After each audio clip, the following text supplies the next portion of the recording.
Recorded Books presents an unabridged recording of Hard Truth by Nevada Barr, narrated by Barbara Rosenblatt and directed by Greta Byram. This book is copyrighted 2005 by Nevada Barr. This recording is copyrighted 2005 by Recorded Books. Just 3 days after her wedding to Sheriff Paul Davidson, Anna Pigeon moves from Mississippi to Colorado to assume her new post as district ranger at Rocky Mountain National Park. But when two young girls, who had been missing for a month, reappeared traumatized but claiming to remember nothing of their ordeal, Anna determines to get to the truth of the matter.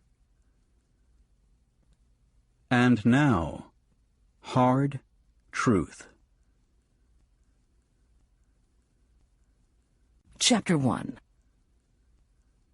Jiminy Christmas!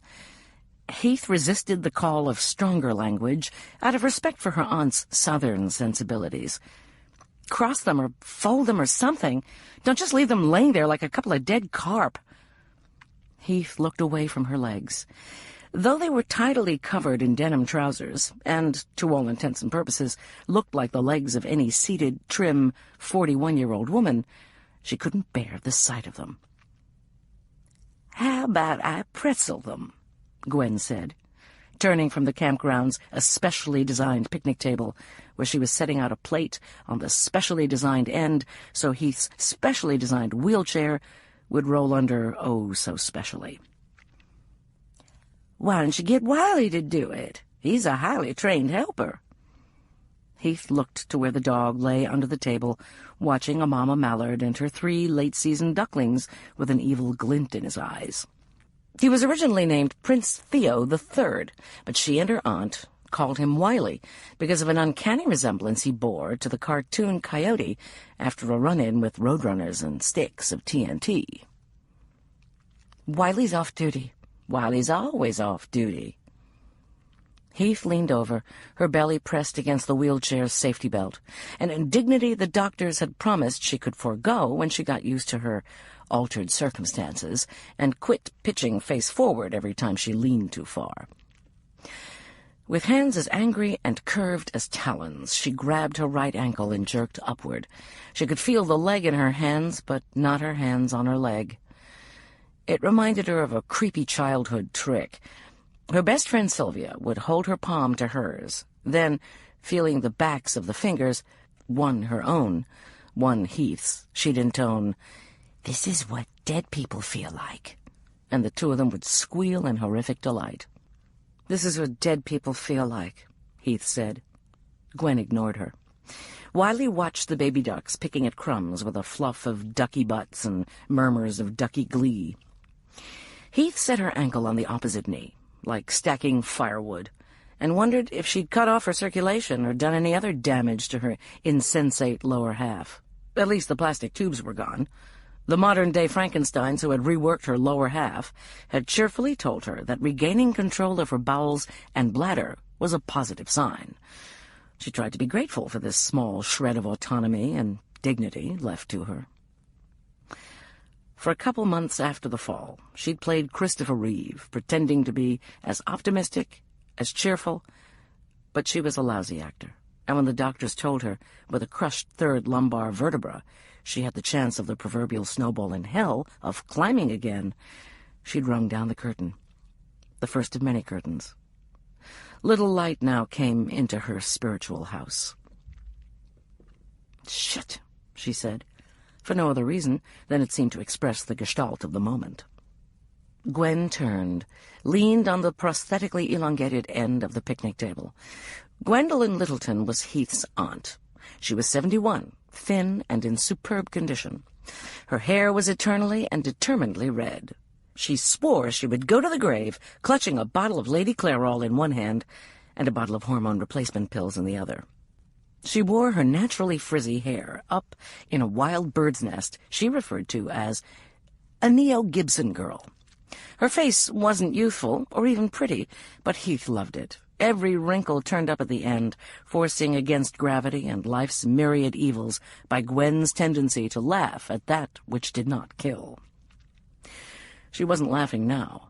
The hurt Heath had caused showed around Gwen's mouth and eyes, a flinching as if from a physical blow. Maybe a camping trip was a rotten idea. Not camping. Handy camping, Heath retorted, and was sorry when the pinch of pain on her aunt's face deepened.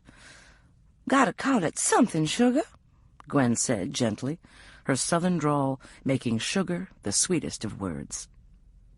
Heath said nothing. Shame clogged her throat. Shame and self-pity, and shame at the self-pity. "Hey, Wiley," she called the dog. He heaved himself to his paws with a gusty sigh and ambled over in his loose-jointed way. It had been said that every cloud had a silver lining. For Heath, this bedraggled, smart, ugly dog was it, the one thin flicker in the great dark firmament, like low summer lightning beneath a Midwestern tornado sky. "Hey, dog," she said, and scratched his ratty ears. On December 23rd, Heath had fallen from an ice chute up by the keyhole on Long's Peak. Rotten ice had dropped her 68 feet to a helicopter ride and her new life as a cripple. 68 feet.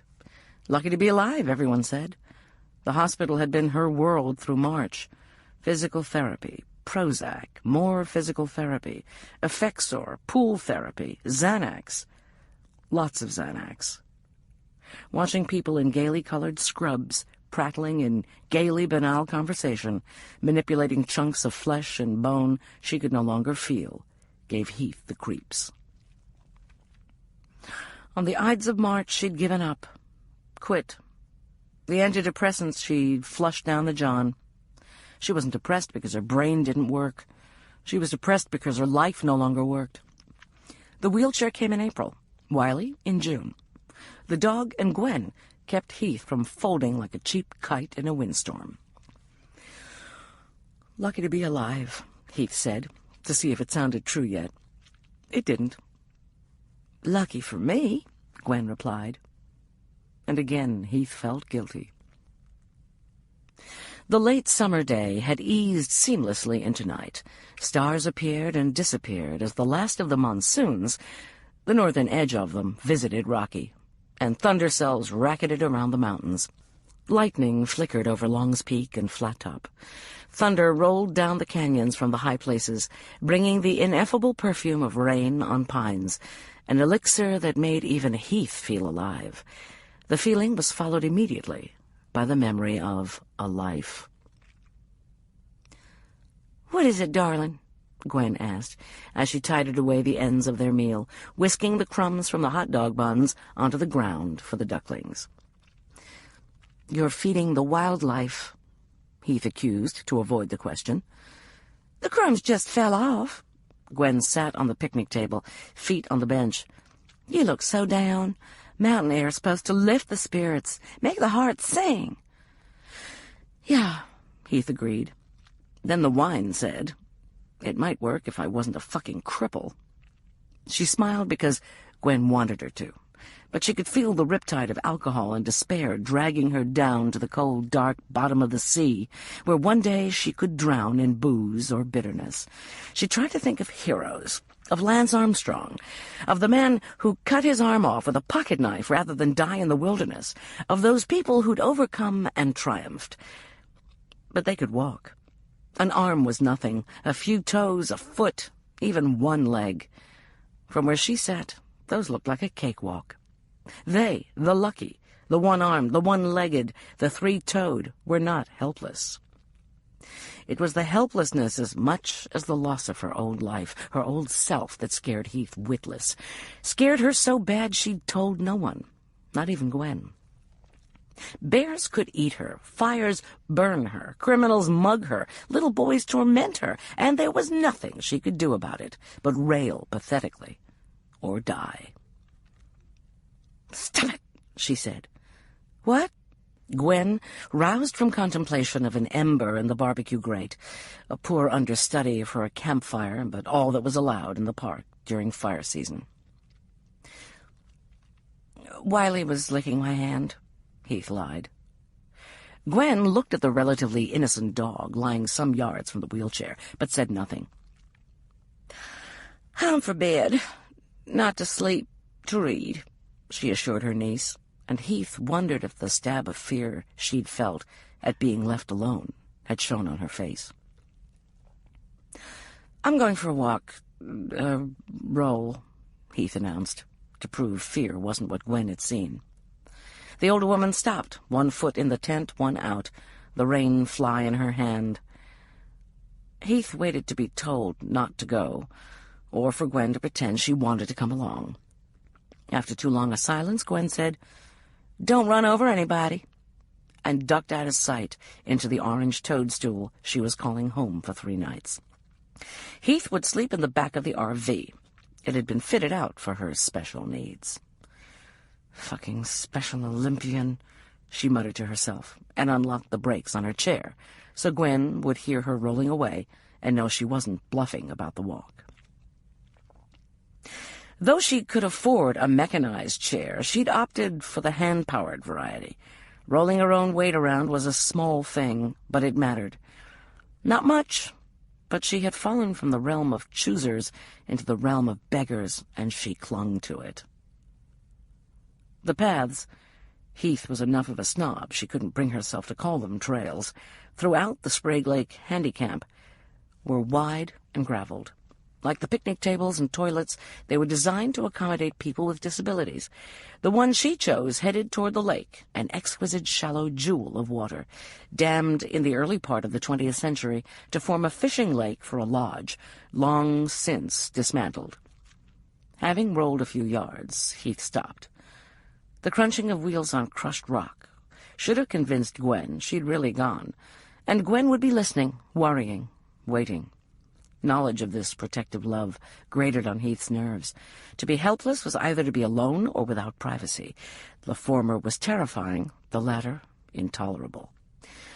With a determined push, she sent herself not on the level boardwalk spanning a lobe of the lake, but up the steep path that wound into a forest of lodgepole and ponderosa. A grade she once wouldn't have deigned to call a bunny slope now taxed her back and shoulder muscles.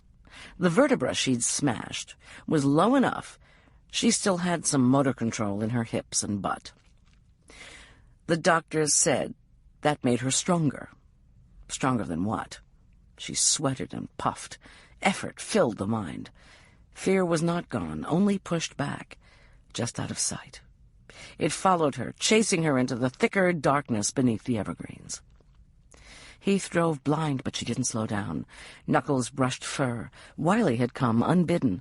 The dog stayed close, but he wasn't a seeing eye dog. Her right wheel crashed into a branch or rock. The chair twisted, throwing Heath to one side. A flash of old wisdom spun through her mind. Steer into the skid. But this wasn't ice, it was gravity, and she went down.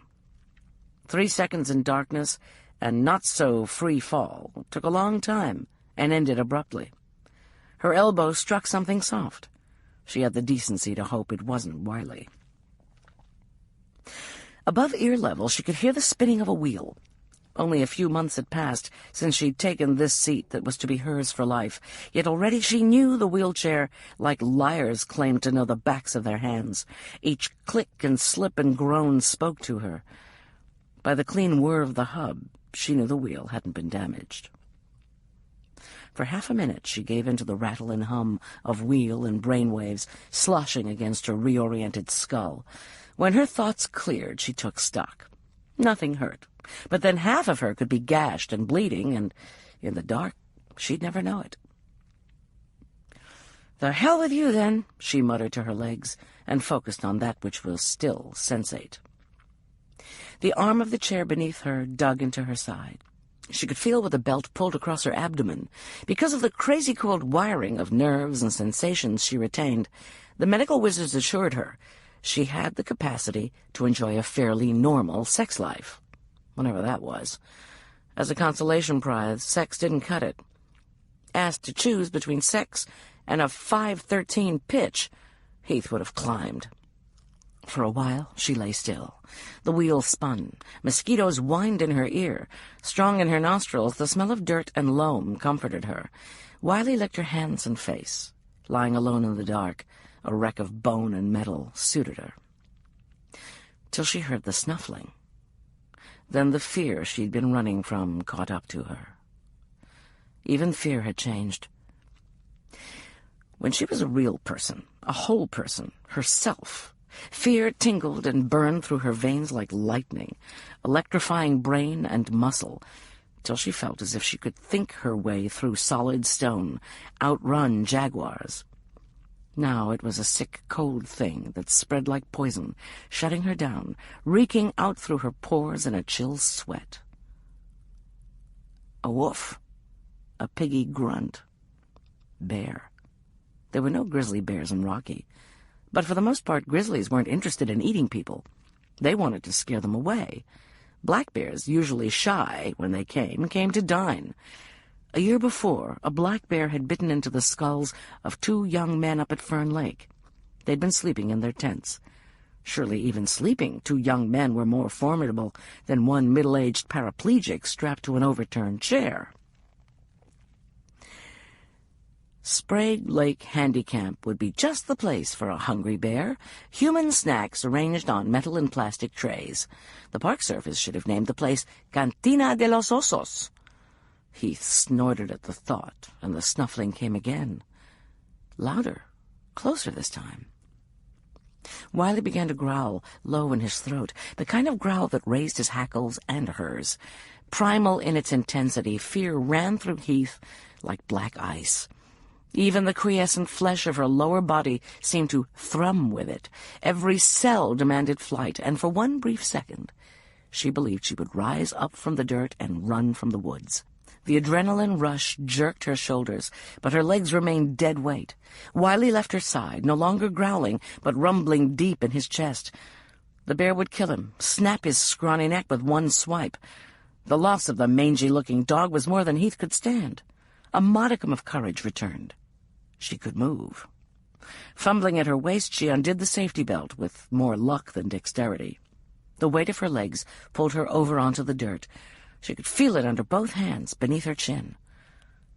"Wiley," she said, "come here, boy. Now. Come, now." Though she'd meant to shout, pushed with lungs and diaphragm, her voice was a tiny thread of air, like screams in a nightmare. The chair had saddlebags filled with the necessary things of life, magazines, dog biscuits, cigarettes, and, because she was roughing it in the special wilderness, a flashlight. Maybe light would frighten away the bear. Maybe it would only let her see who was coming to dinner. However humble, a goal gave her strength. She wriggled and pawed at the leather flap. The ends of her fingers felt numb. For one horrible moment she thought her crash had broken another vertebra, one higher in her back, and the swelling was robbing her of sensation in the half-body that remained to her. The buckle gave way, and the contents of the pouch fell out, striking wrists and dirt. Fingers scrabbled. The barrel of the flashlight came under her hand, and she grabbed it. Wiley's rumble escalated to a high-pitched whine that penetrated the enamel of Heath's teeth and made her skull reverberate. Dragging her weight on her elbows, legs trailing behind, she crawled toward the dog. "Quiet, Wiley. Come here." The hand, without the flashlight, struck something furry. Hoping it was part of Wiley and not the bear, she closed her fingers around a bony ankle. Wiley let out a bark that ripped the darkness. Still holding onto the dog, she thumbed the flashlight on. She held it backward, and the light blasted her retinas. Startled, she dropped it, found it, pointed it in the right direction. "Holy shit," she whispered. Then the screaming began. Chapter 2. Anna looked at her left hand for the umpteenth time. The band of gold on her ring finger was so new it was mirror-bright from jeweler's polish, and there was hardly a scratch on it. The band was plain, no twining leaves, no gems, no patterned etching, no words were engraved inside. When Paul had brought her the rings to ask if they might be used, he told her their story. In 1945, after being mustered out of the army, his father bought them from a jewelry store in New York City, then brought them back to Natchez in hopes he would one day wed. 4 years later, he'd met the woman who would be Paul's mother, and they'd set the date. When the day came, Paul's father went to the chest in his bedroom where they'd been kept. A hole was gnawed through the corner of the chest, and the back of the cardboard box that had contained the rings was eaten away. Inside the box, where the rings had waited so long, were 2 dried-up acorns. On the way to the church, the groom picked up 2 tin rings at the 5 and dime. A year later, on their first anniversary, he'd replaced them with gold. In 1952, with the first child due, Mrs. Davidson was sewing a tiny layette while Mr. Davidson knocked out the back wall of the bedroom to build a nursery onto the house. Amid the debris and dirt from the wall of the 93-year-old house was the detritus of a long-dead pack rat's nest. Pride of place among the screws and bolts and hairpins were the wedding rings. It had been decided that they would be set aside for the baby to bring to his or her mate for their wedding. Paul's first wife wanted diamonds. Knowing that, he had never shown her the rings or told her the story. "Our union was prophesied by a rat," Anna had said, but she loved the rat, the ring, the man, and the tale. She even loved the former Mrs. Paul Davidson for being too greedy to want the gold and too ambitious to keep the man. From the wooden balcony of her honeymoon cabin, Anna watched the rat's gold catch the candlelight. The cabin was of logs, new and neatly fit together, red-brown with polyurethane finish. The balcony was on the 2nd floor, with French doors that led into a pleasant bedroom. From where she sat, she could see the mountains of Colorado, sparked tonight by lightning, and smell the sweetness of pine. The place was ideal, the ring ideal. If Anna'd only had a husband to share it with, the honeymoon would have been close to perfect. She stared at the cell phone Paul had given her, a phone with free long distance, and more minutes than it had taken the Hebrew God to create the world. Cell phones were annoying. They were too small, made odd noises, cut in and out. Mostly Anna hated them because they were by nature intrusive. They broadcast civilization's blather and fuss into places it was never meant to be. Their shrill insistence and one-sided shout sullied the myriad blessings of the out-of-doors. Despite this antithetical relationship, she considered using it, calling Paul just to tell him how sweet the air, how bright the stars. It was an hour later in Port Gibson, Mississippi, than it was in Estes Park, Colorado. Nearly 11 o'clock. Paul would probably have been in bed for an hour. He wouldn't mind her waking him, not on their honeymoon. What self-respecting bridegroom would?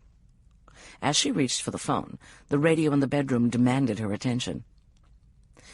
201 Romo, 201 Romo. Romo, Rocky Mountain, the park's designating letters. Anna had never worked anywhere dispatch went by a name. She thought it rather endearing, and she welcomed the interruption. Ruining some visitor's evening was preferable to staring at the phone. "This is 201. There was a momentary pause. Anna was not the first woman ever to be district ranger in Rocky Mountain National Park, but had only been the Thompson River district ranger for 2 days. Romo was not yet accustomed to hearing her voice. She grabbed notebook and pen. "Go ahead, Romo." The night dispatcher was a seasonal employee, but she'd been with the park for 7 seasons and knew her business. She laid out what facts were known in a voice better suited to soothing crying infants than spelling out law enforcement horrors. Anna loved it. There was no situation that couldn't be improved with a little maternal calm. "We've had a garbled report from a gas station owner just outside the park. An RV pulled in several minutes ago, requesting an ambulance at Sprague Lake Handy Camp. The RV driver was agitated. Apparently, he tried to call from Sprague, but couldn't get a signal." "Any indication of who was injured?" "2 women, evidently. I got all this from the gas station attendant. The RV man drove off before giving any other information. An ambulance has been dispatched." "Where's 202? Anna gave the number of the law enforcement ranger who was on duty in the front country from 4 till midnight, when the park's problem calls were turned over to the local sheriff's department. "Tied up with an elk Toyota collision by Bear Lake.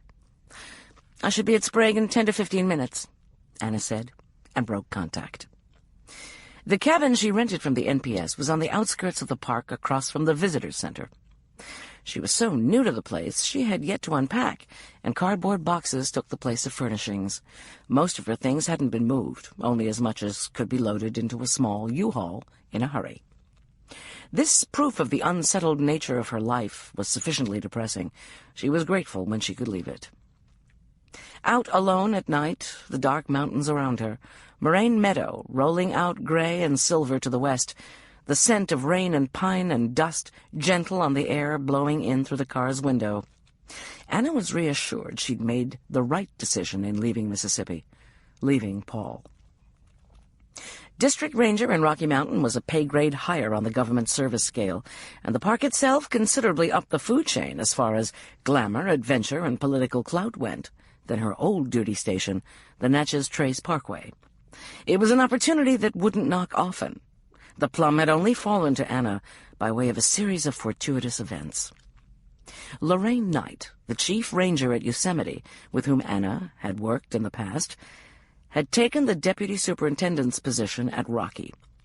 When one of her district rangers, a 35-year veteran of the NPS, had retired, Lorraine contacted Anna and helped shepherd her application through the inevitable jungles of red tape at the regional personnel office. 2 days before they were to be married, Anna and her husband-to-be, Paul Davidson, sat down to discuss the job offer. Paul had recently been re-elected sheriff of Claiborne County. Anna had been offered the position of a lifetime 1,300 miles west. They loved their jobs. They loved one another. But they'd been at their jobs many more years than they'd been sweethearts. 1 year, they'd decided, for 1 calendar year, they would carry on a long-distance marriage. At the end of that year, one would give up a job and make a home in the other's shadow. Or they wouldn't. The wouldn't was unspoken, but Anna, if not Paul, heard it loud and clear. 3 days after the wedding, she moved to Rocky. Customarily, the NPS wasn't so heartless, but Rocky had been too much in the news that summer. The park needed normalcy. The rangers, particularly in Thompson River District, needed reassurance, routine, even more so than most corporate cultures. That of a national park was vulnerable to epidemics of mass insanity. Perhaps because of the isolation and the high adrenaline aspects, park personnel bonded quickly and tightly. When something disrupted those bonds, the reverberations could shudder on for years. Anna had seen litigious employees divide a park. In the case of Rocky, it had been the search for missing children. For 4 weeks, Romo searched. The children were never found. After the search was discontinued, the Thompson River District Ranger retired. The rangers involved intimately with the search had been left with the weight of 3 lifetimes of unfinished business to carry on their shoulders. At the edge of Moraine Meadow, just before the ragged black line of trees swallowed the road, 2 coyotes trotted across in front of Anna's car. Though western Colorado suffered a drought, the glacier-carved meadow was rich with grass. Mice, pikas, squirrels, and other small denizens raised big broods on the wealth of forage. As a consequence, these Rocky Mountain coyotes were fat, their fur thick and glossy in the moonlight. The 2 of them could have understudied for Wren and Mrs. Tintin. Where Anna had grown up, on the edge of Smoke Creek Desert, the coyotes looked like starving, mangy hounds. It was good to see at least some of the park's critters looking so prosperous. Balance was impossible to maintain when the depredations of man smashed so many links from the food chain. The bigger carnivores, grizzlies, wolves, and ever-increasingly mountain lions, had been killed off. Coyotes weren't fearsome enough to thin the herds of elk. Once in a while they'd get a newborn or the old and sickly, but not often enough. The elk were rapidly eating themselves into a food shortage that would bring on starvation and its attendant diseases. Assuredly this would thin the herds, but it wasn't the sort of spectacle John Q. Public liked to bring the kiddies camping to see. In Yellowstone National Park in Wyoming, wolves had been successfully reintroduced. So successfully, occasionally a wolf was seen outside the park. Not a month before, a rancher up near Jackson had shot a nursing female. Resource managers from Yellowstone searched, but she'd hidden her den too well, and her pups weren't found. Colorado used this and other wolf as evil predator stories to justify the state resolution that these four-legged livestock-eating varmints would never be brought back to Rocky. Wyoming's wolves were only 1 day's long walk north.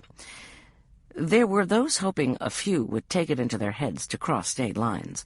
If the wolves came on their own, they'd fall under the protection of the Endangered Species Act. The black shadows of the trees took the coyotes. Then Anna's patrol car. She caught up with the park's ambulance at the Big Thompson River Bridge and trailed it to Sprague Lake Handicamp. The ambulance ran dark. At this hour, with little or no traffic to hinder it, the rangers had rightly chosen not to break the peace of the park and run with lights and siren.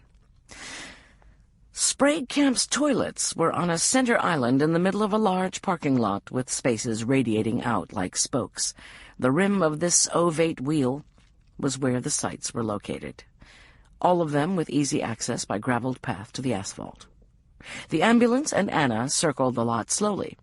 There was none of the light and babble of a hair-raising event to clue them in to which campers had placed the call. When they'd completed half the circle, the ambulance's headlights cut an angular woman from the surrounding night. She had wild red hair, was clad in a blue sweatshirt and khaki shorts, and was waving them to the curb. She introduced herself as Dr. Gwen Littleton, OB-GYN, retired. Anna's favorite sort of emergency hostess, she was calm, sensible, and informative. The only aspect of her demeanor that suggested all was not well was the blood smeared down the front of her shorts.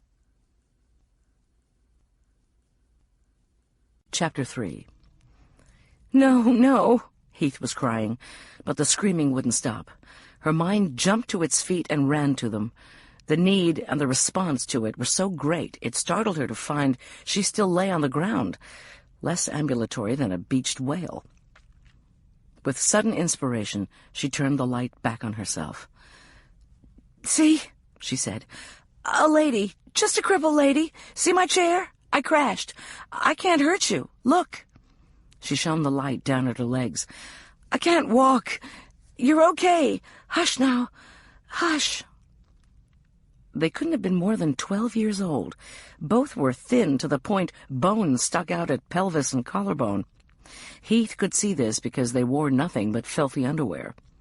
One had on panties that once had been pink and a matching camisole, ripped at one shoulder, exposing a breast so scratched and muddied. At first, Heath hadn't differentiated fabric from skin. The other girl wore white cotton panties and a bra, intact but filthy. Mud, feces, blood, Heath couldn't tell. From the smell, it was probably all three. They had nothing else on. No shoes, no socks, no water, nothing. Scratches, cuts, and bruises discolored their legs and feet. "It's over now. I'm here. You're okay." "I'm here, Jesus." Helplessness washed over Heath till she was nauseated with it. There wasn't a damn thing she could do, not even yell for Gwen. The girls had quieted to whimpers, the low, pitiful kind that puppies make when they have nightmares. But they looked ready to bolt back into the woods if she made any loud noises. That couldn't happen. Heath couldn't carry that around with her. Not in a fucking wheelchair.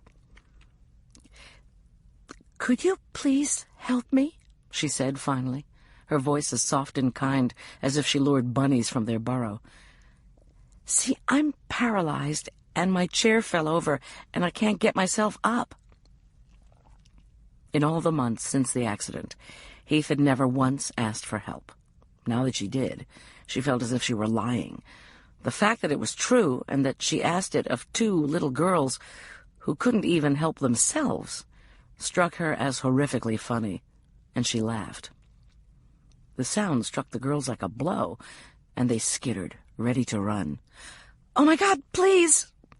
Heath cried, terrified they'd run back into whatever hell they'd just found their way out of.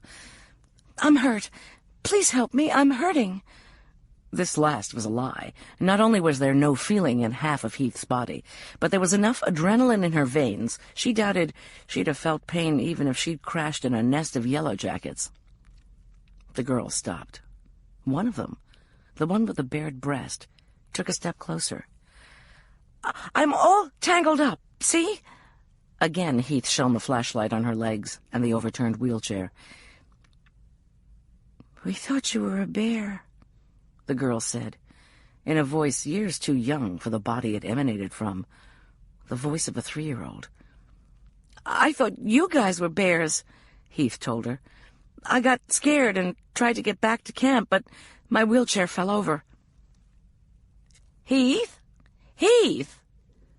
A sharp-edged cry came through the darkness. Before the girls could run, Heath hurried on. "That's my aunt. She's an old lady." Mentally, she apologized to Gwen for the characterization. "She can't lift me by herself, but she's real nice.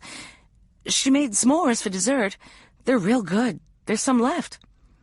Heath realized she was talking as if she spoke to preschoolers, toddlers, not young girls.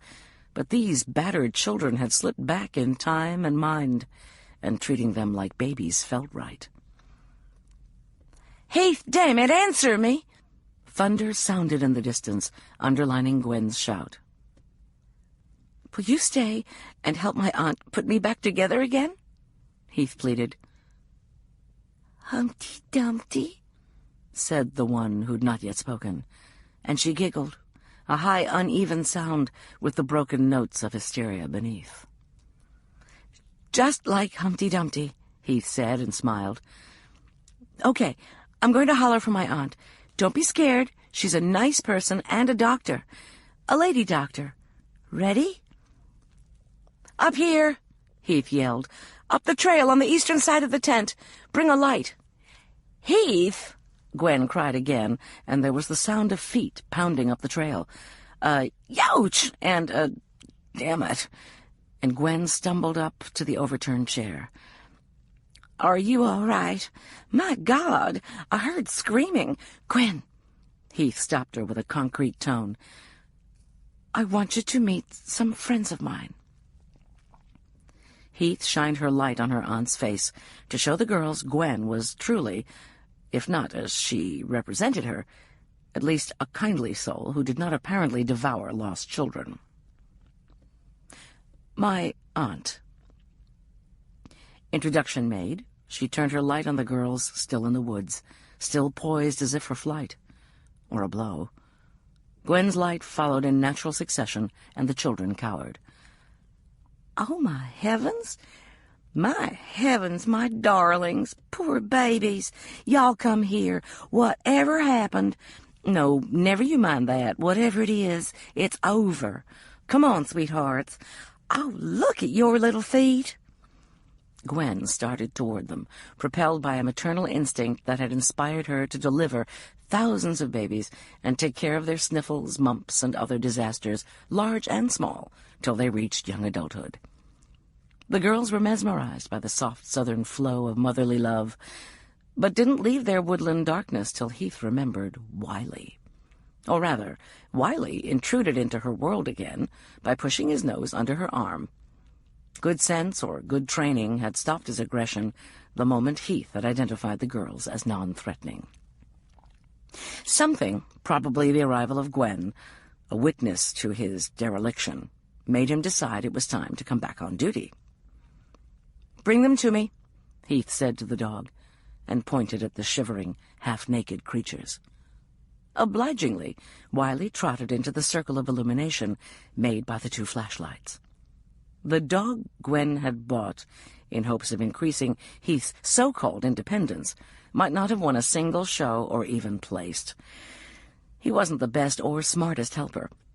What Wiley had was wit and charm. His walk was the jaunty distillation of cartoon cocksuredness, and his scruffy demeanor an example of nature mirroring art.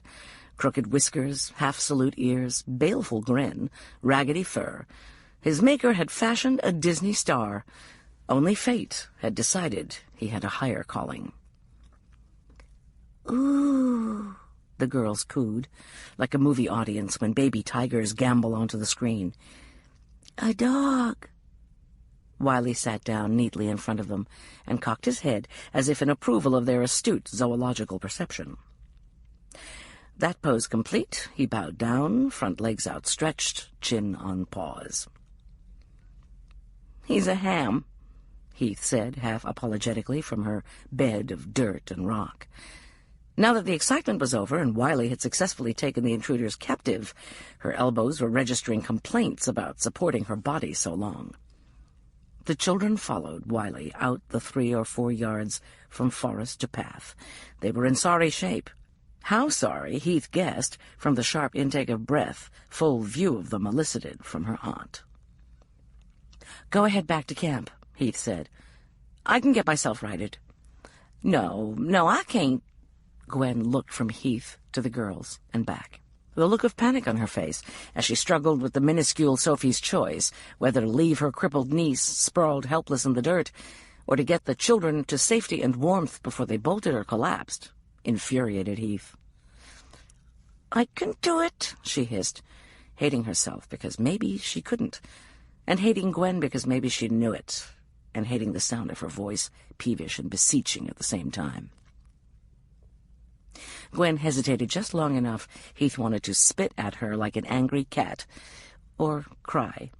Then, muttering soothing nothings, she gathered the girls to her and started down the path.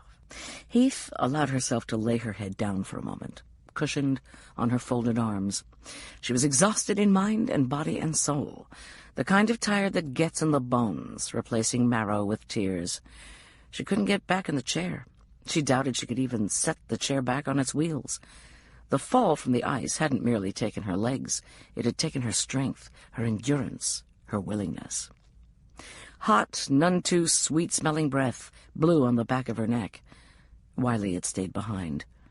He knew which side his kibble was buttered on. "What are you looking at?" Heath growled. Wiley did his courtly bow again. "Oh, yeah, like that's going to work on me." But it did. It always did. The machinations required to return her butt to its previous place, 26 inches up, on a scrap of vinyl, took considerably longer than she would have thought. Before she'd even dragged her worthless legs around the right way and got her chair up and the brakes locked, she was drenched in sweat and as filthy as a prolonged bout of wallowing in the dirt could make a woman. With the assistance of the dog, the vocabulary of a stevedore, and a small pine tree, she finally regained her chair. Gwen never came thumping back up the path to see if she was all right. By turns, Heath was grateful for the faith and pissed off at the indifference. When she rolled back into camp, heralded by her wheels crunching obnoxiously on the gravel, and her flashlight held in her lap like the headlight of a crotch-high train, Gwen had both girls dressed in sweatsuits, one Gwen's own, the other belonging to Heath. Water was on the camp stove, heating for tea, and Aunt Gwen had returned to her old persona as Dr. Littleton. One of the girls had both her feet in Gwen's lap, allowing the doctor to bathe and dress them. The quietest one, the littlest, sat with her feet soaking in the dishpan. The girls saw Heath, and the tranquil field hospital scene shattered. As one, they cried out. Feet went flying. Dirty water and blood spattered on Gwen, hissed against the chimney of a lantern. Disregarding injuries and what had to be a lot of pain, the children scrambled free of lawn chair and picnic table. Gwen was calling. "Wait! No, sweetie! Your feet! No, darlings, you mustn't!" Wiley, forgetting his training and his trusted position as good disciplined helper, began to bark. A litany of self-scorn poured through Heath's mind, a mind made feeble from fighting gravity and floundering helplessness. Rolling in, rocks clattering under her wheels like some sort of deformed robo-beast from a Terminator prequel, she was more monster than human. The girls, already traumatized by God knew what, and from their state of undress, Heath could hazard a guess, were terrified, running. They ran, not away, but toward her. Heath stopped. The flashlight fell from her lap, rolled a few feet along the ground. They want Wiley, the scruffy charmer, Heath realized. Then the girls were upon her, Wiley ignored, Gwen forgotten. The taller of the two hung about her neck, nearly strangling her. The quiet one crawled into her lap, knees banging the metal of the chair, elbow digging into Heath's middle, and detached herself like a limpet. Both were crying. Not the tiny whimpers of the woods, but bawling like babies, gulping and sobbing. Heath could feel tears hot as embers falling on her neck and cheek.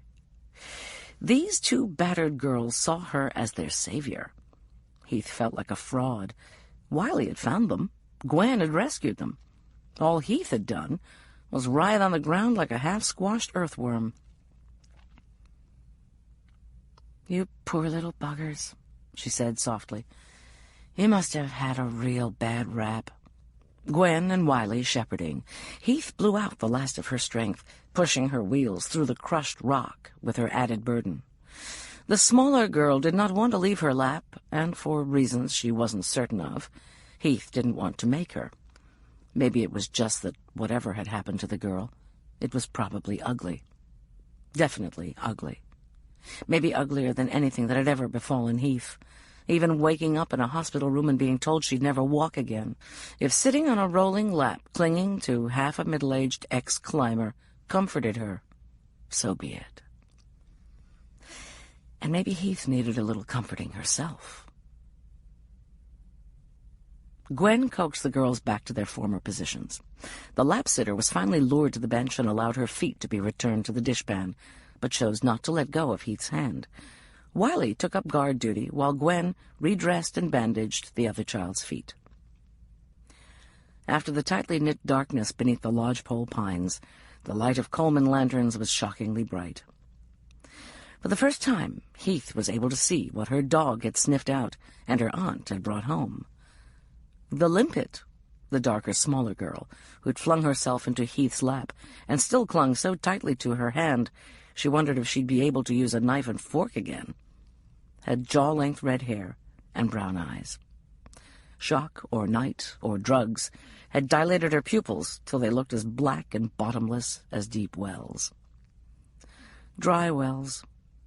There was no glitter of interest or spark of life. Though she was probably in 6th or 7th grade, she had the promise of womanly beauty beneath the skin of a baby. Deadly combination. Girls matured earlier every generation, and Heath thought she could smell menstrual blood. In the woods she noticed both girls' legs were encrusted with grime. How much was blood and how much dirt, she wondered. To cover the grim thoughts, Heath smiled into those empty eyes. The girl who'd spoken first was quite tall. Heath had noticed when she'd walked next to Gwen. Gwen was 5'10", and this slender reed of a girl wasn't much shorter. Judging height was another thing her fall had affected. Sitting down, everyone seemed to tower. Often, Heath felt like an egret among the cows. The tall girl sat in a webbed lawn chair, her feet in Gwen's lap. The child was mostly legs, and what Heath imagined when shampooed was blonde hair, the long, pale, silky kind that most teenagers want and precious few have. Even ratty and caked with grime, the hair hung to the middle of her back. There was something utterly familiar about this girl, and Heath racked her brain, trying to remember if she'd seen her around the park, in the visitor center maybe, or at an eatery in town. Then it came to her. She looked like Skipper, Barbie's little sister, right down to the preternatural long legs and stick-straight hair. Down to the blank, doll-like expression on her face and the unfocused, painted-on eyes. "They aren't talking," she said to her aunt, suddenly realizing the quiet was unnatural. "I know," Gwen said. "Skipper can talk," Heath said. "The girl you've got. She said it's a dog back in the woods." "She doesn't want to talk now, do you, sweetheart?" Gwen said kindly. Heath turned to the red-haired girl with a death grip on her hand. "What's your name?" The eyes seemed to grow larger, darker, till they resembled what Heath had always imagined interstellar black holes looked like, places where nothing could survive, not matter, not rock, not steel. "Can I call you Limpet?" Heath took the silence for just that. Silence, and stopped prodding. She was afraid she was too heavy-handed, too inept, and would cause more damage. "Come here, Wiley." The dog obediently trotted to between Heath's knees and those of the girl. "You can hold on to Wiley if you want. I do it when I'm totally freaked out. It always makes me feel better." The Limpet looked at the dog and reached out tentatively.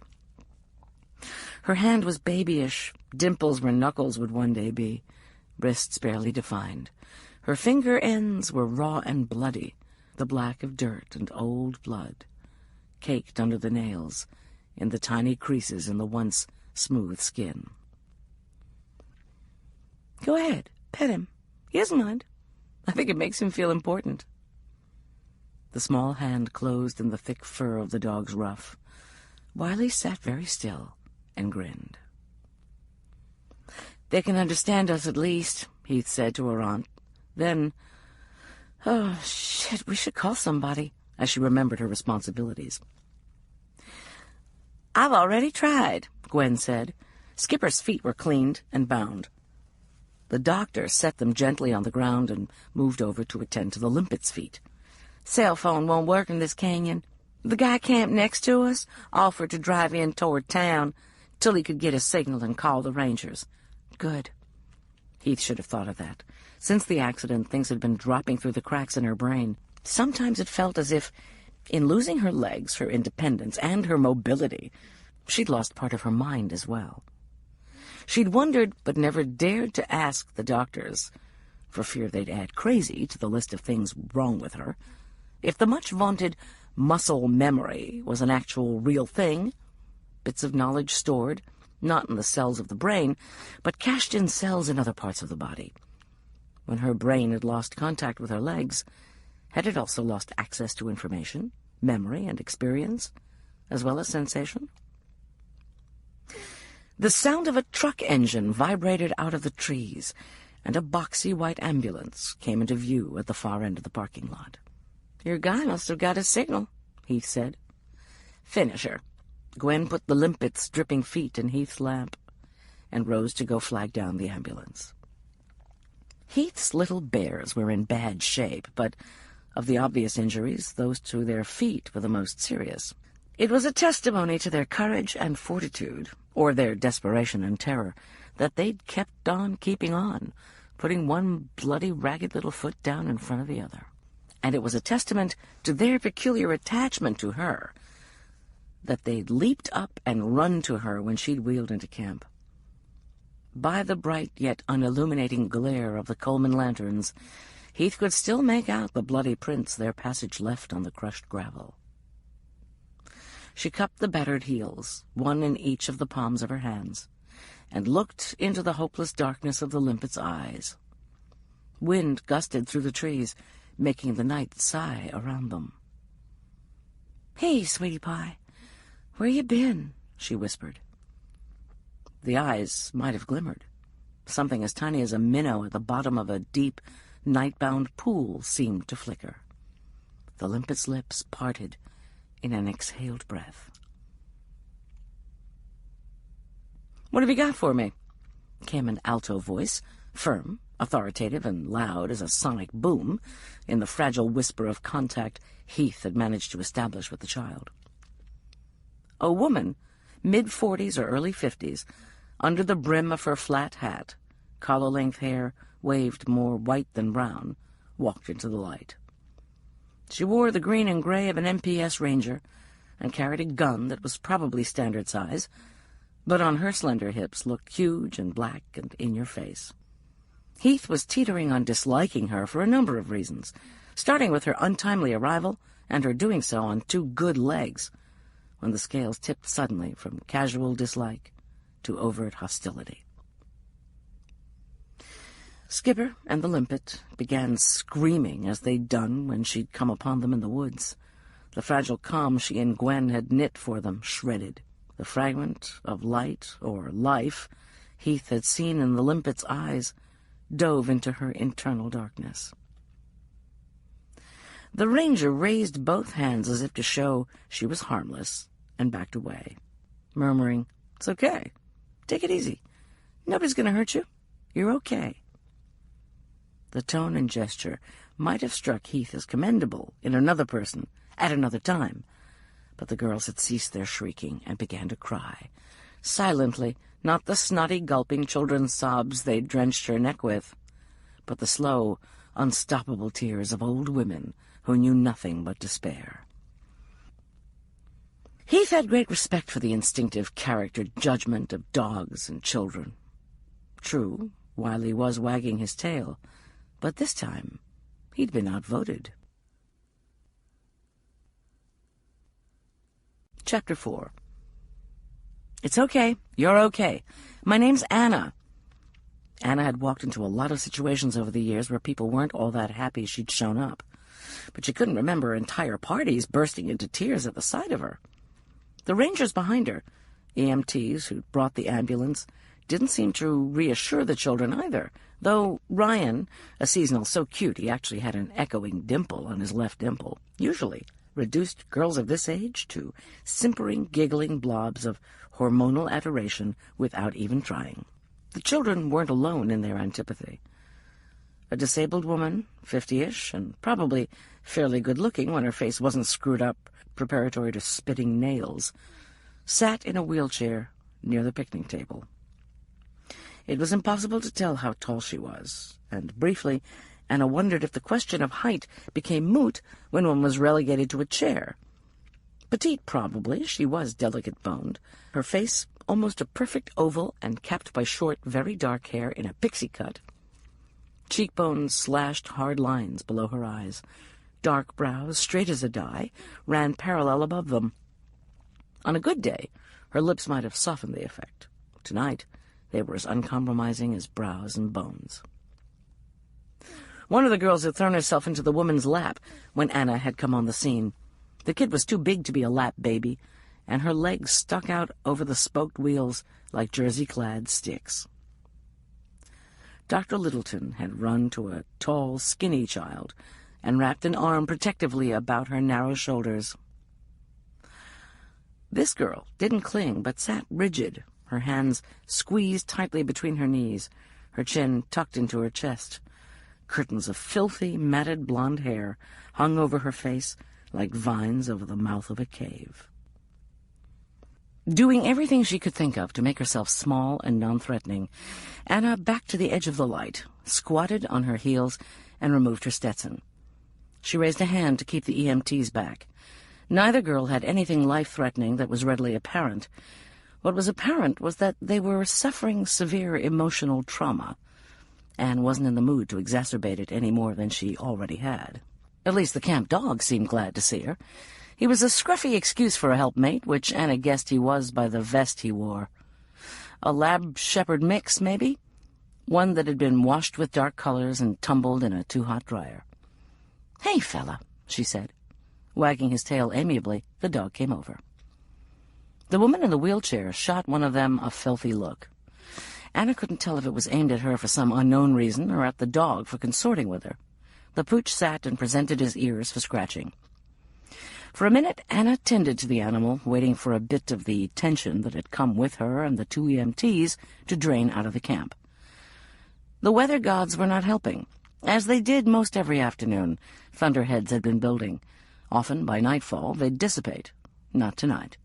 Lightning flickered to the southwest, startling the granite mountain peaks out of their sleep.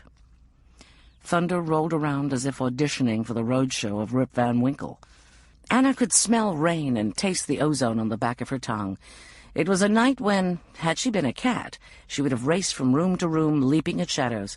The atmosphere was charged with a wildness as much metaphysical as meteorological.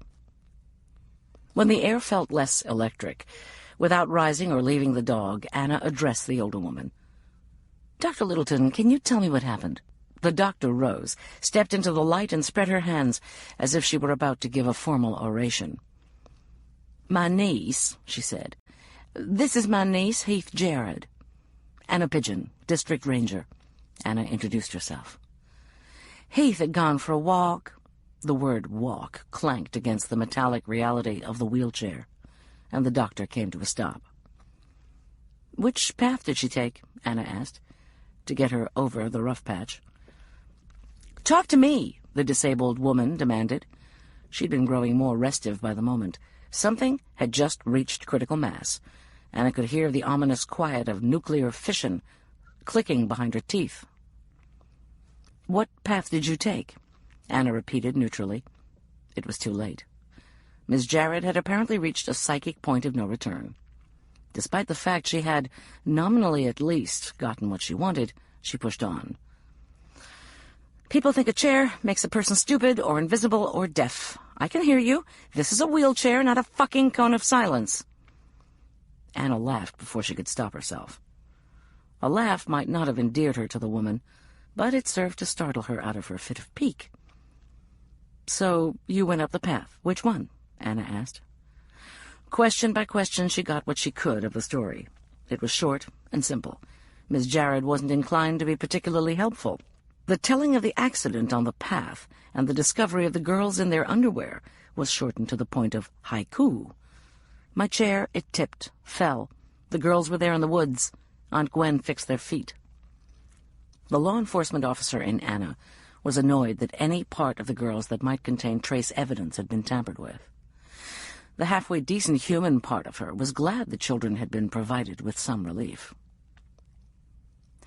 During this staccato exchange, the girls grew not calmer precisely, but less demonstrative. Anna decided to see if they could be induced to trust themselves to her, the EMTs, the ambulance, the system. She stood, her knees cracking in protest. "Girls, Dr. Littleton, Miss Jared, what do you say we take a look at you, then get you a warm, safe place and call your folks?" The children shared a look, something hard and sharp. The tears continued. Anna turned from the light to one of the EMTs, Emily something, a seasonal who Anna had reason to know was 26 because, wondering what an apparent 15-year-old was doing hanging around the backcountry's office computers, she'd asked. To Emily, she said, "It's them, isn't it?" "It's them." Emily looked to Ryan, who nodded. "It is," he confirmed. "We saw pictures. God, did we see pictures." "Get me their names. Notify Dispatch and Chief Knight. She'll want to call their folks. Tell Dispatch we're going to need a child psychologist to meet us at the hospital. Tell them we'll roll as soon as we can get the kids into the ambulance." Anna started to turn back to the sad little party around the picnic table, but was stopped by Ryan's voice. There were 3 of them. 3. Normally, even working in a park 1,000 miles away, she would have known this. But there'd been the wedding, and the decision, and the move. Slings and arrows she'd thought so earth-shaking. Now they seemed petty beyond belief. 3. In their earnestness, the Rangers nodded like bobbleheads. "I need to know who we've got and who is still missing now," she added, when neither of them moved. "The little red-haired girl with the disabled woman is Beth Duane. She's 12. Her folks, all the girls, live near Loveland, an hour or so east of here," Emily said. Anna knew where Loveland, Colorado was. She'd driven through it on her move to the park, rather than take the more traveled route from Denver through Boulder and into Estes Park. "The other one is older, 13. Her name is Alexis Shepard. The one not here is Candace Watson. She's 13, too." "You sure?" Anna asked. Calling the girls by the wrong names could only further any sense they had of being forgotten or unsafe. Again the nods. Anna took them at their word. She knew from experience that the intensity of a prolonged search for missing children burned the victims' particulars into the brains of the would-be rescuers. Emily and Ryan would probably be able to rattle off this information with accuracy and in detail long after they'd forgotten their own names or the addresses of their nursing homes. Ryan, go on back to the ambulance, or out of earshot, and make the calls. Tell dispatch we're going to need search dogs come morning. See if we can backtrack to where the third girl is. Emily, come with me." Anna left her hat on the ground. It went against the grain. Her dog, Taco, a three-legged but brave-hearted lab, would have made short work of the Stetson as chew toy. "Don't even think about it," she muttered to the helper dog, and walked back into the light. The blonde, Alexis Shepard, looked the sturdier of the two, if one hummingbird in a hurricane can look stronger than another. Besides, she was in the sphere of Dr. Littleton, and, like the dog, the doctor seemed less likely to bite than the chair-bound Miss Jared. Anna crossed slowly to the picnic table and eased herself onto the far end of the bench opposite the girl and the doctor. All the while she talked softly. A lesson learned not from victim assistance training, but from working with horses in Guadalupe Mountains National Park, early in her career. If she made noise or touched them when she walked behind them, they were less likely to startle and kick her. "Hi, Alexis," she said. The girl flinched, as if Anna had flicked her with a quirt rather than used a familiar form of address. "We're so glad you and Beth are back. Everybody looked and looked, hundreds of people. You can't imagine how much your folks love you." Anna hoped this was true. Having not participated in the search, she was flying blind, but the details didn't matter. What mattered was that children hear right away, and repeatedly, that they might have been lost, but they'd never been forgotten, that their parents never quit hoping and looking. Even adults, lost for long periods of time, abandonment. In children of 12 and 13, too young for adult rationale, too old for childish faith, these feelings could be cripplingly acute. Half turning to include Beth in the conversation, Anna noticed the littler girl had started sucking her thumb.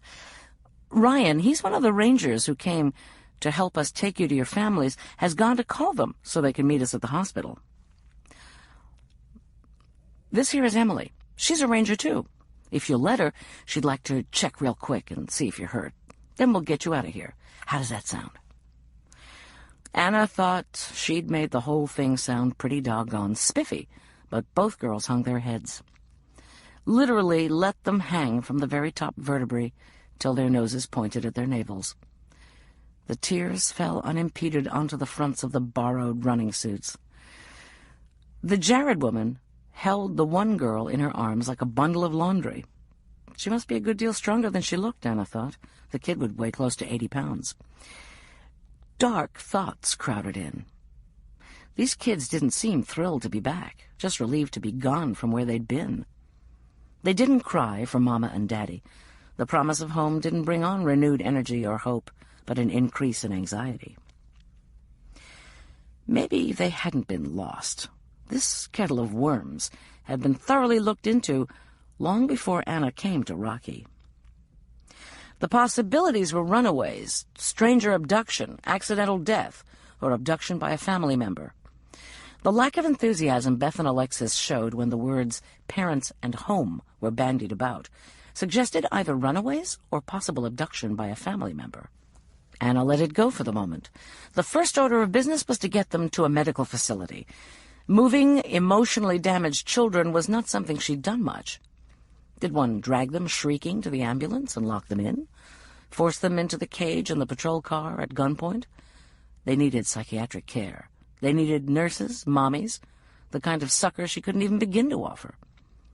They needed to be moved the hell out of her park. "Have they spoken at all?" she asked Dr. Littleton. "One of them said something to Heath, I think, when she found them, before I got there." Anna turned to Heath Jared. "The little limpet, Beth, said it's a dog. She meant Wiley, not me." "Anything else?" The woman's face lost its angry look as she sent her mind back 20 minutes and 2,000 heartbeats. Anna was startled at the difference it made. She'd put her age at about that of her own, but Jared was probably 10 years younger. Very pretty in an Edith Piaf, Gigi, Apache dancer sort of way, fine and exotic, and volatile. High maintenance, Anna thought. Beth said Humpty Dumpty. Me, not the dog, because I'd taken a great fall, I suppose. Alexis said she thought I was a bear. I don't think they've spoken since. To the child in her lap, she said, "You don't have to talk till you want to." Serious bonding had obviously taken place. Anna wasn't sure whether that was a good thing or not, but she was in favor of anything that she could use to get the kids moved. "Mind if I ask Beth a question?" Anna asked, ceding authority to Ms. Jarrett. It might get results. Besides, she could always take it back if she had to. "Back off if she freaks?" "Of course." The woman nodded. Anna came around the table and sat directly in front of the wheelchair, knee to knee. She wondered if the woman could feel the touch, sense the warmth, or if, when Anna sat, it was as if she too only existed from the chair up. She gathered one of the girl's hands in her own. The thumb was still damp and sticky from being recently sucked. "Is your name Beth?" A tiny nod. "Did I say it right, or is it pronounced beef?" "Beth," the child said. Anna was careful to show neither surprise nor triumph. "You look like you've been in the woods for a while. Where have you been?" Again a look passed between the children.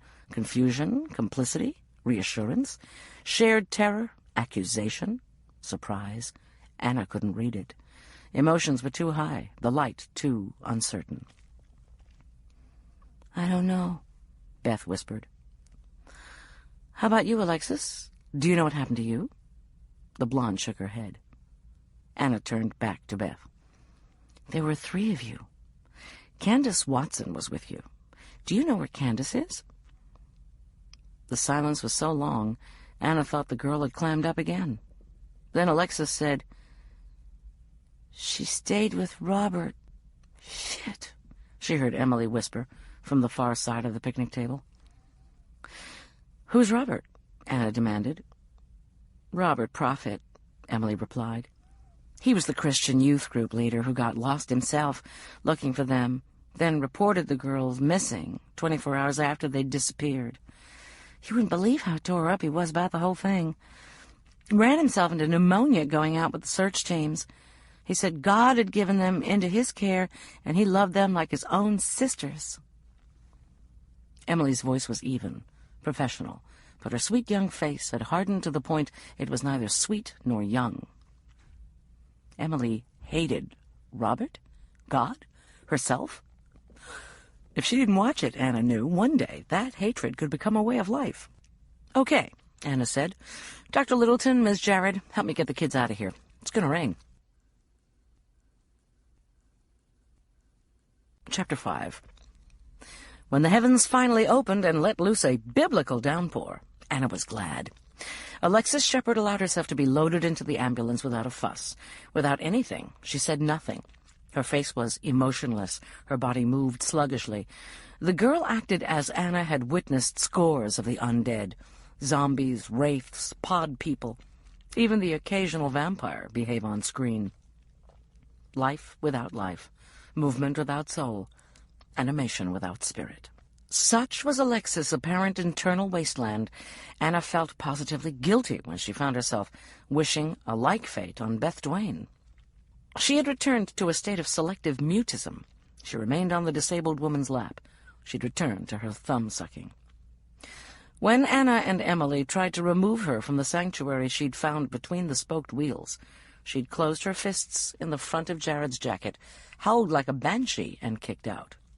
With the poor little flayed feet, her defense probably inflicted more pain on herself and her hostess than on either ranger.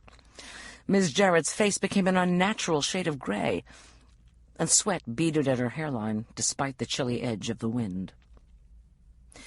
There'd never been cause for Anna to learn much about paraplegia, and she couldn't begin to guess in what kind of shape it left one's internal organs, but clearly, having 80 pounds of misery flopping and thrashing about on them was not beneficial.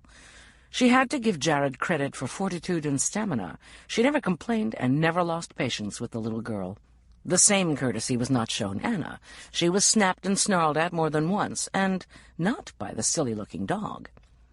The solution was obvious, but Anna hated asking. Maybe because Heath Jarrett was disabled. There was the feeling of walking on eggs, as if plain old ordinary Americans, once confined to a wheelchair, immediately became foreigners, with a separate culture, different rules of etiquette, customs and taboos that, in her ignorance, Anna might break. There was that. And there was pity.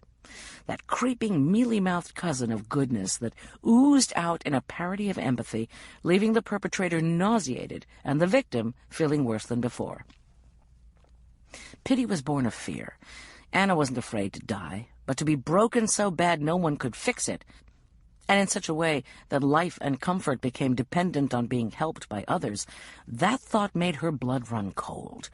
Crippled was scary, and it was hard, and Anna feared she wouldn't have the strength or courage to pull it off with any shred of grace or dignity. Making a point to speak only to Miss Jarrett, and not to her aunt, Dr. Littleton, she said, "If you could accompany us to the hospital, things might go more easily for Beth." "Not a problem." Anna wished she'd had the metaphorical balls to ask sooner. "We can go in the RV. It's got a lift." "Sure," Anna agreed easily. To Emily, she said, "I'll ride with Dr. Littleton and Miss Jarrett. You go with Ryan." Jarrett opened her mouth to argue. Anna could feel the woman's need for a fight as a physical pressure on her brain. If the Texas clock tower, equipped with a handicapped accessible elevator, were instantly available, Anna didn't doubt Jarrett would be up there with an automatic rifle in the blink of an eye. That's when the rain saved her. A flash and a boom so close as to be two facets of the same sensation rattled eardrums and retina. Then an icy torrent was loosed sufficient to cool whatever dark fires were fueling Heath Jarrett's fury. Dr. Littleton ran ahead to the RV. Anna and Emily followed, pushing the doubly burdened chair through the streaming gravel. The RV was new and spacious and outfitted for use by a chair-bound person. Comforts and conveniences hadn't been spared when the vehicle was retrofitted for a handicapped user. Somebody had money. Heath Jarrett's hands full of Beth, Dr. Littleton locked the brakes on her wheels. Anna belted herself into a captain's chair on a swivel base. It was covered in velvet, soft, butter-colored leather. She chose not to think what her soggy, metal-bristling nether parts were doing to the upholstery. Dr. Littleton took to the driver's seat and followed the ambulance out the rain-dark road. Dispatch radioed that Lorraine Knight would meet them at the children's wing of the Estes Park Hospital. Arrangements were being made for a child psychologist and a detective from the Estes Park Police Department to join them. Estes Park was full of rich, old, retired environmentalists, the very sort to guarantee the small town had a truly excellent medical facility. That it was in one of the most beautiful places on earth didn't hurt either. Recruiting top-notch doctors and nurses, even at a lower pay, proved fairly easy. Anna relaxed fractionally. Explaining what she was doing each step of the way to reassure both Beth and Heath, she gently took the girl's vitals, blood pressure, pulse, temperature, and relayed them to the hospital via dispatch. Beth was severely dehydrated. When Anna pinched up a bit of skin on the back of her hands, it remained tented far too long. Under normal circumstances, she'd have been put on an IV. If Emily knew her stuff, Alexis would already be on a normal saline drip. The cursory check over, Anna reached for a horribly green Afghan on the arm of her chair. When she turned back, Beth was out like a light. "She's asleep," Anna said, faintly surprised. Sleep had come so fast, for an instant she thought the kid had passed out, or died. "Poor little limpet came to the end of her rope. I've seen climbers do that, literally and figuratively. But I meant get caught on a sketchy face, go without sleep. They get to the top and bang, down for the count." This was the closest thing to a normal exchange Anna had had with this woman. Instinct whispered that she was going to want Heath Jarrett on her side, if for no other reason than to help unlock the secrets shut away in Beth's skull. "You climb?" She was cursing herself for a fool as Heath Jarrett treated her to a scathing look. "Not hardly." Anna just nodded, not ready to risk another blunder. Besides, if her former mother-in-law had taught her anything during the years she was married to Zach, it was that there was no excuse for bad manners. Not that Anna hadn't exhibited them herself, but she'd never excused herself. She wasn't in a mood to excuse Jared, either. After a couple minutes' silence, the other woman either saw the error of her ways or, more likely, just wanted to talk and chose to reattach the nose to her spited face. "I used to climb, ice mostly, but anything else when that melted." Anna nodded again. She wanted to ask what happened, but by the calculating, almost triumphant look that entered Jared's brown eyes, it was clear she was waiting, daring her to do just that. Anna said nothing. Another minute passed. "I fell. Rotten ice above Frozen Lake. The keyhole." "Bummer," Anna said sympathetically. Frozen Lake, she knew, was in the Rocky Mountains. That was as far as her knowledge went. She'd not yet had time to do much more than study maps and fill out the reams of paperwork deemed necessary when one changed jobs. It crossed her mind to ask Heath about the keyhole.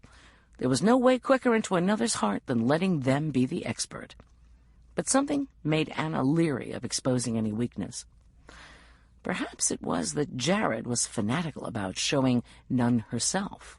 Whatever the cause, Anna sensed she would go for the jugular if it were presented. And snarl like a wounded wolf if anyone offered help. It was that which kept Anna from pressing her with questions on her own well-being. Rain had washed the sweat away, but the pallor remained, and Jared was exhibiting shortness of breath. A mile or more passed in silence.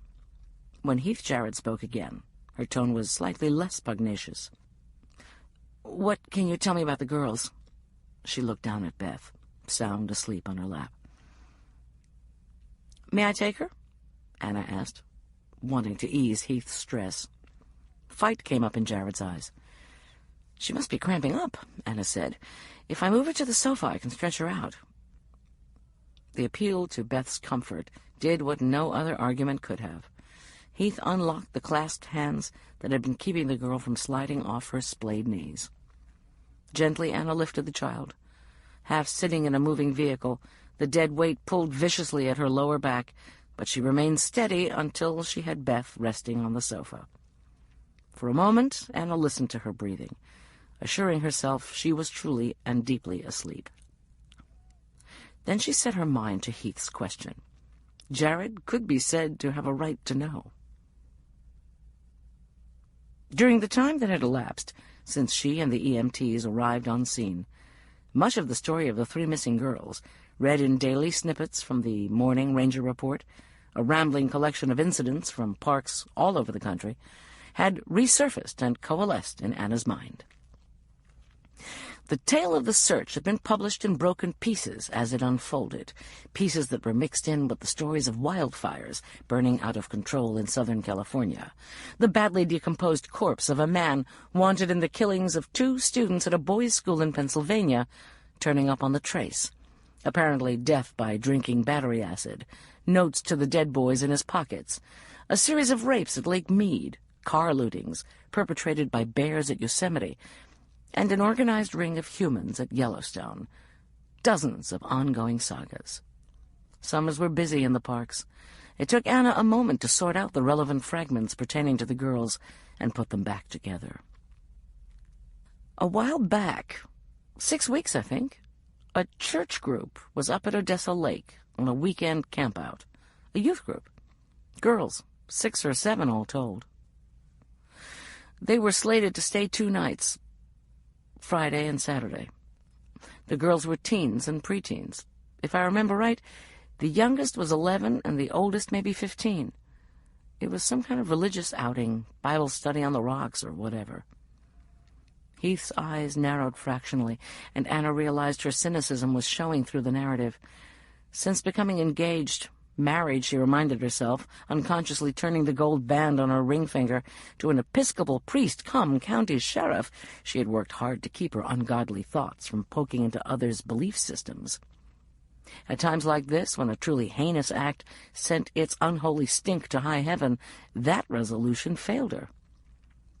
Jesus. Heath mimicked the traveling Salvation Show pronunciation with a bitterness that those raised without religion could never know.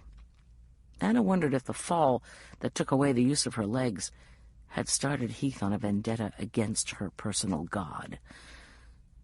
The woman's color had improved, and her breathing was less shallow. Regardless of whether it was anger at a deity or the removal of an oversized limpet from her diaphragm, Anna was glad to see it. 2 adults accompanied the girls, she went on. One kid's mom, I don't remember which, came as chaperone. The other was a man named Robert Prophet. He was the church's youth group leader and organized the outing. She stayed with Robert. Heath repeated Alexis' answer when asked where the 3rd missing girl, Candace, was. Jesus, she said again. This time she didn't mock. She cursed. The back country ranger up at Fern Lake. It's just a half-mile or less from Odessa. I know where Fern Lake is, Heath interrupted, as if Anna had insulted her. Okay, Anna said agreeably. The ranger at Fern got a call from dispatch. The chaperone mom had an emergency back home. So, Mom hikes out with the girls who have had enough wilderness or preaching. Candace, Alexis, and Beth stayed behind to finish up their weekend with the youth group leader, Prophet. How old's this guy? I don't know. Young, I think, early 20s. They left 3 girls alone with him overnight? Heath sounded accusing. Anna didn't rise to the bait. She looked at Beth, curled into the fetal position, thumb in mouth. Anna, too, wanted to lay the blame on somebody with a heavy lash, or, failing that, to pound hell out of a serviceable scapegoat. Evidently. Why? The outrage in Heath's voice penetrated Beth's dreams, and she whimpered. I don't know, Anna replied. I didn't work here when the girls went missing. We're there, Dr. Littleton said from the driver's seat as she maneuvered the RV off the highway and into the Estes Park Hospital parking lot. Workers in scrubs took over the children. Despite her nap, Beth wasn't ready to let go of Jared, and Heath was wheeled into the bowels of the hospital alongside the gurney. Alexis made no protest. She had returned to that inner landscape where outsiders did not exist. Anna and Gwen Littleton were left in the waiting room with Chief Ranger Lorraine Knight, the detective from the Estes Park Police Department, a child psychologist on call by the hospital, and a lawyer, also on call, who looked tired and mulish. His stubble-covered jaw was set in Anna's least favorite manifestation of stubbornness. Self-righteous stubbornness pushed the chin out. This man's was tucked in. The set of a man defending what he's paid to, not what he believes in. Anna was surprised when none of the 3 experts followed the disappearing gurneys. Quite a welcome to Rocky, hey, Anna? Lorraine said. Quite a night, Anna agreed. Talking with Chief Ranger Knight, Anna felt a couple 100 pounds of little lost girls lifting from her shoulders. Lorraine was near Anna's age, 50 maybe, or 51. Her face was aged and ageless from a lifetime of working outdoors in all weathers. Though she was tall and lean and stronger than some men her size, she'd retained a womanly roundness of body and a childlike roundness of face. When her hair wasn't sequestered in a braid, coiled at the nape of her neck, it fell to her waist in gray and auburn waves, creating a strange, sweet mix of mother, Magdalene, and wicked child. There's good and bad news, the Chief Ranger said. The good news is it's over. The bad news is it's over. Anna must have looked as baffled as she felt because Lorraine explained. Right after I got off the phone with Beth Duane's mother, she called the other parents, then the lawyers. She nodded at the mulish man. These girls are not to be rape-tested, not to speak with a psychologist, not to be questioned by law enforcement without a parent or guardian present, and only to be given life-saving medical care. Are they crazy, or what? This from Dr. Gwen Littleton, who stood forgotten at Anna's elbow. Let's hope they are crazy, Chief Knight said. Or what is too grisly to contemplate. Chapter 6.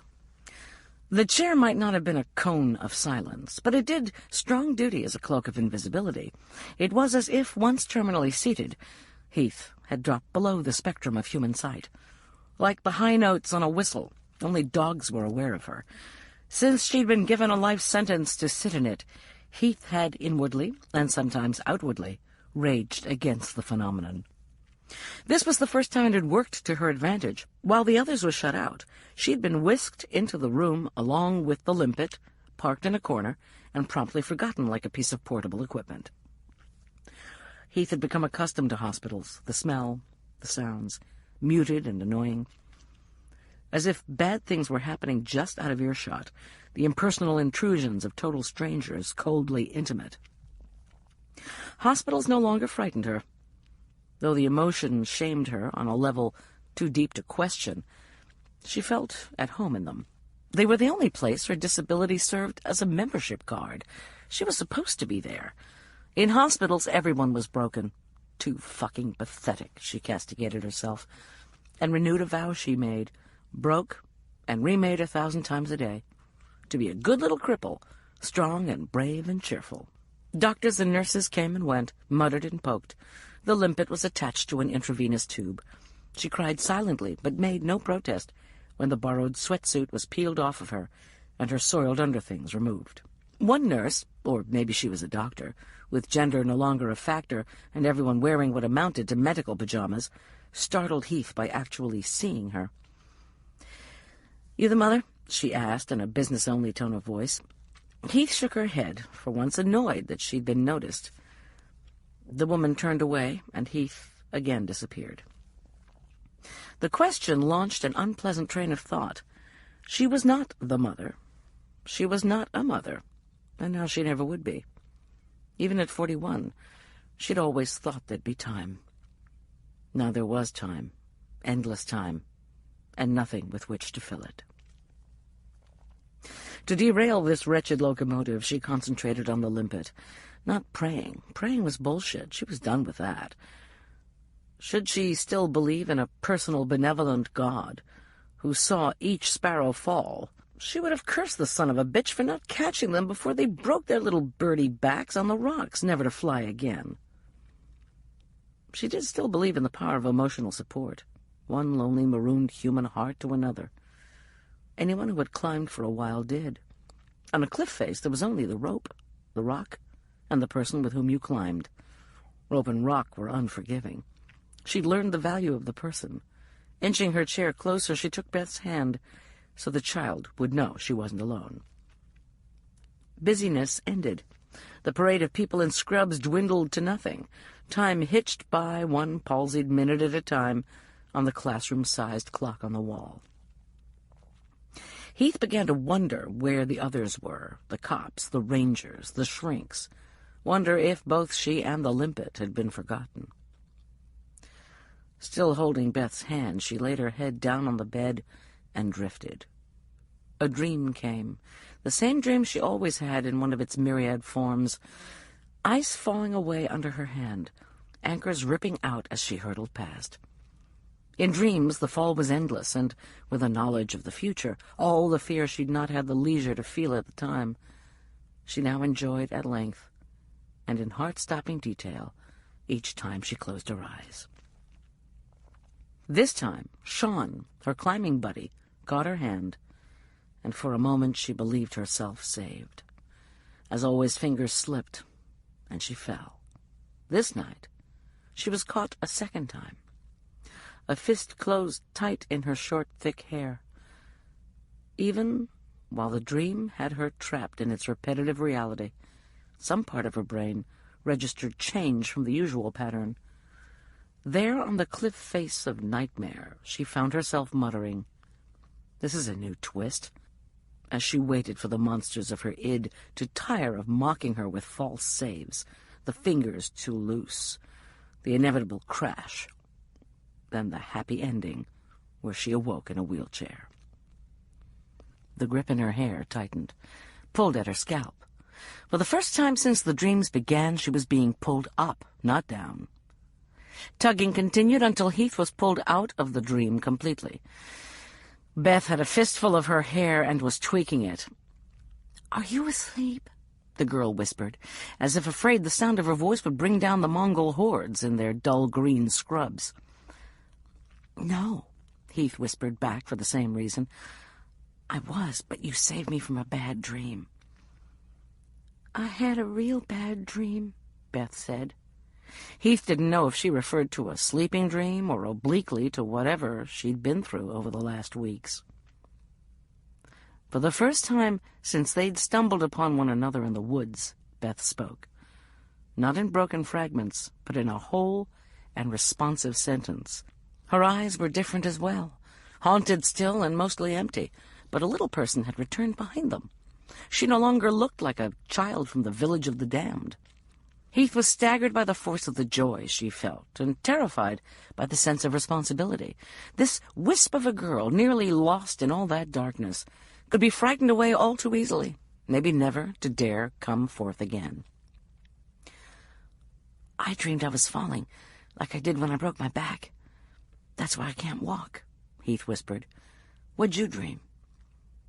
"I dreamed Candy was with us, and we were all going to Denver to shop for winter coats." This too was whispered. Without vocal cues, Heath had a hard time reading much into it. Beth had rolled onto her side and curled down till her face was only 6 inches from Heath's, who still rested her cheek on her folded arms.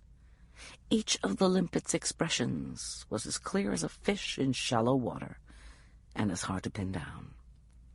Within the one short statement, it seemed Beth lived a lifetime of angst. Behind the innocuous words, Heath saw conspiracy, confession, horror, shame, or thought she did. Maybe, having imagined these things, she projected them onto the smooth skin of this child. "How come the dream was real bad?" she asked. "Because Candy wasn't really with us, and we weren't going shopping." Her whisper trailed off to the merest distortion of air. Had Heath not been so close, she wouldn't have heard it.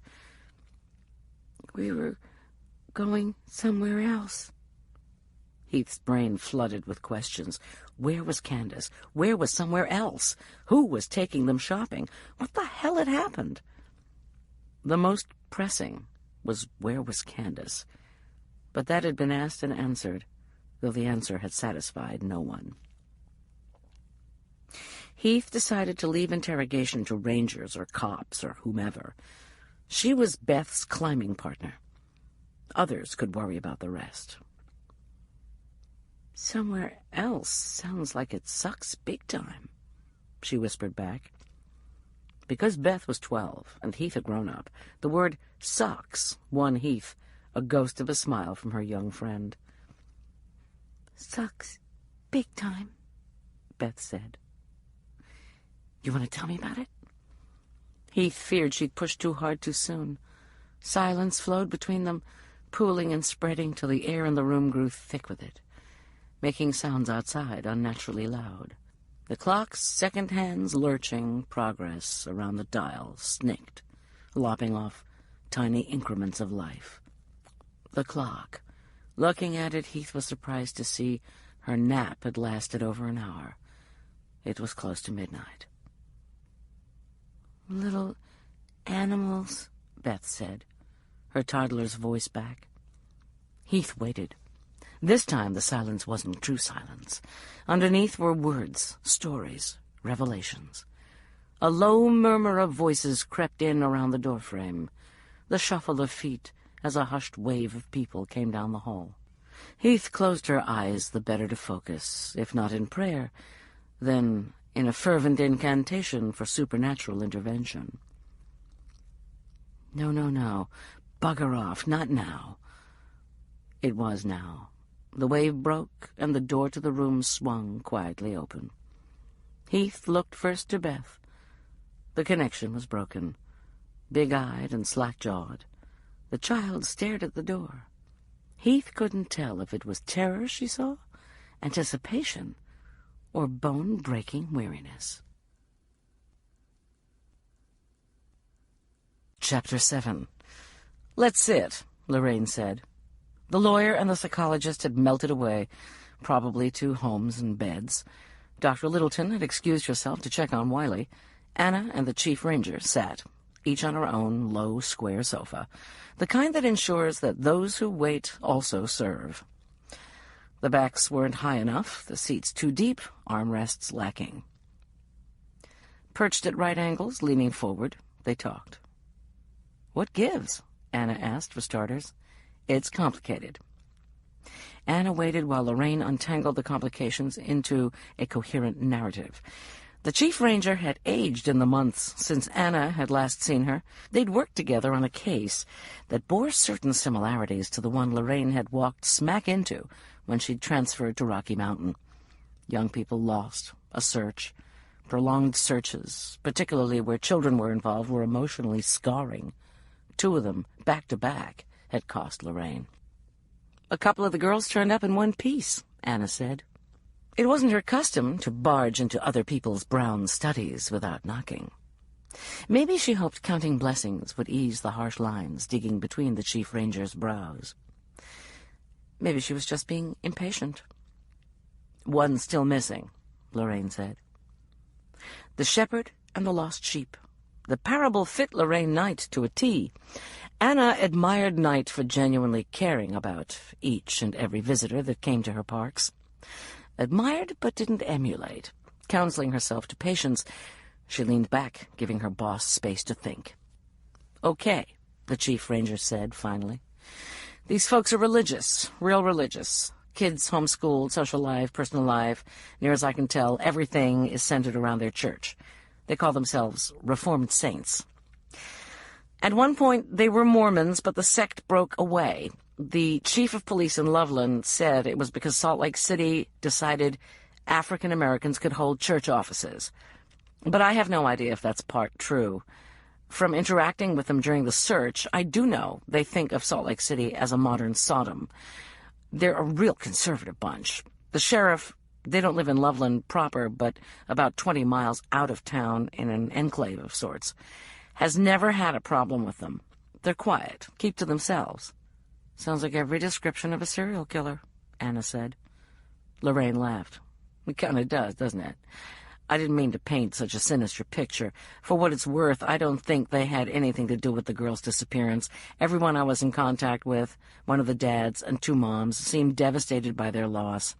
What was hard for those of us who aren't of a religious bent was that they refused to help with the search. They never walked trails, took calls, pursued family leads, put faces on milk cartons, never called the park or came up here to see how the search was going." "They didn't do anything?" Anna was as appalled as she was amazed. Parents could usually be relied upon to, if nothing else, drive the search and rescue officer insane. "I didn't say they did nothing," Lorraine said. She paused a beat, caught Anna's eye. "They prayed, round-the-clock vigils, prayed in shifts. They kept right on doing it, their whole little community." Anna might have thought she'd softened, but with this story the old cynical edges cut sharp as ever.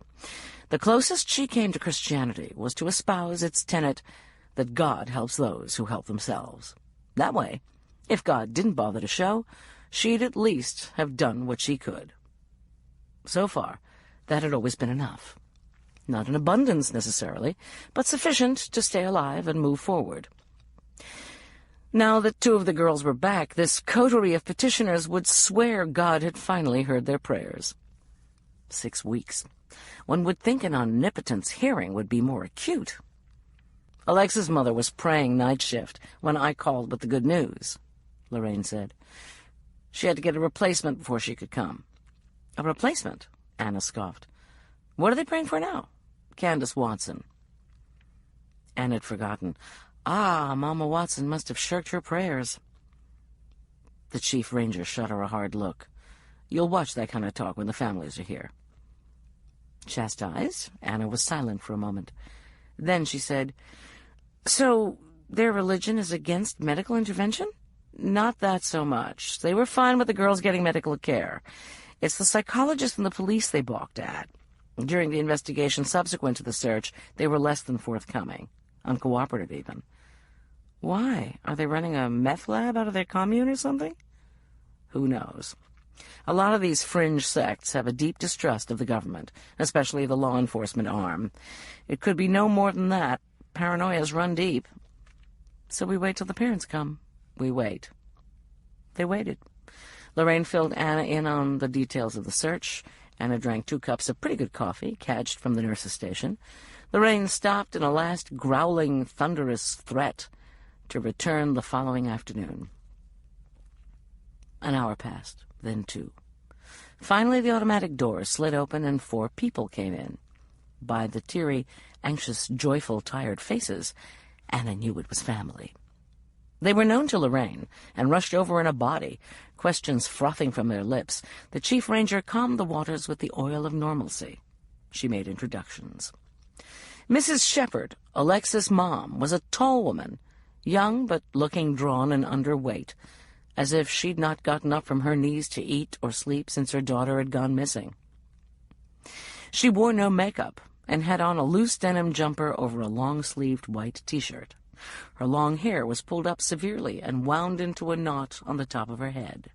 Despite the unglamorous treatment, it was clear where Alexis got her looks. Mrs. Shepherd's face was fine-boned, the skin pasty but unblemished, and her eyes truly remarkable, wide-set and sky-blue.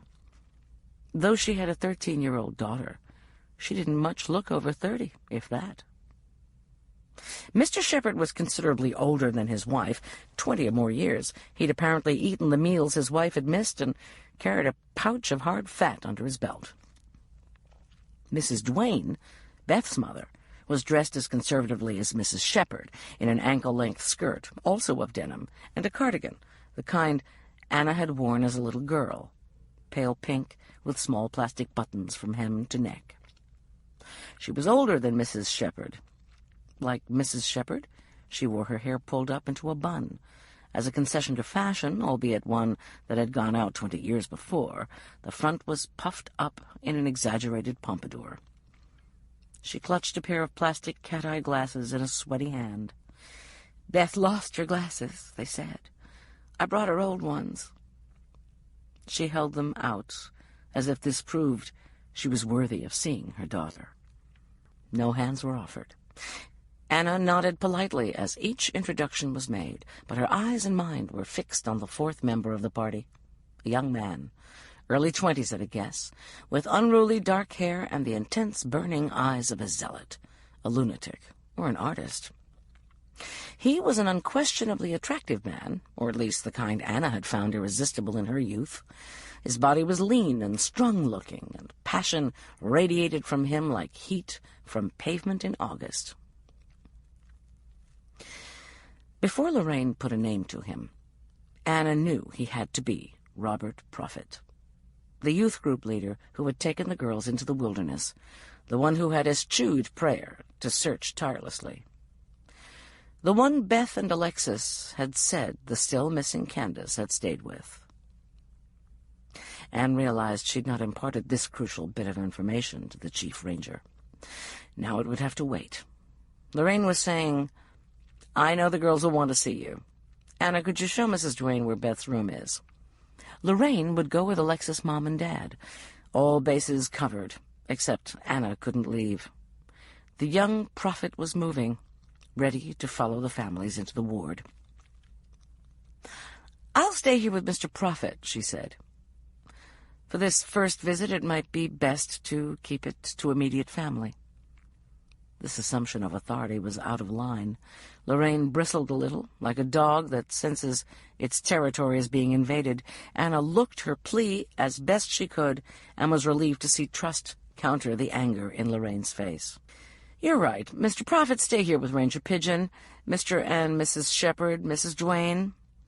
Before she could finish, the doors to the outside slid open again, and a man and a female ranger came in at a jog trot. The man's hair was wet, plastered to his head.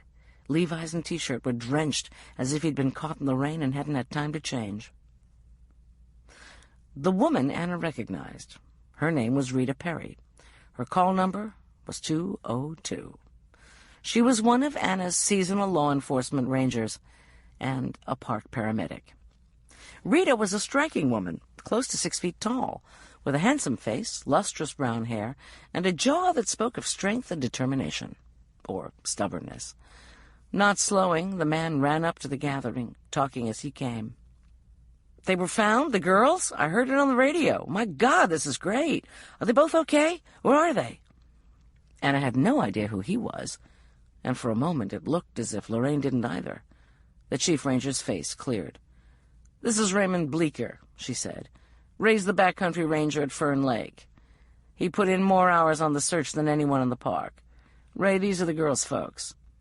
Ray, then, was also one of Anna's seasonal rangers. The name rang a bell, but she'd not yet had time to get into the backcountry. "Did you bring Ray?" Anna asked Rita. Just a question to settle the two of them down. "Yeah, he radioed from the trailhead across from Sprague.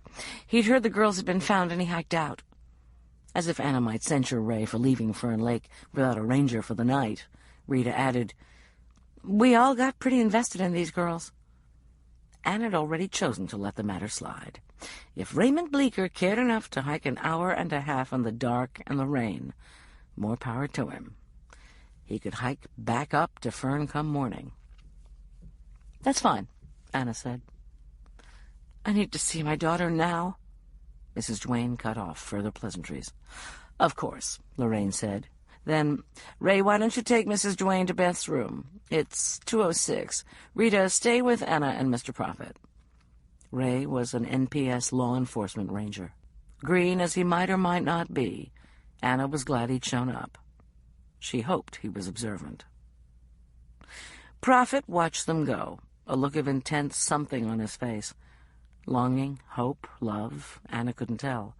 With burning young men who had fiery responses to everything from a sunset to a Middle Eastern war, it was nearly impossible to sort and prioritize. If he noted the inherent unfairness of Lorraine and Ray going where he was denied access, he wasn't saying anything. "Sit down, Mr. Prophet." The words sounded more like a command than an invitation. Not wanting to put him on guard if he wasn't ready, Anna smiled nicely, or thought she did. Prophet looked at her as if she'd bared pointed fangs. He glanced once more toward the doors the others had disappeared through, then turned back toward Anna and Rita, a dazed expression on his face. "Praise the Lord," he said. And to Anna's surprise, he and her ranger ran into one another's arms. The embrace was of the chaste buddy variety, touching only shoulders, faces turned out. "Praise the Lord," Rita echoed. Then, to Anna's consternation and annoyance, they dropped to their knees on the linoleum of the waiting room floor and commenced praying out loud. Chapter 8. "Why don't you lie down?" Gwen said reasonably. Heath was too tired to be reasonable, too tired to sleep, too tired to do as she was told by aunt or physician. "Later," she said. "Mind if I smoke? Not if you don't mind me towing you behind the RV while you do it." It was the answer Heath expected. The one she wanted, really. Though she smoked, until the accident only 3 or 4 a day, but more and more since, she couldn't stand the smell of cigarette smoke and upholstery, her clothes, her hair. She always smoked out of doors, then washed and brushed her teeth. Because she knew it for a filthy habit, it was one of her favorites. Given the emotional maelstrom that had swept out of the darkling forest and inundated the rest of the night, Heath would have broken the indoor rule just this once. The craving was strong enough. She considered promising her aunt she'd hold it out the window. The very power of the addiction was why she didn't give in to it. "I can wait," she said. "What do you think about that new Canaan invite?" "Tell me how it came about again."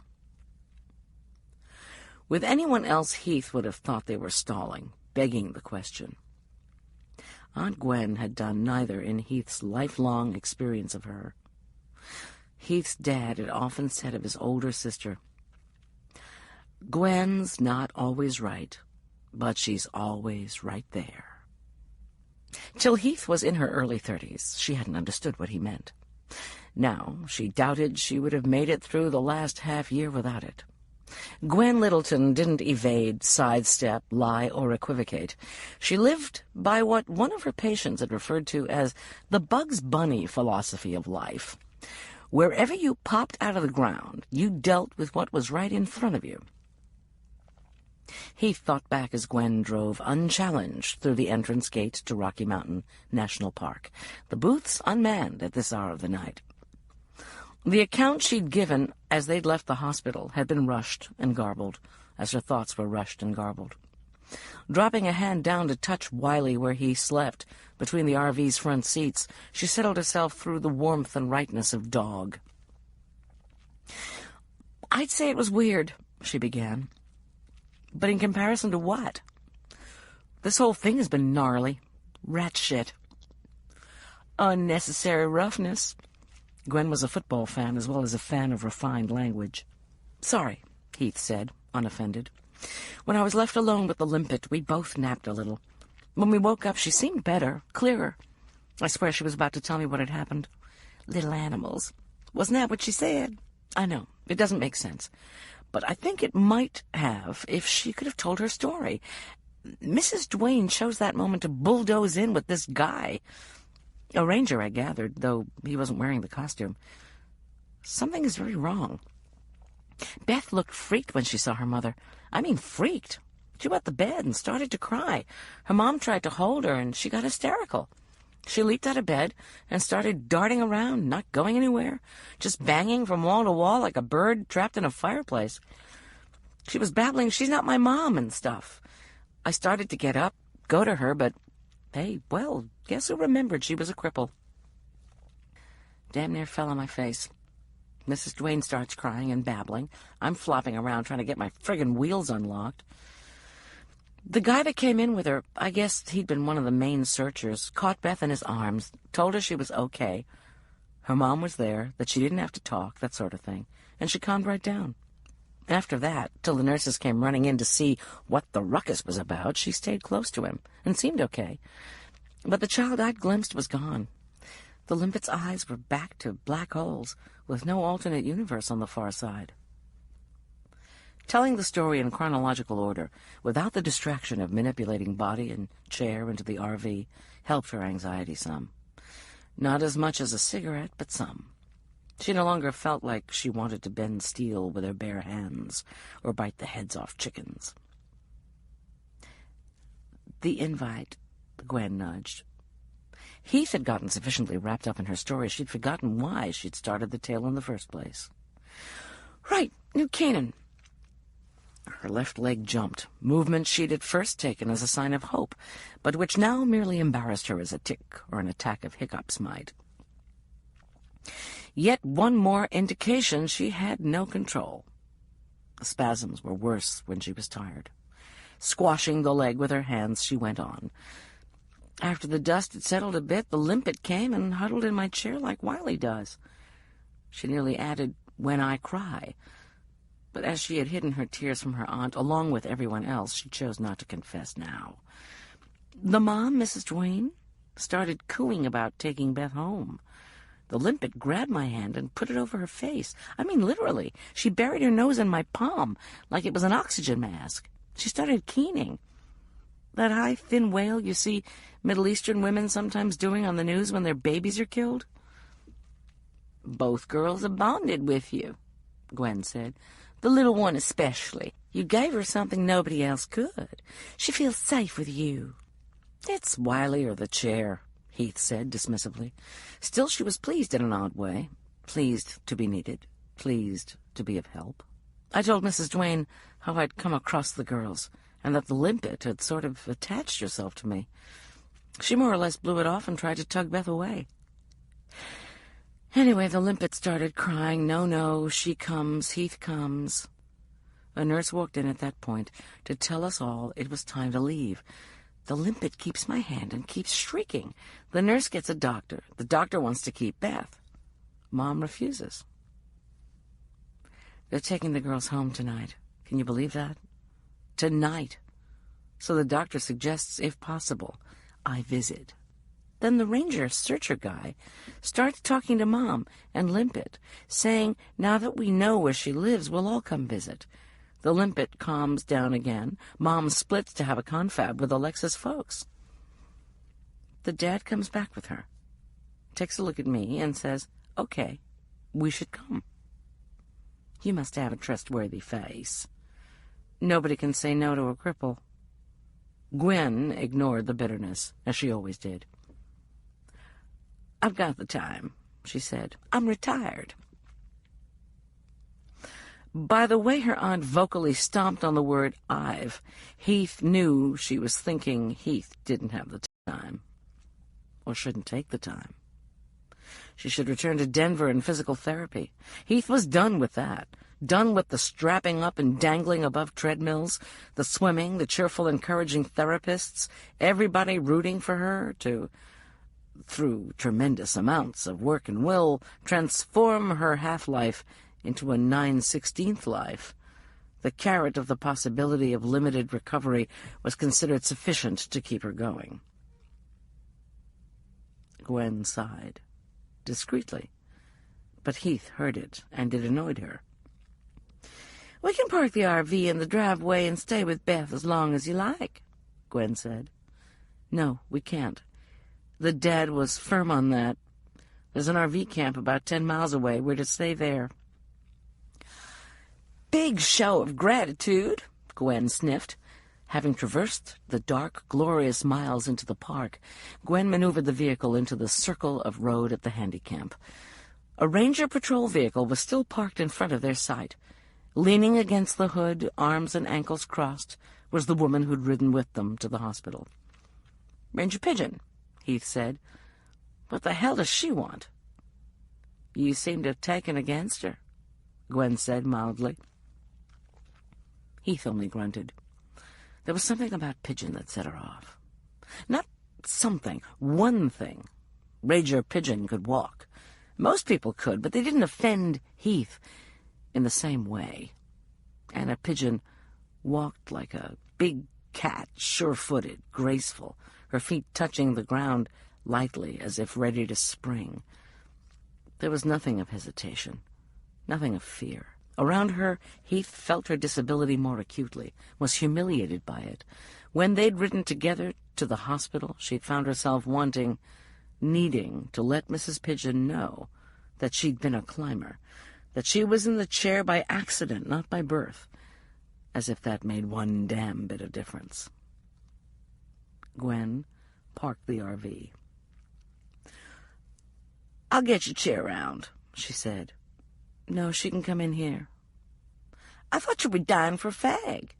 Only Gwen still called them fags, and the image usually brought a smile to Heath's face.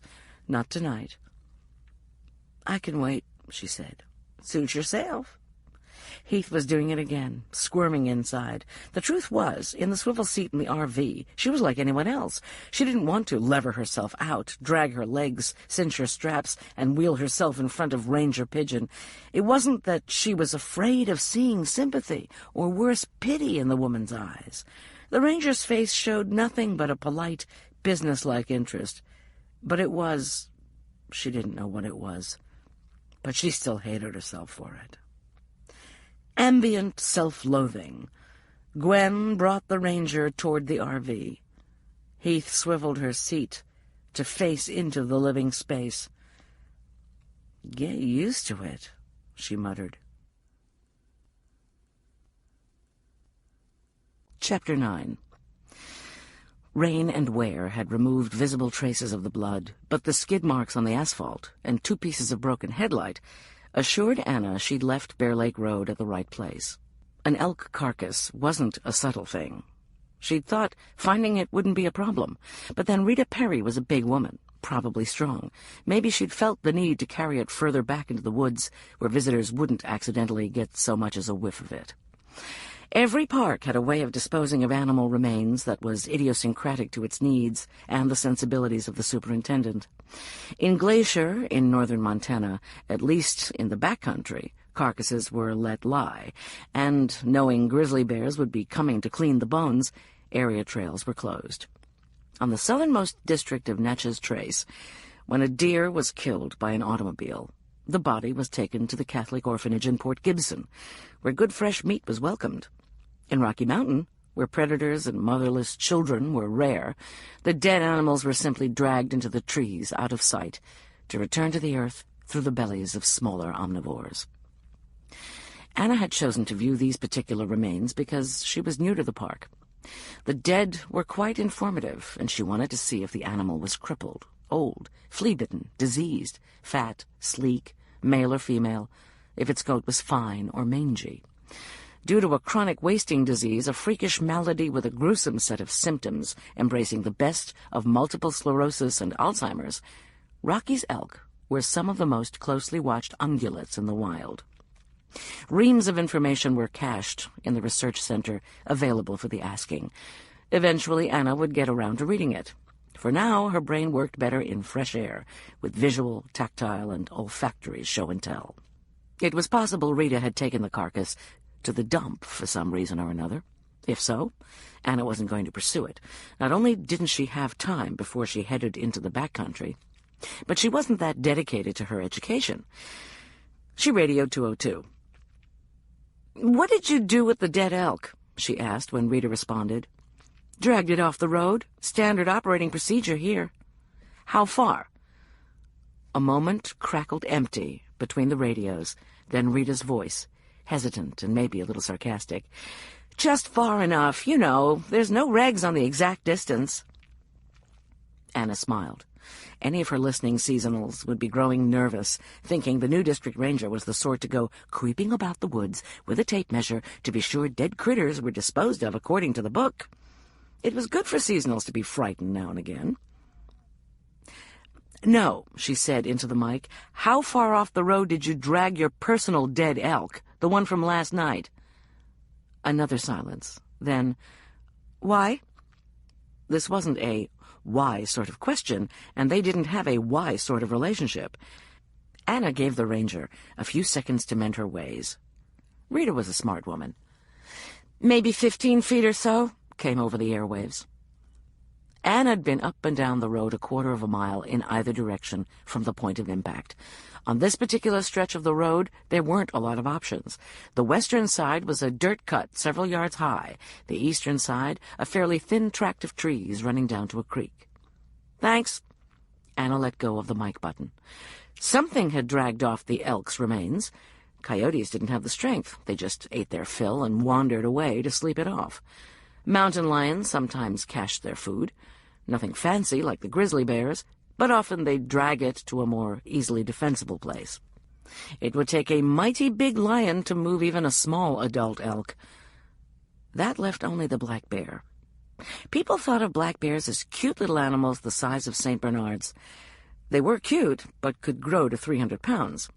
Like most species who weren't rich enough to boast obesity as their most pressing health concern, bears wouldn't turn their nose up at a bit of protein-rich carrion. From the scuttlebutt she'd gathered, Rocky'd had problem black bears before. Bears, big bears, this close to the more populated front country camping areas, were usually bad news. Anna looked at her watch. There was nothing she could do about it till a visitor got munched or a bear was harassed, and she had no intention of missing her date. As always, when walking away from people, pavement, and the ubiquitous golden calf Americans were determinedly sacrificing the environment to, the automobile, Anna felt her heart swell, her mind expand. Eyesight grew sharper, hearing more keen, as her soul feasted on the natural world. In the years in Mississippi, she'd almost managed to forget how much the mountains meant to her, how splendid it was to run on the high octane. At sea level, all one got was oxygen. At 8,000 feet, one could breathe honest-to-God air. With each deep breath, she consciously blew out soot from the previous night's emotional conflagration. What should have been a joyous reunion between grieving parents and lost children had turned into a morass of bizarre behaviors. Anna had had enough prayers to choke an agnostic. The frustration she suffered, watching the parents risking the health of their children by eschewing modern medicine for the dubious healing powers of magic incantations, had kept her blood pressure up so long her brain felt parched. When Lorraine suggested she check out the backcountry in the Thompson River District, Anna had jumped at the opportunity. Since Ray Bleecker had to hike back to Fern Lake after his impulsive dash out to see the search victims alive and well, or at least 2/3 of them, Anna had chosen to accompany him. "How long have you been a backcountry ranger?" she asked. She hated besmirching the day with the rattle of human voices, but it behooved her to get to know her people. Ray hiked on for a moment without speaking, as if her banal question was deserving of serious thought. That, or he'd worked in more parks than could be credited to a man of 27. Anna knew his age because she'd glanced at his employee folder before the hike. If she hadn't, she'd have put him in his early to mid-30s. He was good enough looking, chin a little weak perhaps, pale blue eyes a bit protuberant, but his straight brown hair was thick and his skin good. It wasn't that the years had marked his face. In fact, the skin around his eyes was remarkably unlined for a man who spent a majority of his days exposed to wind and sun. The backs of his hands, though sun-browned, didn't look as if they'd taken the beating 4 or 5 seasons in the backcountry could dole out. And he moved as a younger man might, months on the trail making him lean and strong. He just felt older, more internal silence, less of a tendency to let every thought and emotion show. "Not long," he said finally. "How about you?" A human being who didn't grab at an opportunity to talk about itself. Anna found that refreshing. She gave a short answer to his question and enjoyed a quarter-hour more of quiet. The trail up from Bear Lake, past Odessa and to Fern, was glorious. Anna doubted there was a trail in Rocky that wasn't. From wooded green canyons, glittering and chuckling with fast-running creeks, one could see granite peaks ringing the sky, bald and sharp, the cracks in these giant citadel stones visible where weather had continued the work the glaciers began. Tiny lakes bejeweled unexpected hollows, and everywhere there was rock. Boulders, hills, palisades of rock in gray and green and gold. Rock that took the light like seasoned actors, playing back emotions of color and shadow through the day, through the seasons. Not many rocks in Mississippi, mostly mud. At length, duty roused Anna to try another foray into the realm of employee relations. "What other parks have you worked in?"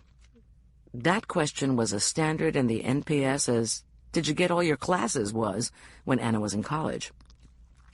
Till now, she'd never known it to fail to elicit a spate of conversation, followed up by a satisfying round of, "Do you know so-and-so?" For all its 370-something parks and monuments scattered across America, the Park Service was a small world.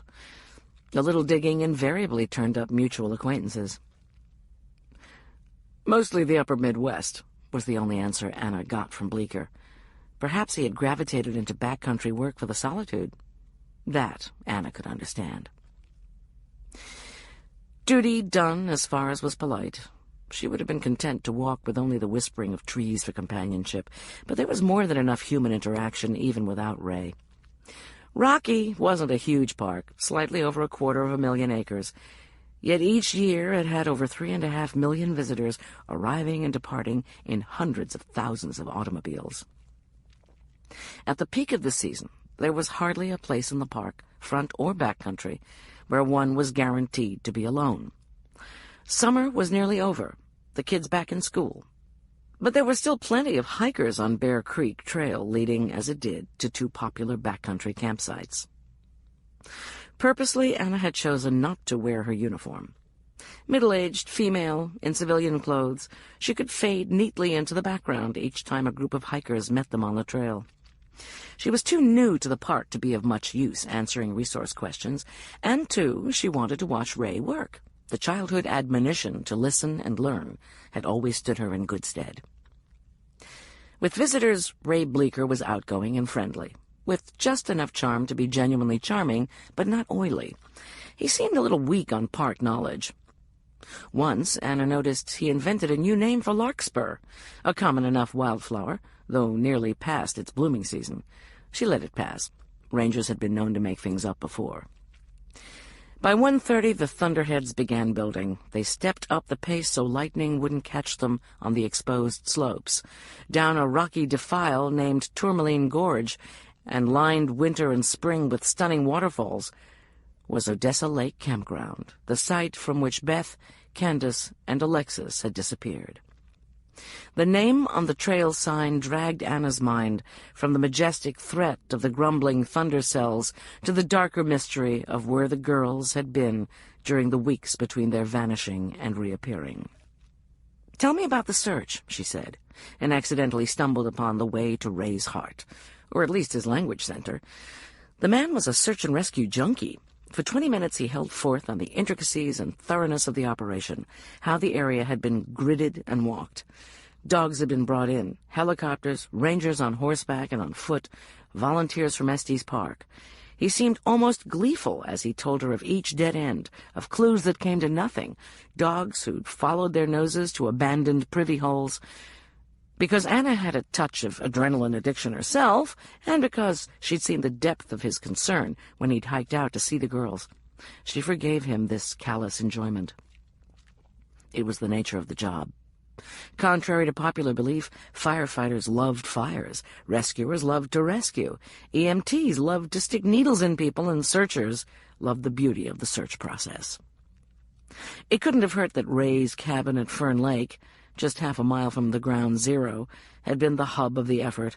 For weeks he'd had more attention than he'd probably gotten in all the other jobs he'd held combined. At the bottom of the narrow canyon, he gave her a tour of the Odessa campsite where the youth group had stayed. Though beautiful, it was not a place Anna would choose to spend time. Canyon walls, skirted with boulders the size of semi-truck trailers, pressed close on both sides of a tree-filled ravine.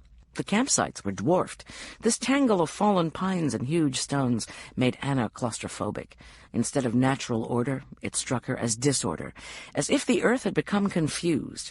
Nature, rendered unnatural, cast a sinister feel over the place, and she was glad when Ray had talked himself out, and they climbed up to the gentler, more open views of Fern Lake. The backcountry cabin at Fern was everything the public imagines backcountry cabins to be, and seldom are. Set on a knoll above the small lake, it was made of logs and boasted 2 bedrooms. The park had recently refurbished it down to fire-engine red curtains in the windows. Unlike many young men, Raymond Bleecker was as tidy as Felix Unger. Anna's impromptu visit found the place in shockingly good order. Even the mullions of the many-paned windows were dust-free. One of the bedrooms served as a storage room for chainsaws, ropes, sleeping bags, backboards, shovels, and other necessities of the wilderness existence. Anna noted that everything was neatly hung in its place and newly labeled. Raymond had gone to the lengths of spreading a canvas tarp over the floorboards to serve as a rug.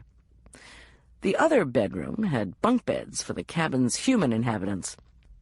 A spacious living-room kitchen with a double bed and dining table set cheek by jowl was warmed by a wood stove. Against one wall, a 2x4 ladder was bolted, leading to a loft space over the bedrooms that tickled the heart of the child that still lurked within Anna. The cabin's larder was well stocked, food and other housekeeping items packed in by mules. Raymond's personal things were on a single shelf to one side of the dining table. Clothes were folded with factory precision. A laptop and compact high-tech sound system with extra batteries were neatly covered in clear plastic. Shoes were polished and set toes out. Books of poetry, mostly, were captured between 2 exceedingly clean rocks. Everything painstakingly mouse-proofed. Now that he'd opened up, Ray proved a surprisingly good companion, adept at drawing out those with whom he talked. By the time they'd consumed a fairly decent spaghetti dinner and the dishes were washed, Anna realized she'd told him just about everything but her bra size, and still knew next to nothing about him. An unusual and not unpleasant state of affairs. In the quiet aftermath of dinner, she sat at the plank table, and by the light of a Coleman lantern read through the journals. Rangers and visitors, firefighters and skiers had been writing their thoughts down since the 1970s. Nearly 30 years of history told from hundreds of points of view, yet what caught Anna's fancy was the shared human experience, the timelessness of a life that didn't change hour by hour with the shock of the new. Buildings going up next door, playgrounds raised, internet spinning its sudden cyber web, cell phones piercing. Along with the usual chatter of the hike and the weather, Nearly every entry had two things in common: glowing reports of the landscape and scathing denunciations of the mice, some with drawings of the little creatures committing all manner of mousy depredations on the humans who intruded into their cabin. Anna skimmed the first 25 years of the history, more for her own enjoyment than anything else. Because of the girls who'd turned up on her professional doorstep, she was mostly interested in the entries for the previous month, those of the SAR, Search and Rescue Rangers, who'd stayed at Fern. Rita Perry, Anna's law enforcement seasonal, had written half a dozen or more times. It was no wonder she'd grown close to Robert Prophet. On at least 4 occasions during the search for the girls, they had bunked together. On a search and rescue or a wildfire, though the intensity of these activities spawned more than their share of romances, bunked together hadn't any sexual connotation. There was more a sense of military camaraderie, a flopping down of like-minded soldiers at the end of the day. Though with young people, any people if it came to that, sex was a powerful undercurrent. Anna had found far less gender politics when the work was hard and physical, and civilization far away. She paged forward and read on. As the search ground down, the names of the participants grew fewer. Rangers still came, but volunteers had either given up hope or run out of time. The entries became shorter, dispirited. For the last week or so, no one mentioned the search or the children. Anna stopped reading, but left her eyes on the page of the open journal. A habit so ingrained she was no longer aware she did it. Years in and out of camps and other group living conditions, she'd found if she pretended to read, fewer people felt compelled to talk to her when she needed to think. With Raymond Bleecker, the ruse was probably unnecessary. Across the table from her, he seemed content leafing through a 4-month-old 17 magazine left behind by some ranger's teenage daughter. Taken singly, the entries illuminated fragments of the search, like snapshots from a roll of film shot over 4 weeks. There was nothing that wouldn't be covered in greater detail by reports filed in the front country. Taken as a whole, the entries painted the ebb and flow of hope and strength, and outlined the players who'd dabbled, those who'd given it the old college try, and those few who had stayed on till the bitter end. The Rangers and Robert Prophet. The youth group leader's visits had only tapered off in the last week.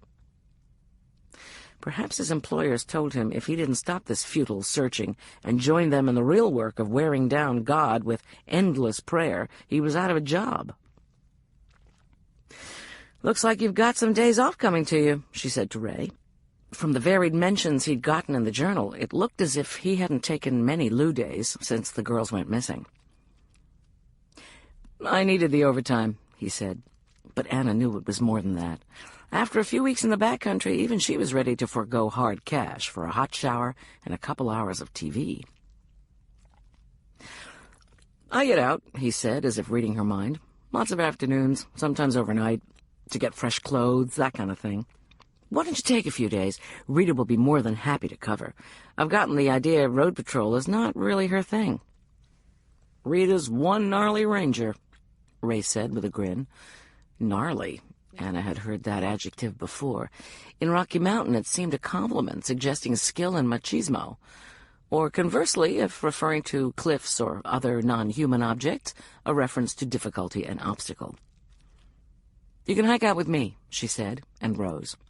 It was past 10, time for bed. "My normal Lou days are Monday and Tuesday. Why don't I just finish up and take a long one?" Given it was Wednesday night, Anna couldn't but admire his dedication. But then, he'd had a shower and a front country fix the previous night. At 27, that was enough. "Suit yourself," she said. The great lack in even the most adorable backcountry cabins was indoor plumbing. Small cisterns and sinks with drains into a bucket served well enough for cooking and washing dishes, but the more basic bodily needs had to be taken to an outdoor privy. These privies were dug by hand, and they were cleaned by hand, the human waste hauled out. Rangers in the wildernesses of the national parks smelled more than the roses. While accepting their necessity in heavy-use areas, Anna loathed the things. She couldn't hold her breath long enough and usually ended up gasping and gagging. She'd been told many times to breathe through her mouth, and though logic told her it was impossible, imagination insisted. Though she might not smell it, she could taste it.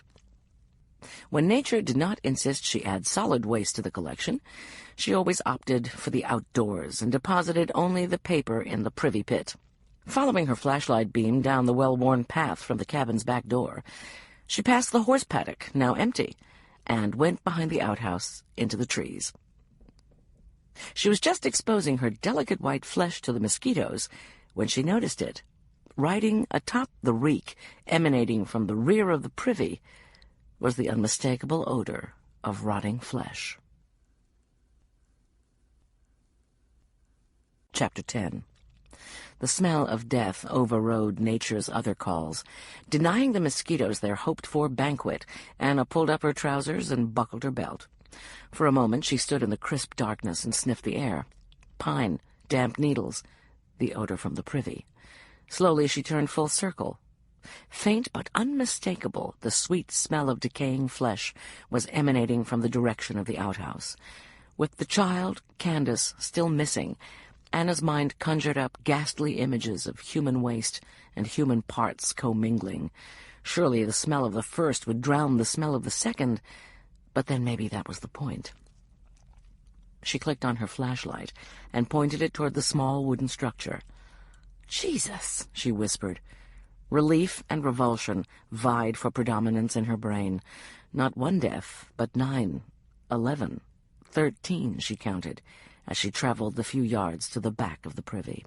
Nailed to the cedar board, one nail to each like insects on a display board, were a baker's dozen of mice. The tiny corpses were in neat rows of 4. The last row, with only one little gray body, looked as hungry and expectant as an open grave. The mice had evidently been gathered over a period of time. Those in the top rows were desiccated. The last one looked to be only a week or so old. A chronology of rodent death. A miniature body farm.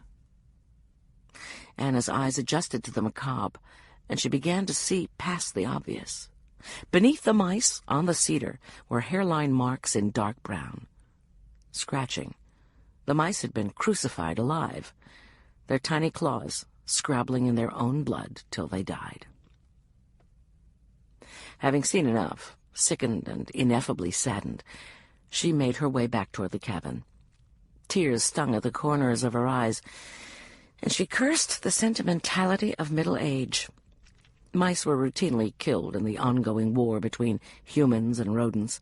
It wasn't so much their deaths as the cruelty that hurt her. Ray Bleecker was at the dining table where she'd left him. Against the chill of the mountain night, he'd put on a shapeless gray cardigan. Perched on his nose were reading glasses. He looked like a young Mr. Rogers presiding over the suddenly unsavory neighborhood. "Put on your shoes," Anna said. "I've something to show you." Hands bulging in the pockets of his sweater, Ray stared at the collection of tiny corpses. "What kind of sick bastard would do this?" he asked after a moment. His voice was flat to the point of monotone, and Anna guessed he held strong emotions in check. "You tell me." It wasn't a rhetorical statement. It was an order. He was the ranger. It was his privy, his mice, nailed up with government nails. "My fault," he said in the same featureless voice. "He wanted a live trap, said mice were God's creatures, too. That the traps we had broke his heart each time they broke a mouse's neck. What bullshit." Ray laughed then, a jolting bark, without warmth or humor. Laughter is an ugly sound. "Robert Prophet?" Anna was remembering his entries in the journal, his stated desire to kill the mice that haunted his sleep in the cabin. Divine retribution with crucifixion to add a biblical flavor. "You're sure?" "No, I like Robert. He seems like a sincere guy. He's a hard worker. You can't guess the hours he put in on the search. We'd have knocked off for the night, and he'd go out in the dark with a flashlight to get in another hour or two. I don't want it to be Robert. I don't think more than a handful of other people, maybe Rita, Ryan, I guess, even knew about the live trap. I mean, it's bullshit. Catch 'em, let 'em loose. First thing they do is come home. Anna turned the light away from the mice. The sadness was coming again, and she had no intention of letting it show. First thing in the morning, she would take the mice down and bury them. At the moment, all she wanted was to crawl into a sleeping bag and enjoy oblivion for a few hours.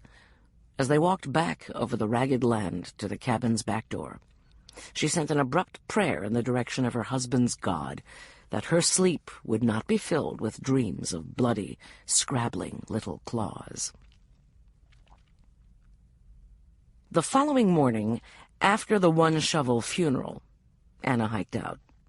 Fern Lake Trail was a loop closed on the east side by Bear Lake Road. She took the shorter, more direct route that would bring her out below Moraine Meadow, the route Ray had taken when he'd hiked out in the rain. The day was a glorious high-octane mix of sunshine and pine-scented breezes, the trail superbly maintained. Trail crew, none of whom Anna had yet been introduced to, was to be commended. There were late wildflowers, a deer with a fawn long out of spots, gaily colored hikers sweating under packs too big for them. Even an inky black Abert squirrel, twitching its silly long ears. Yet Anna was unable to keep dead mice from nibbling away at her inner peace.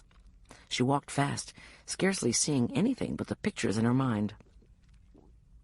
This noon, she and Chief Ranger Knight were driving out to New Canaan to talk with Robert Prophet.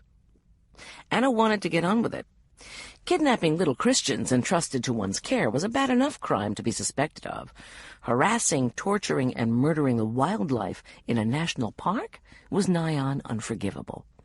As she showered, changed, then gobbled a hurried lunch, she wished with all her heart she'd brought her old orange tiger cat, Piedmont, with her. He alone would truly appreciate the tale of wanton waste. Piedmont was a scrupulous and ethical hunter. Sure, he played with his food, but he always ate what he killed. Ate everything but the head, feet, and guts. Those he traditionally left on the back step for Anna's culinary enjoyment. She never told the cat she didn't eat his offerings. Piedmont's feelings were easily hurt. In a freshly washed and detailed Crown Victoria, gussied up with the NPS shield and a tasteful shotgun rack, Lorraine Knight picked her up at 11 o'clock. Anna told her of the mice. "I bagged the live trap, one mouse and the nails, and carried them out," she finished. "The hammer I left. Ray's been working on the horse paddock with it. He would have destroyed any prints on the handle." "I doubt the rest will do much good either," Lorraine said. Anna knew that.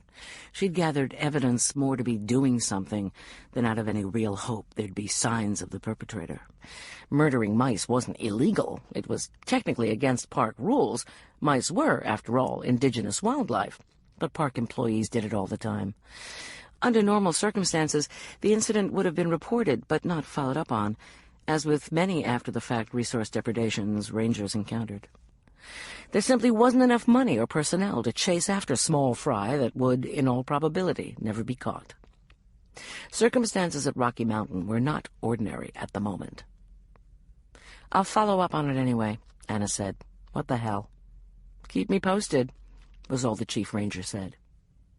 From Estes Park to Loveland was a drive of a little more than an hour.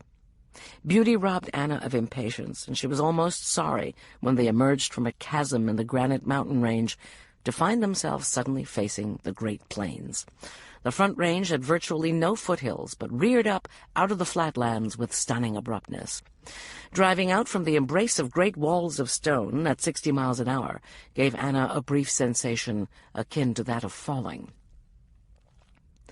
About halfway between Loveland and the mountains, opposite a forlorn and treeless RV park, with a dilapidated sign reading "Rollin' Roost," "Roll in and roost," a bizarre rock formation disrupted the land. To either side of the road, running parallel to the Front Range, reddish-brown stone thrust through the soil like the spine of some impossibly huge beast, buried long ago, only to be unearthed by the fierce winds of eastern Colorado. Lorraine turned north on a narrow dirt road running in the shadow of the skeletal rocks. Anna saw no sign, no name. The road was as anonymous as an old fire road. I had a talk with the dispatcher at Loveland PD. She gave me directions to New Canaan, the chief ranger explained. Actually, what she said was, when you're pretty sure you're going exactly nowhere, you're on the right road. We're on the right road, then, Anna said. Rocky doesn't have a jail. Where do you usually do this sort of thing? Interrogate suspects? Yes. This prophet isn't yet an official suspect, not exactly. He's been on again, off again on our list, ending with a fairly firm off, Lorraine reminded her. But usually we do it at the Estes Park or the Loveland PD. We've got a good relationship with local law enforcement, she said with justifiable pride. The NPS had several kinds of jurisdiction, from parks where the law was enforced completely by the federal government through the auspices of law enforcement rangers, to those that fell within the jurisdiction of the county sheriff. Territorial jealousies and disputes were not unknown. I opted to call on Robert at home, go out to New Canaan so we could take a look around, see why in hell these folks are so squirrely, that sort of thing. Anna, too, wanted to see Prophet's home turf. Given the mouse massacre, she wanted to see if the neighbor kids were missing an unusual number of pets. For a time they rode in silence, and Anna was content watching the strange and wonderful landscape unfolding to the east, rising to the west. They'd traveled 11 miles by the odometer, past no vehicles, homesteads, or grazing animals, when New Canaan was heralded by a crude, hand-painted sign nailed to a fence post. It's not a town proper, Lorraine explained, when Anna commented on it. It's more of a commune. The New Canaanites own the land, an old ranch inherited by one of the founders of the community, from what I gather. Why am I thinking of David Koresh and Jim Jones? Anna said. Lorraine laughed. The town was laid out in a neat grid, as were some of the mainstream Mormon towns Anna had seen in Utah, Cedar City, St. George, but that was where the resemblance ended. This grid was laid out with an optimism that had yet to bear fruit, like a number of the sorry ranchette developments carved out of Nevada's Smoke Creek desert, never to be populated. Here the graveled roads were laid down in a tic-tac-toe pattern, but only the intersections at the center had been developed. 8 homes total. No trees or lawns, flower beds or foundation plantings graced these graceless houses. All were more or less alike, 2-story, unornamented structures that looked more like miniature low-income apartment buildings than individual homes. Each had a door at either end. There were no awnings, no porches, no swing sets or jungle gyms in the yards. There were plenty of children. The girls, like Mrs. Duane and Mrs. Shepherd, in long dresses. The boys wore dark trousers and long-sleeved shirts, despite the 80-degree-plus enticements of summer's end. I can make a pretty good guess as to why the families are no friend to law enforcement, Anna said. I've been through towns like this on the Utah-Arizona border. Polygamists, Lorraine said. The investigative part of the search would have uncovered that possibility. How's that look about it? Too many kids, too few houses, all too big. Hard to prosecute, the chief ranger said. It's not illegal to live in sin, only to actually marry more than one of your fellow sinners at a time. She pulled the car over and parked neatly parallel to a curb that didn't exist. The children stopped their play, a desultory game that seemed based on a circle of dirt undoubtedly inhabited by some unfortunate insect. They didn't run over to the car, or laugh, or chatter. They just stared. It gave Anna a creepy feeling. Neither Alexis nor Beth was among them. The tableau of stupefied children held for a moment. Curtains in the house behind them flittered. A door opened, and Mr. Shepherd emerged, dressed, like the male children, in dark trousers and a long-sleeved shirt. Shepherd was bearded as the prophets from the Old Testament, and his hair curled at the collar of his shirt. His face was pasty for a man who lived in a state with more sunny days than not. He didn't look welcoming. As he approached the car, he tried to force his stern features into a joyous cast. The effect was more alarming than the original scowl. The clot of children broke apart to drift along in his wake. A bark, a wave of his hand, and they turned and filed back into the house as orderly as good children at a grade school fire drill. "Any word on Candace?" he asked, as Anna and Lorraine got out of the car. Whether he was astute enough to have planned it or not, the question subtly shifted the balance of power in his favor. Before they'd had time to establish themselves, he'd put them on the defensive. "Afraid not, Mr. Shepherd," Lorraine said, ignoring the shift if she'd felt it. "We'd like to have another talk with the girls and Robert Prophet, see if anything that might help us find Candace has been overlooked. They're being schooled right now. We're real conscientious about that." Anna adjusted her face into a pleasant, expectant mask and leaned against the fender of the patrol car. If the girls were at their lessons, they were the only children in New Canaan who were. The curtains in the house behind Shepherd were fairly dancing with peeps and pushes from those within. A short, wordless battle of wills was fought between Shepherd and the chief ranger. "I'll get Robert," he compromised after a moment. "That's okay," Lorraine said. "Just point out his house." Shepherd ignored her request. "Wait here." He went back into the house he'd come out of. Curtains stopped moving. Anna was suddenly aware of the silence. No people talking, no televisions murmuring behind closed doors, no phones ringing or lawnmowers buzzing, no traffic. The underlying pulse of life that is a constant where people gather together to live was missing. New Canaan felt comatose, all life locked deep within an inert body of which Mr. Shepherd was apparently the brain. Anna guessed if he wasn't the de facto bishop, he was one of the elders. "Bet you could get a house here cheap," Lorraine said with a wry smile. "My soul is collateral for the mortgage?" Lorraine shook her head. "I don't understand this kind of fanaticism, trading today for an eternity elsewhere. Plain old life is the best fun I've ever had." A door opened on the opposite end of the house from where the original activity had occurred. Mrs. Duane stepped out onto the packed dirt. "Why don't you come in for a cup of coffee?" she said brightly, as if they were neighbor ladies paying a call. The room they were ushered into was about 3 times the size of a standard living room in a tract house, and even less appealing. No windows let in the light of day. No pictures graced the walls. The room was bare but for 2 rows of backless benches and a lectern. Mrs. Duane referred to it as the chapel, but to Anna's mind it was the last place an omniscient being would choose to spend time. There wasn't any coffee. Mr. Shepherd stood just to the right of the lectern, arms folded across his chest, beard thrust out pugnaciously. Robert Prophet hunched on the front bench, elbows on knees, hands buried in his hair like a proper penitent. The chief ranger took the bench behind him, so he'd be forced to turn around. Anna stood to one side, her senses in a state of hyper-awareness. She didn't like the space, the new Canaanites, or the feel of crucified rodents in her brain.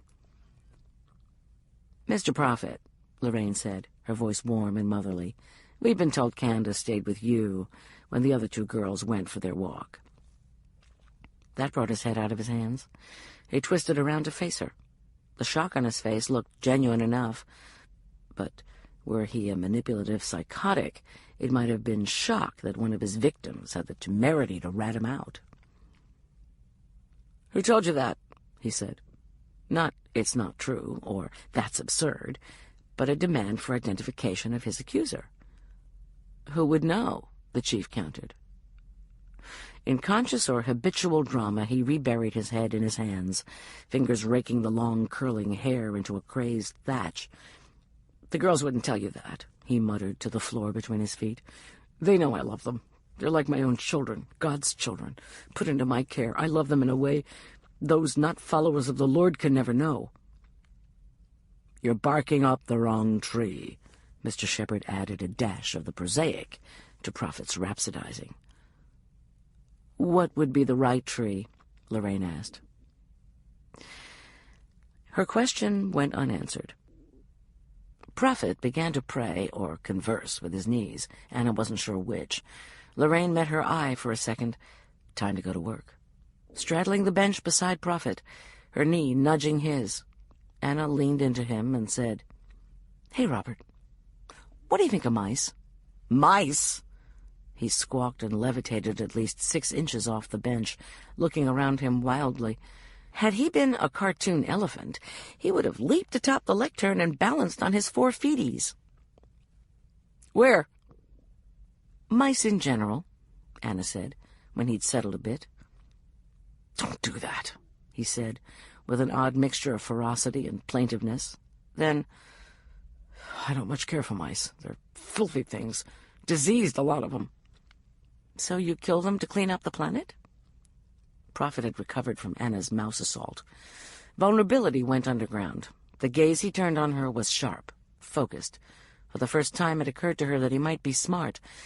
Not just clever, but very, very smart. That was one more very than she could lay claim to, and she warned herself to be careful around him. "Why are we talking about mice?" he said, with the lowest wattage of intensity she'd yet seen him use, which wasn't all that low by run-of-the-mill standards.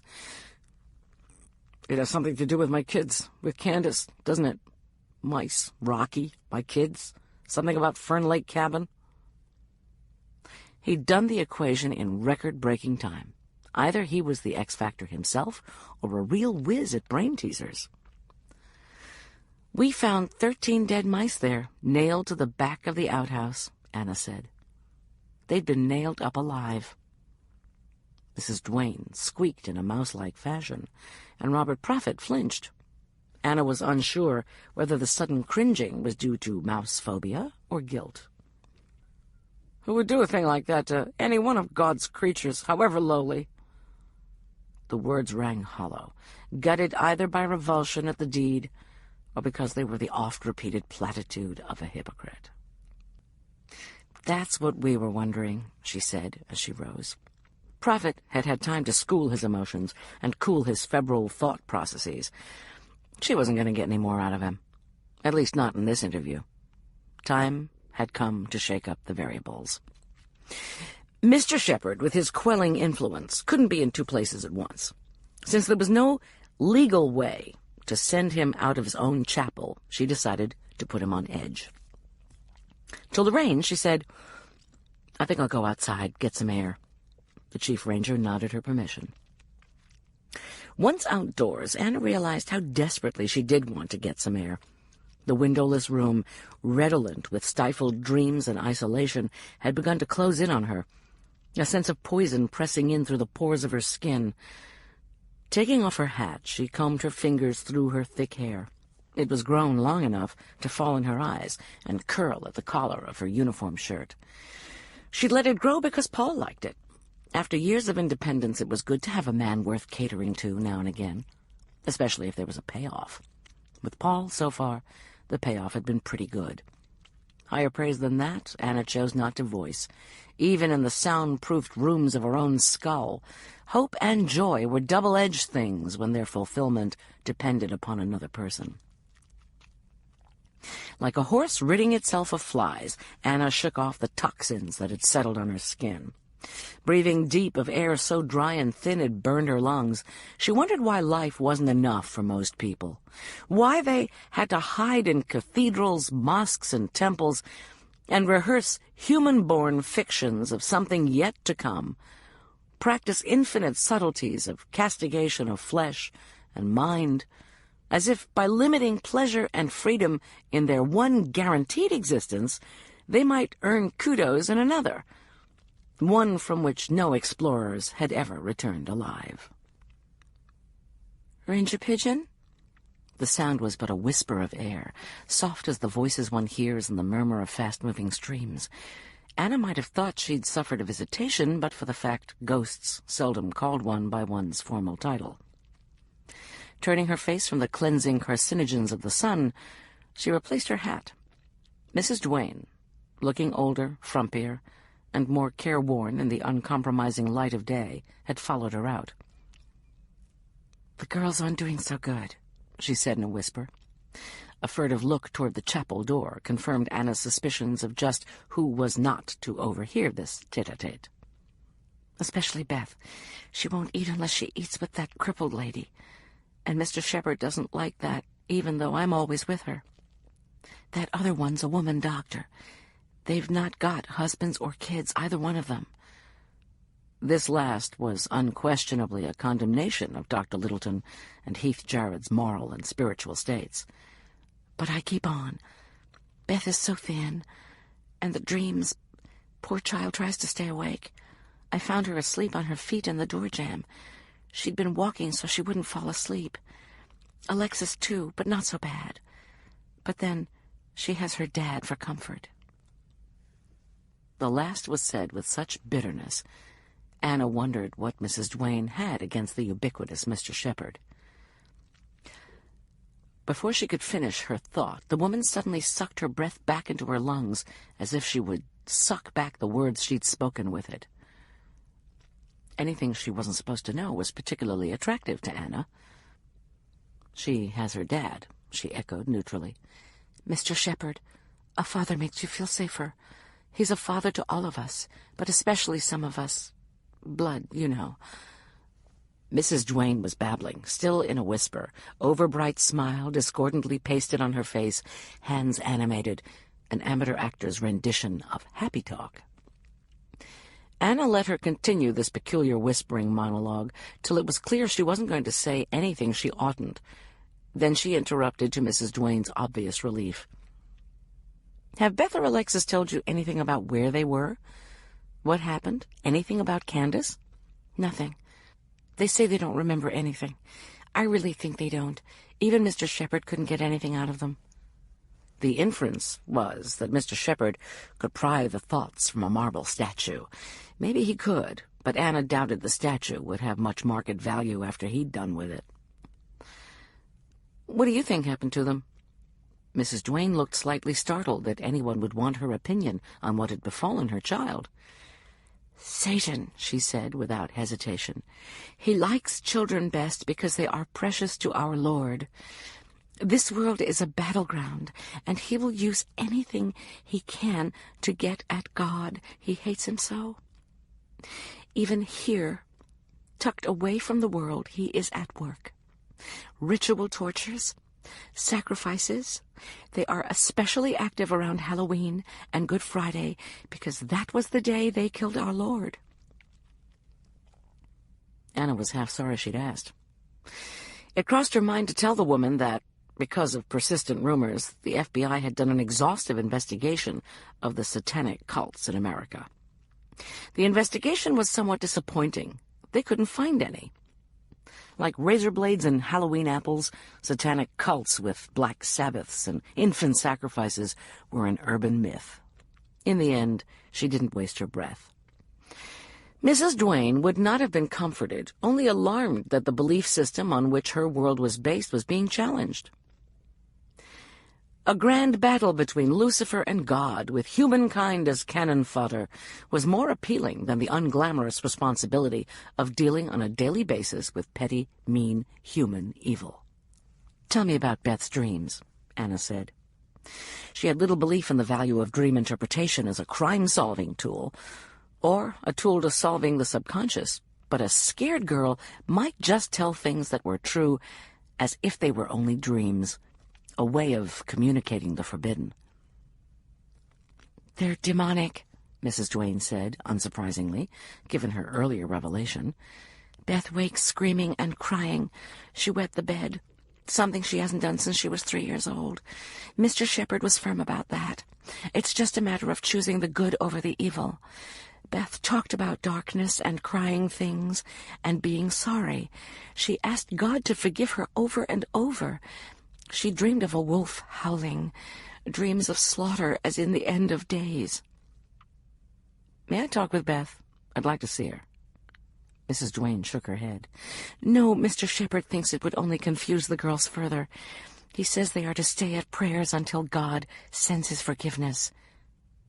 "For what?" "We don't know," Mrs. Duane wailed, if wailing can be done in a whisper. Anna truly, deeply, sincerely wanted to smack her upside her little sheep's head. Either the woman was as foolish as Robert Prophet was bright, or whatever gleam of good sense she'd once had been sluiced away when her brain was washed. "Why did you want to talk to me?" Anna asked sharply. Mrs. Duane looked at her blankly. "Seriously, Anna went on. "You followed me out. You are clearly agitated, afraid of being caught. It must have been important, yet you tell me nothing but ghost stories and dreams. Why'd you want to talk to me?" A moment's silence fell between them, a balm to Anna's ears and spirit. Mrs. Duane's eyes filled with tears. Anna was unmoved. "I wanted you to help," she blurted out, finally. "I can't," Anna said bluntly. "Your daughter's in a living hell. Another girl is missing, and there's not a damn thing I can do about it. You know these girls. You talk to them. You want to keep secrets from me, fine.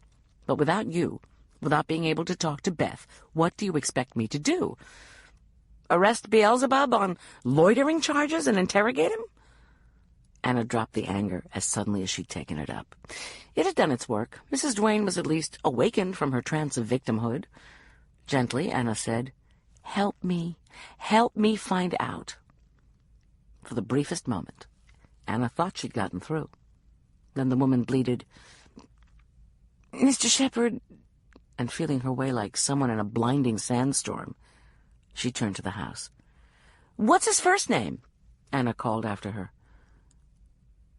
Stopping, she looked back in surprise. "Mr. Shepherd's? Yeah.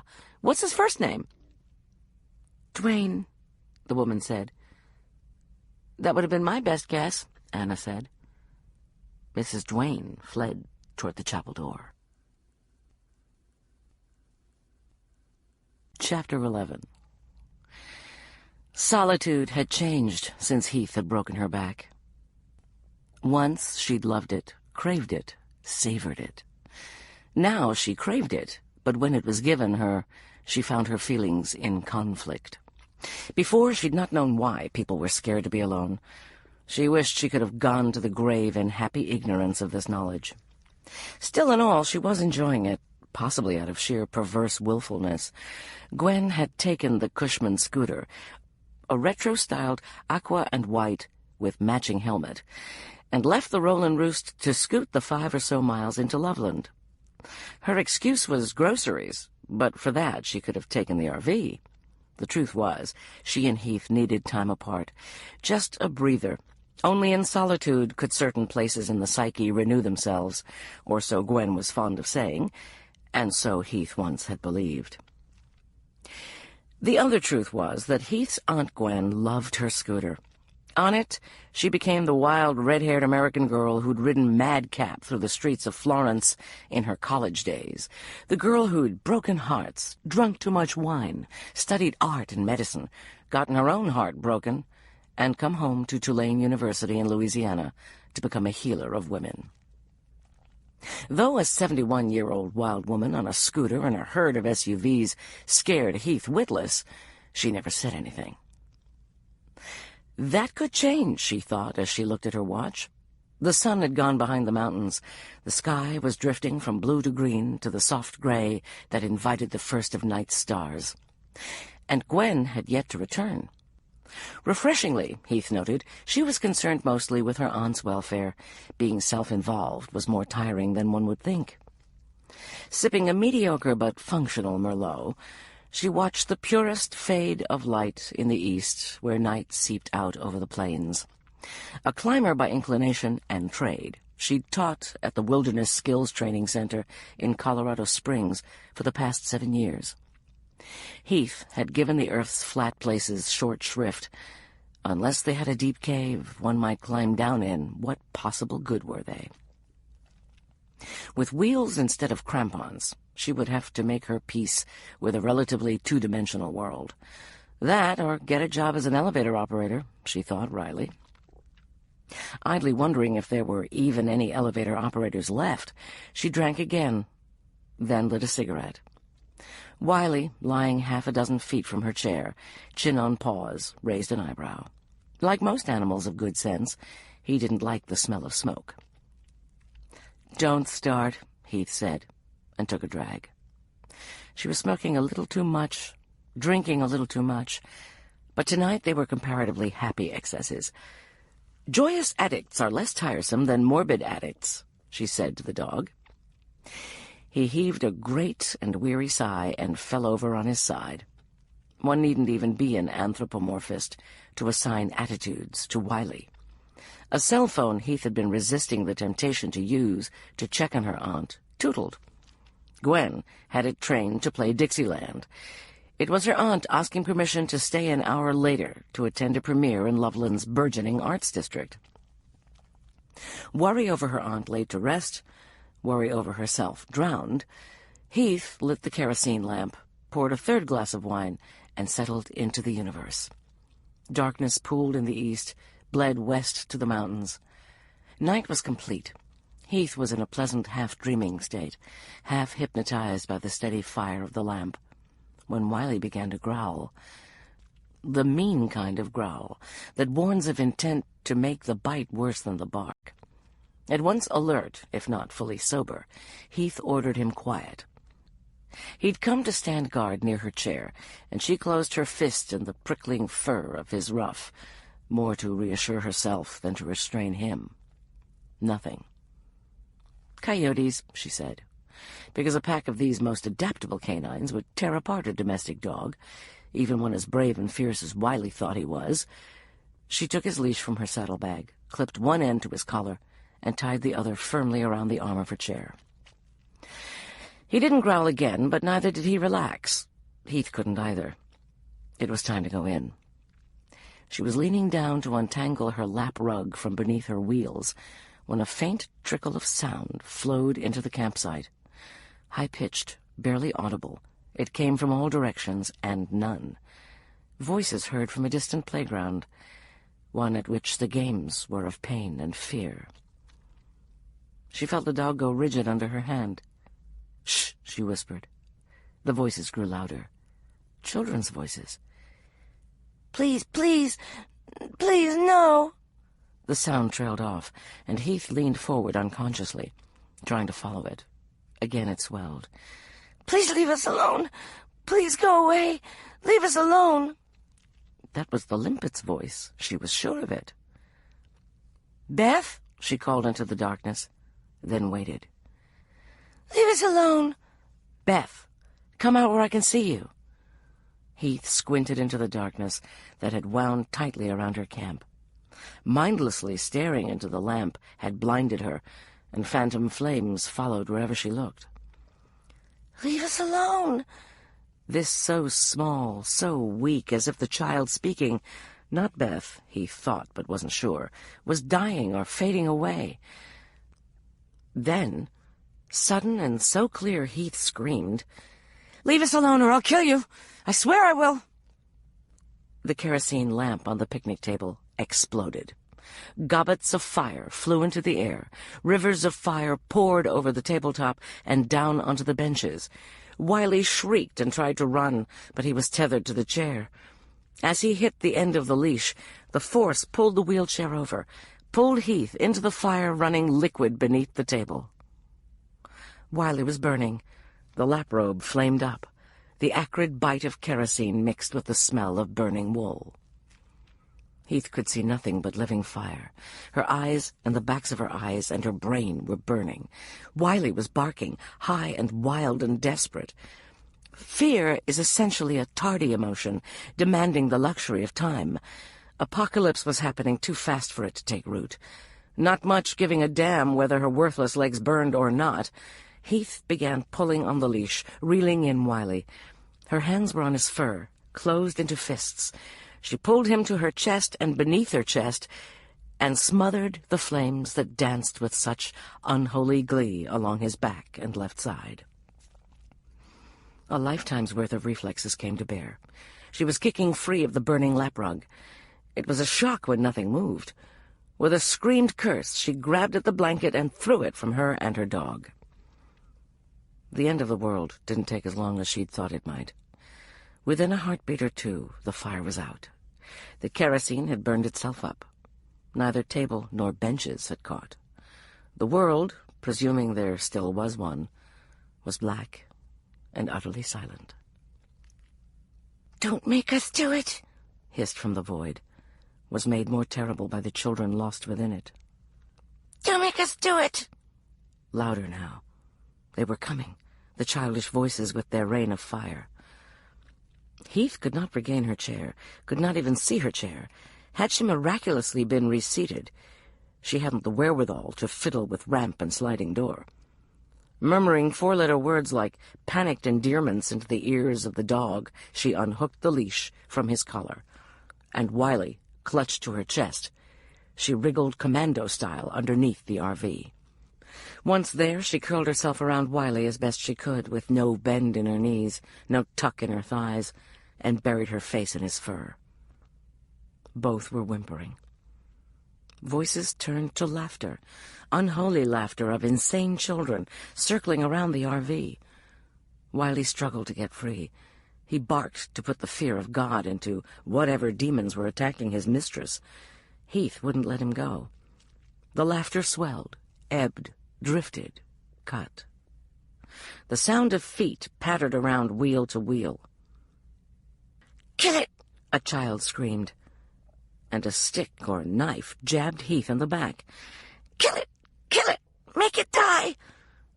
Again and again the stick jabbed at her, little girls tormenting a caged cripple and a burned dog. Footsteps raining on the hard-packed earth. "Leave us the fuck alone!" Heath screamed. "Leave us alone!" a little girl's voice mocked. Dust and the smell of diesel forced its way past the stench of burned hair, stinging Heath's nostrils. RVs burned like tinder, she remembered, their petroleum-based parts evaporating into toxic gases or melting into searing blobs. She hoped the fireworks at least were over. The poking stopped. Footsteps, laughter, taunts stopped. It took Heath a while, moments, minutes, she wasn't sure, before she realized quiet had returned. She listened till her skull hurt with the effort. Her eyes had readjusted from the fire, and she could see a faint difference between the starlit dirt outside and the shadow in which she lay. Wiley whined. She forced herself to loosen her grip, lest in an overabundance of fear and protectiveness she smother him. She didn't let go of his collar. Whatever had visited the campground was too evil to be driven away by one pure-hearted dog. Listening, staring at the crushed horizon remaining to her, she waited. Crawling out was not an option. Not till the sun rose and drove all the creatures of the night back into their lairs. This decision was a wise one. The footsteps were coming back for her and for the dog. Heath chose not to be taken as a whimpering, crippled lady. One thing Colorado had plenty of was rocks. Feeling around, she found a jagged chunk of granite with a sharp edge, half again as big as her fist. Wiley sensed the change in her. He eased from beneath her, the hair on his back running stiff and spiky beneath her hand. A killing rumble grew in his chest. "When I say, Wiley," Heath whispered into his ear. He froze in a half-crouch, as if he understood. Sly, whispering, cold as snake's scales, the footsteps slithered over the sandy soil.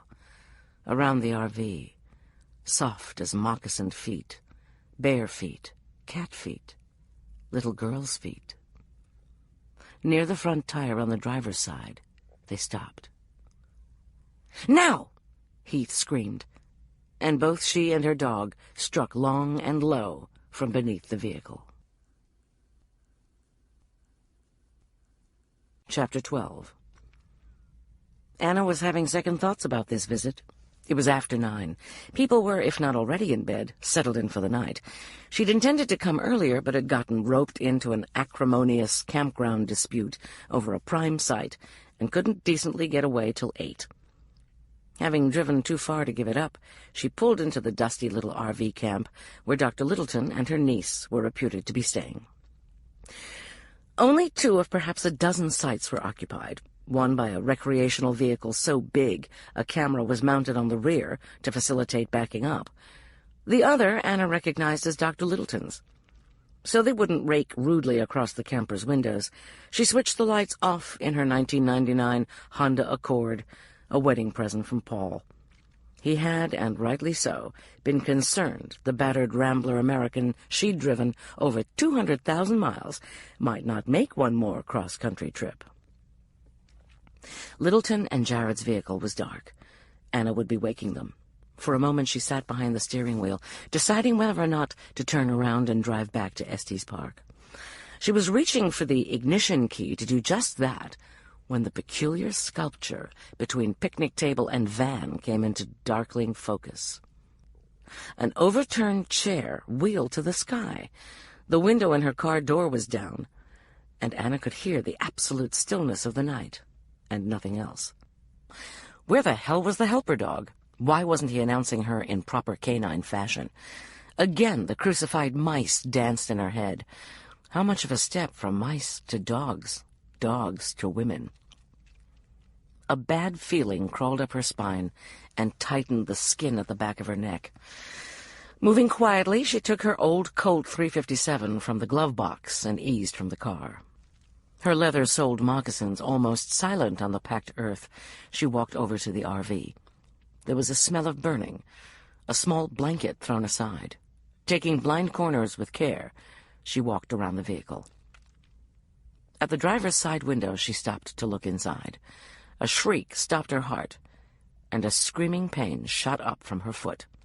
Anna threw herself backward, rolled, belly flat to the earth. Elbows locked, she trained the Colt on the blackness beneath the vehicle. "Out!" she yelled. "Come out now, hands first!" A second of dark silence froze in her ears. Then, "Ranger Pigeon?" And a dog's head poked out of the inky shadow. The juxtaposition of voice and whiskered jaws disconcerted her.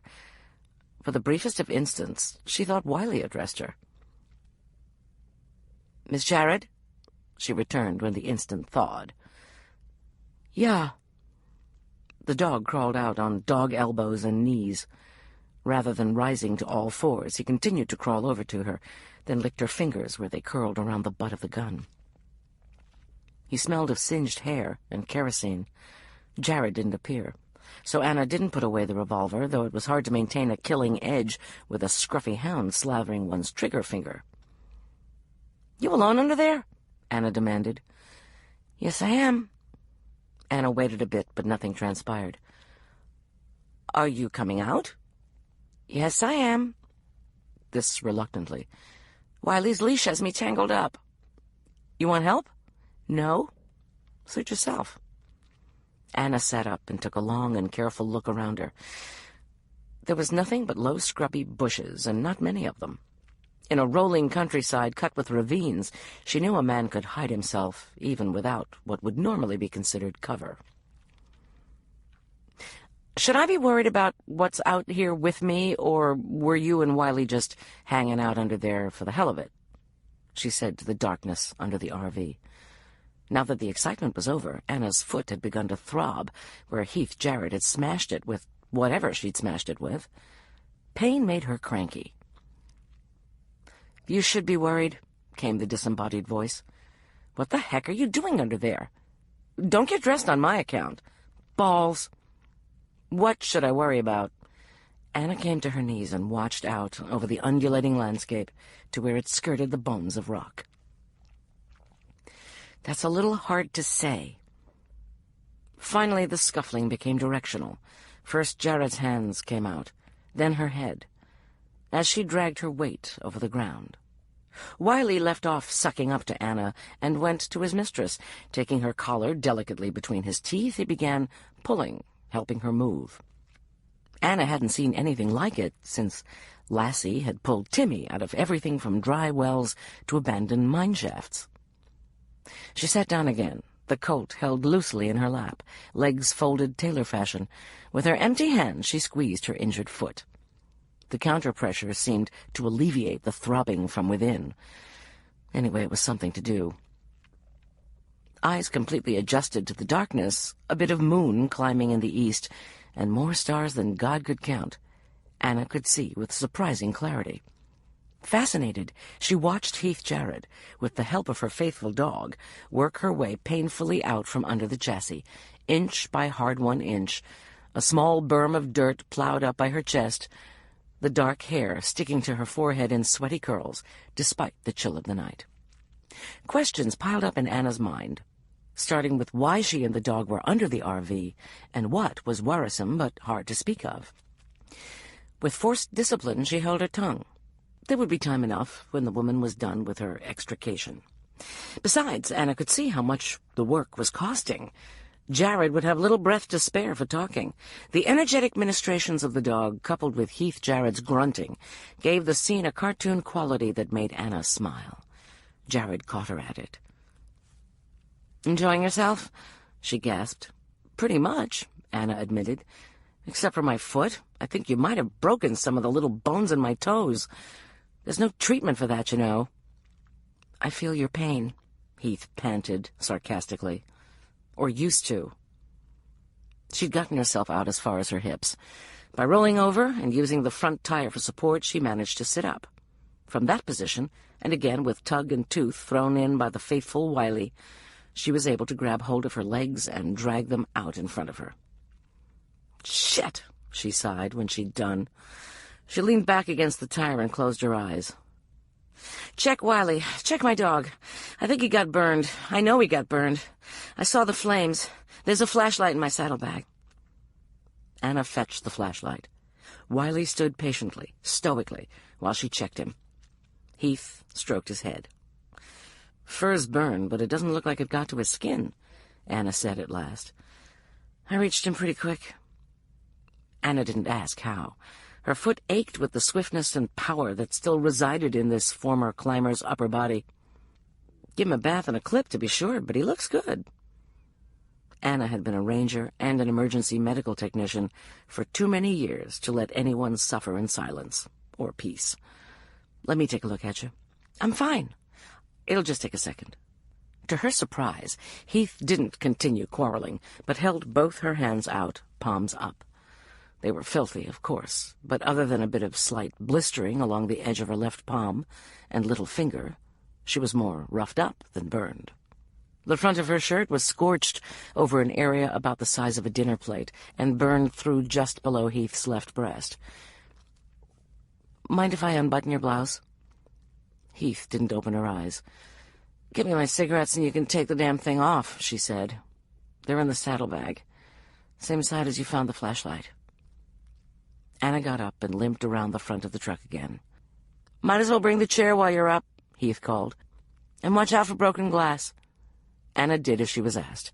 As she was riding the chair, she could hear the other woman softly calling her dog. Fear she must have been keeping out of her voice in her exchange with Anna rattled the timbre, a creak of underlying tears trying to break through. Knotted to the arm of the chair was the dog's leash. Heath hadn't been tangled in it. She'd been scared to come out from under the RV. She was terrified, and she'd kept it hidden, so Anna wouldn't know. Gutsy little woman, Anna thought approvingly. Though at 5'4" she was no taller than Heath, and at 115 pounds couldn't have outweighed her by much, Anna never thought of herself as little, and was usually taken aback when someone else described her that way. She returned with chair and smokes. Wiley was tucked tight beneath Heath's arm. Seeing Anna, Heath rubbed her face in the fur on the dog's bony skull. Mopping away tears, Anna guessed. She handed the cigarettes to Heath and took her former place. Heath lit up, took a drag, and sighed the sigh Anne had heard over the phone from her sister for the past 30 years, the joyous exhalation of the confirmed nicotine addict. Heath's bra was scorched a bit, but otherwise intact. "There's a blister about the size of a nickel on your rib cage," Anna said. "Everything else looks okay." "Check my legs," Heath said. "The lap rug caught." The trousers were filthy and scorched. With Heath's permission, Anna cut open the legs with her pocket knife. Damage was minimal. A couple places a little bigger than postage stamps were going to blister. Regardless of what had happened, and Anna was getting more interested by the moment, Heath had gotten off easy. Anna clicked off the flashlight and sat down, tailor fashion again. Wiley went off a little ways to relieve himself. Heath's breathing evened out. "So what's with the playing under rolling stock with your dog at night?" Anna asked. I don't suppose you could bring me my wine first? My glass is on the table. You can have what's left in the bottle. Anna shoved herself back to her feet. Though pushing 50, she could still stand up from a cross-legged sitting position without using her hands, but with the adrenaline gone, she was too tired to perform party tricks. Sure I can't get you a sandwich or chips and dip while I'm up? Heath laughed. Just the drugs, ma'am, just the drugs. Anna returned with the half-full wine glass and the bottle. The table had been strewn with what looked and smelled like the remains of a shattered lamp, but the wineglass was upright and undamaged. "Might want to feel around in this for broken glass," she suggested as she handed it to Heath. The bottle she kept. It had been offered. Sometimes Anna righteously forbore the demon of drink. Tonight she didn't. The wine went well with the night and the circumstances and Heath's story. All three seemed unreal. Heath spoke in the calm tones of the sane, but childish tormentors without corporeal form and sudden explosions of fire were not standard fare outside of movie theaters and mental wards. Anna asked no questions, made no interruptions, but listened quietly till Heath had said all she was going to. Unlike most people, Heath Jarrett stopped talking when she'd said her piece. Though Anna didn't jump in immediately, she let the silence lie, not filling it with unnecessary recaps, explanations, or extrapolations. Anna was both surprised and grateful. A story such as this required thought. "Wow," she said finally, summing up her thoughts and emotions. "Do you believe me?" There was no trace of pleading in her voice, but Anna knew the question mattered and mattered. With Wild One Heath just told, lowest on the credibility scale were women, children, drunks, and invalids. Heath qualified at least nominally for 3 out of 4. There was a part of Anna that wanted to write the story off to alcohol and hysterics, maybe guilt for getting tipsy, breaking the lamp and lighting her own dog on fire. She could suggest, sotto voce, to Dr. Littleton that a couple of Xanax might not be amiss, shake her head knowingly, and scoot back up to the mountains, duty done. "I believe you," Anna said, and meant it.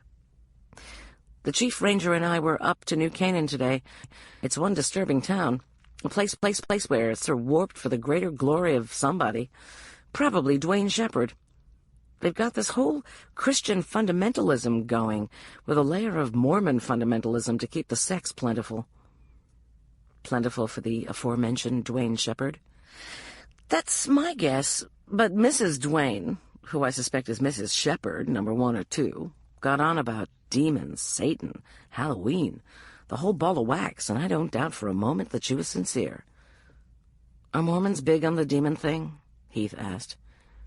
Anna took a swig of Merlot from the bottle, a tacit salute to the demons of the real world. Its belief system is a hybrid, the worst of a number of worlds. Still, it'd make sense, using the images that scare them to try and frighten you off. Bring the girls down, maybe Prophet's version of a religious play. Wait till you're alone, it's dark, you're a few glasses down. Makes for a pretty good show. "Do you think that's all it was?" Anna heard the fear in Heath's voice. It was too great to hide. "I don't know," she said honestly, "but I'd hang on to that rock you smashed me with if I were you." For a while they said nothing more. She thought. Heath smoked. Wiley lay between them, chin on Heath's ankle, feet pushing against Anna's knee, as if keeping them safe and out of trouble was his life's work. Replaying Heath's story slowly in her mind, Anna marshaled a few facts. Alleged facts. According to Heath, there had been 3 distinct childish voices. The limpet, Heath was sure of. Alexis, fairly sure. The third, not recognized. The voices taunted and threatened. Heath had heard footsteps running around the RV. This Anna had to take on faith. The other 2 facts were provable. The kerosene lamp had been broken, and Heath had been jabbed repeatedly by a stick or some such object. There were fresh contusions on her back forearm and neck. The rest? Who had wielded the stick, broken the lamp, organized and transported the children? why it was so important Heath leave the children alone, why Beth, the limpet who seemed psychologically dependent on Heath, should turn on her with threats of violence, whether this incident, bizarre as it was, had anything to do with the girls' week's AWOL, or with their reappearance in bras and panties, was up in the air. "Before I leave, remind me to check around with a flashlight, see if anything jumps out at me," Anna said. "Tomorrow when the sun's up, I'll come back and look again. If we're lucky, we may get a usable track or two, but I doubt it. This dirt's been packed down over the years till it's almost like pavement. I hear Colorado's in a drought." "Drought's normal," Heath said.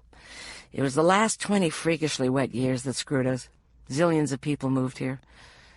Now that the weather's back in its real pattern, there's not enough water to go around." Ah. Another piece of quiet formed between them. "3 voices," Anna said finally, coming to the crux of the matter. "3, definitely." Heath sipped her wine. By the gentle, unshadowed light from the night sky, Anna watched her chin and cheeks stiffen as she held the wine in her mouth for a time before swallowing it. A trick practiced by connoisseurs for the taste, and alcoholics for the anticipation. "Well, as definite as life is these days, anyway," Heath said when she'd swallowed. "The surreal is getting more real all the time. Do you know, I thought I kicked off that burning lap robe? Actually felt my legs and feet kicking, felt its weight flying off, the relief of the cold air on my ankles. Then I looked down and zip, nada, dead doornails, lying there like wieners under the broiler. Weird." Heath took a deep drag on her cigarette. By the sudden glow of orange light, Anna saw a startled, almost comically so, look on her face, as if, in sharing even that one fragmented feeling about her physical state, she'd taken herself utterly by surprise. "Weird," Anna agreed. The glow moved as Heath reached out to tap ash. Anna would never know how Heath felt about this minor breach in the walls she'd constructed around herself. "Are you thinking the 3rd voice was the 3rd girl, Candace Watson?" Anna asked. "Who else?" "Me too." Heath stubbed out her cigarette, worked the remaining tobacco out of the paper, and tucked the filtered butt in the rolled cuff of her trouser leg. If one didn't count hunters, and Anna never did, there weren't a lot of backcountry enthusiasts who smoked. But over the years, she noted, the few who did tended to be scrupulously tidy about it, perhaps in hopes that when the day of reckoning rolled around, the karmic gods of nature would mark it down in their anti-cancer column. "So, Candace is alive and well and back in New Canaan?" Heath asked. "Given how little Mr. Dwayne Shepherd wants strangers, particularly strangers with badges poking their noses into his little hornet's nest, that both makes sense and doesn't. Why pretend she's lost? It only makes us pester him more." "The limpet said Candace never went with them, that she stayed with that Robert Prophet guy. I wish he gave me the willies." Anna knew what Heath meant. Suspicious, Bible-beating, youth group leading, hyper-passionate young man, swearing eternal fealty to God and nubile girls. A woman felt downright unintuitive not getting some sort of pervert reading off of him, but she didn't get that vibe either. "You don't always," she said from experience. "Weird." "Yep." Anna drank. When she didn't, she felt so much better. When she did, she couldn't fathom why she periodically swore off the stuff. Maybe Candace did stay with Prophet, and he's got her stashed somewhere, unbeknownst to his fellow Christians. "That works," Heath said. "It would have to be someplace fairly close by. Daily care and feeding. Gotta hope so. And to get her down here with the other girls tonight," Anna finished. "You'd think Beth and Alexis wouldn't cover for him," Heath said. "Maybe that's exactly why they do. Why they have amnesia. Maybe Prophet told them if they talk, he'll kill their friend." "Poor little buggers," Heath said. Her voice was full of tears and wine and anger. "No kidding. If I had a heart, it would be breaking." Anna quoted the Tin Man. Chapter 13. By 9 the following morning, Anna had a search warrant in hand. The evidence, if it could be given such a lofty title, was a scant mention by 2 traumatized teens that Candace stayed with Prophet, and Heath Jarrett's unsubstantiated testimony of 3 childish voices chanting in the dark. Had it been anybody else, Anna doubted the judge would have been so cooperative. But the new Canaanites were strange, isolationist, standoffish. They lived differently, worshipped if not different gods, then certainly a different face of the Christian God than Loveland's average church-going Presbyterian. People who are different are suspect. The judge was willing to stretch things a little where the welfare of a child might be at stake. Anna, Lorraine Knight, and 3 men from the local sheriff's department were at New Canaan by 9:30 to serve the warrant. The scope of the paper was lenient. They could look anywhere a smallish 13-year-old could hide. The 40 or so residents, at least 25 of whom were children or young women, watched sullenly as they searched the sprawling homes. The adult men of the town, clearly led by Shepard, were belligerent but never stepped over the line of legality. Their threats were of civil suits and heavenly retributions rather than physical violence. The search and the demographics of the residents ratified Anna's belief that the commune was rooted in the belief that polygamy was a religious imperative. The houses were divided into monastic cell-like rooms that housed 2, 3, or 4 children each. Slightly more comfortable rooms with a single bed were evidently for the adult women. Each house had a spacious master bedroom with a queen-sized bed for the father. Though the judge hadn't been so generous as to allow the search of spaces too small to keep a girl, Anna noted the houses had well-organized offices. Each had a computer with internet access and a fax machine. From a cursory examination of the papers in plain sight, it appeared the business of New Canaan was capitalizing on Colorado's welfare system. With so many single mothers and out-of-wedlock children, the community was doing fairly well for itself. Of Candace Watson, there was no sign. Alexis and Beth were found locked in a room in Mr. Shepard's house. They had been put there, Mr. Shepard explained, to think on their sins. Anna, with Lorraine, insisted on speaking with them. The weight of heavily armed lawmen and a warrant behind them, Mr. Shepard grudgingly allowed it. The girls were up and dressed, the room's 2 beds made with military precision and what looked like Army surplus blankets. Anna had slept under one as a kid. They were a little scratchy, but warm and serviceable. Both the room and the children were scrupulously clean. At a glance it was clear they weren't hiding anything. There was no place to hide it. Blankets were tucked in, leaving the space beneath the beds visible. There were no closets, and no dressers, no pictures, rugs, or curtains on the one window. 2 identical sweaters hung on 2 of the 4 pegs in the wall. A single bed table with a lamp and 2 Bibles sat between the beds. In the corner was a stand with drinking water, an old-fashioned basin and ewer for washing, and beneath a chamber pot with a lid. The room was Spartan and anachronistic, but the children's basic needs were met. It wasn't illegal to lock children in a room with Bibles, though there were times Anna thought it should be. To her surprise, Mr. Shepard left them under the protective eye of his wife. Either the press of feminine flesh, nearly half of it beyond his control, was too much for him, or he was confident Mrs. Shepard and the girls would say nothing he did not wish them to. "Alexis," Mrs. Shepard said, "where are your manners?" "Won't you please sit down?" Alexis asked politely. She and Beth sat demurely on one bunk, long skirts covering their knees, ankles crossed, feet to one side, in an unnatural, ladylike pose Anna hadn't seen since thumbing through her mother's magazines in the early 60s. Anna sat on the bunk facing them. She found herself wondering where in the hell they had found an actual honest-to-God chamber pot. "I'm going to leave you to it," Lorraine said. "See if I can't find the elusive Mr. Prophet." She departed, closing the door behind her.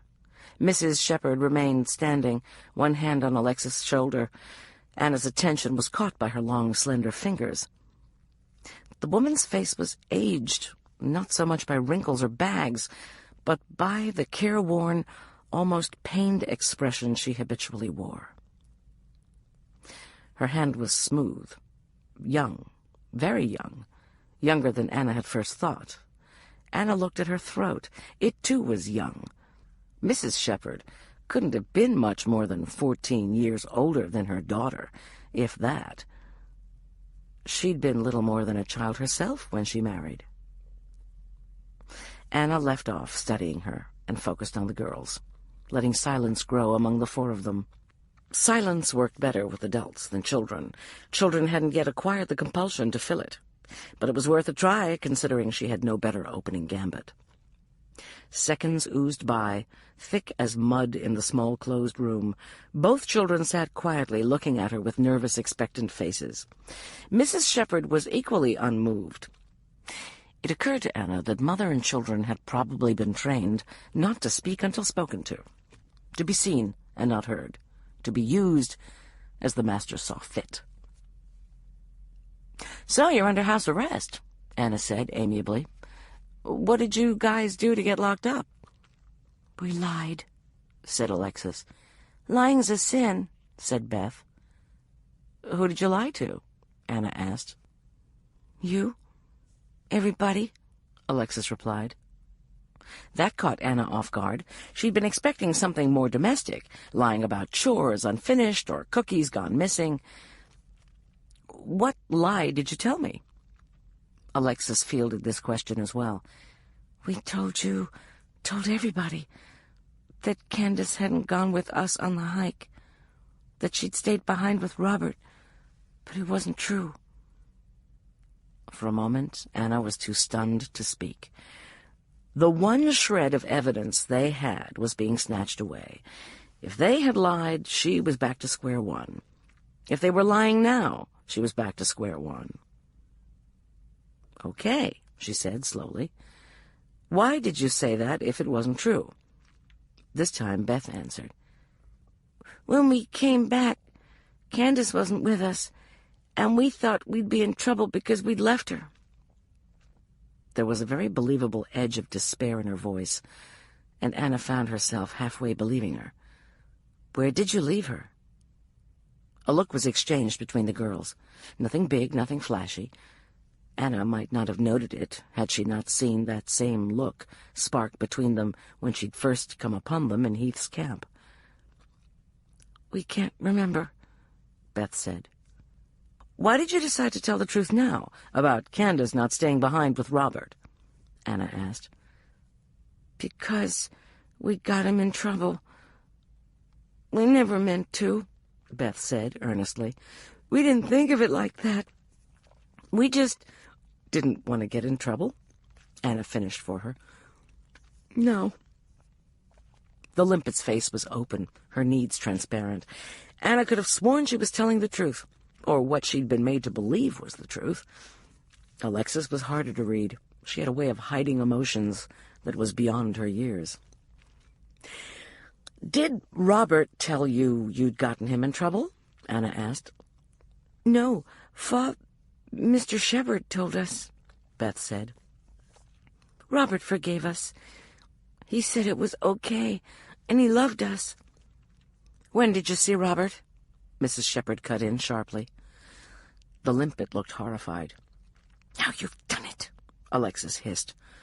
"Alexis," Mrs. Shepherd said, and Anna could see those supple young fingers digging into her daughter's shoulder.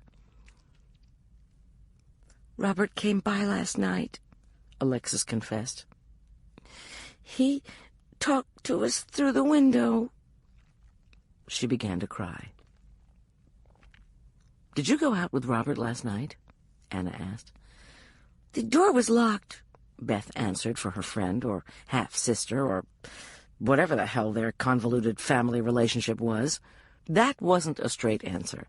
Anna stood and stepped to the room's one window. It was an old-fashioned sash window with a hinged screen secured by a hook and eye.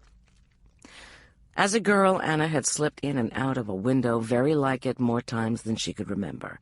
It would have taken little effort for them to climb out, go with Robert to the RV park for a bit of terrorizing, then slip back in with the parents none the wiser. And Candace, or at least some third girlish voice, had been with them. For a shuddering moment, Anna was put in mind of Arthur Miller's play, The Crucible, a study of the Salem witch trials and the pack of young girls who grew wild and drunk on power till the town was strewn with corpses. Children were not inherently good. They were inherently ignorant and usually helpless. Once that helplessness was removed, the ignorance and ego of the young could be more heartless than anything adults dreamed up. It was possible they'd even done it without Robert Prophet's assistance. In the country, it wasn't unusual for 12- and 13-year-olds to drive. Earlier, while she'd waited for the warrant, Anna had returned to the RV park. The low angle of the light was superb for tracking, yet she'd found little to corroborate Heath's tale, but scuff marks that could have been made any time since the last good rain made it out of the mountains and down to the flats.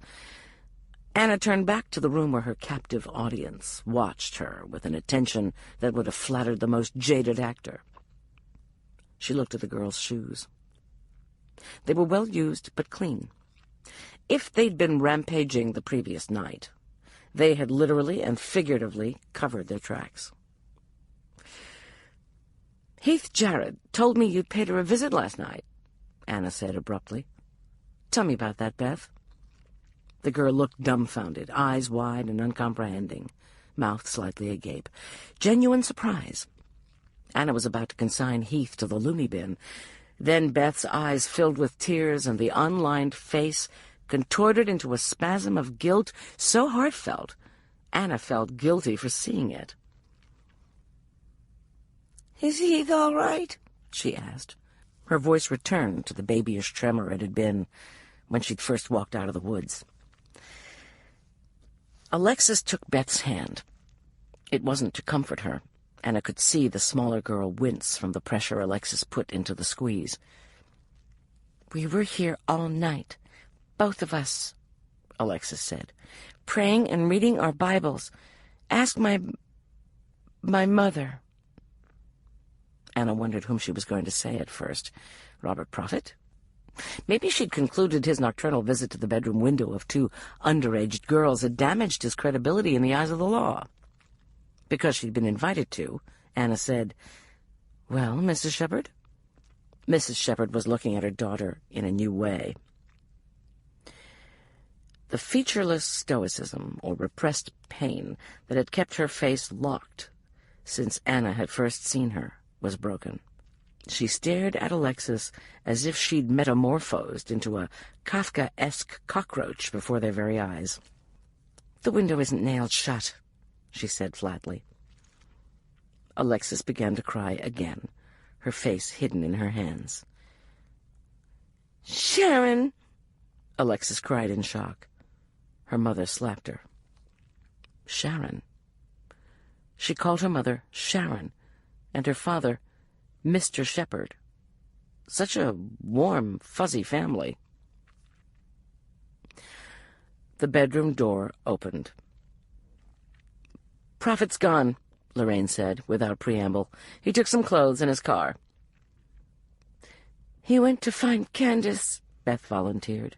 "He told us last night when he came to say goodbye. He said he wouldn't come back without her." "Jesus," Anna said. "Amen," Sharon Shepherd murmured. "May we walk the Rangers out?" Alexis asked politely, as Anna rose to leave with Lorraine. Mrs. Shepherd looked at her watch. "You've 7 minutes left. Please, don't tell Mr. Shepherd." The girls leaped up with alacrity. Anna doubted good manners or a love for herself or her boss fomented this 7-minute revolt against the powers that be in the form of the clan's patriarch. The girls probably just wanted out. To Anna, this was completely understandable. There were studies showing the threat of prison wasn't much of a crime deterrent, but it deterred her most effectively. Life in a box, as far as she was concerned, was not better than no life at all. Mindful their early release was only on sufferance, Beth and Alexis dutifully walked down the long hall with Anna and Lorraine, through the chapel and out toward where the Crown Vic was parked. A ring of boys, ranging in age from 7 to 16, had formed in the dirt yard. In another setting they would have been laughing and yelling as they pursued whatever game they were at. Here in New Canaan they muttered and snickered, though this was probably due to the discipline of their pieced-together culture. It lent them an air of conspiracy and underhandedness. So intent were they on their game, they didn't hear the women and girls approaching. 2 of the boys knelt. Anna glanced over their heads to see what all the suppressed excitement was about. Within the circle of knees and booted feet was a kitten, 9 to 12 weeks by the look of it, but it might have been older. When an animal is half-starved, size is an unreliable indicator of age. The kitten was black, with white paws and a white ascot. The poor thing was terrified. Each time it tried to escape, to break through the line of boys, it was thrust back with sticks, kicks, thrown stones. Anna's blood pressure shot up 30 points. Her vision turned red at the edges. In the instant before she might have done something that would get her sentenced to life in a box, Beth, the limpet, shot by, long skirts flying, hair tumbling down, shrieking like a demented banshee. The girl tore into the first boy she collided with, scratching and biting and kicking. Anna waded into the melee. Under the guise of controlling Beth, she managed to send 3 boys sprawling and bloody the nose of the leader, a boy bigger than she was, but a coward all the same. The fracas was almost over before it started. Boys were sitting in the dirt, stunned. Boys were crying. 3 boys were bleeding, 1 from Anna's elbow in his face, 2 from the fierce onslaught of the diminutive Beth. Anna was not dissatisfied with the carnage. Little remained in the world that could trigger a Viking's berserker rage in her soul, but these boys had managed to stumble upon it. She picked up the kitten. It was sitting in the wreck of boys, head low, panting like a dog. By the time an opportunity to escape had been presented, it was too exhausted or sick or weak to take advantage of it. The cat didn't fight, but pushed its head down into the crook of Anna's arm to hide there. Cat taken care of, Anna turned to Beth. Whatever had moved the girl to rush to the defense of the kitten had not receded once the battle was won. Beth was no longer violent. She was hysterical. Tears poured down her face in staggering quantities, dripping from her jaw. Snot poured from her nose. Saliva frothed at the corners of her mouth. She clawed at her face and hair as if it were she and not the boys in need of punishment. By rights, she should have been wailing, screaming. But the noises she made were shut behind clenched lips and sounded like the keening of whales. Alexis and Mrs. Shepherd held her between them. Mrs. Shepherd was alternately crooning and making sharp commands to snap out of it. Alexis had her arms around her friend, but that was where the show of comfort ended. The taller girl's face was as pale as her hair and utterly blank. Even in sleep the human face has emotion, an inner working that lends animation, though the muscles are relaxed. The only faces Anna could remember seeing that were as empty as that of Alexis were the death masks on the marble tombs of medieval fighting men. Taking Beth's hand, Anna set it gently on the kitten's back so she could feel its warm, living fur. The strangled internal whoops slowed, then ceased. Beth opened her eyes. "See?" Anna said. "You saved the kitty cat. See how he's all poked down in my arm? You saved him. He's okay. I bet he's even purring. Put your ear on him and see." Beth mopped some of the mess off her face with the backs of her hands and carefully laid her ear on the cat's side. "Is he purring?" Anna asked. "He is," Beth said with surprise.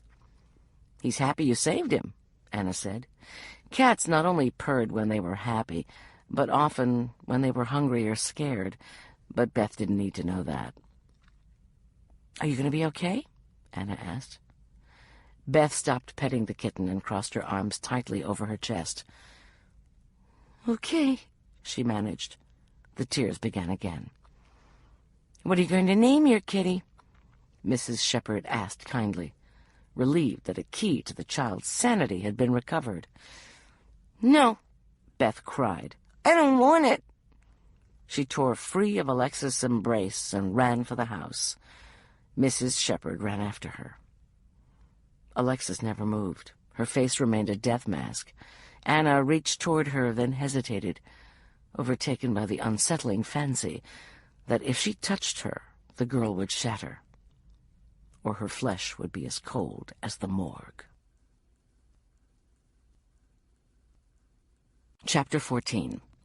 Lying on her back on a slab of sun-warmed granite, Anna watched the afternoon thunderheads build to the southeast. Customarily, her thoughts would drift to fog and reknit black and powerful as the storms. But today there wasn't a snowball's chance in hell of that happening. Civilization, so-called, had screwed around with her head so much, an 8-mile hike and a few hours of Mother Nature's glamour weren't going to straighten it. Anna quit trying and let herself think about what she was going to think about, even if every Zen master in the world gave her his secret mantra. The girls.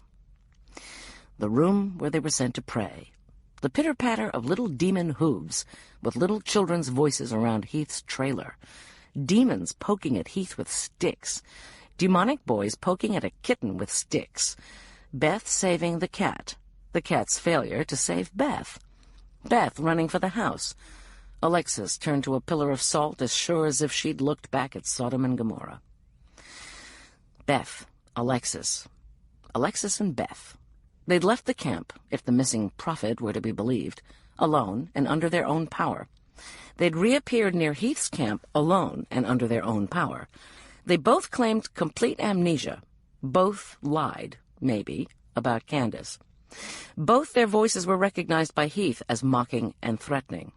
As counterintuitive as it was for Anna, who had seen the cuts and bruises and battered feet, the tears and the fear and the blood, she made herself consider that these girls were in a dark drama of their own making. Amnesia, total amnesia, amnesia not following severe trauma to the head and lasting for days, was exceedingly rare. For two people, both with skulls intact, to come down with it simultaneously was beyond the realm of the believable. Shepherd and his flock, as well as the psychotherapist who worked for the hospital, muttered about shock, denial, blocking, regression, repression, but Anna didn't buy it. She'd called the only mental health professional she knew to be sane and not in deep denial about the limitations in her field's provable knowledge, her sister Molly, an overpriced, extremely bright, and ethical psychiatrist who practiced on Manhattan's Upper West Side. In over 30 years of practice, Molly had never seen a single case of long-term amnesia without severe head trauma. She mentioned that in the late 18th century it had been all the rage for young men of fashion to go into fugue states, vanish from London to turn up a week later in Paris or Bath, having no recollection of the days in between. It was undoubtedly a handy epidemic, but short-lived. Nobody much suffered from fugue states anymore. Molly had confirmed what Anna had suspected. The girls were lying. They remembered, and for their own reasons had decided not to tell anyone. Lying was as valid a response to handling trauma as amnesia or hysterics, but it wasn't nearly as socially acceptable. People believed if one was doing something consciously, then one could stop doing it on command. Not always true. What Anna needed to know was why they were lying. Guilt and fear of consequences were common and powerful motivators. Beth and Alexis were clearly feeling desperately guilty about something. Leaving Candace? Guilty they lied about her staying with Prophet? Guilty about getting Prophet in trouble, so they lied about lying? Prophet had run. That was 3 days ago, and no one had heard from him since. He'd said he'd gone to find Candace. Unless the girls had lied about that, too.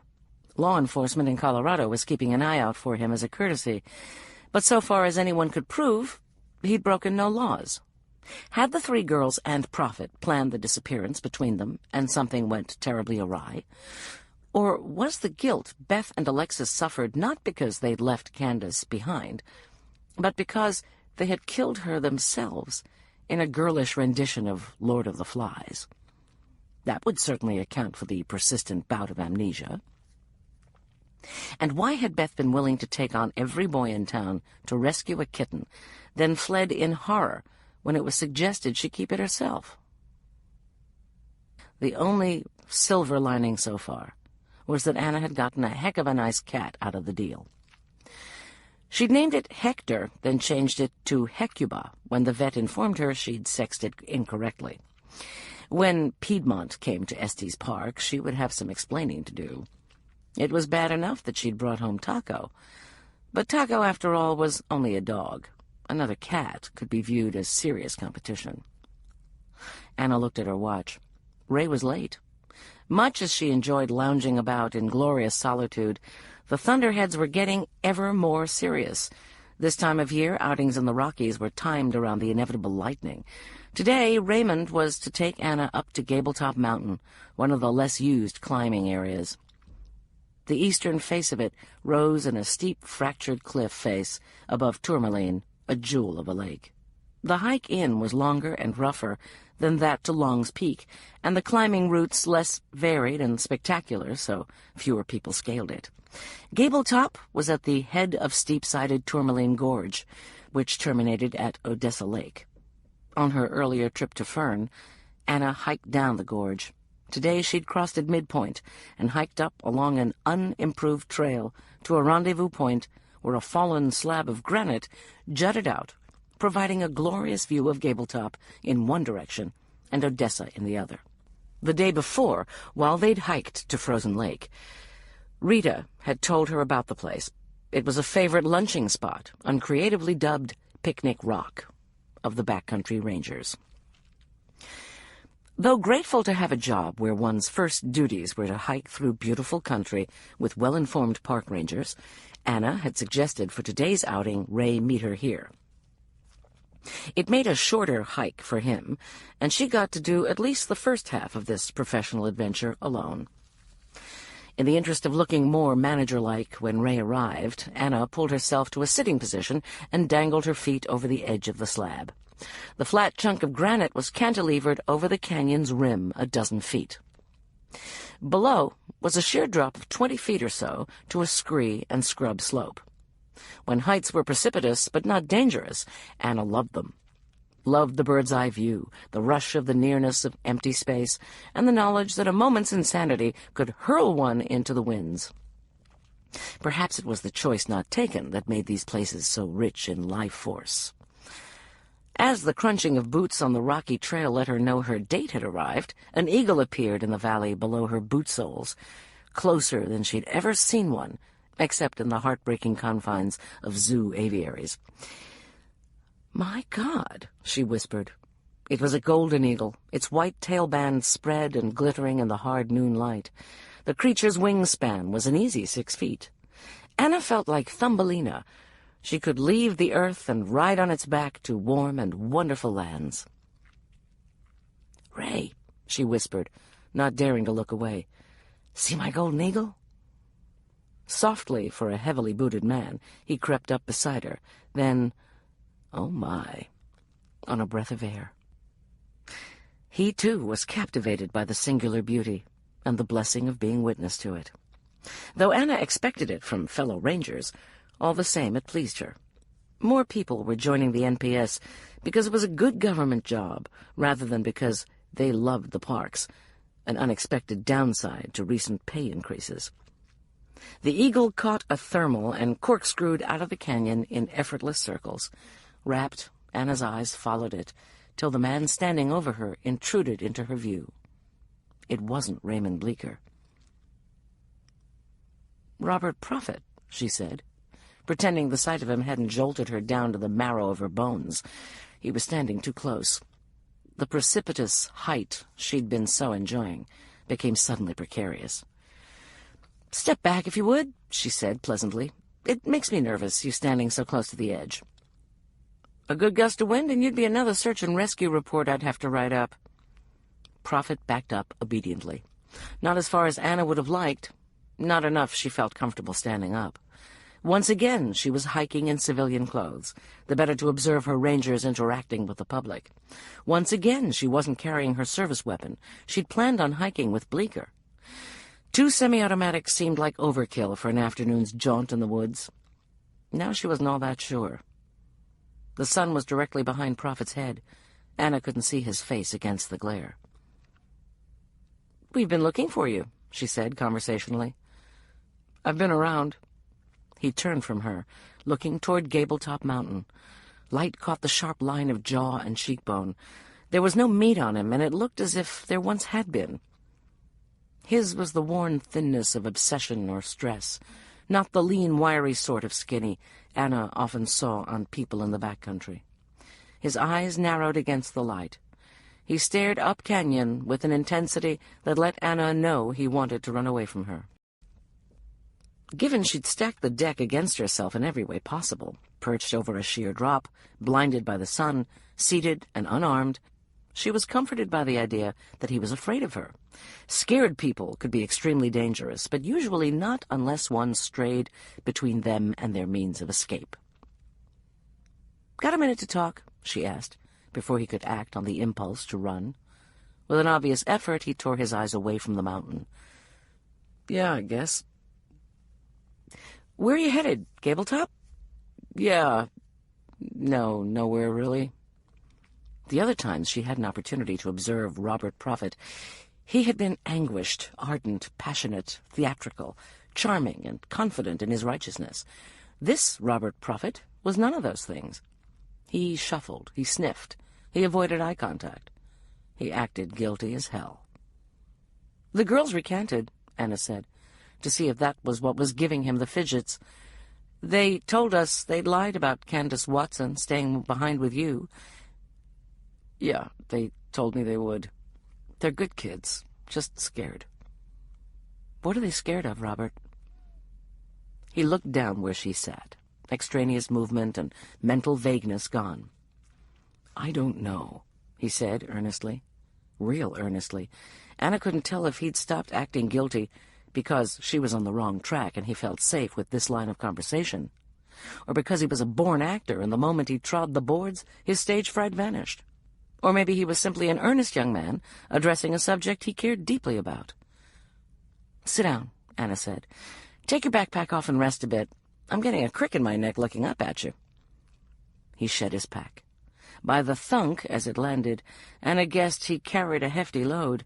Having freed his water bottle from one of the side pockets, he sat down next to her, feet dangling over open space. All things now being equal, Anna felt considerably more relaxed.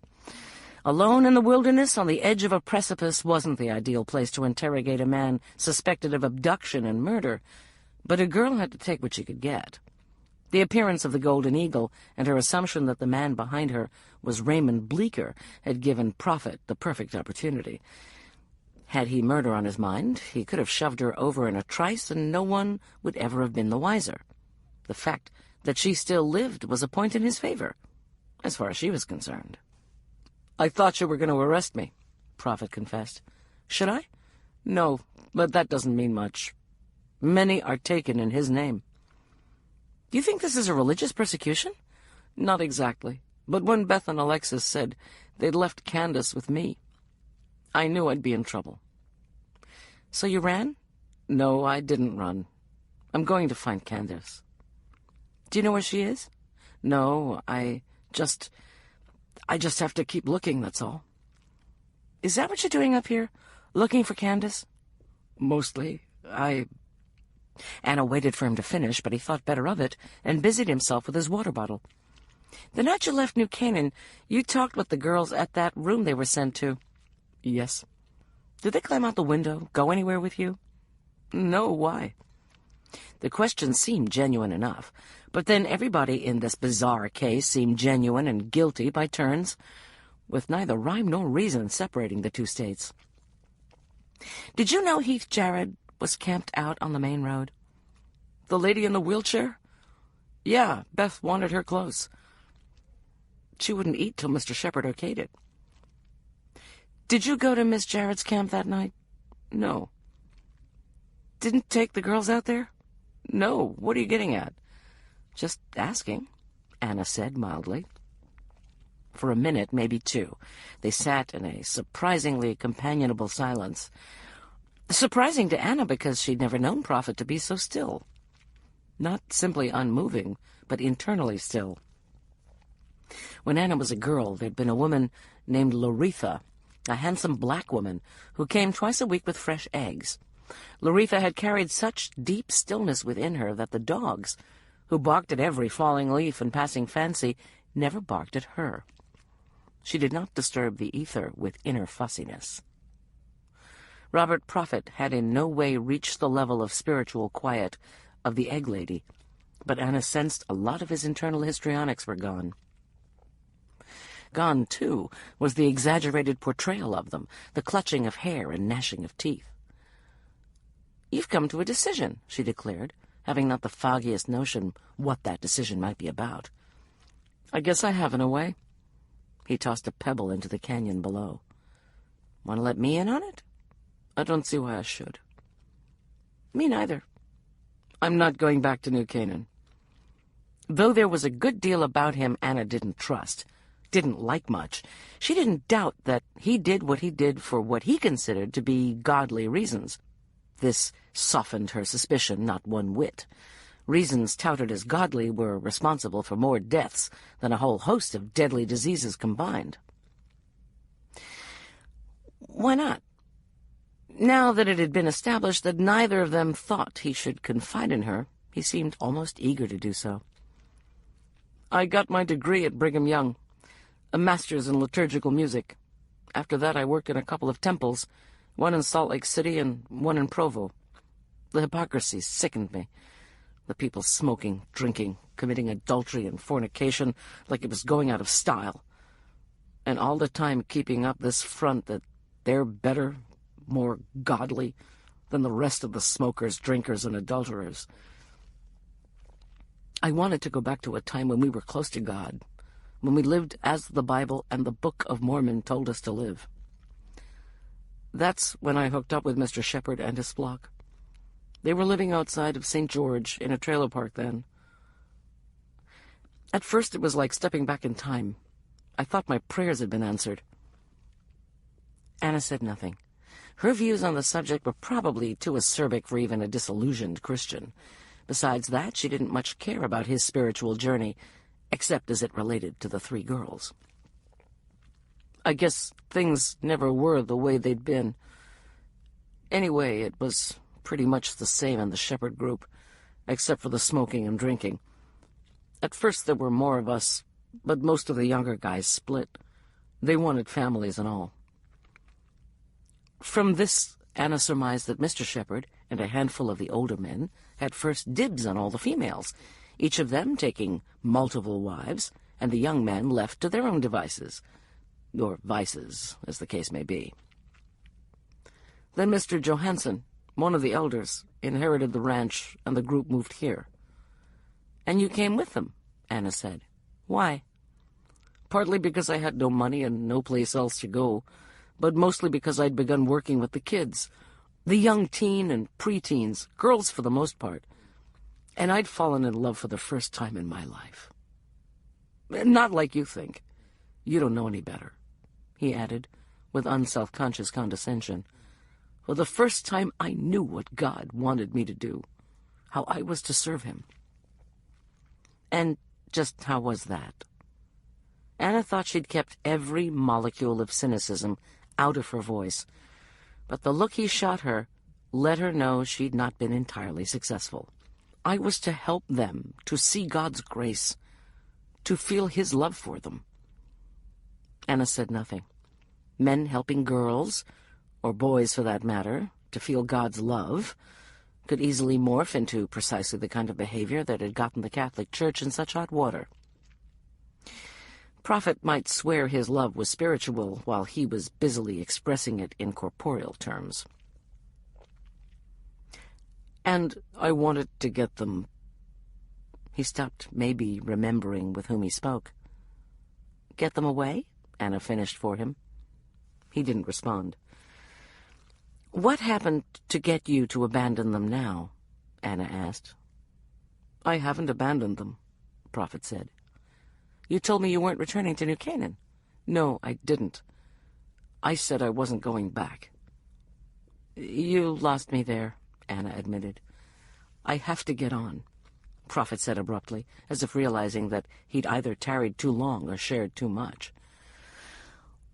"What are you doing in Rocky? Camping?" Anna asked. "No." "Why the backpack?" "I don't have to answer you," Prophet said, and scrambled to his feet. Openness was gone. Whatever had him on edge before had been remembered.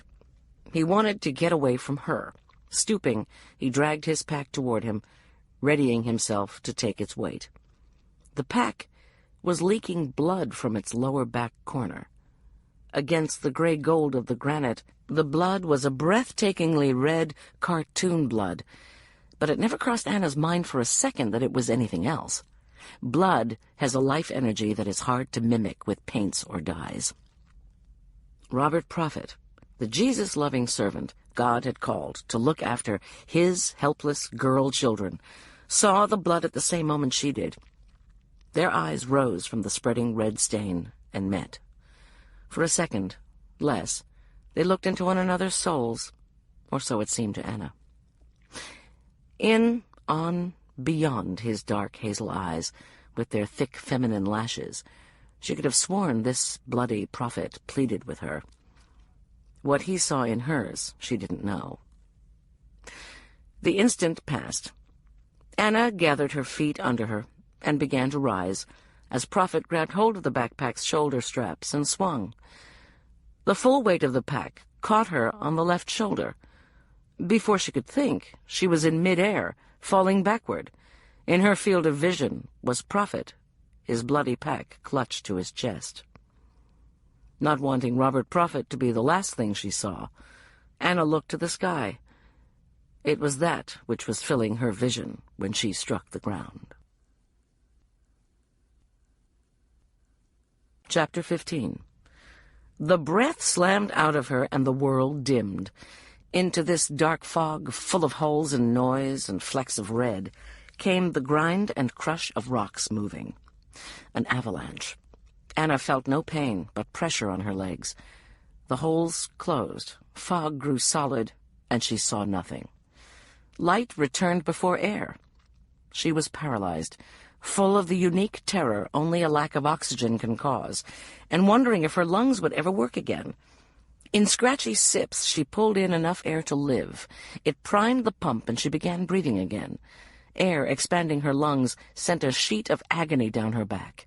With the rapidity of a dream, where lifetimes unfold in the time it takes the second hand to make one insomniac's trek around the dial, Anna knew Heath Jarrett, mind, body, and soul. Every cell in her body knew the fear and frustration of immobility, the loss of one's life with no hint or promise of another. Crippled and mean with self-pity, she saw herself driving away Paul, diving into the bottle wearing nothing but her own misery, and staying down till finally even Molly and Piedmont would have nothing to do with her. She would have nothing to do with herself. That quickly, Anna was praying to a God whose image she'd recently been burning away with cynicism that her back wasn't broken, that she'd either walk out of the gorge or she would die there. 20 feet above, severed from its body by a granite knife edge, a head appeared. Robert Prophet. "Fucking will-o'-the-wisp," Anna whispered. "Oh, Jesus! Oh, God! Oh, shit! Are you all right?" he called down. Anna blinked several times. She had the air to answer. She just didn't have the answer. The head was withdrawn. Anna waited for it to return. She listened for the sound of him scrabbling and sliding down to where she lay. It was so still she could hear needles on the pines rubbing against one another in the sudden, uncertain breezes. No sound of rescue or even company broke the backcountry quiet. Insects, silenced by her rude arrival on their patch of turf, began to buzz and drone again. "Robert," she called. The call wasn't nearly loud enough. The ache in her back kept her from taking in enough air. Putting pain aside, she filled her lungs and shouted, "Robert!" The name echoed, returning in a mutant form of itself. Prophet had gone. Gone for help, or just gone? Had he intended to knock her off the ledge, or had he been hoping to swing his pack onto his back and make a run for it? His blood-soaked pack, Anna remembered. He must have knocked her off intentionally. Better that than jail, or the chair. In Colorado, maybe they hung people who chopped up little girls and packed them into national parks without a permit. "Focus," Anna whispered. She forced her unraveling mind to reknit around a semblance of reality. ABCs, she said. Airway, bleeding, circulation. Talking was breathing. Anna got an A. Circulation, at least in the vessels leading to heart, lungs, and brain, was functional. She'd give herself a B- in circulation. Bleeding was a tough one. She didn't feel warm wetness anywhere, but she'd not yet gotten herself together enough to sit up and take a look. If she could sit. She had to settle for an incomplete in bleeding. Steeling herself to the task, she attempted to move. Her legs were paralyzed. Nightmare became real. Panic shot through, so acute her body jerked. One shin cracked against a solid object, and the pain, sharper and new, momentarily eclipsed the aching of her back. Not since the Marquis de Sade had anyone so welcomed pain. Pain was sensation, was life. The dead do not feel. Her legs weren't dead. Having metaphorically read the obituaries and not found her name in them, Anna took stock of her greater situation. Because of the nature of her fall, her back taking the brunt of the force, it was unwise to move any more. If her spine had been compromised, but the cord not yet damaged, she could do herself irreparable harm by thrashing about inopportunely. All well and good, but there were no EMTs to stabilize her neck and back, neatly package her, and deliver her to the hospital for x-rays. Hoping for the best, she gathered the remnants of her courage. With one great shove and a tornado of pain that ripped up her back and into her skull, she pushed herself into a sitting position. The news was both good and bad. A pad of dense manzanita bushes, growing thick and low to the ground, had broken her fall and saved her bones. But for the screaming ache of traumatized soft tissues, she was relatively unhurt. On the opposite side of her survival ledger was the fact that Robert Prophet didn't appear to be coming back any time soon, and she wasn't going anywhere for a while. Her legs were immobilized, not from a failure of nerve communication, but by rocks. The mini-avalanche her fall instigated had brought 3 boulders, one half the size of a garbage can, down upon her. Luck, or the whim of the gods, had decreed that she not be crushed. The mercy ended there. The 2 lesser rocks acted as side supports to the greater, creating a slot through which her booted feet were thrust. She was as securely bound as a woman put in the stocks. Beneath her legs was a slab of granite, making digging her way free impossible, unless, like the Count of Monte Cristo, she had 9 years and a metal spoon at her disposal. Her radio, even should it be able to broadcast out of the narrow canyon, had been flung away when she fell and lay snuggled in the shrubbery, a tantalizing 5 or 6 feet out of reach. Her water bottle was in her pack up on Picnic Rock. For a while she wriggled and struggled, scraped up both shins and worked up a sweat that went some little way toward melting away, the vicious ache covering her back like a coat. Her efforts did nothing to dislodge the stone or free her feet, and she was forced to face the hardest choice. She must school herself to patience and wait. Ray Bleecker was to meet her. He was half an hour late.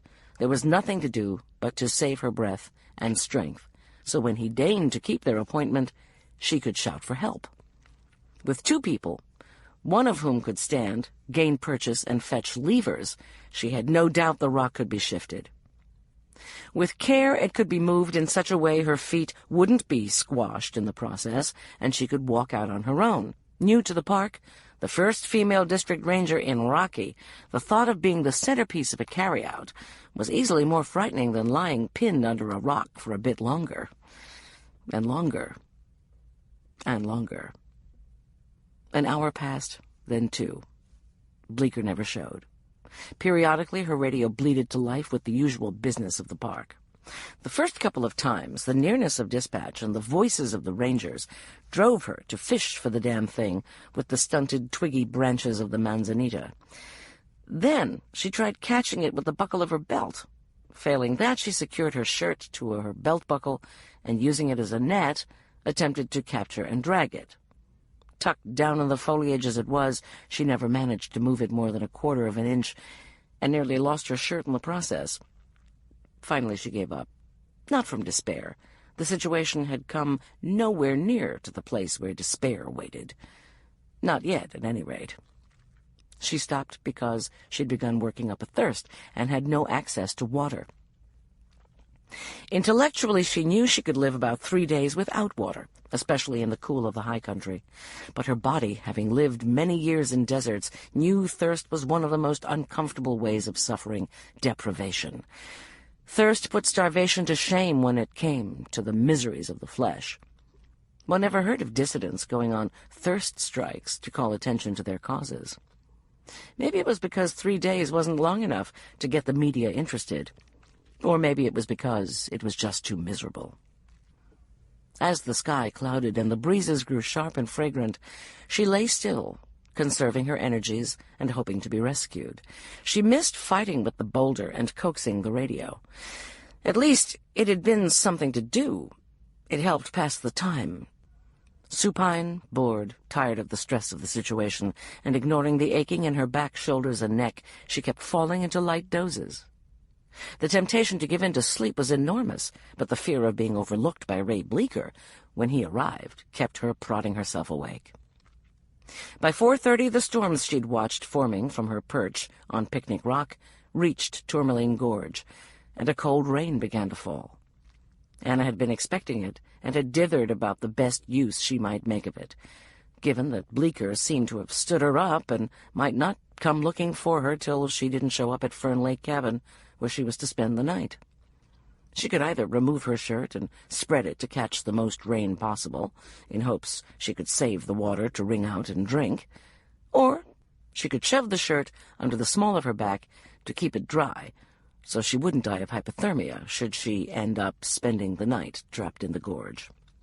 In the end, she decided hypothermia was the more imminent danger. Her shorts she shoved down beneath the boulder that held her fast. The shirt was wadded up and smashed in on top of them. For the 2 hours it showered, she shivered, scraped water off of her exposed flesh and into her mouth, and enjoyed a brief respite from wishing to be rescued. Trapped with her pants around her ankles was not how she wanted to be found. Afternoon wore away into evening. Evening faded into night. Even in dry clothing she was cold. The manzanita that had very probably saved her life was making it a misery, every branch and leaf poking into her from neck to knees. To ward off the cold, she moved as much as the rocks would let her, doing isometric exercises and sit-ups. Occasionally she drifted into fitful sleep filled with dreams of butchered girls stuffed into backpacks and orchestrated by the howling of non-existent wolves. 3 hours after dawn, when the sun finally reached down into Tourmaline Gorge, Anna was still alive. As it began to warm her, she was even glad of this fact. Thirst returned. Bleecker still didn't come. The sun inched up toward noon. Thunderheads began building again. 24 hours had passed. When she finally heard the sounds she had been listening for all this time, she was afraid to call out, lest she be imagining them. 30 seconds passed, and the crunch of booted feet on a rocky trail continued. Still she didn't call out. The wearer of the boots could be Robert Prophet, come to see if she was dead. Playing possum seemed the best course of action. Or inaction. But what if it wasn't Prophet? Suddenly overcome with terror that she'd waited too long and whoever it was would pass her by, she began shouting, "Down here! Help! Help! Down here in the gorge! Help me!" The footsteps stopped. Anna's heart stopped. Again she yelled. The desperation and panic she had been assiduously not feeling since she had tumbled into this bizarre death trap gave her voice the strength and range of a seasoned opera singer. Her own racket covered any sounds from above as she shrieked, "Anna!" The sound cut through her homemade siren song. She focused on the face hovering over the rim of Picnic Rock. "Rita? I've been here a while. I thought you'd gone nutso." "Sorry, didn't see you. My mouth was open so wide my eyes were shut, I guess." "Welcome," Anna added, for lack of anything more intelligent to say. "What happened?" "Come down."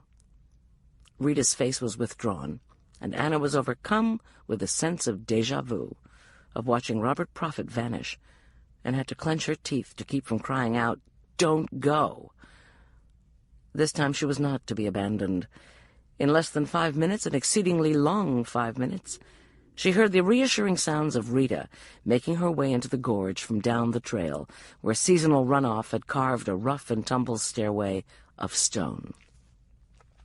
Rita was strong, and she was creative, having shored up both sides of Anna's feet and ankles with rocks of various sizes, so should the boulder roll in the wrong direction, they would not be crushed.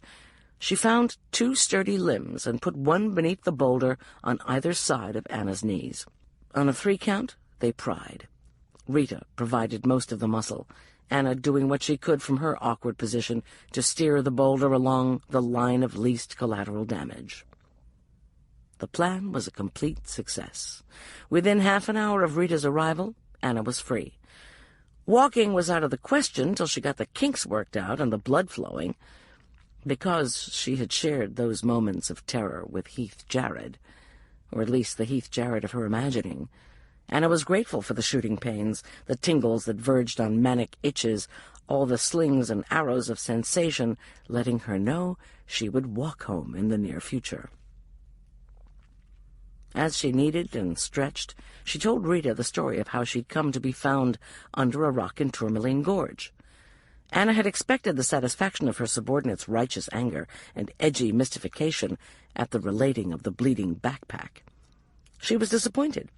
Rita let that, which Anna had considered the stellar component in the drama, pass over her, as if itinerant youth ministers toting gore in the back country of Rocky were an everyday occurrence. The bit she reacted to with satisfying outrage was that Robert Prophet had called down to her, then left without offering aid.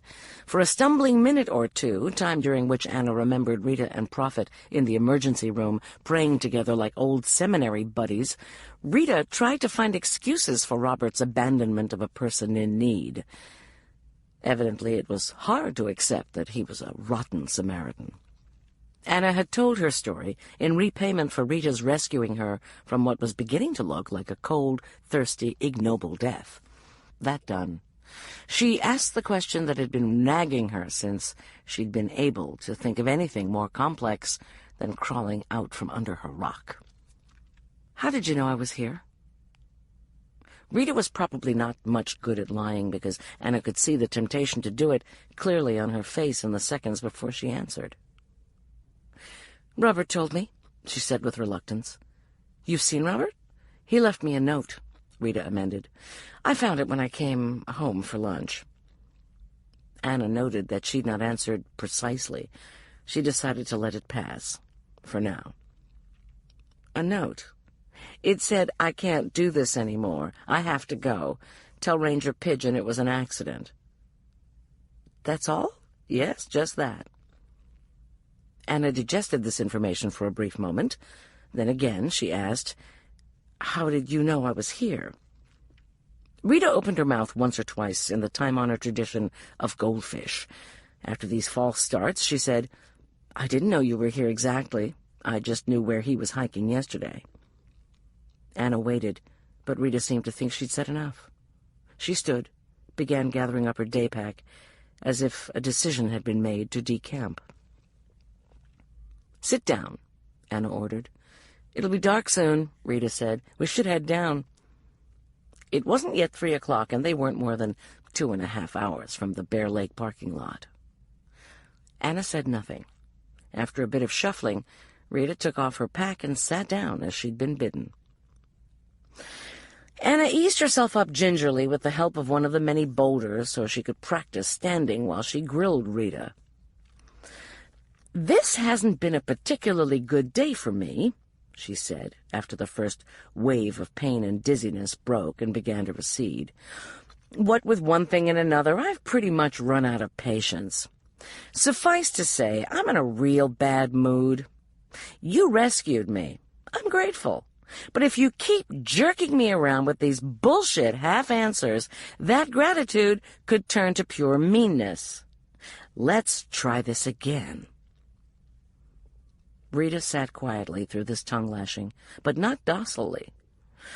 Her spine straightened, her broad shoulders squared, her handsome face settled into a stoic mask.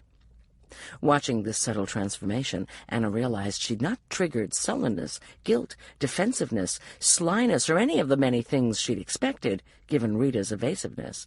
What she was seeing was the determined courage of the martyr waiting to die for the cause. "Jesus," Anna sighed. "Amen. Fuck," Anna fumed, inadvertently hitting on an expletive that Rita didn't feel the need to ratify with the God of her understanding. Using the rock for support, Anna began rotating her left foot. The movement sent shivers of a nauseating mix of sensations through her bones. "You get a note from Prophet saying to tell me it was an accident. Rather than figuring he scratched my car or mowed down my lilac bush, you immediately figure he's shoved me off an isolated rock on the less traveled side of Tourmaline Gorge. Tell me exactly how that worked." After the incarceration of the night, movement was not merely good for muscle, nerve, and bone. It was a salve to Anna's spirit. Rita gave her water and granola bars, and by the time they came out at Odessa Lake and joined the main trail to Fern, Anna was feeling almost as good as new. An underlying ache in her back and a pit of fatigue beneath her frontal lobe let her know this bliss was to be short-lived, and she made a point to enjoy every moment, every step of it. She intentionally maintained radio silence. The only people that knew she had been out of commission for the past day were Robert Prophet, Rita Perry, and Raymond Bleeker. He'd never kept their appointment. Anna wanted to know why. She wanted to see his face when she walked into the cabin unannounced. Even the most practiced deceivers, if caught off guard, tended to give themselves away. Maybe only for a fraction of a second, but Anna would be watching for it. The trail curled down around Fern to a wooden footbridge that crossed over the stream fed by the tiny lake. Fern's waters, cupped in a bowl of lodgepole pine, showed emerald green even under partly clouded skies. Over the lip of the outlet where the creek ran shallow, it was crystal clear. Cutthroat trout sometimes came to sun themselves under the bridge, their blood-red throats and speckled backs enlivening an always sparkling scene. Anna noted it only peripherally. She walked ahead of Rita, concentrating on the bits of humanity scattered around the lake. 2 boys haunted the footbridge, undoubtedly annoying the fish. A woman, trousers shoved up to let the sun warm her shins, leaned against the bole of a tree near the water, reading her book. 2 old people, white hair glowing from beneath the rumpled brims of cloth hats, fished from the downed logs in the water in front of the cabin. Of Ray Bleeker there was no sign. She was glad of it. It was her hope to be ensconced in his cabin when he got home, all the better for her experiment in shock. Rita fell back, talking to somebody. Anna barely registered the defection. Rangers had a hard time getting from point A to point B without getting stopped half a dozen times by visitors with questions or stories. People liked to talk to rangers, even rangers with guns. Rangers were different from policemen, assumed to be good, nonviolent, understanding, lenient, and basically on your side. Mostly that was true. Anna hoped it would never change. Except that Rita was on her day off, out of uniform. Anna stopped. "Hey, Anna." The words came at her from behind. She jerked around to see Raymond Bleeker smiling at her, Rita behind his shoulder. So much for surprise. "What are you doing here?" she snapped. Ray, who'd been smiling in apparently genuine pleasure at seeing her, recoiled as if she'd spit at him. "Here? Fern Lake?" "No, here." Anna stamped her foot to indicate this chunk of trail. For an instant he seemed alarmed, or maybe just annoyed. "I was checking the group sites." He jerked a thumb over his shoulder toward where large groups were sequestered, lest their noise or hordes infringe on the experience of others. Behind these camps was a long wall of boulders in varying sizes that extended 3/4 of a mile in either direction. At one time a lodge had been built on the flat in front of the rocky slope, but that had been years before. Nothing remained of it now but a leveled area. He looked away, pulled a handkerchief from his pocket, a startling pink and yellow plaid, and wiped his face, giving her a moment to recover her manners. "Oh," she said, feeling stupid and oddly let down. He kindly chose to overlook her previous hostility. "How was the big meeting?" he asked, the smile back, if not quite so genuine as before. "What meeting?" She felt as if she'd walked in after the movie had begun and had missed a key scene. "With the brass, yesterday? How many fingers am I holding up?" he teased her, with a standard question asked of people who'd suffered a break with reality for one reason or another.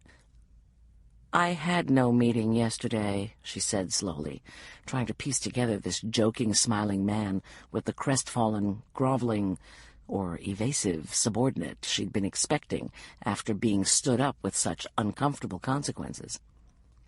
Bleeker stared at her, blinked twice. Then a comprehension of some kind animated the muscles of his face. "Shoot," he said. "Robert Prophet. We'd better talk about this back at the cabin." There was no way in hell 3 rangers, 1 in uniform, were going to have an uninterrupted discussion in full view of the visiting public. Inside the cabin, the door closed to discourage campers and hikers from dropping by to borrow a cup of sugar or conversation, Raymond made tea. Bleeker was 6 foot or 6'1", and about 170 pounds. But he had a quiet, self-effacing way that made him seem a smaller man. With his ratty gray cardigan and absurd handkerchief, there was something endearing about him.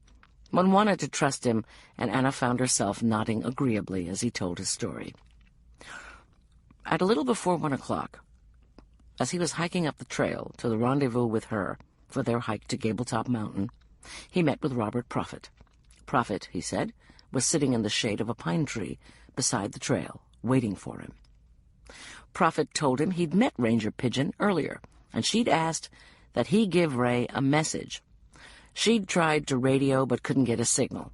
She'd been called back down to headquarters for an emergency meeting regarding deployment of rangers to the wildfires in Southern California. "Radios are fairly worthless in a lot of the park," Ray said. Rita seconded the opinion with an unladylike snort. "I figured you'd given up and thought if I didn't get the message, I'd get hold of you later from the base radio here in the cabin, and we'd get ourselves straight." Anna sipped her tea. It was excellent, neither too strong nor too weak, and a good brand, English or Irish. Bleeker's story held together and made sense. A few anomalies stood out, but Anna didn't know if they mattered or were the usual vagaries of human conduct. She looked up at her companions. Ray rested easily, legs crossed, wrists on his knee. Some tension showed around his eyes and mouth, aging him beyond his 28 years. He had, after all, left his new boss staked out on a bed of manzanita for a day and a night. She might have been mistaken for shrimp cocktail on a lettuce leaf, had a rogue black bear happened by. That could wreak havoc with a man's end-of-season evaluation. Rita wasn't faring so well, for reasons Anna was beginning to get an inkling of, if not a handle on. She was absolutely miserable and doing a bad job of disguising the fact. Color had drained from beneath her tan, giving an unbecoming grayish cast to either side of her nose. Restless plucking and tucking had managed to drag hair out of her usually neat ponytail. The strands hung down straight and greasy-looking in front of her ears. "Did Prophet have a pack with him when he waylaid you?" Anna asked Ray. Not that I saw. He could have had it stashed nearby, I guess. He had his water bottle, I remember that. Did he hike out with you? No. He said it was his last day in the park and he was going to enjoy it right there under that tree. His last resting place, he called it. Raymond laughed. Anna looked at him quizzically, having missed the joke. Guess you had to have been there, Ray said. That fits with the note he left me, Rita put in. It sounds like he's decided to leave the area. I can't say as I blame him. This last had a bitter edge to it, and Anna shot the young woman a hard look. Ray didn't know about the blood from the backpack. Anna decided to keep that bit of grisly information under wraps till she'd had a chance to talk with Lorraine about it. Put with the other half-truths, retracted accusations, means and opportunity, it would be enough to get an arrest warrant. If nothing else, they had him on reckless endangerment and leaving the scene of an accident, if not attempted murder and assaulting a federal law enforcement officer. Rita did know. Anna wondered why she didn't seem to hold it against Prophet. Was she in love with him? He was 7 or 8 years younger than she was, but that meant little. Prophet was handsome in a wild, boyish way, and had an undeniable charm. Anna hadn't been the least surprised that he was such a hit with the teeny bopper set. He possessed that ineffable magic that makes whatever one does seem cool. When Anna was in high school, a boy named Steve Stricker had it. She and her friend Paul used to sit around trying to figure out why, when Steve did it, whatever it was cool, and when they did it, it was just stupid. Maybe the adolescent panache appealed to Rita. Maybe the intense passion with which Prophet approached life. Maybe it was the shared God and the seductive frenzy of praying together. Anna turned her attention back to their host. "Why did you believe him?" she asked Ray. "The mice, the live trap, the girls. I'd think twice before taking Prophet's word for anything." Raymond thought about her question, giving it due consideration. As he gathered his thoughts, she had a few of her own. Because she'd been immersed in it up to her eyeballs, it felt as if the saga of Robert Prophet's on-again, off-again status as a suspect was headline news and had been for months. In reality, all that had transpired had happened in the last 4 or 5 days. Most of it wasn't common knowledge. Raymond would not know Beth and Alexis had said Candace stayed with Robert, then recanted. He wouldn't know about the strange visitation Heath Jarrett had endured. Seen in this light, Ray's taking the word of a man he'd come to know well, a man who'd worked hand in glove with the Rangers during a long and heartbreaking search, didn't strike her as odd as it had a minute before. Of course, there were still Minnie and Mickey and their little friends, tortured and murdered. "I've thought a lot about the mouse thing," Ray said eventually. "There wasn't really anybody else who could have done it except maybe me or Rita. Still, it makes no sense. I kind of have to believe he did it for a reason, if he did it at all. You know, an experiment or a warning or... I don't know. It's just a feeling. I can't explain it any better." "Ray's right," Rita said. "Robert would be incapable of anything like that. He's the only person I know who really wouldn't hurt a fly. He'd put it out." Anna drank her tea, stared out the window, and tried to figure out why Rita's remark, harmless enough for a bit of hyperbole, made her uneasy. It wasn't until supper had been eaten, the dishes done, and fortified against the ache in her back by 2 Advil, that the answer came. Anna was making her way to the privy, an action which forever after would make her think of mice, when she realized what bothered her. Rita had known what the mouse thing was. Chapter 16. Colorado was arguably one of the most beautiful states in the Union. Probably among the most scenic areas on Earth. At least parts of it were. The Rollin' Roost RV Park was not one of these parts. What was gilt-edged summer 10 miles west was sun-baked doldrums outside Heath's window. Another thing Heath missed about being ambulatory. Now it was such a production getting in and out of anywhere. She could no longer just run out for cigarettes when guests threatened to bore her to death, a fate that seemed ever more probable as the woman on the couch babbled on and on. Gwen, who had a sixth sense about who was going to be excruciatingly tedious, made her escape early on the scooter. The limpet was, after all, Heath's pet project. She pulled her gaze back into the well-appointed recreation vehicle, grown claustrophobic from too many hours, and now too many people inside. Had she the legs of man-o'-war, she knew she wouldn't have left anyway.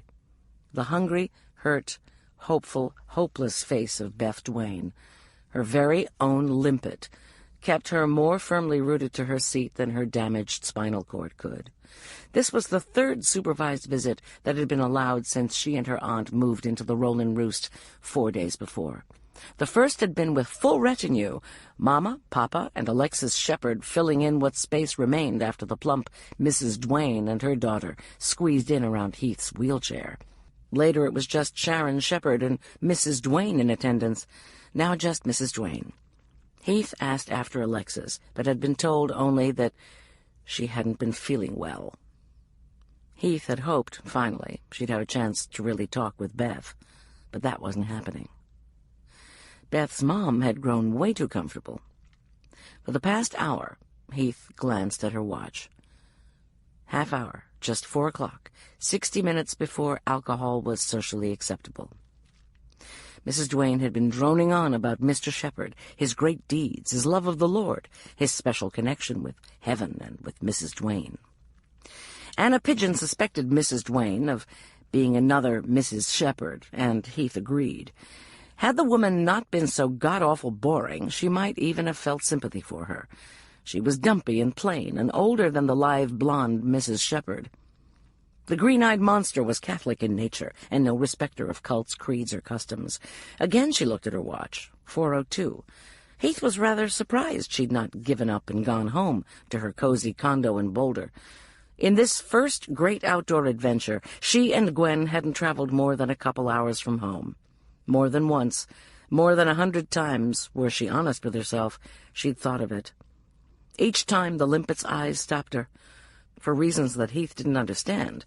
Beth looked to her as the capable one, the strong one, the trusted one, the one who could move mountains, not Ranger Pigeon with her great big gun, or Mr. Shepherd with his great big ego, or her mother with her great big mouth. Her, Heath Jarrett. A woman broken on a pile of rock and ice. Heath knew she could not lose that look, even as she felt a fraud for accepting it. 4:05. The limpet looked up from where she sat docilely by her mother. Those eyes. Heath had to find a way to talk with her. Necessity mothered invention. "Would you like a cherry cordial?" she intruded into Mrs. Duane's monologue. "It's quite good, if a little sweet." The word sweet caught the woman's attention. "A cordial? Don't they have alcohol in them?" "Not enough to matter," Heath lied easily. The cherry cordial in Gwen's private stash was 180 proof, but Heath kept that to herself. "Maybe a taste," Mrs. Duane said. Heath poured enough over ice to take out a regiment of Cossacks and gave it to Beth's mother. Then put a couple of tablespoons in a glass of ice water so she could keep her guest company. The piously abstemious Mrs. Duane took to drink with a passion. Within a quarter of an hour, she'd sucked down a third of the syrupy stuff. Within half an hour, she was waxing rhapsodic about Heath's great kindness to her family. By 20 minutes of 5, she was revealing herself as a mean drunk. "Sharon, Mrs. Shepherd, is no better than she should be," she confided owlishly. "When she was brought to us, she was a skinny little pinch of a girl, 15 or 16, I can't remember. Her folks had come down from our sister group in Canada, but they didn't last long. Oh, no. The desert just wasn't good enough for them. Mr. Shepherd wasn't good enough for them," she added, as if this proved what ungrateful malcontents they truly were. "According to the divine couple, Elijah Farmer. This Canadian, for heaven's sake. Oh, he was an American, but that wears right off after a few years, if you ask me. Was the prophet. And Mr. Shepherd was just a big nothing. That didn't go over with Mr. Shepherd at all. She laughed a nasty little laugh. Didn't he just send them packing? But little Miss Sharon, all baby blue eyes and cotton candy hair. She had her sights set, that's all I'm gonna say. Had 'em set way high, snooting around like a golden virgin child. Well, I had my doubts about that, and I told Mr. Shepherd as much. But you know men, even those chosen by God, have penises. This last word was whispered, hissed, actually, as if the male appendage was a form of demonic possession visited upon half the human race.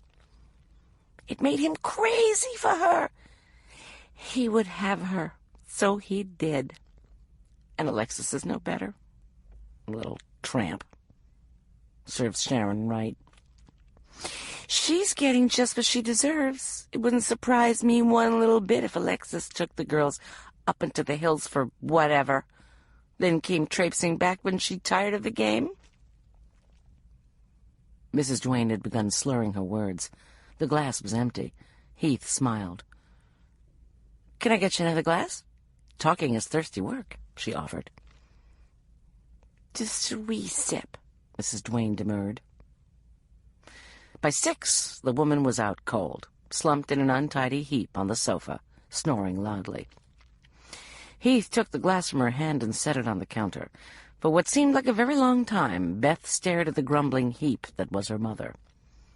"Will she be all right?" she finally asked. "She'll be fine," Heath said. "How about you? Will you be fine?" She rolled close to the sofa. "You can talk to me, you know." Beth looked at her mother, snoring peacefully 2 feet away. "She's asleep. Nobody can hear us but Wiley, and he's good at keeping secrets." "You won't tell anybody, will you?" She shot a significant look at the snorer, lest Heath be unaware who anybody was. "I won't," Heath swore. "Scout's honor." "Like Daniel Boone?" The question made Heath acutely aware of how little their homeschooling was going to prepare them for the greater world. But that wasn't its aim. Keeping them in the fold was closer to the mark. "Yeah," Heath said, not wanting to get sidetracked into Boy Scouts and Girl Scouts, brownies and bluebirds. "Robert talked to me and Alexis," Beth told her. "I know. Said goodbye and that he was going to find Candace. That Lady Ranger called and told me." "No." Beth leaned forward till her face was scarcely a foot from Heath's, and whispered, "Since then." "He came again?" The girl nodded. "What do you want?" "He told us that Candace was alive, and he knew how to find her." Given the cheery message, the sudden tears that accompanied it were incongruous. They splattered on the lenses of Beth's old-fashioned glasses, then trickled beneath the plastic frame. Despite the tears and big eyes, she didn't sound terribly frightened. More hopeful than anything. Hopeful for what? That their friend still lived? And what did the tears indicate? Relief? Sorrow? Several days had passed since Heath last talked with Anna Pigeon. Last she'd heard, Robert was still missing, and still the prime suspect in the abduction. Not wanting to frighten Beth back into the web of secrecy and lies she'd been trapped in, Heath carefully asked, "How is it that he knows where she is?" Clearly Beth hadn't given this much thought. She was of an age when facts, or purported facts, are shoveled at children by the truckload. Not having the experience to weigh them, all information is more or less accepted at face value. The proclamations of the sages given the same weight as those of the girls sitting 1 row ahead in homeroom. "I guess he found her," Beth said finally. "And then he came back to New Canaan. When?" "Last night. That's why I had to see you today, to tell you Candace is okay." "You actually saw Robert last night?" Heath was trying not to sound too anything, too skeptical, too excited, too interested. The limpet looked toward her mother, but Mrs. Duane was down for the count. "We didn't see him exactly, but he talked to us." "How did he talk to you if you didn't see him? He came to your bedroom window, or what?" "No. Alexis and I don't sleep together. I'm still in the girls' quarters with the little kids. But every night after the evening service, it's our job to take the trash out to the barrels behind the house and burn it. It's fun, lighting fires." Heath nodded. As a girl, she'd had pyromaniacal tendencies as well. She loved fire, couldn't leave it alone. When her father found her playing with fire behind the big propane tank, it had scared him so much he changed the rules. Instead of being forbidden to ignite things, she was given permission to play with fire all she wanted, as long as she did it under his supervision. The apprenticeship had served her well. Regardless of weather, she could get a campfire going when others failed. "So you were out burning the garbage," she said. "What happened then?" "Well, it was dark, and the cans are pretty far out. There's brush all around, and we heard Robert's voice. He said Candace was okay." For a while they sat in silence. Mrs. Duane snoring softly, Beth looking at Heath as if she expected her to pull a rabbit out of a hat or something similarly miraculous. Heath was fresh out of rabbits, out of magic of any kind. She needed help. She needed to talk to Ranger Pigeon. She needed to shift this burden of love and trust off onto a person who could deal with it, a whole person. In the end, she knew she couldn't. Abled or disabled, she was the one Beth had chosen as her champion. "What else?" she asked gently. "Robert asked us to go with him." That sent a shaft of ice down Heath's spine. "He did? He said to follow him." "Did you want to?" Beth didn't choose to answer, but Heath could see the indecision, temptation warring with fear in her face. "Mama came out then, hollering for us, and we had to go in." Thank God for Mama, Heath thought. So many questions needed answering. It was a physical hardship to keep herself from riding roughshod over the child. The missing weeks, Candace, Heath sensed these were not areas Beth could go into yet. "Why might you want to leave home?" she asked instead. For a while, she didn't think Beth was going to tell her. The girl looked to her comatose mother, to Wiley, flopped on the rug in front of the sink, out the window at the enormous RV parked next door. "We wouldn't. Not really, I guess. I mean, where would we go? We're not even old enough to drive. But Alexis wants to a lot. She says it's hard not being in the girls' quarters anymore. Maybe Robert could take care of us." She looked pleadingly up at Heath. "You know, till we're old enough to get jobs." That was a lot more answer than Heath had bargained for, and she felt a wave of helplessness so great it put that of merely not walking for a few decades to shame. She wanted to grab the child and hold her safe from the shadowy evils that permeated her young life, but she didn't even have a firm grip on what those evils were, what menaced the limpet from without, and what from within. Feeling a failure, but not knowing what else to do, she changed the subject. "What's wrong with Alexis? Your mom said she wasn't feeling well." The disappointment in Beth's eyes stung. The declaration that followed stunned her. "Morning sickness," Beth said matter-of-factly. "Who's the father?" Heath asked, attempting to sound as calm and accepting as her young friend. This question brought on the embarrassment and horror that Heath had felt was missing from the original declaration. "Oh, no. Oh, no." The limpet curled down into the couch, reminding Heath of the girl she'd been when she'd first come out of the woods. "Does it have to do with the time you can't remember?" Heath asked gently. Beth looked like a small animal cornered by wolves. Heath thought to retract her question, then decided to let it lie. Whatever had happened to the children during the weeks they were missing, it would be a boon psychologically if they could talk about it. The annoying Mrs. Duane chose this moment to puff and snort herself awake. Heath could happily have strangled her, but Beth looked relieved. "My goodness," Mrs. Duane exclaimed. "I must have been more tired than I thought. We'd best be getting home." With a minimum of lurching and stumbling, she gathered her purse and her daughter and loaded them into the old Dodge Caravan the new Canaanites shared. Heath felt mildly guilty, allowing an inebriate behind the wheel, but consoled herself at the thought that there wasn't much to collide with between Roland Roost and the commune, and the rough dirt road would keep Mrs. Duane's speed down. Watching them go, she realized how desperately she too needed to move, to be free of the aluminum box she was calling home at the moment. Having lowered herself down on the hydraulic lift, she rolled around to the other side of the RV, where she could see the mountains. Heath was as tired as if she'd scaled the highest peak in the Rockies. For the first time since the fall, she realized there were more challenging and worthwhile mountains to climb than those made of granite and ice. Chapter 17. Raymond gave up his bunk and slept in the room dedicated to tools. The mattress on the bunk, Anna claimed, was old and flat. The metal mesh sprung, but after a night spent on granite and manzanita, it felt like the Plaza Hotel on Central Park to her.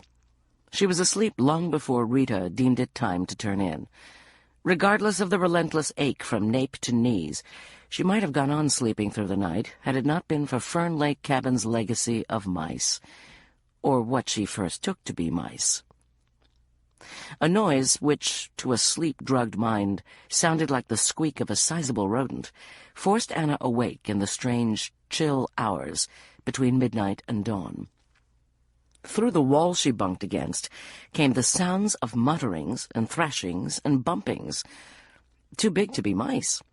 For a while Anna lay staring at the slightly darker darkness of the bunk over hers, hoping for a return to silence and, if she was lucky, the analgesic of sleep. Having served her time in tents and other thin-walled communal living situations, she wasn't terribly surprised when the thumps settled into the rhythmic pulse of the mating dance. Knowing she would disturb no one, Anna clicked on the tiny maglite she carried as part of her standard pocket detritus. 3:47 a.m. The bottom bunk opposite was unoccupied, as she'd expected it would be. At least her rest hadn't been broken entirely in vain. One mystery was solved. Why Rita, a backcountry ranger who hiked for a living, would go hiking into Fern Lake on her day off. Anna smiled and switched off the maglite. If a Christian were hell-bent on a little fornication, Fern Lake was certainly a beautiful place for it. Morning came as a misery. Each and every tissue in Anna's back begged her not to move, screamed at her as she pulled on her shorts and shirt, and tried in every possible way to convince her that she'd aged 40 years overnight. She winced out into the living area to find Ray and Rita drinking coffee and looking annoyingly bright-eyed and bushy-tailed. Spurred on by a temporary hatred of all good cheer, she said, "The mice were certainly restive last night." Ray smiled enigmatically. Rita said, "I didn't hear anything. I turned in half an hour after you did and slept like a log." Anna's crusty old soul was gratified to find the young woman was not as averse to lying as she would have people believe. Coffee, instant oatmeal with cinnamon and raisins, and moving her muscles restored Anna to civility. She thanked Ray for his hospitality and left the two of them to linger over breakfast. Because the hike out was relatively easy, and because it was her duty, Anna inspected the campground before heading down the mountain. Like most sites in national parks, the Fern Lake camps were a ways from the lake. With increased visitation and increased awareness of the impacts on water systems, the days of campsites at the lake's edge had gone the way of cutting evergreen boughs to make a bed and digging trenches around tents to keep the rainwater out. Campers were, for the most part, good custodians of the park, but in Rocky Mountain An easy Friday afternoon's drive from the major urban center of Denver, visitation was relentless. It was a weekend recreation area with all that entailed. Beer parties, half-assed adventurers, sports people who liked to run, bike, or fish in the park. The mix made campground patrol and maintenance as never-ending and important as housework. Raymond had not been doing a damn thing. Fern Lake Camp was a mess. Fire rings had been built, used, and rebuilt. Tree trunks were dragged around to create benches. Each of the sites was provided with a bear-proof canister, chained to a tree to provide safe food storage for visitors. One was vandalized, one was gone. Why anyone would bother packing chain-cutting tools in for the pleasure of packing out a cheap, heavy, ugly metal box was beyond Anna's comprehension. But then, so was a lot of what passed for entertainment among her fellow human beings. Bleecker had 5 years as a backcountry ranger. The dereliction couldn't be written off to inexperience, laziness, indifference. Disrespect for the land, Anna hissed. The prolonged search gave him some small excuse, but not much. Anna guessed that the search had taken up his district ranger's time and attention, and when the cat was away, mice. At Rocky, everything seemed to come back to mice.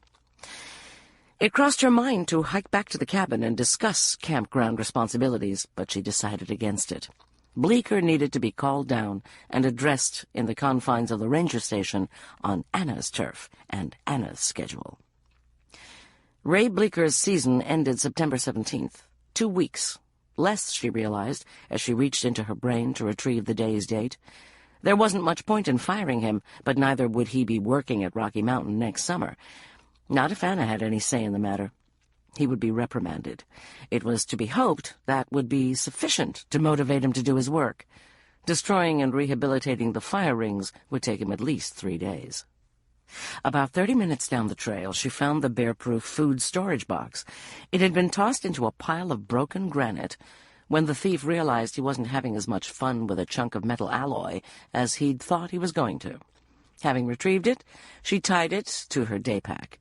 Though the metal was nothing special, the construction simple, and the design slightly older than that of the wheel, she was glad to have recovered it. The box might be cheap, but it was not inexpensive. Nothing the federal government bought ever went on sale. Anna radioed ahead, and Emily was waiting at the trailhead to give her a ride. Knowing that once she got home, a hot bath would beckon, and the odds against her getting anything constructive accomplished would be significantly increased, she asked to be taken straight to the district ranger station off Bear Lake Road. Rocky had a glitzy new visitors center with administrative offices at the east entrance of the park. The offices were carpeted, well-lighted, and the visitors center had all the bells and whistles, including a beautiful 400-seat theater and a gift shop. The Thompson River District Station was more traditional, and more to her liking. Small, old, it had been built with other purposes in mind and converted to a ranger station later in life. The place smelled of stale wood smoke and pine, and, of course, mice. It reassured her that she was indeed in a national park and not a cubicle in a city somewhere. Her office was a delight. It had been added on to the original structure, probably for use as a sunroom. Many paned windows enclosed 3 sides of the small, rectangular room, and pine-filtered light gave a sense of being out of doors. In winter it would probably be impossible to keep warm. In late summer it was a pleasure to serve there. Her first order of business was to call the chief ranger and report on her misadventure at Picnic Rock. Lorraine would take it from there, informing Colorado law enforcement that the search for Robert Prophet was no longer a matter of mere courtesy, but one of law. Anna's next task confirmed the urgency of the appeal. A message had been left on her desk to call Heath Jarrett. Jarrett told her of Robert's visit to the girls, his attempt to lure them away from New Canaan, and Alexa's purported pregnancy. As Anna dutifully relayed this new information to Lorraine, she roundly cursed the New Canaanites for refusing to allow rape kits to be taken when the girls first appeared. Given that the children were all they had of the crime scene, wherever the hell that was, the DNA and trace evidence on their persons might have meant the difference between solving the case and not. After spending several hours of what was deemed by the bureaucracy to be necessary paperwork, Anna felt it was legal, moral, and ethical to go home, though it was only 4:30. Hours in a chair had undone any good gleaned from her hike down the mountain. Muscles and sinews in her back had grown stiff and ached like the dickens. As she pulled the Crown Vic under the carport of her rental house, she realized she needed emotional heat more than physical. Paul's voice, or words of love transmitted via cyberspace, loomed even larger in her vision of heaven than a long, exceedingly hot bath and a bed without rocks and manzanita as its main structural components. Anna had reason to regret her priorities. There were several emails from Paul, witty, kind, and beginning with the salutation that always made her go weak at the knees and fall in love all over again. My darling wife. But before she was done reveling in the knowledge that she missed him, truly deeply missed him even more than she was enjoying her solitude, she noticed an unfamiliar address. Good news at slipstream.com. Anna had never heard of Slipstream, but that didn't concern her. The net evolved exponentially. In moments of weakness, she could almost believe the takeover of Earth by the machines was in the not-so-distant future. What gave her a creepy feeling was the good news. Some repressed memory of early Sunday school trauma suggested, though the news might be good, it sure as hell wasn't going to be good for her. For the briefest of moments, she considered deleting it unread. For a slightly longer period of time, she toyed with the idea of putting off reading it till she'd had her bath. Dismissing both thoughts as cowardly, she opened it. Dear Mrs. Pigeon, I wanted you to know it was an accident. I hiked out as fast as I could and told Rita to go get you. I hope your few hours in the gorge weren't too uncomfortable. Yours in Christ, R. Robert Prophet. Anna was getting right royally sick of that boy. Chances were he was a kidnapper, murderer, and pervert. That made him of professional interest. Pushing her over a cliff made him of personal interest. Those wishing to evade the law should never make themselves personally interesting. Prophet was not only responsible for the ache in her back, but now condemned her to postponing the longed-for panacea of a hot bath. She reread the short message, forwarded a copy to Chief Ranger Knight, and took her creaky body back out to her patrol vehicle. It was only as she revved the engine to scare away any cats, as was her habit since Piedmont had come to keep her company nearly a decade before, that she realized Hecuba, the little scaredy cat Beth and she had rescued from the vile boys, hadn't come to the door to greet her, as Piedmont always did, hadn't made an appearance at all. Feeling snubbed, she promised herself a pleasant evening of buying the kitten's love with bits of tuna. The way to a cat's heart is long and torturous, but through the stomach was a good place to start. The email said Prophet hiked out as fast as he could, and referred to Anna's sojourn in the bottom of Tourmaline Gorge as a few hours, about the amount of time it would take for a round trip on foot from Picnic Rock to Bear Lake and back. He said he'd told Rita. A lot of things didn't match up with Rita Perry's version of the events. Told, not left a note. Specificity. Rita had insisted she hadn't known precisely where Anna was or what had happened. The time frame. If Rita Perry had left her lying in Tourmaline Gorge 20 hours longer than she had to, Anna would know the reason why. The obvious was that she waited in hopes that Anna would die. Then why come at all? Curiosity? Remorse? Or had she become frightened, Robert would tell someone, and it would come out that she'd known and not responded? Any of those explanations would work, except for one glaring fact. Anna was not dead. Had Rita wanted her dead, instead of levering the rock off her legs, she could simply have bashed her head in. As she had not availed herself of the opportunity to crush Anna's skull, it had to be assumed Rita wanted to keep her alive. Or didn't want her dead yet.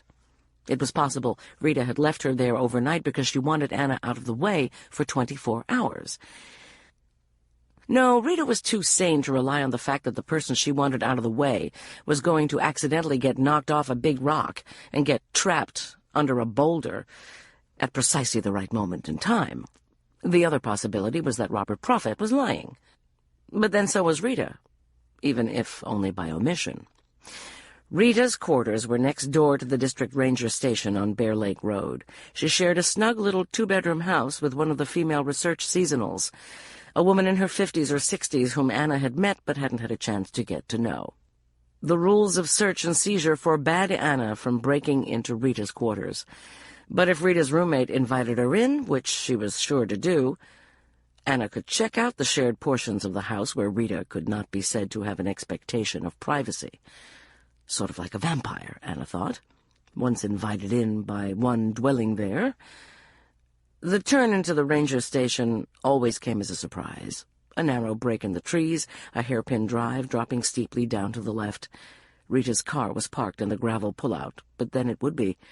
Parking at Rocky was at a premium, particularly at Bear Lake. Rita would have bummed a ride from another ranger. Anna knocked on the door, and her half-baked theory was blasted. Rita Perry answered. She must have hiked out a few hours after Anna. Remembering the revels of the previous night, it was surprising she'd not opted to remain at Fern till her loo days were over. The merest flicker of joy warmed the plains of Rita's handsome face when she saw who stood on her doorstep. Immediately it was quenched, as if by a sudden memory of past wrongs or planned betrayals. "You haven't even showered," she blurted out. "Can you smell me?" Anna asked amiably. "Not from here. I mean, no. It's just I know how good it feels. You must have been busy." "I have," Anna said. "May I come in?" "Oh, gosh, the place is a mess." From their brief acquaintance, Anna knew this was an exceedingly un-Rita-like thing to say, downright un-Ranger-like. In her years in the parks, Anna couldn't recall a single person in the green and gray uttering that phrase regardless of the domestic disaster behind them. Before the social interaction could deteriorate further, a cheery round face appeared at Rita's elbow. Donna, her housemate, was a foot shorter than the law enforcement ranger and at least 2 decades older. From the ocean of new information Anna had jumped into on coming to Rocky, she miraculously fished out the woman's name and specialty. "How's the Bighorn sheep census going, Donna?" "Today we had a regular sheep jam. Come in, come in. It gets cold at night. At least it keeps the mosquitoes down." Rita stepped aside to let Anna pass. Anna smiled sweetly, or what she hoped was sweetly, and not that happy grin dogs get when they're about to catch a particularly noisome cat. The place wasn't a candidate for a Good Housekeeping Award, but it was no more messy than shared and temporary quarters tended to be. The clutter was of the usual park variety: backpacks, boots, tents, water bottles, and sleeping bags. One cache of goods was of particular interest to Anna. A bag, pillow, and a stuff sack of clothes were neatly pushed against the brick hearth. Beside it were a battered shaving kit, a pair of flip-flops, and a Bible. The flip-flops were too big for Rita, substantial though her feet were. Anna crossed to the hearth and picked up the well-thumbed Bible. It was small, the cover black leather or leatherette, the kind routinely given out at confirmation. "Nice Bible. May I?" she said, looking at Rita. Rita nodded, defeat or acceptance hard around her mouth. Anna flipped open the Bible and read the inscription, "For Robert, love, Aunt Connie." "It's Robert Prophet's." Rita got no points for frankness. Too little and way too late. Anna looked pointedly at the oversized flip-flops and the shaving kit. "Oh, dear," Donna muttered. "Robert was staying with me for a few days," Rita said, her customary fire and defiance back. "We didn't say anything because seasonals aren't allowed to have guests," Donna said, all in a rush. "But he was such a nice young man." "Seasonals can have guests if they want," Anna interrupted, keeping her eyes on Rita. "Just not guests who are suspected of kidnap and murder." "Oh, Lord," Donna gasped. "Do you want to come up to the office so we can have a talk?" Anna asked Rita. The young woman preceded her out of the house without another word. Walking behind her, Anna couldn't help but admire her strong, straight back, a back which probably was not aching like a son of a bitch, and wide shoulders. At 6 foot, she was a head taller than Anna, and considerably younger.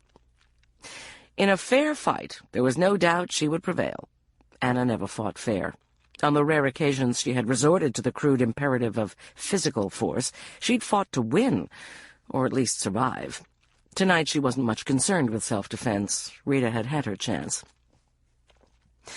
With Rita Perry, Anna faced an obstacle significantly greater than mere brute power.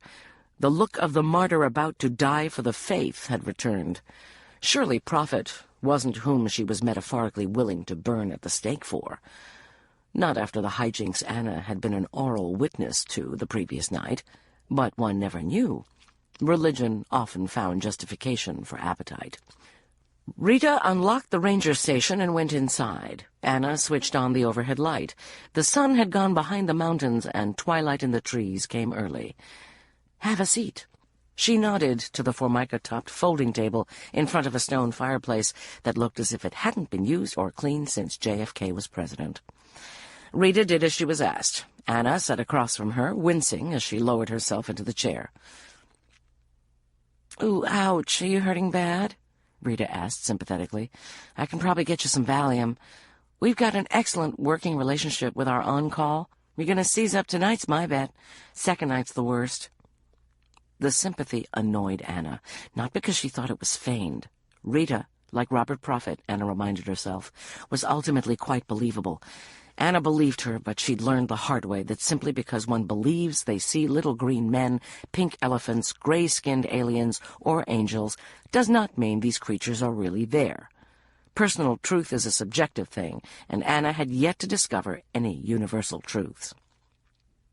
The reason the sympathy grated was because she wanted it, wanted another human being to say, there, you poor dear, here's a Valium, let me draw you a hot bath and rub your back." Rita hadn't gone quite that far, but she did offer the emotional warmth and the muscle relaxant. Using irritation to stiffen her aching spine, Anna brushed off both sympathy and the offer of drugs. "I'm fine," she said curtly.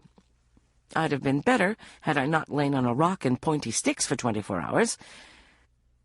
We're going to need to go over how you came to rescue me. But first, Robert Prophet. How long has he been living with you?" Rita looked offended.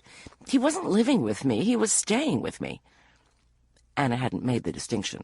It was clear Rita wanted the record set straight.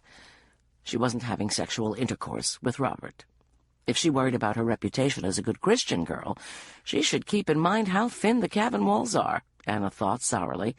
Maybe Rita only needed to clarify that she wasn't having sex with Prophet to distance herself from him now that he was a fugitive, or because she didn't want that rumor reaching Ray Bleecker. Like all small, isolated communities, national parks were hotbeds of gossip. "How long has he been staying with you?" Anna amended. "Only a few days. He's a friend. He needed someplace to go. He was determined to find out what happened to Candace Watson. The obvious place to start was back to the beginning, the area around Odessa Lake."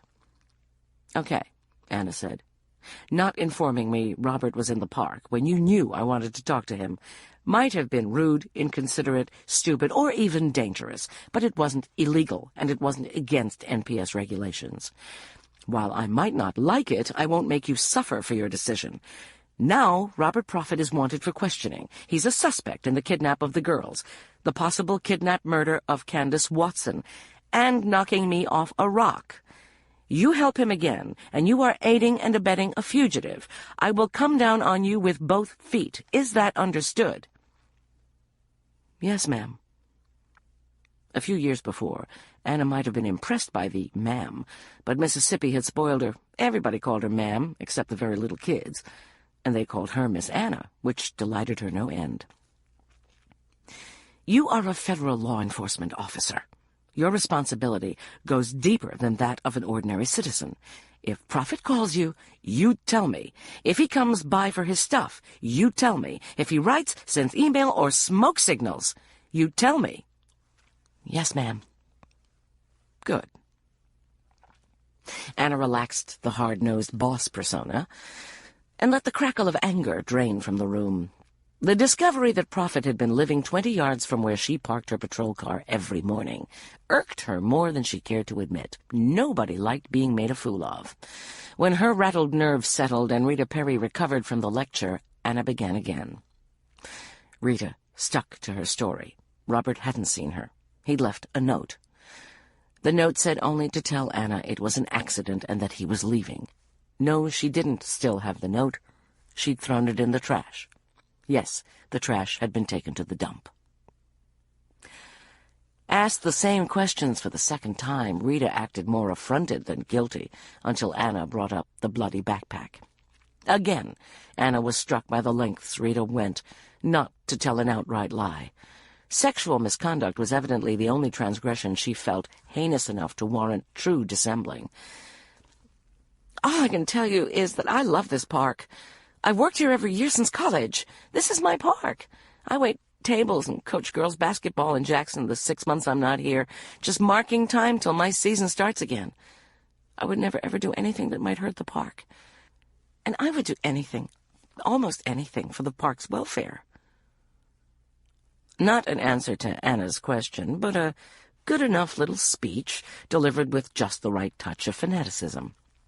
The environment needed zealots. Anna's concern was that what Rita might deem to be in the park's best interest, and what truly was, might be entirely different things. Maybe Rita thought finding the sliced and diced remains of a local teenager within NPS boundaries would reflect badly on the park, and had decided to keep it her little secret. Rita was right, of course. It would look bad. Anna sighed. Think about it. We'll talk again. She pushed herself to her feet, careful not to wince or groan, lest it elicit another outpouring of debilitating kindness. By the way, do you have Robert's email address? She asked. Yeah, good news dot something. Not one of the biggies, not AOL or Yahoo. Slip or Slippery. I can get it for you. Rita was anxious to be of help, now that she had been so assiduously of no help for the past hour. Tomorrow soon enough. Anna entered her house, calling, "Here, kitty, kitty!" Guilt over having forgotten about her new ward when she'd come home the first time, coupled with the need to feel warmth and hear purring, made her anxious to see Hecuba. The kitten wasn't downstairs. Her food and water bowls were still full.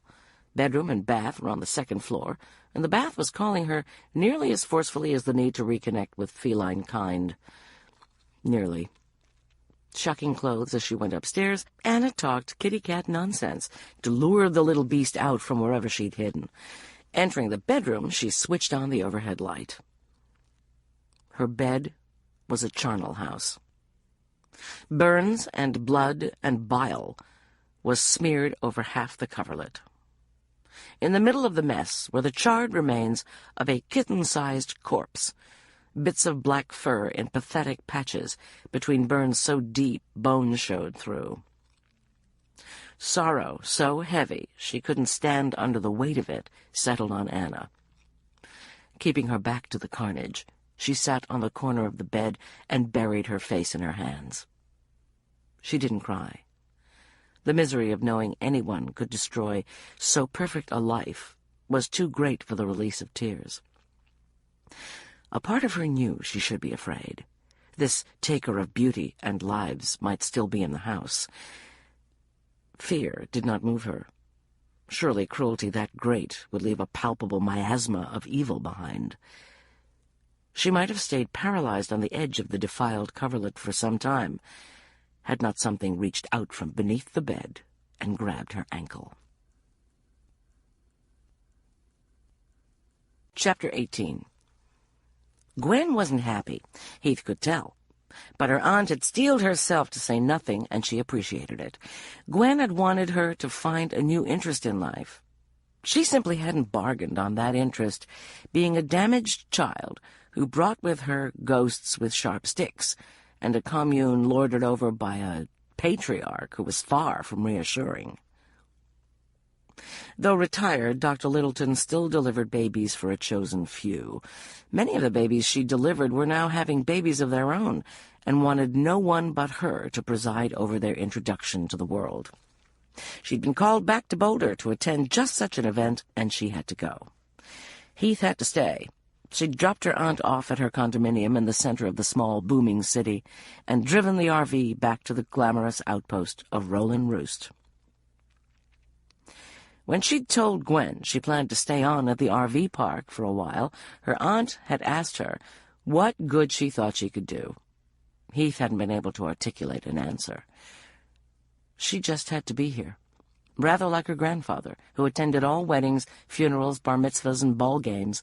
She believed in the value of showing up, of being there, being seen to support, to celebrate, to participate in the events of other people's lives. Heath had chosen to show up. The limpet knew she was here. For the moment, that was good enough. But for bits and scraps of time, Heath hadn't been alone since she'd fallen. Always there were nurses, therapists, her aunt, someone within call who would be coming by to prod, poke, or check on her. Sitting outside the RV, beside the scarred picnic table, watching the light fade over the eastern plains, no help, hindrance, company, or annoyance near. But for Wiley, who was more entranced by the possibility of a crepuscular jackrabbit than the needs of his mistress, she wasn't sure how she felt about it. Good, she decided. Good and scared. Sitting outside alone had taken an act of courage. The frightened woman who'd come to replace the valiant climber when Heath lost the use of her legs urged her to cower indoors behind locks. Anger rather than courage lent her the impetus to come out. She was damned if she would let one visitation by voices armed with rocks and sticks rob her of this peculiar joy. Sticks and stones. She better than most knew they might break bones. Like a badly cut film, the memory of the night she'd been attacked played through her mind. The fire, the crawling on her belly like a reptile, hiding under the RV, smashing Ranger Pigeon's foot with a rock. The last image made her laugh out loud. Despite herself, Anna Pigeon was growing on her. Pigeon was a flinty sort, not given to warm fuzzies. Heath wasn't used to that. She had grown up with a mother and an aunt from the South.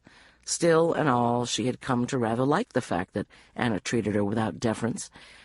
Around the feisty Ranger, Heath had come to feel like a perfectly good specimen of humanity, who happened to travel by chair rather than a vague embarrassment to the belegged and ambulatory race of bipeds. The sound of tires leaving the hum of the pavement for the crunch of gravel brought her out of her musings. Wiley went on alert, rabbits forgotten in the promise of bigger game.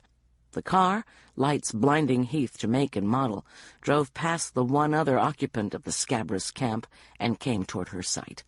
Wiley took up his position at her right knee. "Good boy," Heath whispered, and swallowed the urge to roll quickly to the RV, and, raising the hydraulic lift behind her like a drawbridge, hide within. The car stopped. Heath exhaled, realizing a part of her had expected to be run down. Fear was insidious. Once it settled into the soul, even the most preposterous threats seemed real and imminent. Headlights switched off. A car door creaked open, slammed shut. Heath squinted through the thick dust, trying to ascertain whether her caller was a Bible salesman or the Grim Reaper. It was neither. The slightly ethereal form of Mrs. Shepherd materialized out of the gloom and dust. "Please, can we go inside?" were her first words. Heath was glad to comply. If it was somebody else's idea, she could retreat with dignity. Mrs. Shepherd sat on the couch without waiting to be asked. Heath was unoffended. Now that she was perpetually seated, she preferred that to having people loom about. The woman was distraught. The times Heath had seen her before, she'd been not aloof. Aloof was a choice. She seemed distanced, disconnected, as if there was a part of her she held safe or prisoner in a place others could not go. Mrs. Shepherd was dressed in her usual denim jumper and cheap flat shoes. Sitting with her feet together, knees clamped tightly, she smoothed the fabric over her thighs again and again, palms pressing out invisible wrinkles. "I feel like a fool coming to you," she said without looking up. "But we're not from here, and there is nobody else." "I'm flattered," Heath said dryly, then immediately felt guilty for being a smart-ass. She got a bye. Sharon Shepherd was so caught up in her own misery. If she heard the remark, it didn't register. "Alexis is pregnant," she said abruptly. Beth had told her as much, but since it was privileged information, she was not supposed to know. He said, "Ah," for lack of anything more insightful. Then, "How far along is she?" 3 months or 4. That took Heath aback. She'd assumed the pregnancy was a result of whatever had transpired while the girls were missing. Maybe Prophet, if he was the perpetrator, had gotten to the girls before their disappearance. Obviously somebody had. Does she know who the father is? Mrs. Shepherd looked up for the first time. Of course, she snapped, and Heath realized her question might have suggested Alexis was a tramp. I just thought it might have happened while she was gone. A stranger, Heath explained. Oh. Eyes down, Mrs. Shepherd went back to her smoothing. No, we know. The father is her husband, Mr. Shepherd. Alexis is my little sister. Man, that's gotta suck, Heath blurted out. Without a smile, Mrs. Shepherd said, If suck means what it sounds like, then that's just what it does. Suck. Suck. He thought the woman would start crying, but she didn't. She just sat there pressing and pressing her skirt over her knees. It put Heath in mind of the rocking she'd seen people in the hospital do, people who didn't want to or couldn't think. On impulse, she reached out and took Sharon Shepherd's hands in hers. For reasons of obstinacy or rebelliousness, Heath hadn't fastened her seatbelt. The sudden movement shifted her new center of gravity, and she half fell into the younger woman's lap. Oh, my goodness, are you okay? Sharon was helping, making those maternal mutterings that usually brought on a fit of foul language from Heath. Instead, she found herself laughing at her clumsiness. It was grand not to mind toppling. That thought made her laugh harder. Sharon didn't join her, but neither did she return to her infernal pressing, and she managed to smile, albeit a shaky one. When Heath had done enjoying the miracle of finding her physical faux pas funny, she said, What do you need me to do? At this unlikely juncture, Sharon Shepherd did start crying. You've been so good to Beth, both girls. I thought maybe you would help. Thought it, but didn't believe it. Now I believe. Oh, Lord, I have been... Sharon laughed. There was a hysterical edge to it, but it was a sign of life and strength in what Heath had hitherto thought was a Stepford wife. I was hoping you could take us somewhere we might stay till we get home. Back to the commune in Canada? Heath was remembering Mrs. Duane's drunken diatribe. Surely that would be jumping out of the frying pan and into an old familiar fire. No, we wouldn't be welcome there. We'd just be made to come back, or maybe given to somebody else's wives. I'm old, but Alexis is of an age to be sought after. How old are you? 20. 21 in November. For a moment, Heath said nothing. Sharon easily looked 15 years older than she was. How long have you been married to Mr. Shepherd? Being married to Duane Shepherd would be like dog years, aging a woman 7 for 1. Since I was 15. And Alexis? 6 months for her. Why do you want to go now? I mean, after all these years and after Alexis is pregnant? Because there are 3 of us. Patty is 9, and it's already starting. Fucking goat, Heath muttered. What'd you say? Nothing. Go on. If not Canada, where? Our dad, our real dad, used to live in Lewiston, Idaho. Mama left him years ago and took us girls with her. Maybe he's still there. Maybe he'd take us. You haven't seen him in all that time? He wasn't allowed. What Mr. Shepherd is doing is massively illegal, Heath said. Why don't you go to the police? As soon as the question was out, she was sorry she'd asked. Sharon looked both frightened and scornful, a bizarre combination. She'd evidently been raised to think anything to do with the government, federal, state, or local, was both evil and stupid. The authorities were the last people she would turn to for help. Sharon bestirred herself as if to make a dash for the door. There was no way Heath could undo a lifetime's indoctrination in an evening. I see your point, she said quickly, though Sharon hadn't made one. Sharon settled back. Heath tried to come up with a reassuring thought or word. If the three girls could get away, she supposed she could drive them to Lewiston. The trip would tax her physically. The damage to her back was new. Outraged nerves and tissues had yet to settle into its final mode. And maybe the father was no longer there. Mama splits, taking the kids. Maybe Papa whatever had run from bad memories. "What's your dad's name?" Heath could at least make a few calls, find out whether the guy was still around, still alive. "Rupert Ev Dennis," Sharon replied, in a measured voice that made Heath think she'd said her father's name many times, repeated it over and over like a... Chapter 19. After the initial jolt of terror, when her heart had started beating once again, Anna was down on all fours, eyes near floor level, and filled with tears of joy, relief, and other emotions she couldn't begin to name. She'd been raised with cats, lots of cats. When she was a baby, there'd been little money and a tar-paper shack that had been impossible to keep warm on bitter winter nights. Cats had been allowed, encouraged to sleep in her crib to keep her warm. Like a little duckling, she'd been imprinted. Enough cat fur and dander had made its way into her body. She would not have been surprised to find she had feline DNA floating about her chromosomes. Anna knew a cat's paw when she felt it grab her ankle.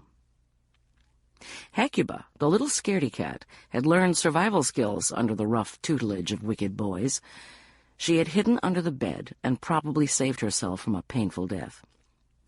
A bit of coaxing and the kitten came out.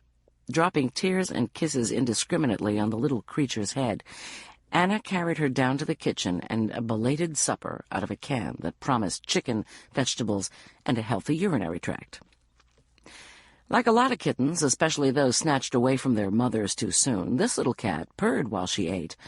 Anna sat on the floor, her back against the cupboard doors, and listened to her favorite music. Why, with all the trauma that had been visited and continued to be visited on her new duty station, the life and well-being of one little black and white cat should give her such comfort, she didn't know. But she recognized a gift horse when it crawled out from beneath her bed. For a time she was content to enjoy it without even a temptation to look in its mouth. After Hecuba had gobbled and rattled her dinner down and curled up to sleep, Anna made her a bed of dish towels and nestled her warm, soft body into it. Past the knee-weakening first wave of relief, and fortified by exposure to one exquisite fur-coated life, she felt able to climb the stairs to the abattoir a psychopath had made of her bedroom. The carnage was no less horrifying for being expected. Knowing her cat to be safe, Anna was better able to see it in all its ghastly glory. Touching nothing, she examined the animal remains. The burning went deep, but she could tell it had been a squirrel. An abert, she assumed from the bits of black fur remaining. The aberts were particular favorites of hers. She'd never seen them anywhere but the Middle West, from Grand Canyon to Rocky. These squirrels were coal-black, with exceedingly long white tufted ears. While glad it wasn't Hecuba, Anna grieved for the loss of the small life, and because of the wanton cruelty of it, suffered a cold desire to surgically remove the perpetrator from the land of the living. Through the sharp odors of burned flesh, fur, and scorched fabric, she could smell an accelerant. Most of it had been consumed, but several drops had fallen on the down comforter. Lighter fluid was her guess. Cheap, efficient, easy to come by. Also easy to detect, but this crime was committed with detection in mind. The squirrel had been soaked, but not the coverlet. The intent was not arson, but terror. Terror painted in blood and bone, choreographed as if the perpetrator fancied himself an artist of cruelty. Or herself. A woman could as easily ignite a caged squirrel as a man, though Anna had significantly more trouble picturing it. Women could be as brutal as their male counterparts, as unfeeling, and possibly even more vicious. Women were also more practical. Evil was done to get, avoid, or control. This was done partly to frighten Anna, but from the care taken to stage it, she guessed it had been done mostly for fun. What remained of the squirrel was beginning to stiffen. The incident had happened several hours earlier, between noon and 4 or 5. Plenty of time for Robert Prophet, or a long-legged woman, to hike out and arrange this nasty surprise. But time to plan it? Aberts weren't common. Not rare, but not common. The animal had to be trapped and transported before it was sacrificed. Did the doer of the deed know Anna had adopted a black-and-white kitten? Prophet knew. Maybe. They hadn't found him at the enclave, but that didn't mean he hadn't been around or returned and heard the story from Alexis or Beth. Anna doubted the plan had been that intricate. Had that been the case, it would be logical that the wretch, whoever he or she might be, wouldn't have brought the squirrel at all, but would have expected to find and kill Hecuba. All the better to terrorize you, my dear. Anna tried to picture the handsome, competent Miss Perry in the act of insane evil that had resulted in the ruin of her bedroom, the Abert, and her peace of mind. Rita didn't give off those vibes, but then neither, it was said, did Ted Bundy. Rita had proven alarmingly unconcerned over Anna's report of the blood-dripping backpack.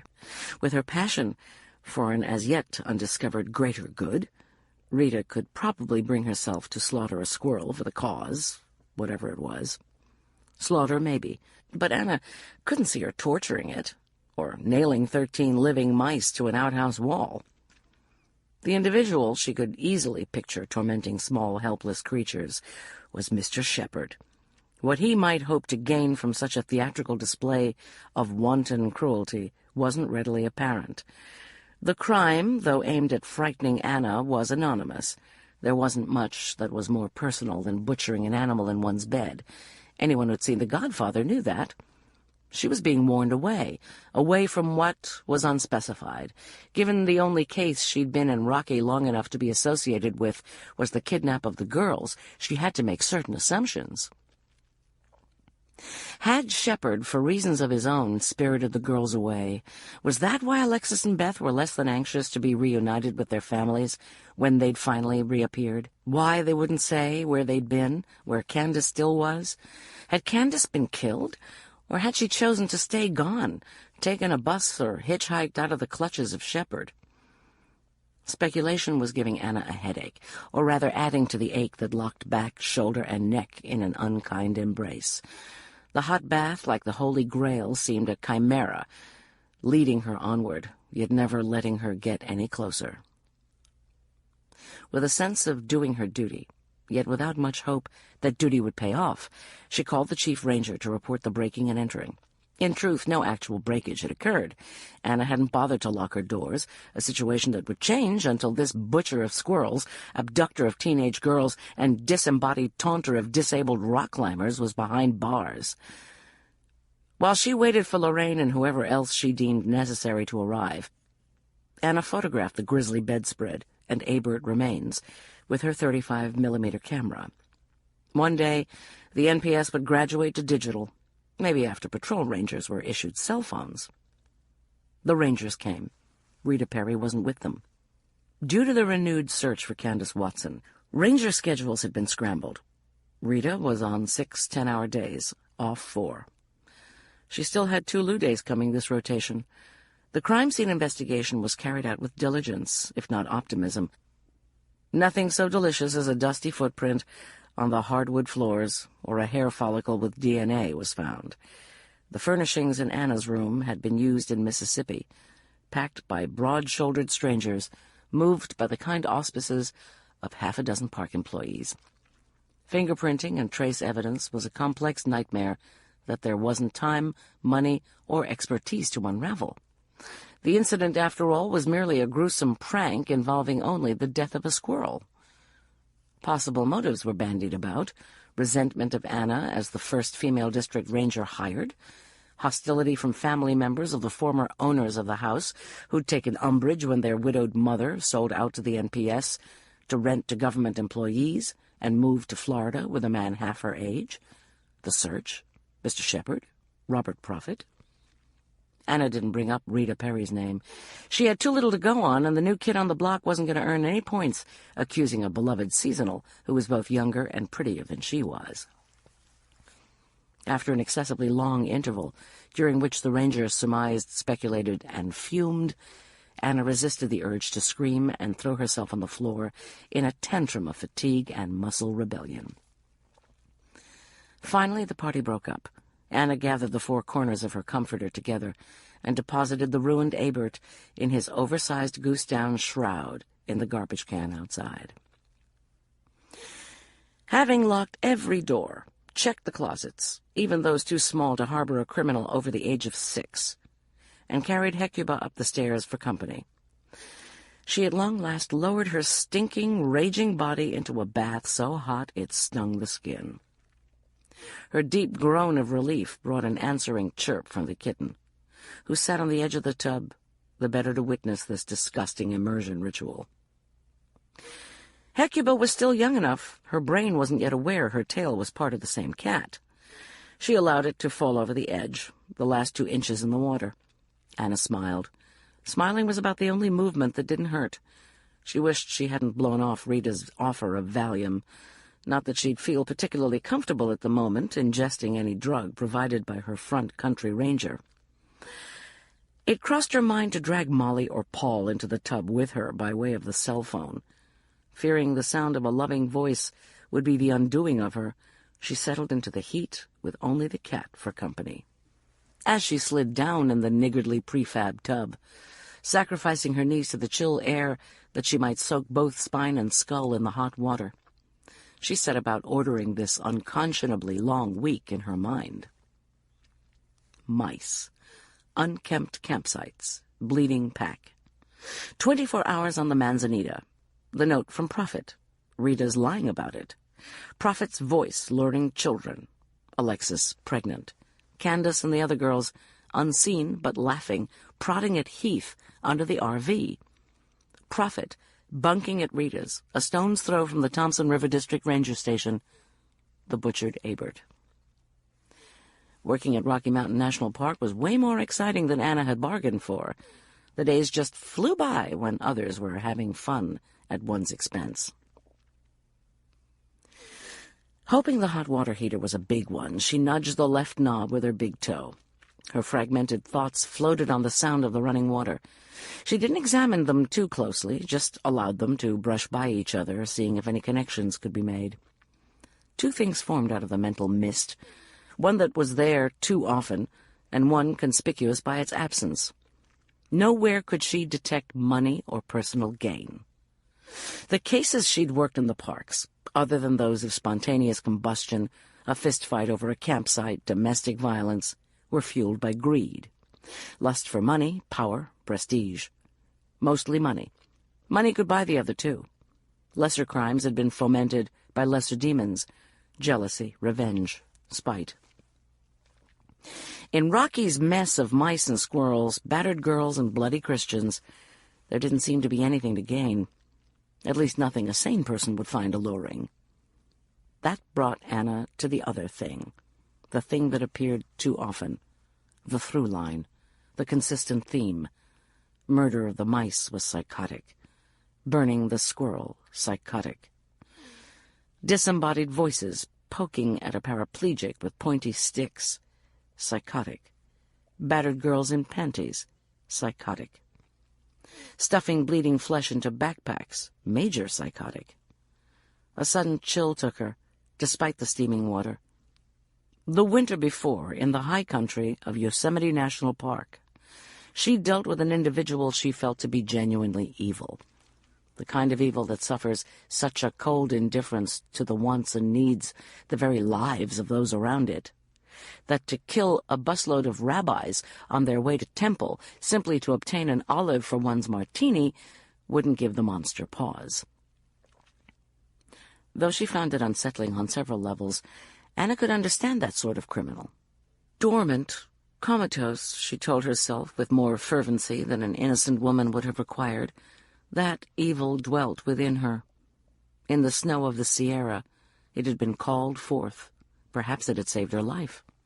Still, she never wanted to feel its icy grip again. Whoever was torturing rodents, children, and bloodying innocent backpacks in the Rockies was different. True evil had logic, desire, goals, and a sense of self-preservation. The miasma poisoning Rocky was not so much evil as sickness. A deep festering so putrid and toxic that, in a way, Anna was relieved she could not understand it. A busload of holy men versus an olive. Well, if one were starving for a bit of pimento.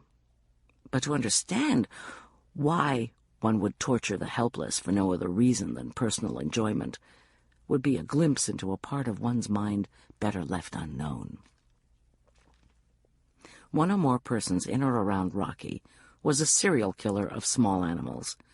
This person might or might not be one and the same as the abductor of girls, if the girls had indeed been abducted and weren't using the story to cover up running away.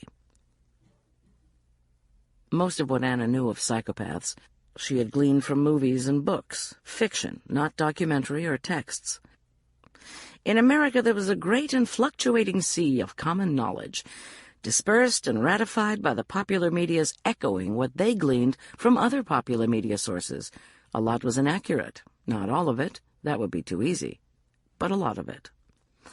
Anna knew that psychopaths, or was it sociopaths, she really must call Molly, who wanted to grow up to be serial killers, customarily started out, often at a heart-stoppingly young age, with the destruction of lesser lives. Like Bram Stoker's Renfield, hoping to work his way up from flies to spiders to mice, then asking in one of the most frightening lines in a truly scary book, "May I have a kitten?" Given this was true, and where Homo sapiens were involved, nothing was consistently true, Rocky's own personal psycho might yet be immature, still in the caterpillar state where small legal murders which, without the torture, were even considered admirable in pest removal circles, were sufficient to slake the need for pain and death. Again, according to the movies and paperback thrillers, baby psychos could be from 5-year-old to teens or possibly early 20s. Then there seemed to come a decade where they disappeared into cocoons, a sort of awkward age, too old to slaughter the family pet, too young to kill the girl next door. At age 30 they emerged to meet the profile. 30s, white, male, often intelligent, tends to be a loner, could live with mom. Robert Prophet was a bit old, and a bit young for the overt part of the predatory pattern, but perhaps he was slower than others to mature, and continued to amuse himself with small game. Shepard was older than the template, and struck Anna more as an abuser, a tyrant, than a killer. Far more satisfying to lord it over one's victims for a lifetime than snuff them out in a moment. No, Shepard didn't strike her as a man to break his toys past all mending. But then no person had been killed, or at least no body found. The saga of Beth, Alexis, and the still-missing Candace could be one of crime and punishment.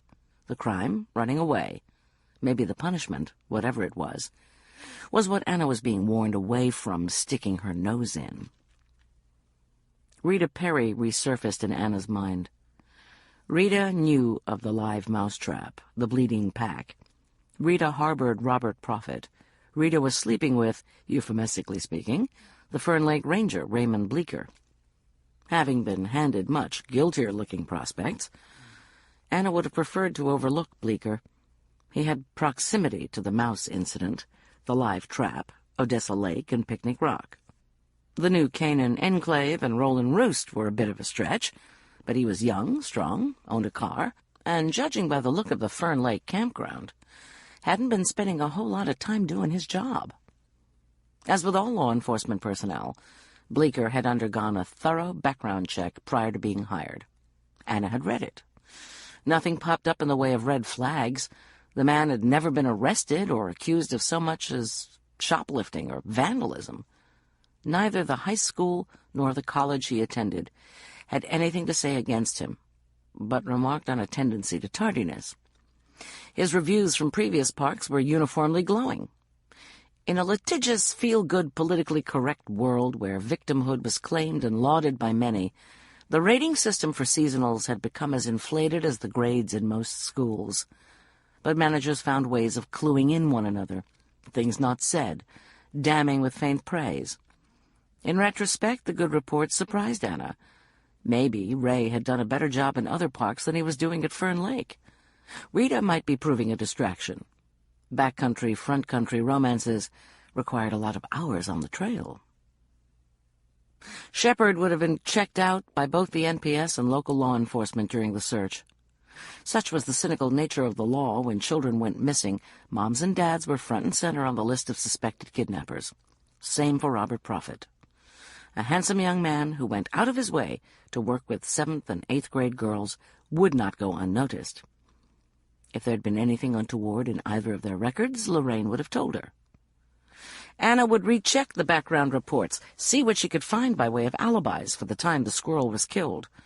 But first on her list in the morning, when it came, would be finding out why Rita happened to be passing Picnic Rock at such an auspicious moment in Anna's life.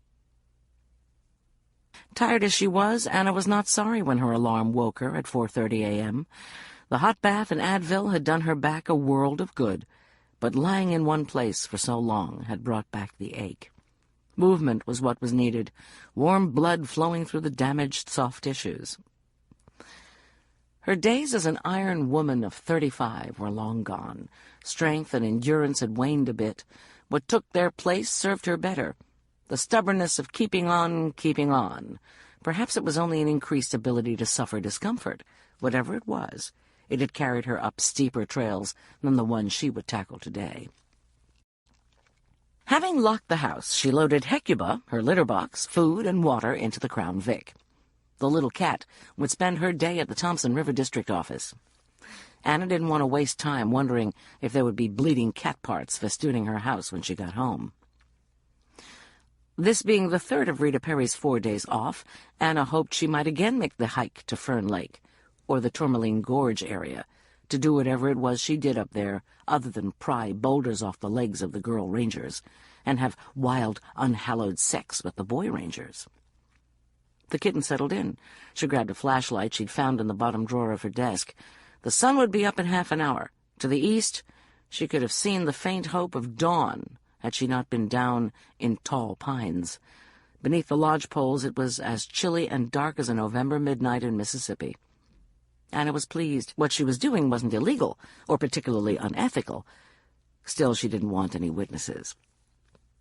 Rita's Crown Vic, or rather the patrol vehicle Rita shared with Thompson River District's 2 other law enforcement seasonals, was parked on the gravel between the ranger station and Rita's quarters.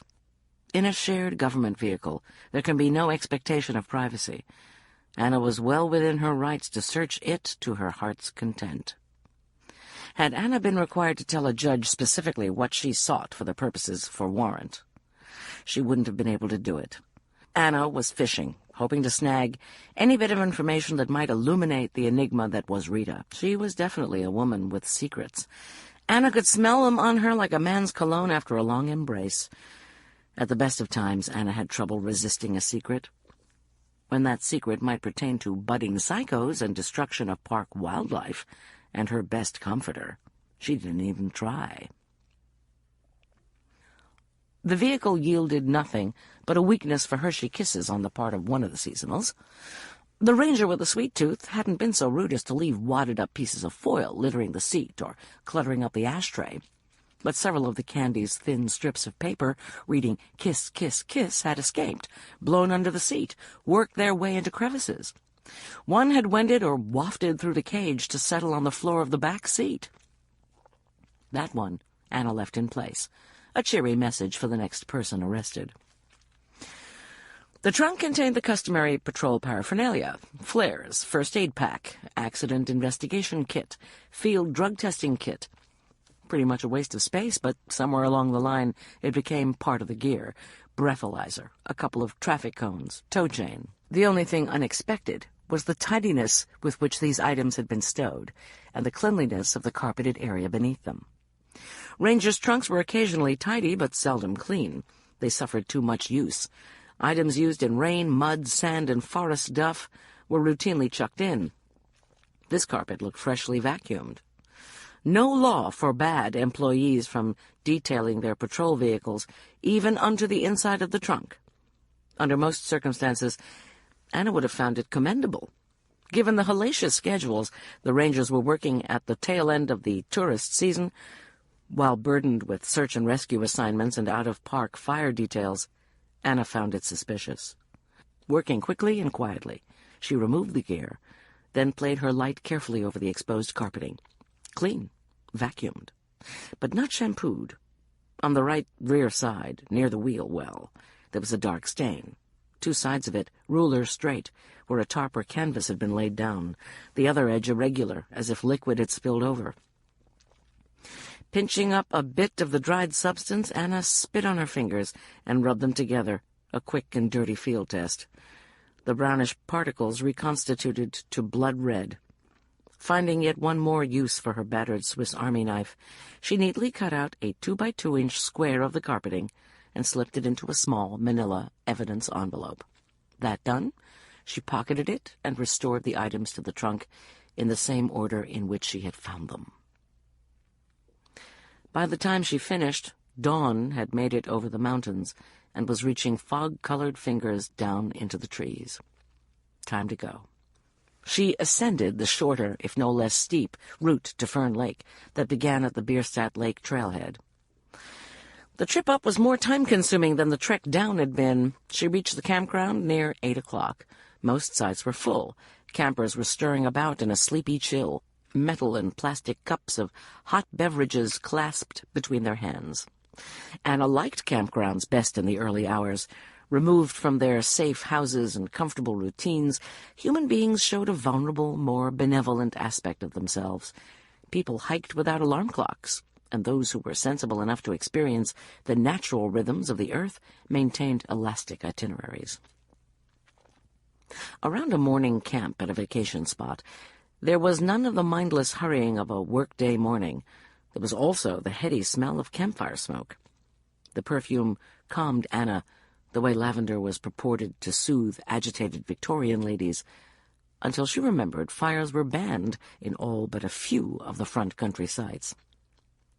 For the next half hour or so, she played her least favorite role required by her job, that of wet blanket.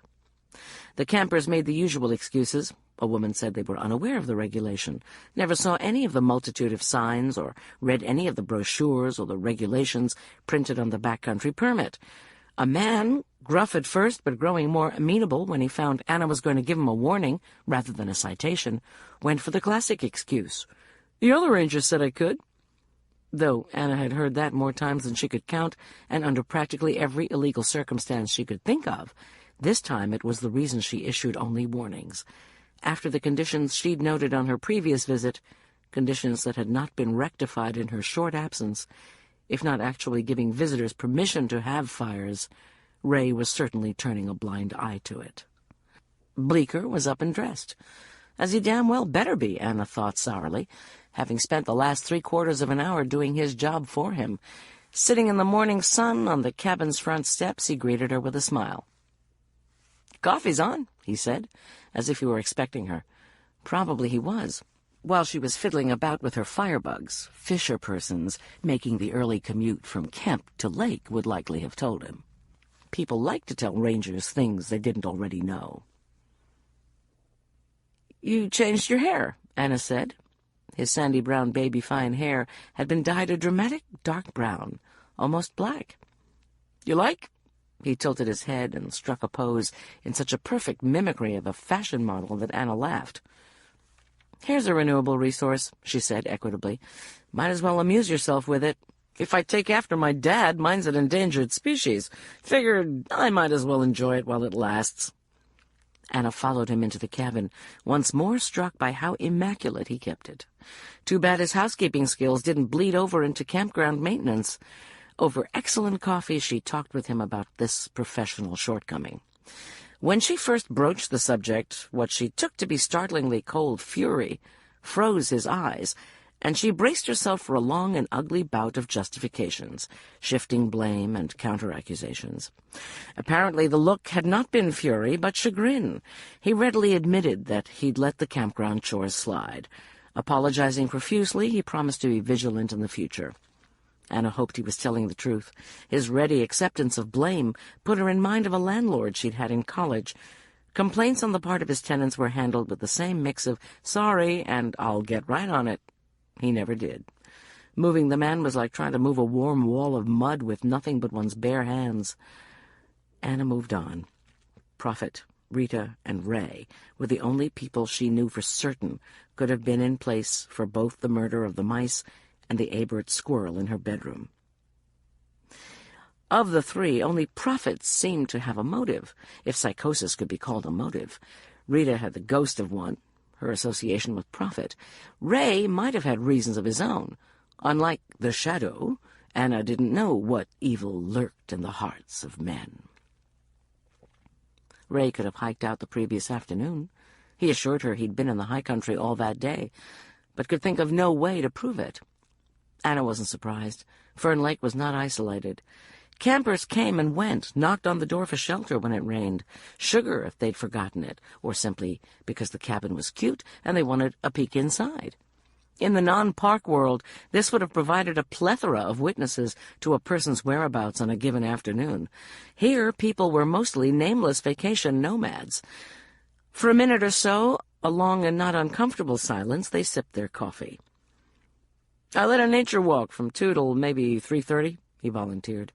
"Then sat around with a couple from Missouri, I think, or Mississippi, Minnesota, one of those M states, till around 5, if that helps." "They still here?" Anna asked. "I doubt it. Don't worry about it." "This about the squirrel business at your house?" Anna was startled.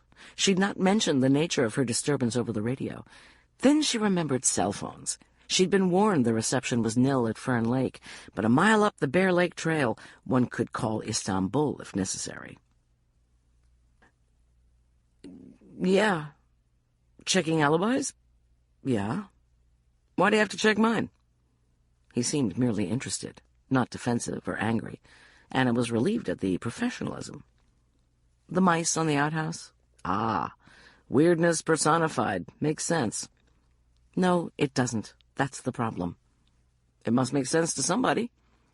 Anna knew that to be true, but it wasn't to somebody she'd care to meet in a dark alley, or let cats sit. "I wish I had a video of me someplace else at the crucial time," Ray said. "Me too," Anna said sincerely. Then again, "Don't worry about it." Ray excused himself and vanished into the room where the gear was stored, saying he had something to show her. Listening to him crash around for what seemed a phenomenally long time, she helped herself to another cup of his fine coffee. Finally he emerged empty-handed. "Couldn't find it," he said with a grin that indicated he wasn't heartbroken over the failure. "What was it?" "Nothing much. If it turns up, I'll show it to you next time you drop by." Not in a mood to aid and abet the mysteriousness her seasonal was so obviously enjoying, Anna said nothing. She had someplace else she wanted to be anyway. Getting away was delayed for 30 minutes. Bleecker was in a chatty mood and kept up a steady stream of conversation, jumping from one subject to another. Throughout the chit-chat ran a subtle line of justification for his letting the campground go to hell. He would have her believe all of his time was taken up with nature walks and evening programs. These weren't scheduled at the backcountry camp, but neither were they discouraged. Anna commended him for his edifying the visitors, then reminded him none too gently that that was only a small part of his job. At the end of the half hour, Bleecker looked at his watch, stopped talking, and abruptly announced it was time to get to work on putting the campground in order. Thus, Anna was dismissed. The Odessa Lake campground was on her chosen route. Because Ray had failed so spectacularly at Fern, she stopped to inspect it on her way through. 2 of the sites were occupied, the tents nestled like bright and poisonous mushrooms among the spectacularly huge boulders that had fallen into the narrow neck of Tourmaline Gorge. Both camps had been abandoned for the day, their residents hiking or fishing or annoying the natural resources in one way or another, but for one rather woebegone vacationer. Perched on a rock like a goth version of the White Rock Ferry was a girl of 10 or 11. Her hair was coal black and cut in a spiky, punked-out style that made her look younger and ageless at the same time. She was gaunt to the point Anna wondered if she suffered the early stages of anorexia, and dressed in the uniform of a boy emulating gang chic, oversized shorts with the crotch nearly to her knees, and a man-sized football jersey with the number 1 in white on a red background. "Hey," she said listlessly, as Anna walked into her camp. "Hey yourself. Where's everybody?" "Fishing." Anna couldn't tell if the girl was sullen or just hadn't had enough to eat in her short life to give her the energy for enthusiasm. "They leave you behind to guard the camp?" "I don't like to kill things," she said, with a vehemence Anna couldn't but admire. "A girl after my own heart." Anna was in a hurry, but there was something about this champion of fishes that touched her. "What do you like?" she asked, to prove another human being cared on at least a rudimentary level. The girl looked away toward Odessa and Fern Lakes, and spoke as if to the killers of fish who'd left her to her own devices for the day. "The ranger from the other lake leads nature walks and does evening programs," she said, in the flat voice with which she'd hailed Anna. "Yesterday afternoon he took us all around the lake in the afternoon and told us about the plants and the animals for a couple hours." Receiving an education about the fishes didn't spark in her the same passion that the thought of killing them had. Perhaps she was more about rejection than acceptance, not unusual in a preteen female. "Sounds interesting," Anna said. "Tell me what you saw." She didn't give a damn what the kids saw, but she wanted to keep her talking. She sensed something off about the girl. The ploy was unsuccessful. "I've got to go," the scrawny goth announced, and slid down from the rock, hiking the baggy shorts up over her skinny thighs. Without a goodbye or a wave of the hand, she walked toward Odessa Lake and the murderers of fishes. Mildly unsettling as the interview had been, it had settled one question. Ray Bleecker was telling the truth. Having led a 2-hour nature walk the previous afternoon, there was no way he could have been Anna's squirrel butcher. By 10 o'clock, she reached Picnic Rock. Rather than try and follow Rita unseen, she'd gambled that pulling her out from under a rock wasn't the only reason Rita had hiked up Tourmaline Gorge, just as shoving her off one hadn't been Robert Prophet's goal. Both, she believed, were fortuitous accidents. The first, lucky for her, the second, for Mr. Prophet. Waiting when there was an action to be taken drove Anna nuts. Waiting when waiting was all she could do, she rather enjoyed. A time of forced indolence for the body and necessary alertness for the mind. She watched through the quiet of the morning as the sun's warmth worked its golden stillness down the ragged granite and into the trees. By 1 o'clock, even the birds and insects seemed to drowse.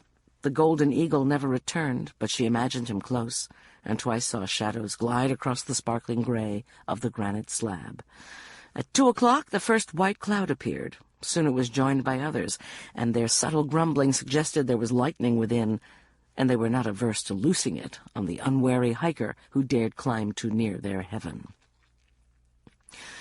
At 2:43, the crunch of boots on dirt and gravel grated on Anna's ears, so long attuned to the more euphonious whisperings of the real world. Pay dirt, she thought. Waiting rather than trailing had been a gamble, far more satisfying to win on a long shot. It was in her mind to spring silently to her feet to await the young ranger's passing. Damaged muscles and sinews rebelled, and she did little more than flinch and fold. Bowing to necessity, she eased up slowly, pushing off the rock, and wondering if this was what one felt like all the time when one was very old. First, you must live that long, she told herself reassuringly. Like many a wild child of the 60s and 70s, she'd figured she'd die young. The idea had never bothered her much till she'd met Paul. The owner of the crunching boots was Rita Perry. Anna let her pass, then quietly fell in behind her. Following her was not terribly difficult.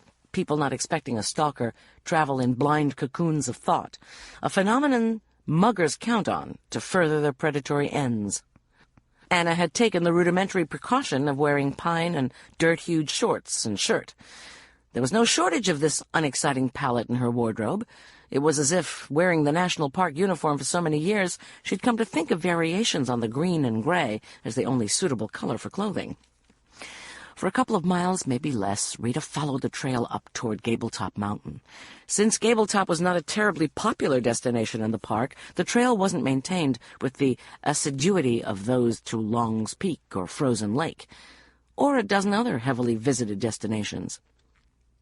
This was not only a practical choice on the part of the Park Service, but an aesthetic one. Visitors willing to push further and harder into the wilderness enjoyed a sense of newness, of being one of the few to discover this world. A wide, well-maintained trail with water bars and rock steps up the tricky bits spoiled the fantasy. Rather than walk steadily, as was her habit when covering ground, Anna walked in fits and starts, pausing often, to listen for Rita's boots on the trail. With no crowds for cover and Rita's easy recognition of her, Anna couldn't risk keeping her in sight. On the few occasions she misjudged and rounded a bend in the trail to see Rita's retreating form, she backed off and waited. Given her weakened condition, the difference in their ages, Rita's long-legged stride, and the fact the woman hiked like an all-terrain vehicle running on premium fuel, Anna's greatest concern was that gasping for breath would give her away. 2 years at near sea level, her days spent sitting in offices and patrol cars hadn't served her well for a return to mountain duty. After 90 minutes of this forced march, tree line was reached, and Anna was afforded a clear view of a sketchy trail winding up to the barren rocky heights. No Rita. Backtracking, her attention on the minutiae to either side of the trail, Anna found where she had turned off. Again, uphill. Had she not been fighting for breath, Anna would have noticed it when first she passed. The cutoff had been used many times. This must have been where Prophet was headed when he and Anna had met up at Picnic Rock, where Rita was going when she stopped to rescue her. Anna took out her topographical map of the area. It looked as if Rita was cutting up to the backside of Loomis, a small lake, scarcely more than a pond. Ignoring the burning in her lungs and the plaints of her back muscles, Anna picked up the pace. No mean feat in country grown so steep she slid on the downed needles and clung to trees to help herself along. The burst of speed paid off. 20 minutes of hard climbing, and she caught a glimpse of Rita. Another hour, and the woman whom Anna had come to believe was a machine, her heart a 9-pound hammer, her legs pistons of titanium, crested the butte above Loomis, dropped down several hundred yards, and came to a stop. Lest she lose it again, Anna waited till Rita had removed her pack before she, too, set hers aside and sat down with her back to a tree, her binoculars in her lap. Rita's destination was a small clearing several hundred yards above Loomis Lake. Another trail, far easier than the cross-country route they had followed, ran from Fern Lake to Loomis's eastern shore. Rita hadn't wanted to be seen, hadn't wanted anyone to know where she was headed. That was reassuring. Anna hated to think she'd pushed her aching body over hill and dale to observe her seasonal law enforcement ranger bird-watching or sketching the wonders of nature. The clearing where Rita had stopped was rich in one of the park's most abundant resources, rocks. Boulders formed a truncated Stonehenge, a natural wall on 3 sides. The fourth Anna couldn't see, but surmised was open by the fact Perry appeared and disappeared as if she entered and exited a small box canyon. This bizarre exercise was repeated 6 times. Each time Rita brought in something she'd had cached in the trees out of sight from Anna's binoculars. Twice the young ranger went down to the lake and returned with a bucket of water. The bucket was presumably stored with whatever else she had hidden away beneath the evergreens. Occasionally Perry's lips moved, as if she spoke or sang to whatever it was she tended in the corral of granite. After these 6 trips, her work, whatever the hell it was, evidently done, Rita sat down with her pack and a paperback book and ate lunch. Curious what Christian prison wardens read in the back country. Anna trained her binoculars on the book in Rita's hand. John Sanford's Evil, the Shadow Side of Reality. Out of a sense of duty to the body that had served her so well, if not without complaint, Anna tried to eat, but excitement robbed her of her appetite. That Rita watered and spoke to whatever was incarcerated in the rocks suggested it was alive. Candace Watson. Unbidden, 6 Dean Koontz novels flittered piecemeal through Anna's brain. Mr. Koontz's unique and terrifying visions combined with no respect to publication dates. The one that could not be eradicated by bites of peanut butter and cloudberry jelly or washed away by draughts of water was from a novel where the villain created grim and intricate sculptures from murdered victims whom he carefully arranged in his gallery beneath an abandoned amusement park. The mice. The Abert. Perhaps Rita didn't need her victims alive to feed, water, and converse with them. Chapter 20. Thunderheads formed. Temperature dropped. Sudden hectic breezes ruffled the tops of the pines. Anna waited, and she watched. Rita finished her lunch, set aside her book on the rock she used as a table, talked to the enclosure of stones, fetched another bucket of water. When nearly 2 hours of this had passed, the lanky ranger finally hefted her pack and started back up toward Anna's hiding place. She passed within 20 feet of where Anna sat, but never looked left or right. Her eyes were fixed on the tops of her boots, her mind God knew where. Most people walked through life seeing only the movies they played in their head. A majority of the reels Anna had accumulated over half a lifetime weren't the sort she wished to view a second time. This outward focus allowed her to see without being seen more times than she could remember. She listened without moving until she could no longer hear the crinkling thump of Rita's boots on the needle-strewn earth. When the living silence of the high country returned, a silence made deeper by the grumble of thunder and the rare call of a bird, Anna waited another 10 minutes just to be sure. Then, with an adolescent mix of dread and excited anticipation, shouldered her day-pack and started down to the ring of boulders in the clearing. From habit and caution she walked quietly. There was no guarantee that whatever Rita held captive would be glad to see her. The rocks were more than head-high. The cluster appeared to have grown there. No nearby escarpment to give a clue from whence they had fallen. As Anna reached this tumble of granite, she stopped and listened. The first drops of cold rain had begun to fall, and the stamp of tiny wet feet on pine needles and stone masked any sounds from within, if anything was alive in this natural enclosure to make sounds. After half a minute, her patience was rewarded. A thin whine, like that of a small creature enraged, cut through the dull patter of the wind-driven rain. "Shit," Anna whispered, and with visions of lacerated children dancing in her head, she walked around to the lakeside of the rocks, the side on which Rita had lunched and talked and delivered water. There the boulders almost completed their ring. An opening, 2 feet wide at most, had been closed off with a waist-high gate made of pine branches lashed together with twine. The gate was not sturdy enough to keep anything in or out that was not already in a crippled or weakened state. The stick gate was held in place by 2 rocks the size of bowling balls. The whine came again, sharper this time. Anna moved the rocks, lifted the gate away, and squeezed between the boulders. Within the rough circle, the granite chunks leaned together, nearly meeting at the top, forming dark alcoves beneath. The area they protected wasn't more than 6 by 8 feet.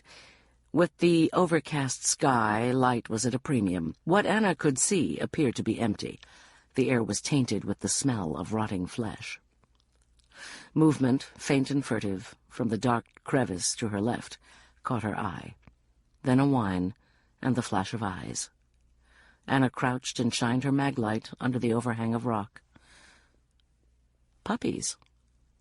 What in hell? She held out her hand and was rewarded by a fierce growl from a beast slightly bigger than a bread box. She couldn't but admire its courage. Seasonals were not allowed pets, and anyone who lived inside the park wasn't allowed pets that went outside of a fenced yard. During her years in the parks, Anna had had to deal with the occasional unauthorized cat or dog. As handmaiden to a cat, now 2 cats, and a 3-legged dog, she understood the need to have one's companions near. This was the first time she'd known someone to go to such absurd lengths to make it so. She lay down on her belly the better to study Rita's little family. There were 4 of them, 1 nearly black, 2 silvery gray, and the littlest one, gray with tawny ears. Wolves. Rita had wolf puppies. A snippet of a ranger report Anna had read came back to her. A wolf bitch had been shot by a rancher near Jackson, Wyoming. The local vet said it appeared she'd recently had a litter of pups. The pups were never found, they'd said. If Anna remembered correctly, Rita coached high school girls basketball in Jackson. She must have found the pups and brought them to Rocky, where there was an overabundance of elk for them to feast upon when they grew up. It wouldn't be the first time park policy was given a wee boost from an enterprising ranger. Much as she wanted to, Anna didn't try to lure the pups out, pet them, or play with them. Though Rita conversed with the little wolves, she'd very rightly not tried to domesticate them. It was even bad form for Anna to remain in the pen. A wolf desensitized to human beings is destined to have a very short lifespan. "Don't touch them," came a voice above and behind her. Rita had come back, and Anna, so recently proud of her powers of observation and stealth, was so engrossed in the delight of wolf pups that she'd heard and sensed nothing. It took all of her self-control not to squawk. "I'm not," she said calmly, "but it's not easy." Regretfully, she shoved herself to her knees, her back still denying her usual grace and ease of movement. Part of the problem was she was tensed up, waiting for a blow or a kick. Instead, Rita crouched down beside her. "I know." She was gazing intently at the hostile little faces beneath the rock. The rain was coming down harder now, but neither woman seemed to notice. "I've had him since they were 2 weeks old." "The wolf bitch that was in the news?" "The same," Rita said. "It took me nearly 40 hours searching, but I found the den. The poor little guys were half starved.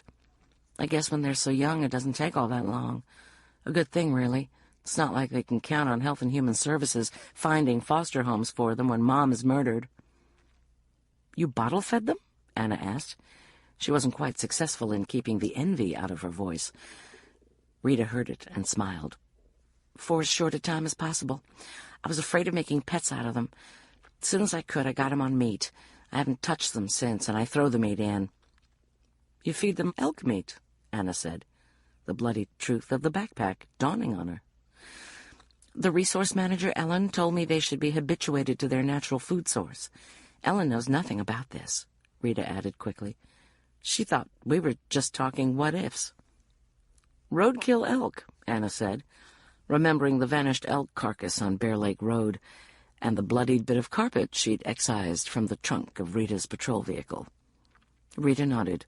"I froze what I could in our Wincy freezer and packed it in. Robert Prophet was carrying food for the pups when he knocked me off the rock." "It was an accident." Rita rose. For a long moment they stood there in the rain, staring at the rock overhang that hid the little wolves from view. "What's going to happen to the pups?" Rita asked finally. That was a question Anna was pondering. Rocky Mountain was in dire need of an effective predator to keep the elk herd healthy. Though these 4 carnivores might not live, might not find any way to reproduce, might never form a viable and sustaining pack, they were a start.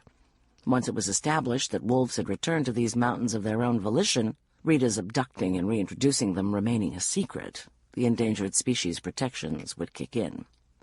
A wolf program would be instituted, maybe animals from another pack introduced, a mating program begun. Maybe. If. Possibly. Too many stumbling blocks, but it could happen, and the idea thrilled Anna. Suddenly she laughed. "What?" Rita said. "The night I spent in Tourmaline Gorge, I thought I heard wolves howling." "They do howl," Rita said. "Puppy howls. I love it. I'm surprised you could hear it on the other side of the gorge." "Sound does funny things in the mountains," Anna said.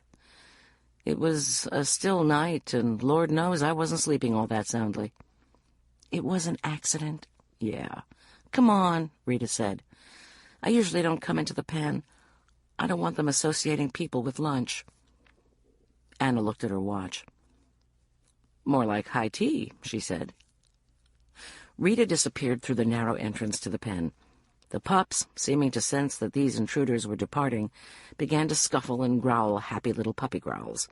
Knowing she'd probably only see them again in cages, Anna squatted down for a last look at these predators in the making. The little guys were in a three-way tug-of-war over what must have been a particularly tasty morsel. The fourth pup, the smallest one, sat at the edge of the fray watching intently. An opening presented itself, and the runt was in quick as a cat and out again with the prize. So intent were the wolves on the hunt, they'd forgotten Anna's existence. In a tumble of downy soft fur, or so Anna imagined, she dared not move lest they remember her and end their game. They rolled out from beneath the lip of granite, tiny teeth clamped on stubby tails, cushioned fat ears laid back. The runt was rolled by a tremendous pounce from a fatter sibling, and the coveted morsel fell from its jaws 1/2 yard from Anna's knee. Most of the flesh was eaten away, but Anna knew that ingenious, articulated arrangement of bones existed nowhere in the body of an elk. It was a finger, a small, human finger. Venison wasn't the only thing Rita and Robert Prophet had been feeding their little friends. Chapter 21.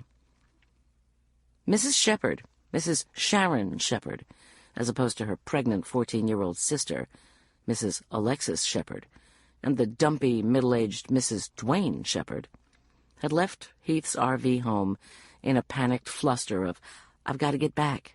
He'll wonder where," 18 hours before. During those hours, Heath had not been idle, nor had she been noticeably productive, though that was not for want of trying.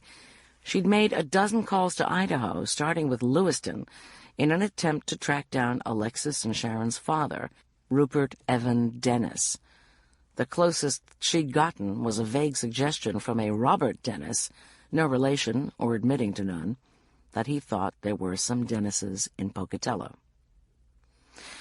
Several times Heath had called Anna's cell phone number and cursed the ranger each time the message beep answered. Cell phones had done a good deal of damage not only to the viability of the callee's excuses, but the patience of the caller. In a few short years, it was as if it had become de rigueur for everyone to be instantly available to everyone else. Anna Pigeon was unavailable to most people, whether she answered her phone or not, Heath guessed. Still, it pissed her off. Weren't park rangers public servants? So give me some fucking service, Heath thought, uncharitably. The only 2 calls that had proved satisfactory were those she'd placed to her Aunt Gwen. Having been in the business of caring for women and children for nearly 50 years, Dr. Littleton knew most everybody in Colorado similarly engaged. She'd promised to find what could be done for the 3 Dennis sisters in the way of services and inalienable rights. Gwen cautioned Heath not to be overly optimistic, particularly for Beth. Because Mrs. Duane was the oldest of Shepherd's known wives, it was a possibility that she was legally wed to Mr. Shepherd. Short of proving abuse, which wasn't easy to do in a community as closed as that of New Canaan, even when one knew for a fact it was occurring, there was no reason the daughter could be removed. Indeed, Heath didn't know if Beth wished to be removed. Perhaps Mr. Shepherd drew the line at incest, or incest with blood relations. Alexis was a good bet for proving abuse because she was carrying proof that Shepherd had had sexual intercourse with a minor. Even if neither she nor her elder sister would testify to that, to a legal system they'd been brought up to demonize, the threat of it might be enough to twist Shepherd's arm into letting them make their own choice whether to stay or go. A choice Heath wasn't convinced they had the strength to make. Both had been trained to helplessness before their God and their husband, who, like as not, they were encouraged to regard as 2 parts of the same being. If only I weren't trapped in this goddamn chair, Heath thought, and not for the first time. This time, a second thought followed on the heels of the much-used lament. If she were again a functioning biped, what could she do that she wasn't already doing? Storm New Canaan commando style and abduct the Dennis sisters and Beth? Arm wrestle Mr. Shepherd for dominance over their minds and hearts? There was nothing. Most of life's battles in the modern world weren't fought with legs and feet, muscle and sinew, but with the mind. Since she'd lost the ability to climb, Heath had been forced to refocus, In the past, she'd used her considerable intellect to find climbs, prepare for climbs, strategize climbs, remember and discuss and critique climbs, boast and hobnob about climbs old and prospective. Now she concentrated on finding that easy chute, that safe traverse for a woman and 3 girls who needed to get off a ledge on which circumstances had marooned them. In a sudden insight that was as unpleasant as it was unsettling, she felt the absolute self-centeredness of her former pursuit, and, other than the joy and athleticism, the ultimate futility of scaling peaks where there was nothing to be had at the top but a fleeting sense of glory and a self-serving memory. In truth, had she been free of her chair, she wouldn't have made time for Beth and the Dennis girls. She wouldn't have had the patience to pursue the tedious business of tracking down people by phone, of waiting in a tacky RV park for a communication from Sharon. Before the woman had skittered away like a terrified creature who knows it inhabits a low link on the food chain, she had promised Heath she'd email the following day. Phoning was out of the question. New Canaan had service, several lines in fact, but the only telephone proper resided in Mr. Shepherd's office, the door to which was kept locked when he wasn't in. The Internet was nearly as rigidly controlled, but Sharon was one of the community's several clerks. She had been sent to a training course at a junior college when she was 18, so she might be of greater service to the commune. Mr. Shepherd would have been appalled had he known how much she had built on this rudimentary training in computer skills. Both she and Alexis had email to keep in touch with friends in Canada. 18 hours and 7 minutes, and Heath had yet to hear from her. She glared at the laptop on the kitchen counter.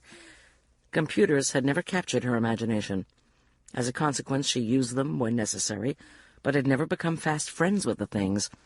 The cell phone and laptop set up in the RV struck her as the ultimate in Buck Rogers, George Jetson magic, but she knew it worked. She and her aunt emailed several times each day. As if its ears were burning, the laptop emitted a suitable "Here Comes Tinkerbell" strumming sound. "Come on," Heath said, as she pivoted her chair toward the counter. Hallelujah. The sender's address was S.S. Dennis. The message was short and to the point. Come get us. No salutation, no love, Sharon. Though Heath had been awaiting a communication for so many hours, her anticipation muscles, and she swore such anatomical oddities existed, she could feel them at the base of her skull and between her shoulder blades, fairly ached with the burden. Her hands shot out and closed the laptop, shutting it down. She should never have gotten tangled up in these crazy people's twisted schemes. While cursing herself for a sucker and a coward and a fool, her mind raced after plausible or even merely possible excuses she could use to get herself off the hook. Never got the email, computer down, cell phone not working, batteries dead, crippled. The last smacked her upside the head as smartly as her dad's second wife had been in the habit of doing when she'd had too much cheap wine. How very handy this being paraplegic could become if she let it. How easy to blame character flaws, spiritual emptiness, or sloth on the fact that she no longer walked. Seductive not to be challenged, differently abled or disabled. Appellations she'd earlier scorned as mere semantics. But to be crippled, as in broken, less than, excused from having to compete, cope, and strive like everybody else. "Damn," Heath whispered. This epiphany didn't leave her feeling any less cowardly, suckered, or foolish.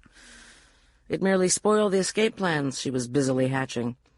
Quickly, before she could change her mind and choose to be a victim, and the abdication of responsibility that road offered, she opened the laptop and sent off 2 quick emails. The first was to her aunt, informing her she was leaving for New Canaan.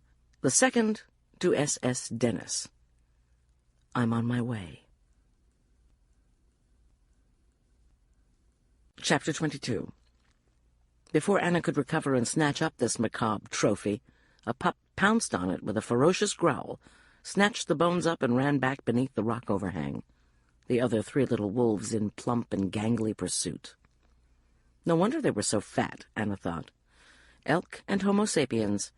She couldn't but hope they preferred elk as she lay on the wet ground, mag light in one hand, and reached into the furry fracas to retrieve what might be the only evidence of a girl's murder.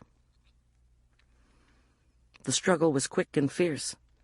Anna got one painful nip on the heel of her hand, but emerged the victor. If one couldn't take candy from babies, taking fingers from puppies had to be the next best thing. From a habit of many years in law enforcement, she always carried a couple of small evidence bags in her shirt pocket.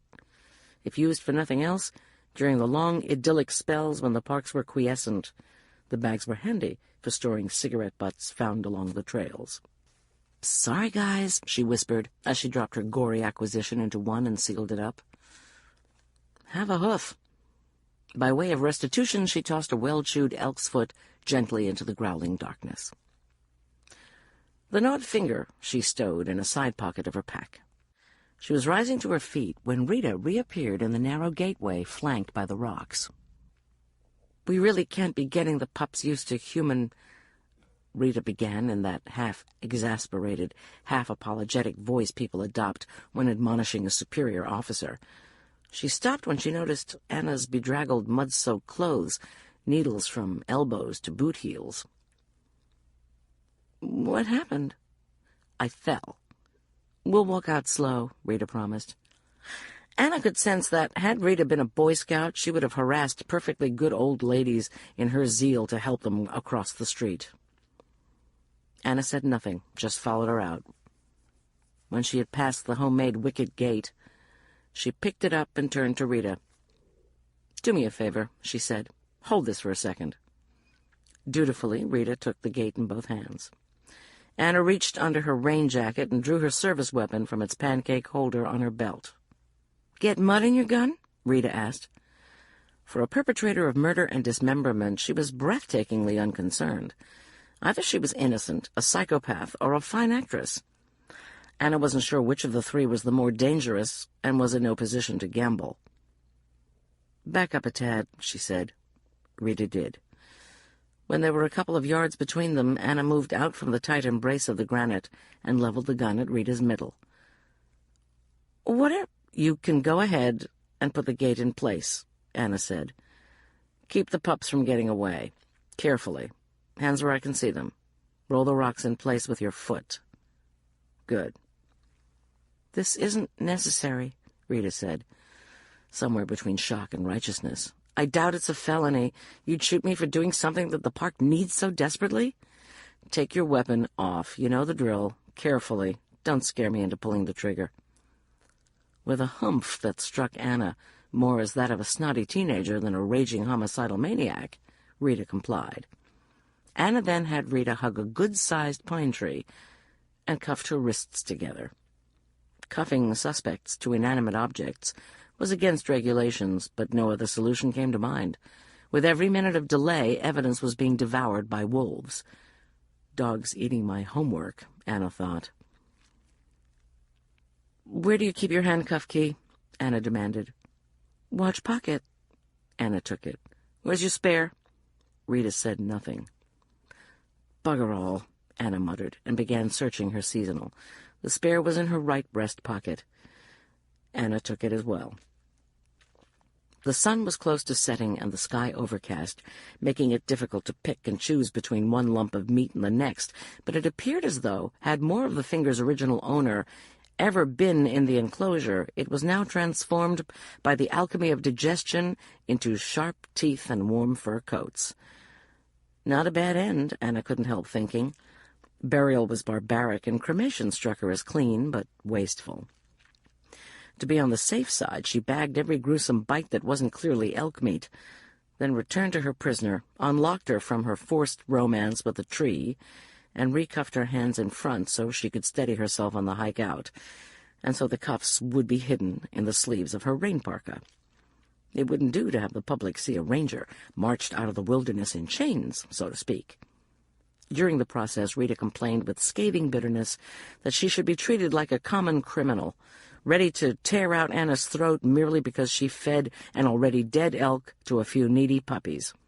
Throughout this diatribe, Anna didn't catch so much as a whiff of remorse or guilty knowledge that she was being arrested not for a resource violation, but for murder. Rita, once again secure in bracelets, Anna told her to lead the way out. not cross-country the way they'd come, but down around Loomis Lake on the improved trail. The younger ranger refused to budge. "Take the cuffs off me. This is stupid. I only did what somebody had to for the park. I won't be made to go in handcuffs when all I did was feed wolf pups." Anna lifted the first evidence bag she'd taken from the man-made den. "You're not cuffed because you fed them, but because you fed them this." She held the clear plastic bag out so Rita could see the contents. Removed from mud and puppy jaws, the finger looked more pathetically human than it had when it first came to Anna's attention. The bones were crooked slightly from the remaining knuckle joints, giving it the aspect of a spectral and rotting hand beckoning one to the unspeakable. "Jesus H. Christ," Rita murmured. Anna was pretty sure that qualified as taking the Lord's name in vain. "It's a finger," Rita said. "Your pet wolf pups were chewing on it." Rita didn't answer. Turning, she stumbled, righted herself, and led the way down the trail. She hadn't gone more than a dozen yards before she suddenly sat down with a thump. Thinking she had slipped, Anna stopped and waited for her to get up. She didn't so much as try. "You okay?" "Other than being under arrest for murder?" Rita said, without turning to look at Anna. "Other than that," Anna replied, with more patience than she felt. Floundering about in the wolves' den, fighting for scraps of human flesh, had gotten her wet. With the closing of the day, she was getting cold and cranky. "Yeah, fit as a fiddle." Still, Rita didn't look back. "Get up, we're losing the light." "No." "What do you mean, no?" "No, I won't get up. I won't hike out. I didn't kill anybody, and I won't do it. No." Damn, Anna thought. She'd always dreaded this moment, waited for it. By some miracle, she'd managed to avoid it for a long time. She remembered when she'd first gone to seasonal law enforcement training in an abandoned women's prison in Santa Rosa, California, asking one of her teachers, a strapping park policeman from the Presidio in San Francisco, "What do you do if people don't do what you say?" "They'll do what you tell them to," he'd said smugly. "You just got to tell them the right way." There'd been a titter of masculine laughter as the men in the class pretended they weren't worried about the same thing. From that, Anna learned two things: not to admit weakness in front of the boys, and that the big park policeman hadn't the faintest idea what to do in the face of a refusal that couldn't be met with brute force. It was the secret of passive resistance. Rita was too big to drag or carry. Much as she was tempted to, at the moment, Anna couldn't shoot her, and Rita knew it. "Damn," Anna voiced her thought. "Just sit here all night freezing half to death?" "I don't mind." Rita never once looked over her shoulder at the captor she was effectively taking captive. Anna didn't need to see her face. She could hear the calm finality in the words. Nothing better to do, she sat as well, her back against a kindly tree, and ran through her options. Once again, she could cuff Rita to a tree, hike out, and bring back help. That wasn't only against park regulations, but was dangerous. A stunt like that would get her fired.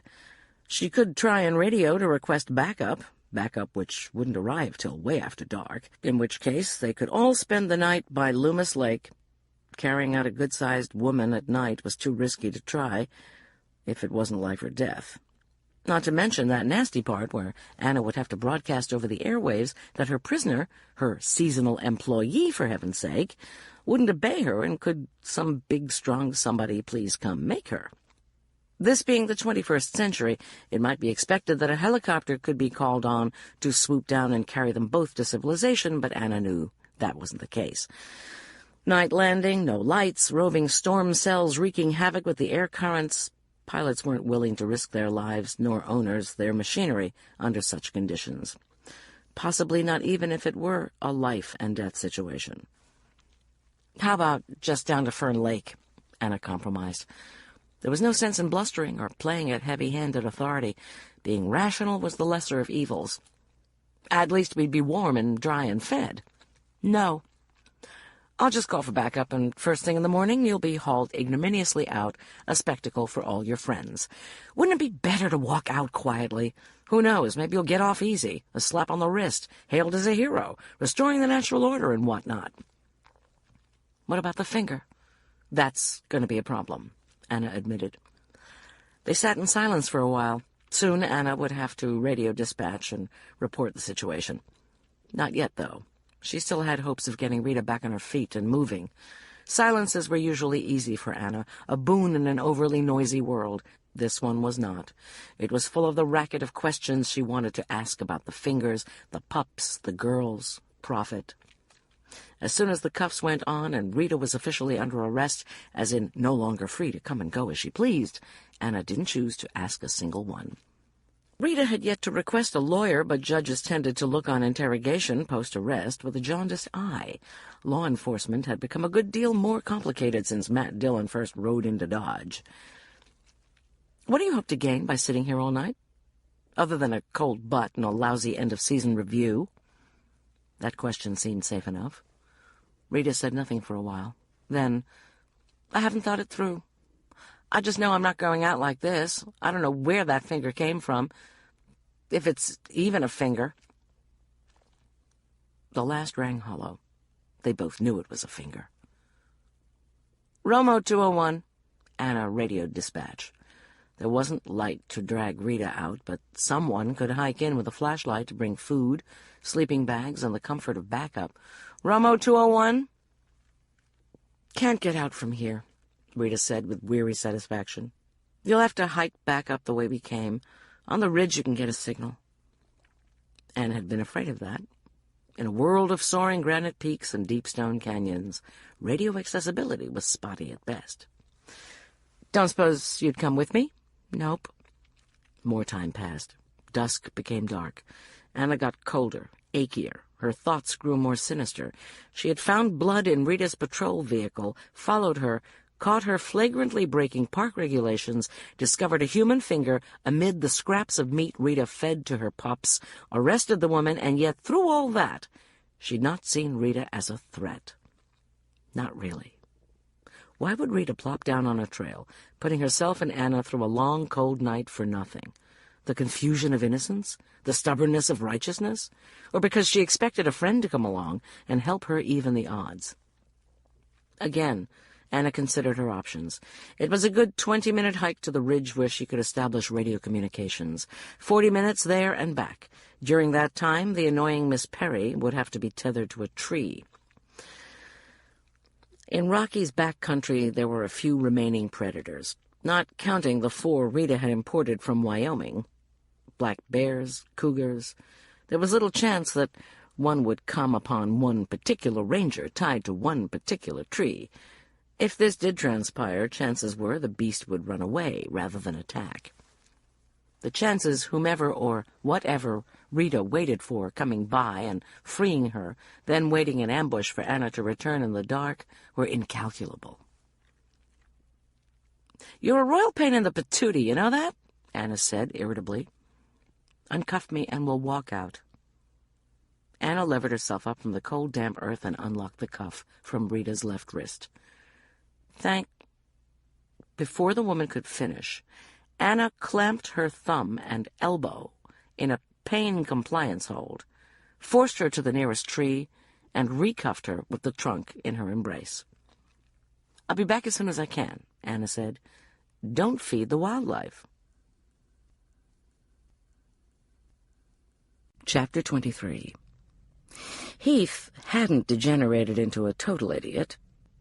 Before she dashed into the coming night for a rendezvous with Destiny in the guise of the new Canaanites, she put in one call to her Aunt Gwen and left a message, and another to Anna Pigeon.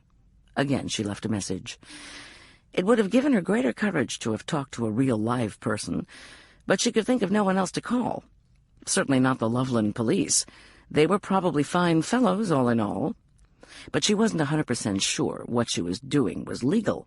And she was damned sure the cops, like most authority figures, had been trained to believe citizen action was a bad idea, that it smacked of anarchy and vigilantism at best and made them look bad at worst. Citizen action by a middle-aged female paraplegic? She'd be head-patted and kid-gloved and pooh-poohed right out of her mind. Part of her knew it would be a relief to be put on the shelf. Part of her knew it would be another little death. She pushed fear aside and drove. The RV rattled and shuddered down the dirt road, the headlights catching the dust, and Heath felt as if she moved through a fog idiosyncratic to her mind rather than to the outside world.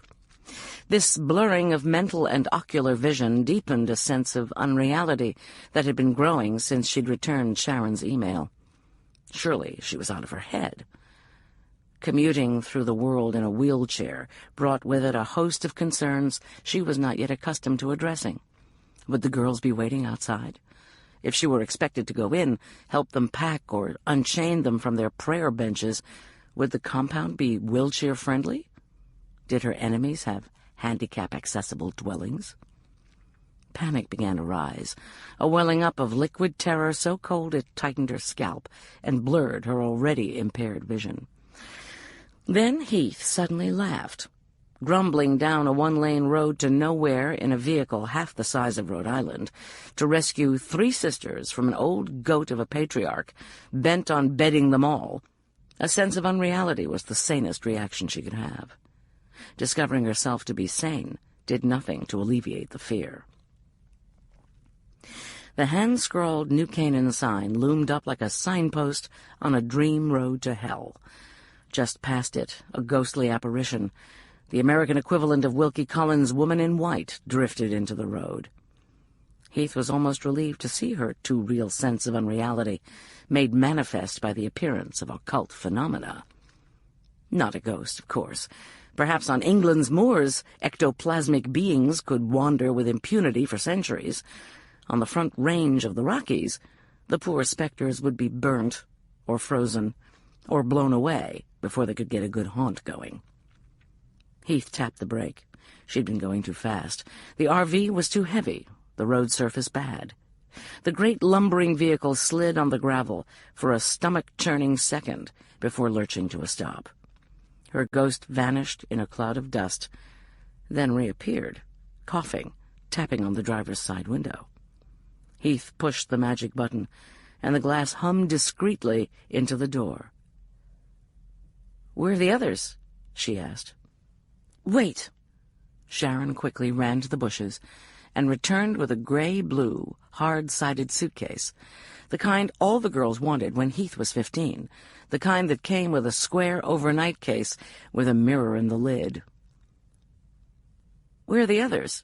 Heath repeated, and felt a stab of guilt as she realized she was thinking only of Beth, her limpet, and not of Sharon's sisters. "We've got to go back. Patty told Mr. Shepherd we were going. About 2 hours ago, I guess. He's locked her in the chapel. I couldn't find Alexis or Beth. They're probably locked there, too," she said, as she climbed into the passenger seat. "Buckle your seatbelt," Heath said automatically. The anxiety she'd felt earlier couldn't be said to have returned because it had never left. It did change, and not for the better. Her hands went numb on the wheel, and her adrenaline-drugged mind whispered of creeping paralysis from a new complication in her spine.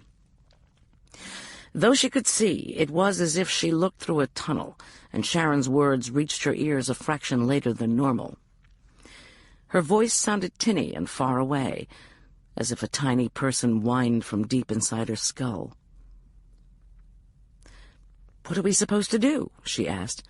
"I can't run off and leave them. I can't," Sharon said unhelpfully. "I have to go there to turn around anyway," Heath said numbly. "This thing's like driving a semi." She shoved the gear shift into drive, and the RV crept ahead. The speedometer read 7 miles an hour. All of a sudden, she wasn't in a hurry. During her aborted time in physical therapy, the medical staff had attempted to teach her, among other things, relaxation techniques. She wished she'd paid more attention. The out-of-body experience, numbness, altered vision, audio distortions were growing worse. Heath looked at Sharon, wondering if she could tell her that her driver, her hero, was melting, dissolving, right down to her functionless feet of base clay. Sharon, white-faced, eyes as glassy and gray as the windows beyond her, was caught in the faint green glow from the dashboard lights. Written in the younger woman's profile was the alphabet of Heath's fear: jaw muscle rigid, lips pressed too tightly together, corners of the mouth pulled down. In her lap, the delicate-boned, rough-skinned fingers flexed and stretched, as if she readied herself to play a difficult concerto, or strangle a man. Heath might lose her dignity, fall on the ground, flop around a bit, perhaps. Boys could laugh at her. Mr. Shepherd or one of his disciples could come after her with a shotgun. Or, worst-case scenario, she might soil herself. Sharon, carrying only one old-fashioned suitcase, was leaving behind the only life she'd known since she was a little girl. Wretched though it might be, a warm bed, 3 meals a day, and a roof to keep off the rain were not to be taken lightly, and she had 2 sisters at risk, sisters she might lose forever tonight, though all 3 went on living. The stakes were hardly comparable. Heath felt the panic recede.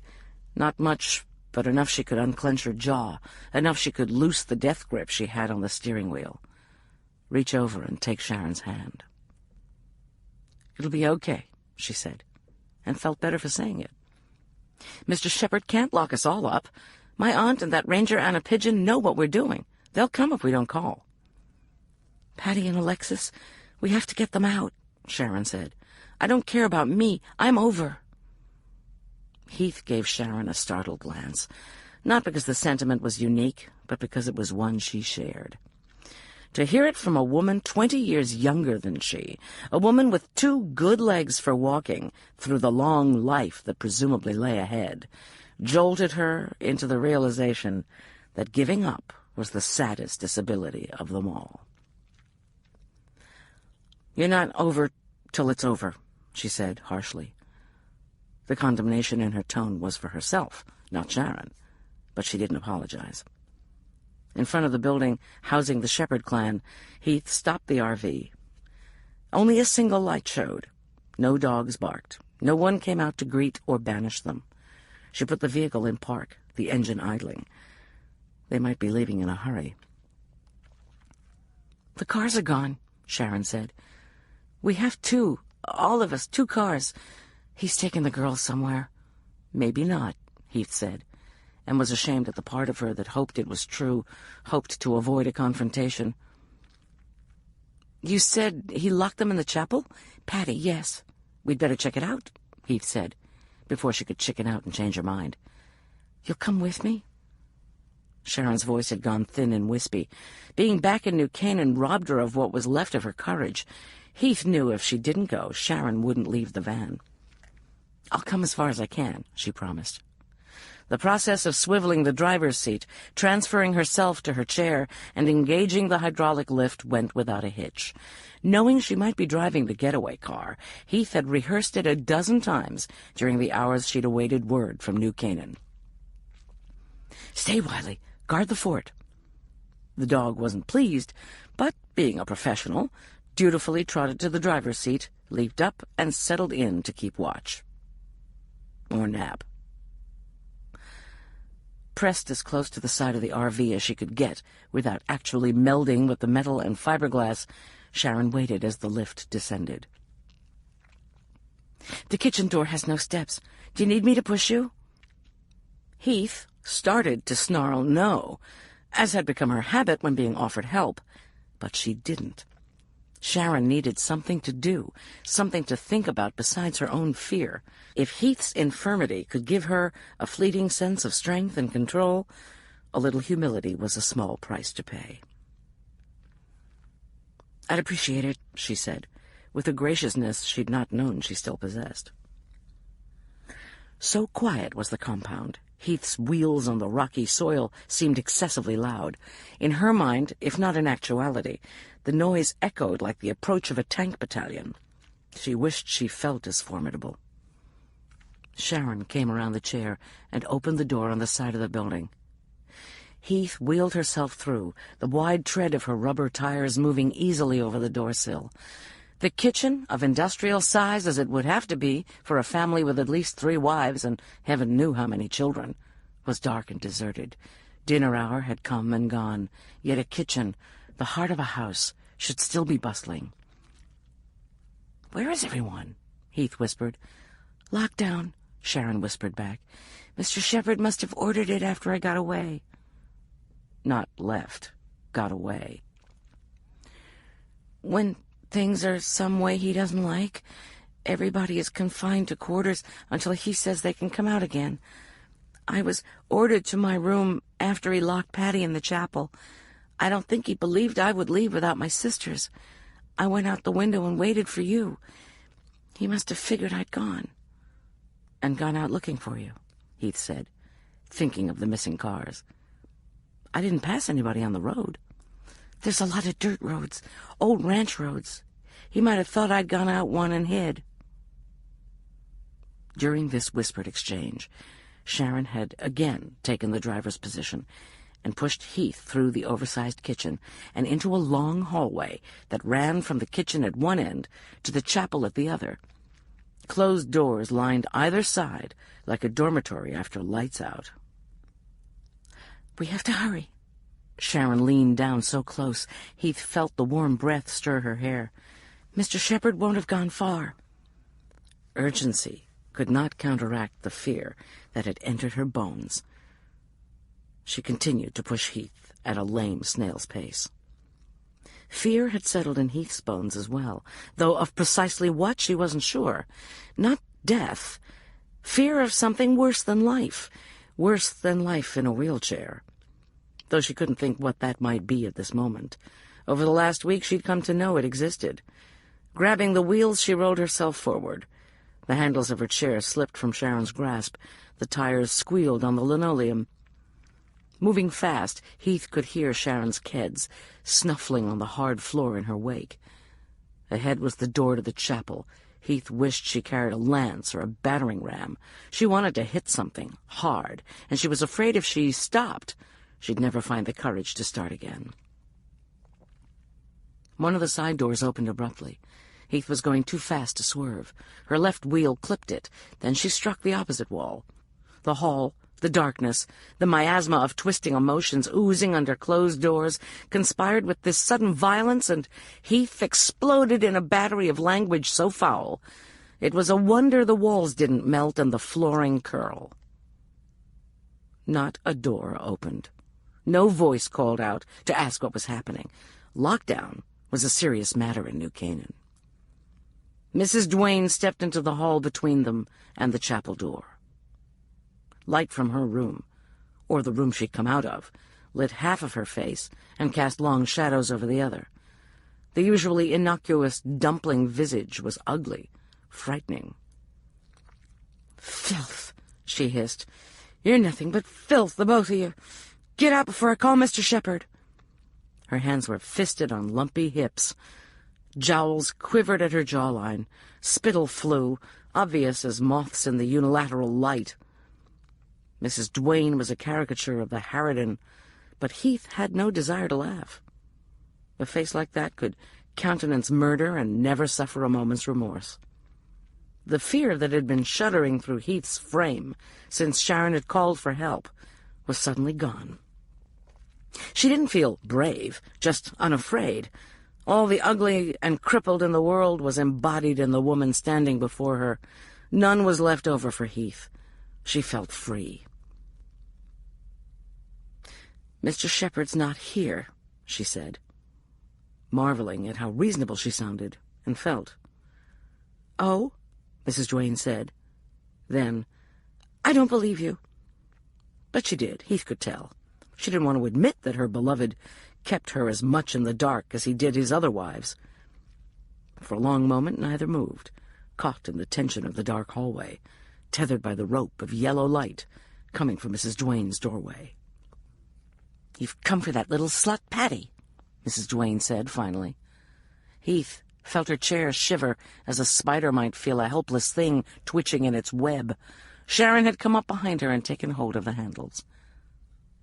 "That's right." Quiet authority reverberated in her words. The voice of command, the voice that had talked terrified climbers off ledges and calmed panicked neophytes on icy crags. A voice Heath had never thought to hear again. Mrs. Duane came to a decision. The venom that had been frothing behind her eyes, spewing from her lips, solidified till she looked old and mean and hard. "You can have her," she snapped, And good riddance. The little whore is no better than her sisters, casting sideways eyes at my husband, tempting my husband to sin, coveting my husband's attentions. My husband was stressed each time it was uttered, as if Mrs. Duane were a priestess calling on the name of her god. "Stay," she commanded. Pushing by Heath's left wheel, she trotted down the hallway in the direction of the kitchen. Where's she going? The voice of command was gone. Heath was back to whispering, intimidated by a silence only sharpened on the squeaky thumps of Mrs. Duane's determined march. Sharon looked over her shoulder. Mrs. Duane had taken keys from her pocket and was unlocking the last door to the right before the kitchen. "Mr. Shepherd's room," Sharon said. "She's the only one besides him that's got a key, and doesn't she let the rest of us know it? She acts as if that room is her private sanctuary, like she's the priestess of a temple. It's not like she sleeps there much," Sharon finished bitterly. "Nobody but Mr. Shepherd actually sleeps there. Me and Alexis are just called in, then dismissed." Before Heath had to respond to this unwelcome peek into the lives of the Dennis girls, Mrs. Duane reemerged, carefully relocked the door, then steamed back down the hall. "Come on," she puffed as she passed. Sharon pushing and Heath letting her, they followed toward the door to the chapel. Selecting a key from the jingling bunch she'd fetched, Mrs. Duane unlocked the chapel door and shoved it open. "Get your dirty baggage and get out," she said viciously. Sharon wheeled Heath past her. Mrs. Duane didn't give an inch. Though Heath pulled in her elbow, her wheel and shoulder pressed the soft belly. It wasn't a pleasant sensation. The chapel was dark. No windows to let in what feeble light the night sky might offer. Heaven forfend any of the natural world he was purported to have created with miraculous love be allowed into the man-made box where Mr. Shepherd held forth. "Turn on the lights," Heath said to Mrs. Duane. "There are no lights in the chapel." "There are lights," Sharon said, and switched on the overheads. There were 3 naked bulbs hanging from the low ceiling by electric cords. A little girl, blonde like her sisters, long-legged and reed-thin like her sisters, was kneeling between 2 of the benches facing the altar. She was dressed in an odd mixture of turn-of-the-century fashions and 21st-century workout clothes. A ruffled dress came down past her knees and up to her chin. Beneath the hem were running shoes. Over the bodice was a pink hooded sweatshirt.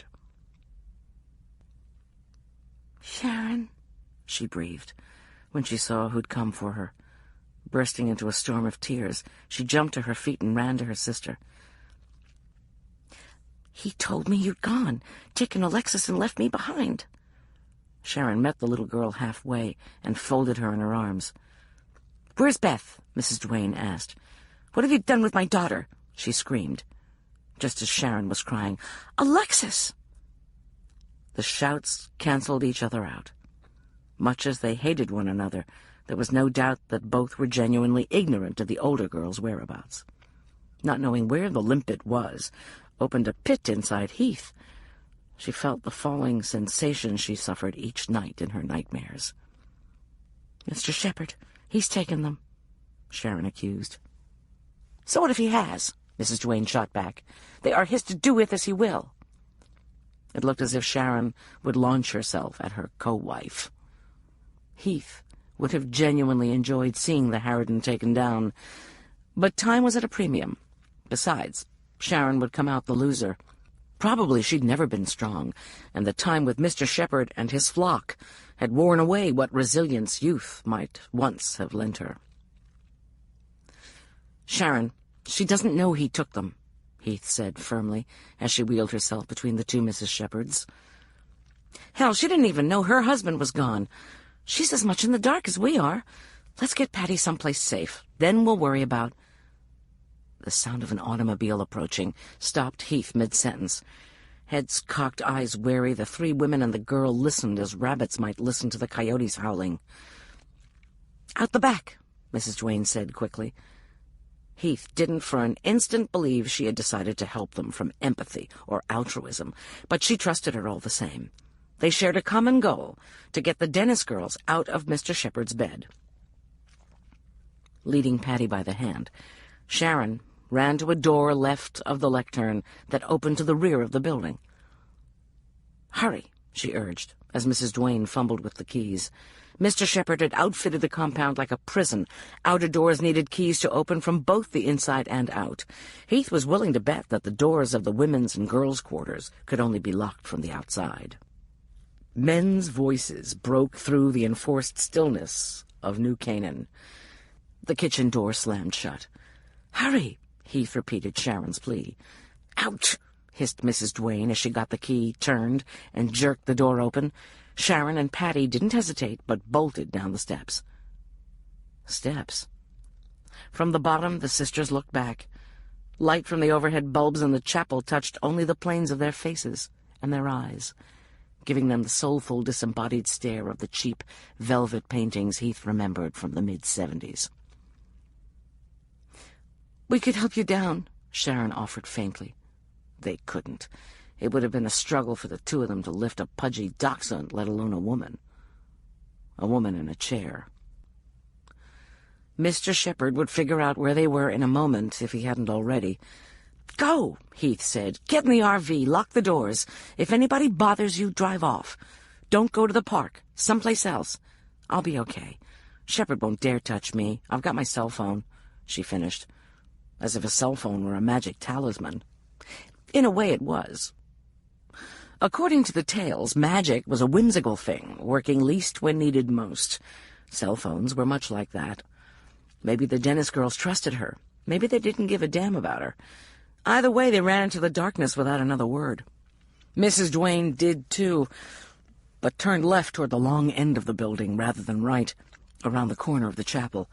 Probably she hoped to return her husband's keys and secret herself back in her room so she wouldn't be blamed for letting his chattel escape.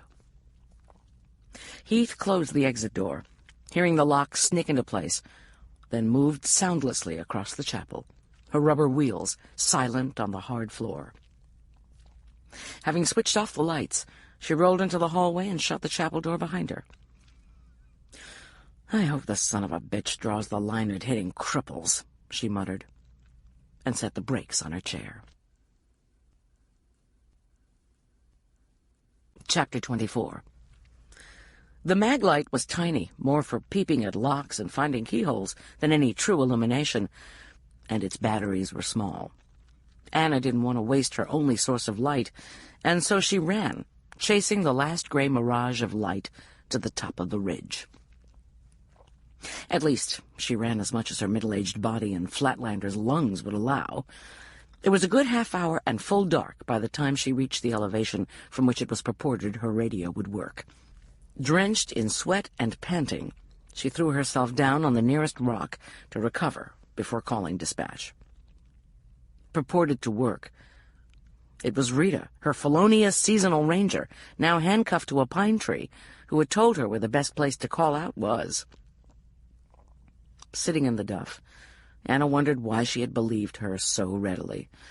The bottom line was she trusted Rita, even while arresting her for importing endangered species into a protected area, the massacre of mice, the slaughter of a squirrel, and the murder of a teenage girl. Sitting there, Anna realized she believed Rita innocent of all but the care and feeding of illicit puppies. Regardless of woman's intuition, or its more manly cousin, gut feelings, Anna called dispatch as soon as she recovered her breath. Experience had taught her that she was not the best judge of character.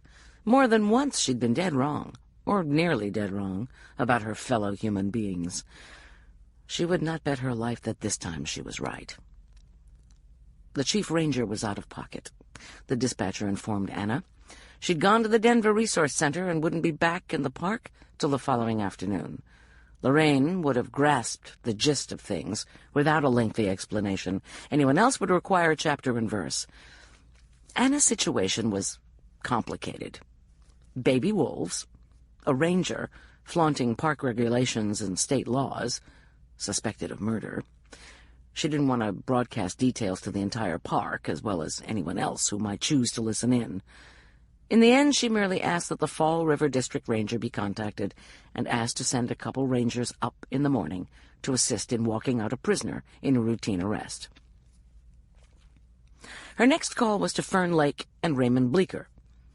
He'd been monitoring the radio. "Hang tight," he said. "I'll get together food, water, and sleeping bags and head your way. I should be there in an hour or so." Having done all she could, Anna started back down the hill. The descent was slower than the climb. No longer was she headed into the light, however feeble it had been, but into the greater darkness of the forest. As she picked her way down the ragged slope, she reviewed the plans she had set in motion. There was nothing she could do that hadn't been done. Within an hour or two, she'd have backup enough in the way of worldly goods to pass the night in relative comfort. Tomorrow, she'd have hot and cold running rangers to ease the hike and/or carry-out, depending on Rita's mood. Yet she didn't feel relieved. If anything, she suffered a deepening disquiet, a sense that somewhere she'd left a fire burning, and that fire was going to blaze out of control. In the not-too-distant past, Anna had had bad experiences in the woods at night. "Little Red Riding Hood syndrome," she muttered, as she literally and figuratively tried to shake off the willies. She smiled at the image. This time there were real live wolves in the woods, 4 of them. "And you're not to pet them," she reminded herself. Using the maglite more than she wanted to, she arrived at the ring of boulders holding the nascent wolf pack. Here the slope she'd been following leveled out down toward the shores of Loomis Lake. Within 100 yards and 180 degrees was her prisoner. With neither light nor trail, Anna couldn't be sure if the exact route the 2 of them had been following when Rita staged her sit-in. Leaning against a chunk of granite, Anna waited and listened. The alarm that had been jangling her nerves all the way down the mountainside warned her not to walk blindly back into the woods in search of that one particular tree to which she'd manacled Miss Perry. "That you, Anna?" Apparently Anna wasn't the only one keeping an ear out for non-native species. Anna didn't reply. "If it's you, I've got to pee." Listen as she might, Anna could hear no subterfuge in Rita's announcement. "It's me," she called back. "I got turned around in the dark. Keep talking so I can find you." Anna had placed Rita when she'd first spoken. She wanted Rita's chatter to cover the sounds of her passage as she circled to come upon the prison tree from which she hoped would be an unsuspected direction. The sense of impending danger had entered into her body on a cellular level. Her nerves were stretched till each rustle of needles or breath of air brought forth an answering reverberation within her. It wasn't Rita Anna was afraid of exactly, but she was most definitely afraid. While Rita sang Frère Jacques in a rich alto voice, Anna slipped around to the lakeside of the tree, then closed in on her singing captive. Eyes adjusted to the dark as much as they could. Lacking the cones and rods of cat's eyes, she could just make out Rita's shape melding into that of the pine's trunk. Moving as little as possible and not using her light at all, Anna assured herself there was no accomplice lurking nearby. Nothing. Nothing she could see, hear, or smell, at any rate. The feeling of something sick and mean lurking nearby didn't abate one jot. Rita's singing broke off. "Where the heck are you?" she shouted. "A woman's bladder can only take so much." "Here," Anna said, and Rita squawked satisfyingly. It was good not to be the only one scared. "You're a creepy, sneaky little thing," Rita said. "Thank you." Anna uncuffed Rita from the tree, then drew her service weapon and held it, and the maglite, on the young woman while she relieved herself. Keeping Rita Perry at gunpoint till she'd buttoned her trousers and recuffed herself didn't make Anna feel any safer. It made her feel foolish. Rita's vocal disdain for these precautions didn't help matters. Calls of nature answered. Anna reholstered the 9mm, and they sat again beneath the pine to which Rita had been so recently cuffed. The rain had stopped. Or, as was more likely, with the storm cells that build every afternoon in the mountains, moved on. The sweat Anna had worked up during her dash up the ridge cooled, leaving her damp and chilled. "What now?" Rita asked. "The cavalry coming to help you bring in your dangerous fugitive?" Something like that. Rita was also in a foul mood, and for a long time neither spoke. Anna dug through her pack and shared her granola bar with Rita. The pack she tossed a couple yards away, out of lunging or footsie distance, should Rita take it into her head to try and retrieve her service weapon. Inspired by generosity, or just still hungry, Rita volunteered to split her remaining bologna and cheese sandwich if Anna would retrieve it from her day pack. Having broken bread together, as well as taken the edge off their hunger, they began to feel more kindly toward one another. "Tell me about your wolf project," Anna said, both because she was interested and to pass the time.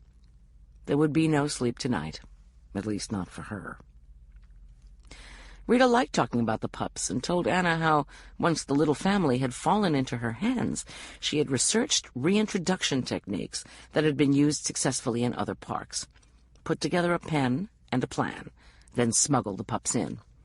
It would be a couple months before they would be ready to release, but Rita hoped by then they'd be old enough and strong enough to make it through the winter. Anna did too, but she didn't say as much. These pups would be put in a zoo, destroyed or introduced into another wolf program by the time the first snows fell in Rocky. The thought saddened her.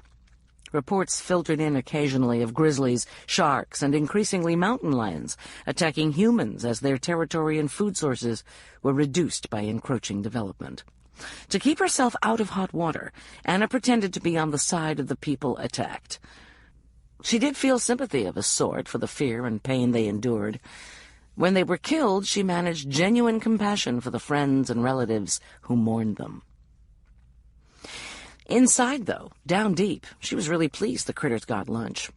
She always hoped, usually in vain, that the beasts would get away with it, not be hunted down and killed like animals. Personally, she relished hiking and camping, where there were predators greater than herself. It kept her on her toes, alive and alert. In Glacier Waterton National Peace Park, where the great grizzly bears were a real threat, Anna had found the blessings of being alive, breathing, seeing in color, the taste of glacier milk and the smell of burnt earth and new grass, to be more piquant than anywhere else she'd been. How did Robert Prophet figure in?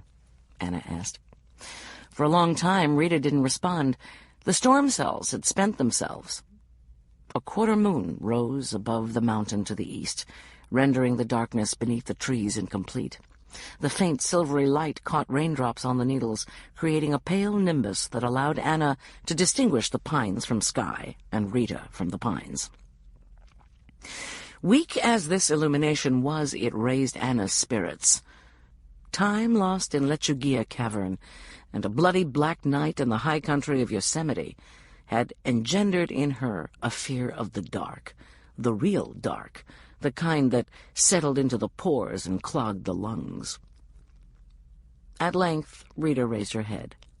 Light caught on her strong chin and the flat, high planes of cheekbones, hard beneath the skin. "You've got Robert all wrong," she said. "He's a good man. He loves the Lord. And he loves those kids. When they went missing, he was crazy with worry and eaten up by guilt. He thought if he'd not gone looking for them, not gotten lost, gone straight to Ray to report it, they might have been found. I thought Robert might do something awful. Might kill himself, even. He almost did, in a way. He worked himself harder than anybody on the search, hiking 16, 18 hours a day, going without sleep, forgetting to eat. He looked like a scarecrow, a zombie.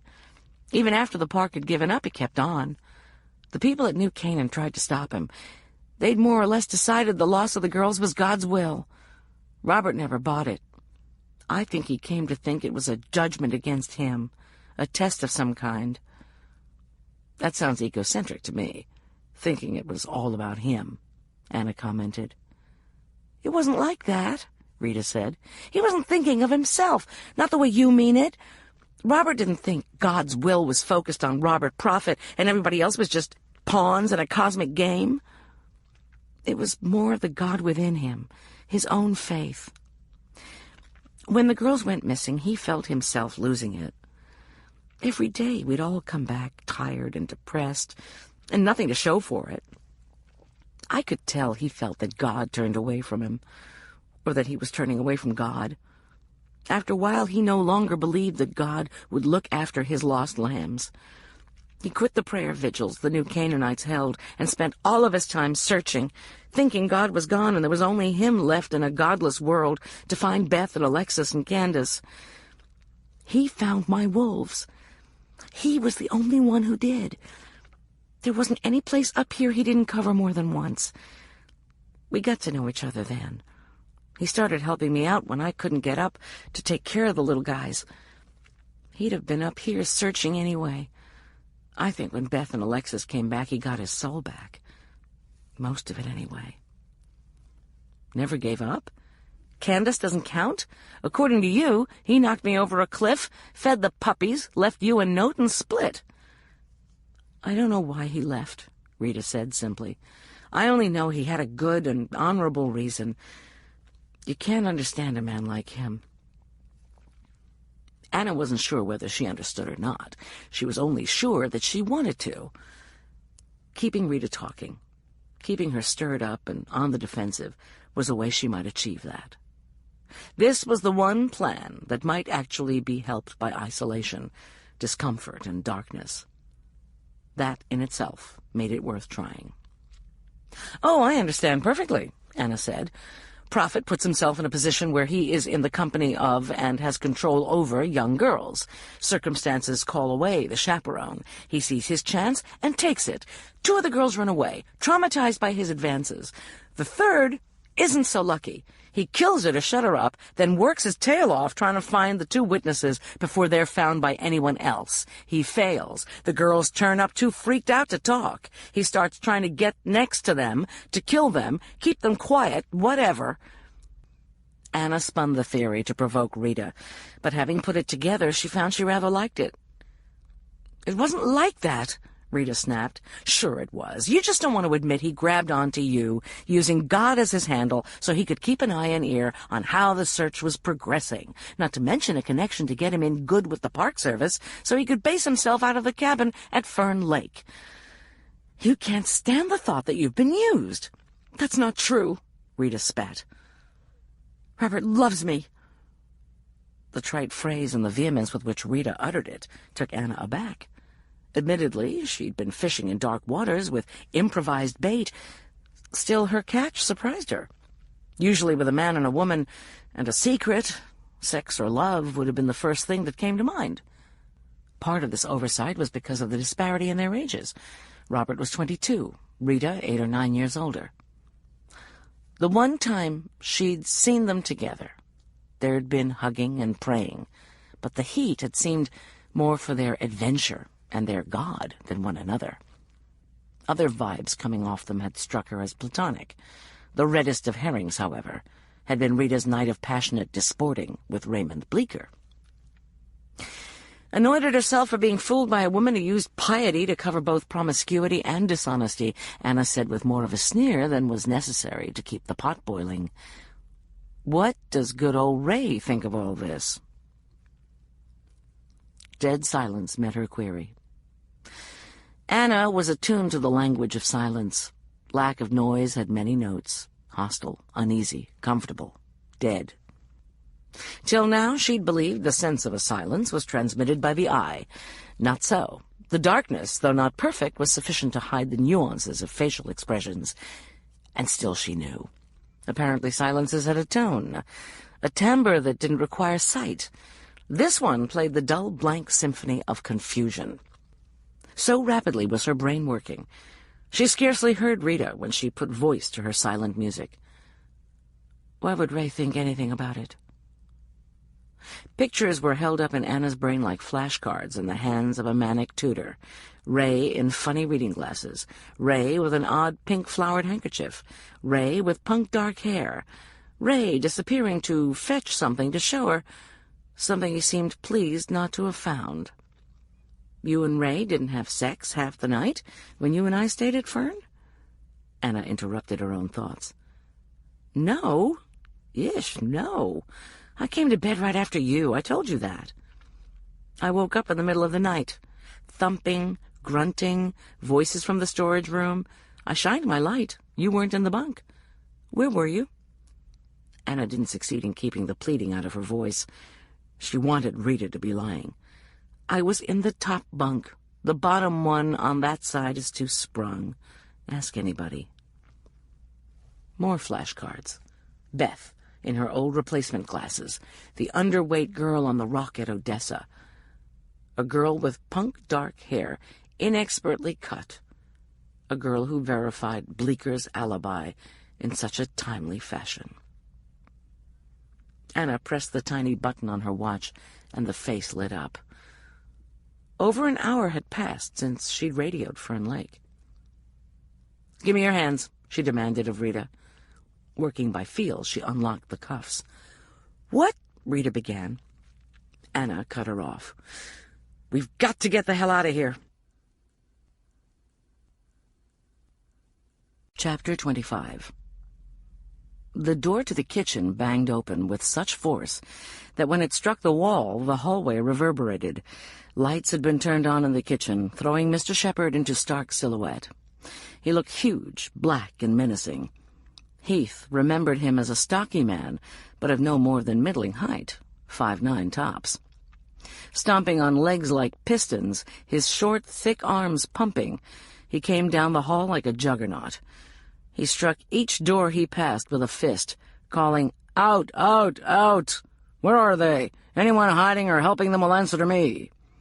Knobs rattled in desperate, futile attempts to obey, but the doors were all locked from the outside. Recovering from her initial shock at the wrath of the clan's patriarch, Heath realized he hadn't seen her. Parked sedately below eye level, in a dark chair, dark clothing, and an unlit hall, she was invisible. Literally this time, rather than figuratively.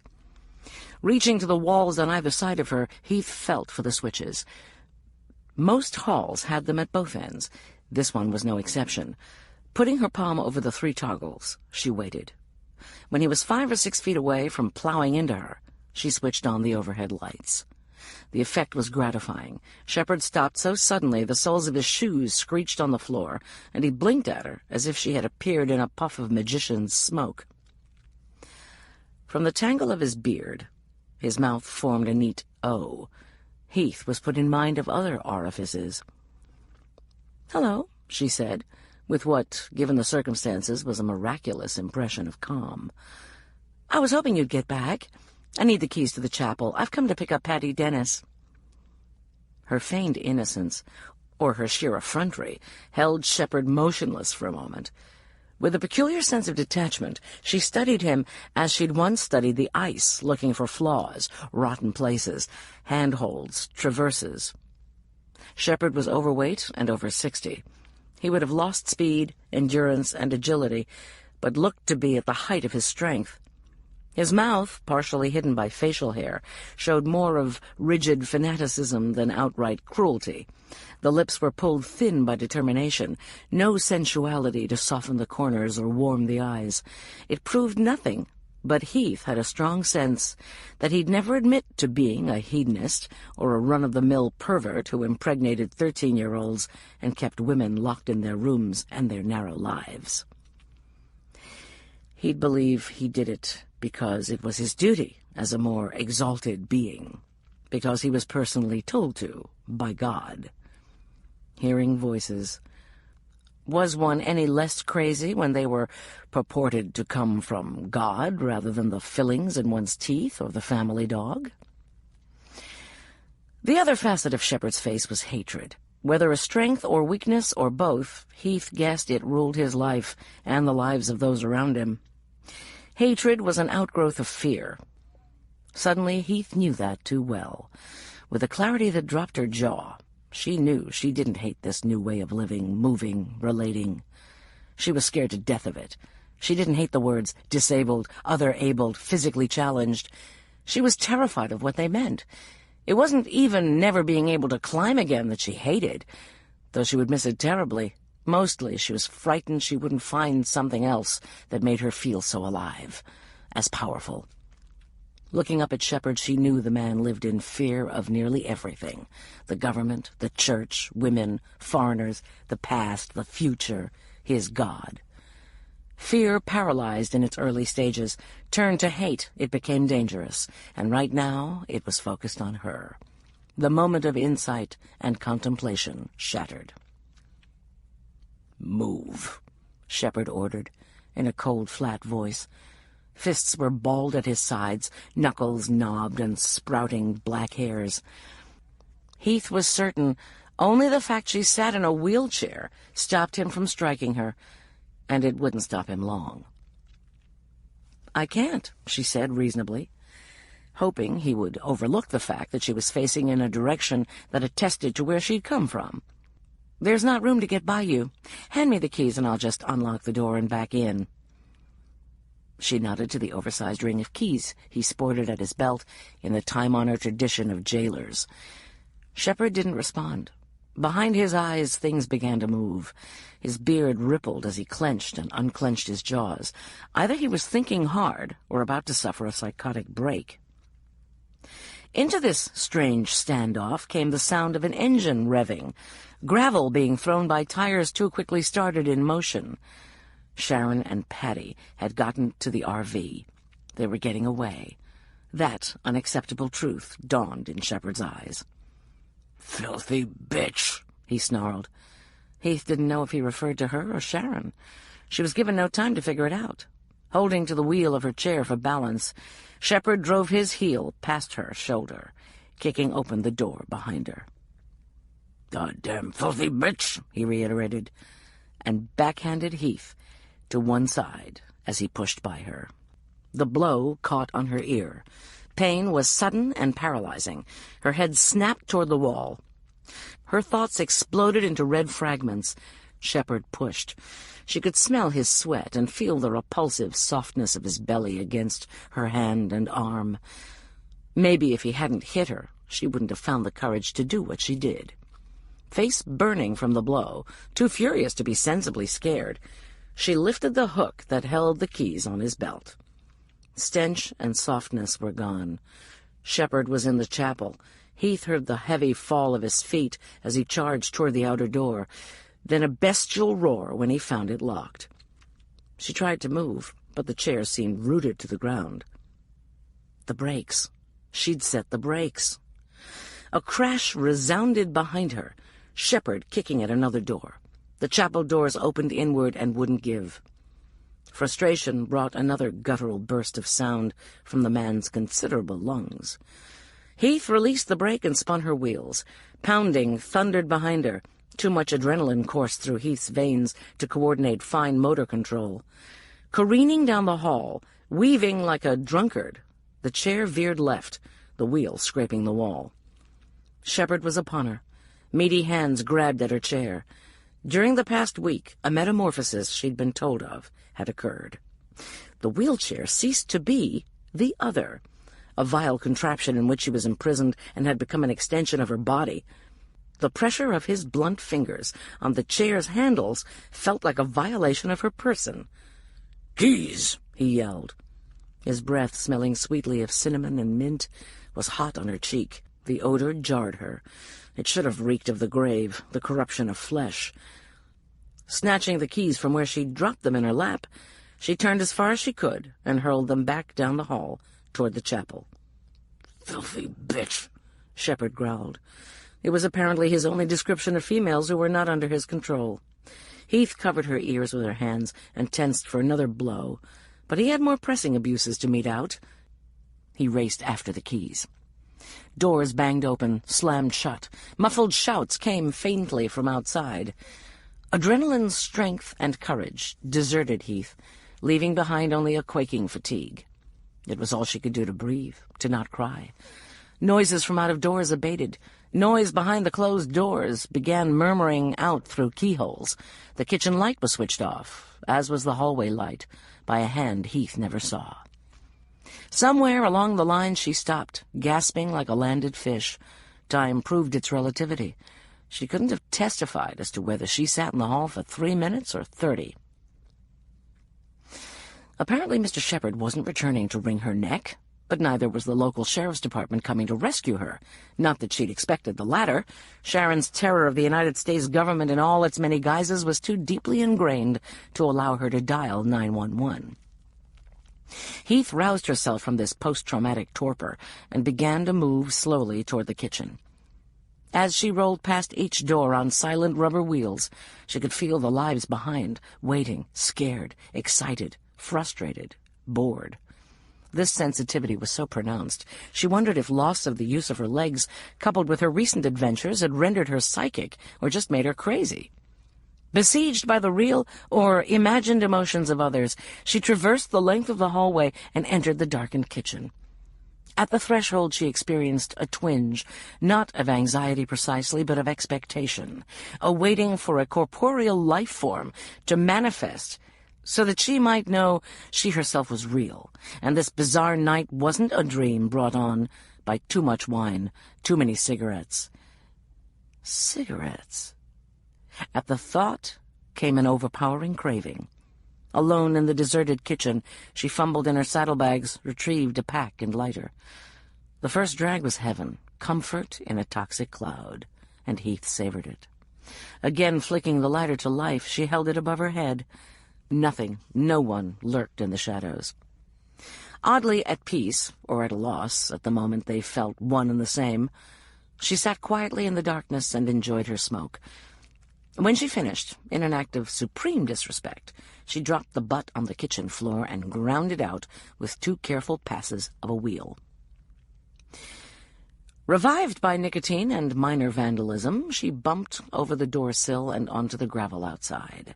After the confines of the hall, with its locked doors and muffled lives, the Colorado night, black of mountains walling off the west, the impossible distances of the prairie beckoning to the east, blasted into Heath's consciousness, cleansing the muck of humanity's sty from mind and soul.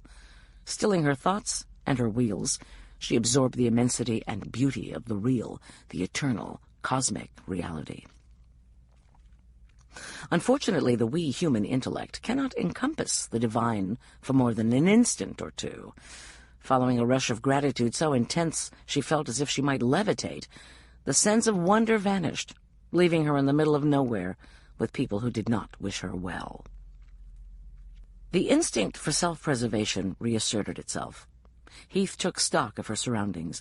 No lights shone from any of the buildings. Lockdown must encompass more than the securing of entrances and exits.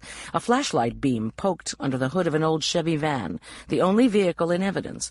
By its sporadic movements, Heath counted 3 men, Dwayne Shepard and 2 others, likewise bearded, staring intently at the engine.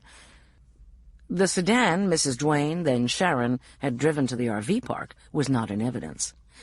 Mr. Shepard would have taken it to pursue Sharon and Patty, if it had been available. Of that, Heath was certain. The fact that he was still here indicated the car had been gone when he erupted out of the chapel, possibly before that. Sitting unnoticed in the dark, no attractive course of action open to her, Heath thought about what that might mean. It had been clear Mrs. Dwayne did not know where her daughter was. She had fully expected to find Beth and Alexis incarcerated in the chapel with Patty.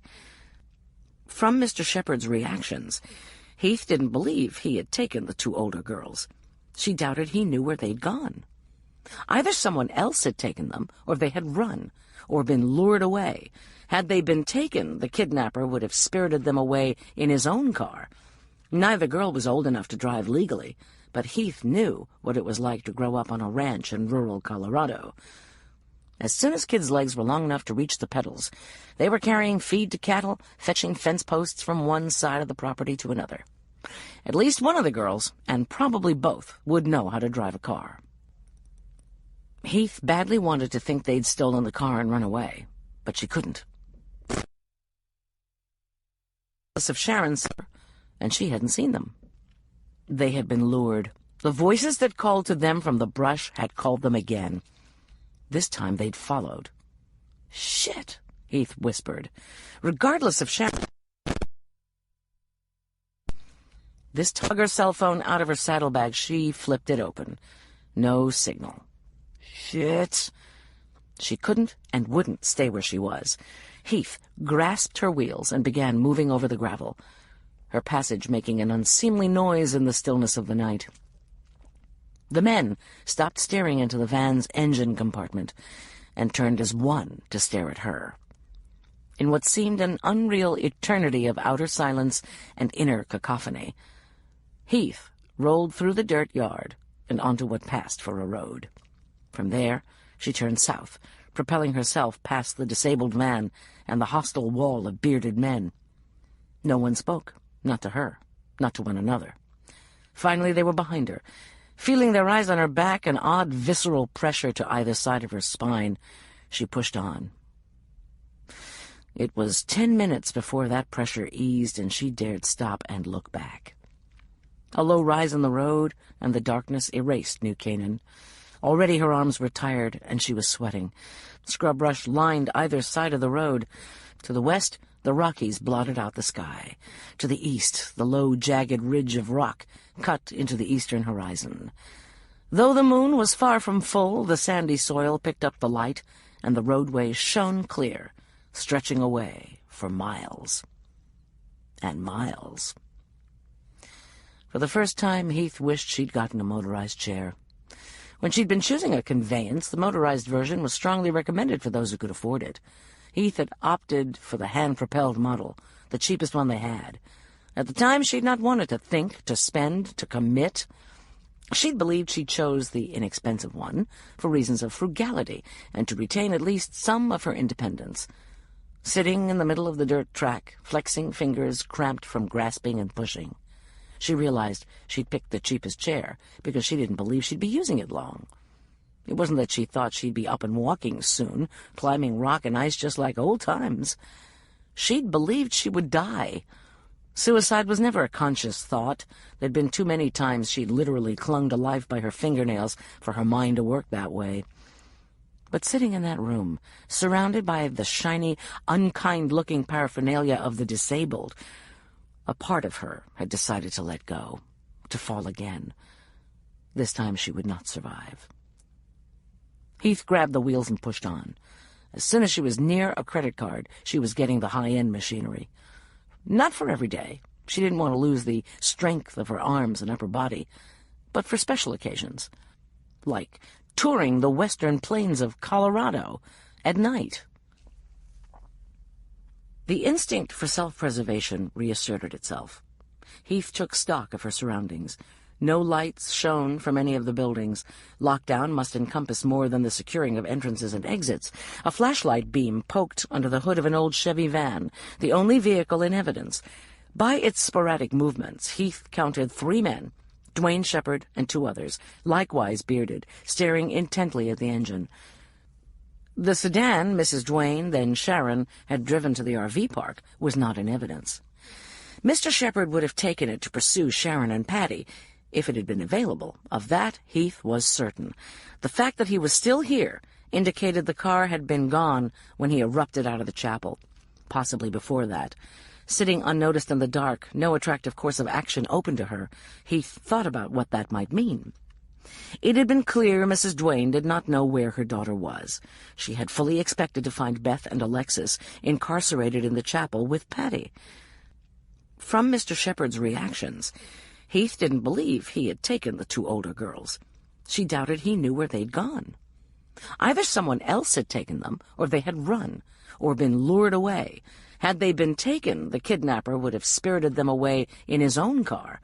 Neither girl was old enough to drive legally, but Heath knew what it was like to grow up on a ranch in rural Colorado. As soon as kids' legs were long enough to reach the pedals, they were carrying feed to cattle, fetching fence posts from one side of the property to another. At least one of the girls, and probably both, would know how to drive a car. Heath badly wanted to think they'd stolen the car and run away, but she couldn't. Of Sharon's, and she hadn't seen them. They had been lured. The voices that called to them from the brush had called them again. This time they'd followed. "Shit," Heath whispered. Regardless of Sharon. This took her cell phone out of her saddlebag. She flipped it open. No signal. Shit. She couldn't and wouldn't stay where she was. Heath grasped her wheels and began moving over the gravel, her passage making an unseemly noise in the stillness of the night. The men stopped staring into the van's engine compartment and turned as one to stare at her. In what seemed an unreal eternity of outer silence and inner cacophony, Heath rolled through the dirt yard and onto what passed for a road. From there, she turned south, propelling herself past the disabled van and the hostile wall of bearded men. No one spoke, not to her, not to one another. Finally, they were behind her. Feeling their eyes on her back, an odd visceral pressure to either side of her spine, she pushed on. It was 10 minutes before that pressure eased and she dared stop and look back. A low rise in the road and the darkness erased New Canaan. Already her arms were tired and she was sweating. Scrub brush lined either side of the road. To the west, the Rockies blotted out the sky. To the east, the low, jagged ridge of rock cut into the eastern horizon. Though the moon was far from full, the sandy soil picked up the light, and the roadway shone clear, stretching away for miles and miles. For the first time, Heath wished she'd gotten a motorized chair. When she'd been choosing a conveyance, the motorized version was strongly recommended for those who could afford it. Heath had opted for the hand-propelled model, the cheapest one they had. At the time, she'd not wanted to think, to spend, to commit. She'd believed she chose the inexpensive one for reasons of frugality and to retain at least some of her independence. Sitting in the middle of the dirt track, flexing fingers cramped from grasping and pushing, she realized she'd picked the cheapest chair because she didn't believe she'd be using it long. It wasn't that she thought she'd be up and walking soon, climbing rock and ice just like old times. She'd believed she would die. Suicide was never a conscious thought. There'd been too many times she'd literally clung to life by her fingernails for her mind to work that way. But sitting in that room, surrounded by the shiny, unkind-looking paraphernalia of the disabled, a part of her had decided to let go, to fall again. This time she would not survive. Heath grabbed the wheels and pushed on. As soon as she was near a credit card, she was getting the high-end machinery. Not for every day. She didn't want to lose the strength of her arms and upper body, but for special occasions, like touring the western plains of Colorado at night. Chapter 26. Heath's palms were blistered, and her arms felt as if she'd free-climbed Everest. At a guess, she'd traveled 2 miles, maybe 3. It felt like 30. With a grunt and an effort that tore more skin from the palms of her hands, she rolled over a small rise for a recreational vehicle, a veritable mountain for a tired woman in a wheelchair. Before her, hideous black and bloated on the iridescent sand, was a huge spider, a tarantula. Bigger, much bigger than a tarantula whose parents had immigrated to Colorado from 3 Mile Island. "Jumpin' Jehoshaphat!" Heath panted, wondering even as she said it from whence the ridiculous oath had sprung. She came to a halt and lifted her ravaged hands from the tires. Unbraked, the chair began rolling toward the oversized arachnid, oversized in a chihuahua-eating sort of way. "Fuck!" she screamed, finding a more satisfying way of expressing her alarm. She stopped the chair, then wiped her eyes. Sweat ran in rivulets from her scalp, dripping off her nose and jawline, soaking through her shirt between her breasts. Eyes clear and mind under control, she saw the monstrosity for what it was. A distributor cap. The mystery of the broken-down van at New Canaan cleared up. Sharon had sabotaged their vehicle. Heath was proud of her, because she'd always been strong, liberated, and fiercely independent. It had been hard at first to feel sisterhood with women who lived under the thumb of a man. Like most people, she took her upbringing for granted, but lots of girls didn't have nice daddies, mothers who worked for a living, aunts who became doctors.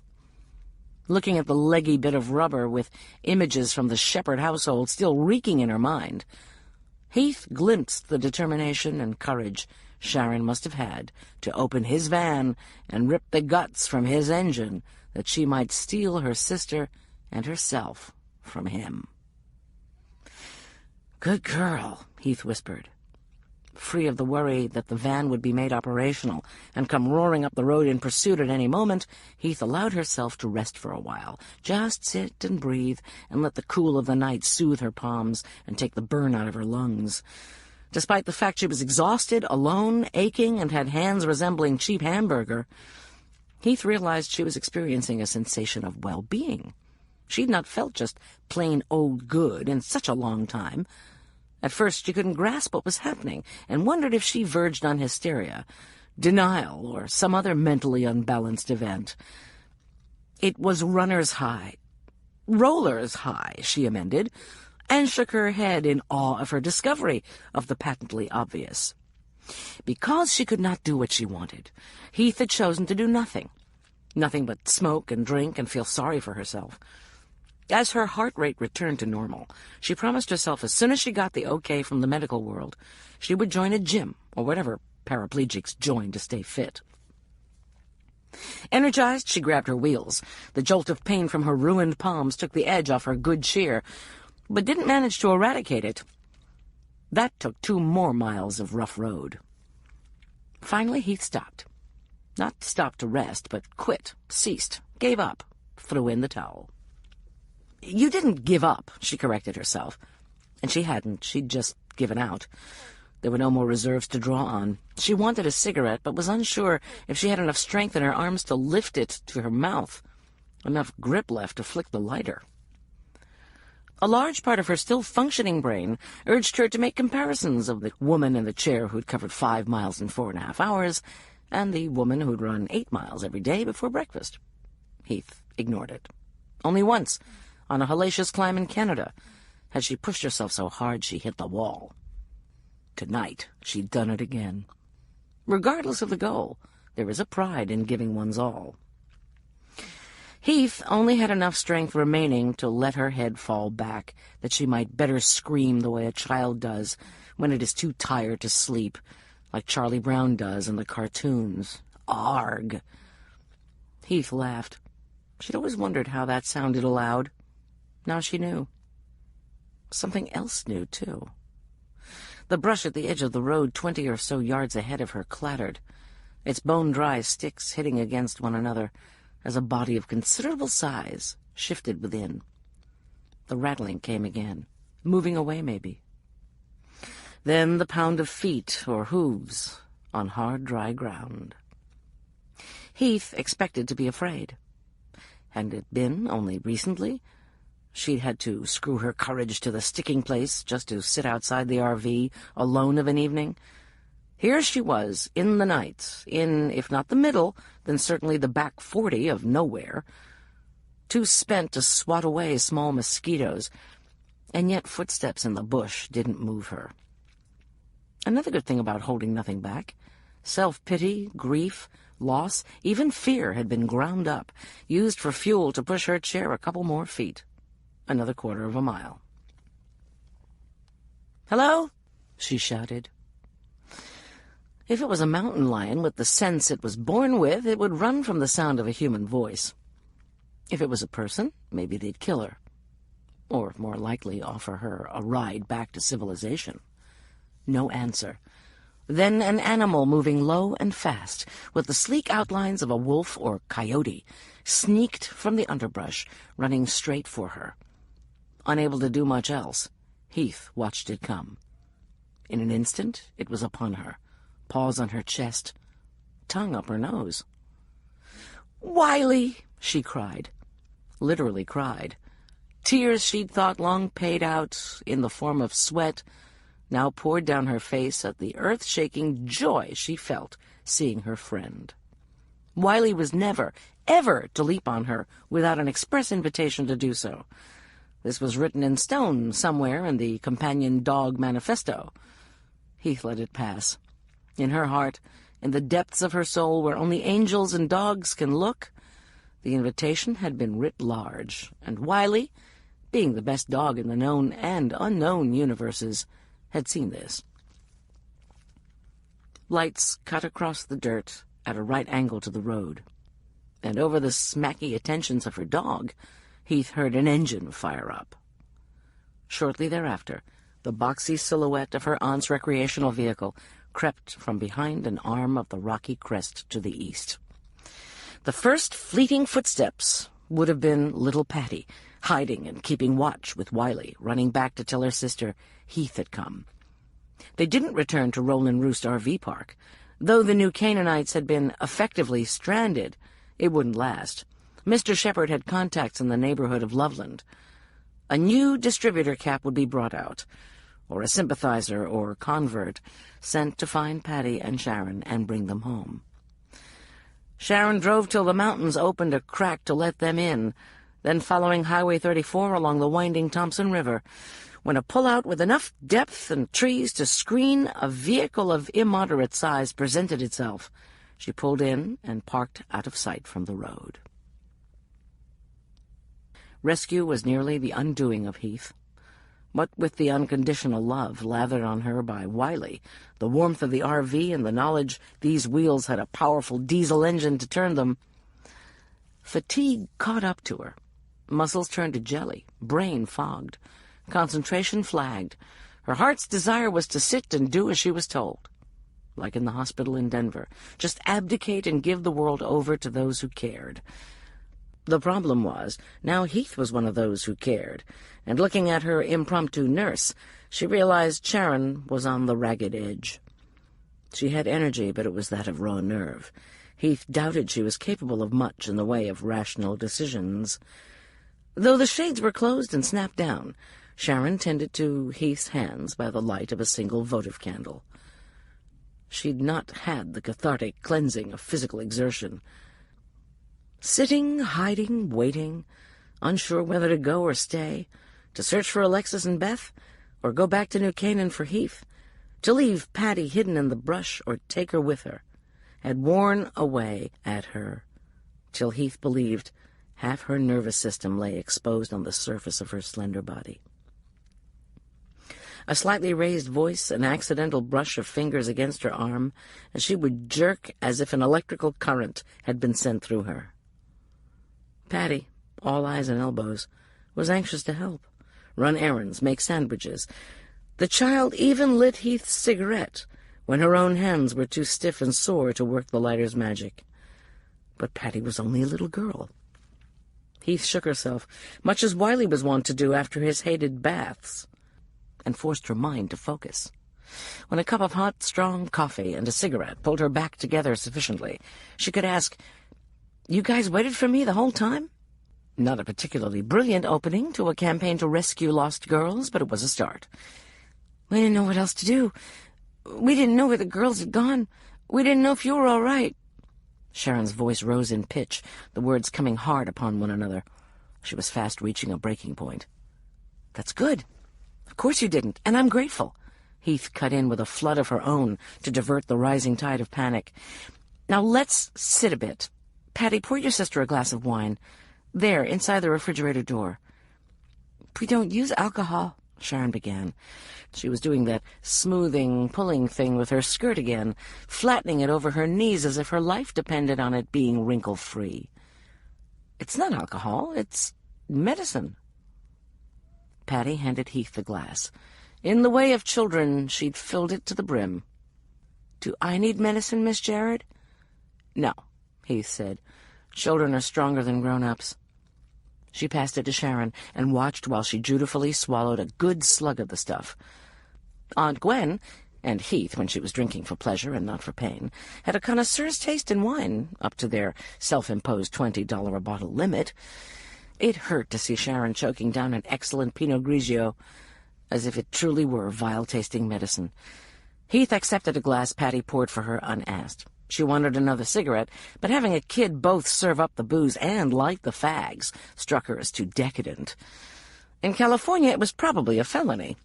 Even in Boulder, citizens had become so politically correct, it was as much as one's life was worth to light up within 3 feet of a building. Heath made a mental note to try it from the vantage point of a wheelchair, a sociological experiment to see if, to the PC police, deference to the disabled won out over deaths to all smokers. Sharon calmed down fractionally. At least holding the wineglass kept her hands from their infernal pressing. There's not a lot of ways I can think of to try and find the limpet and Alexis short of bringing in the police, Heath said neutrally. She'd reverted to her pet name for Beth. It passed unremarked. If there was a favorite with Heath, so there was with Sharon, her sister. No police, Sharon said. Fear, honed sharp by nerves and fatigue, warped the words. The internet, remember? Robert was sending them emails, trying to get them to come away somewhere. They took the car. He must have emailed them or they wouldn't know where to go except to you.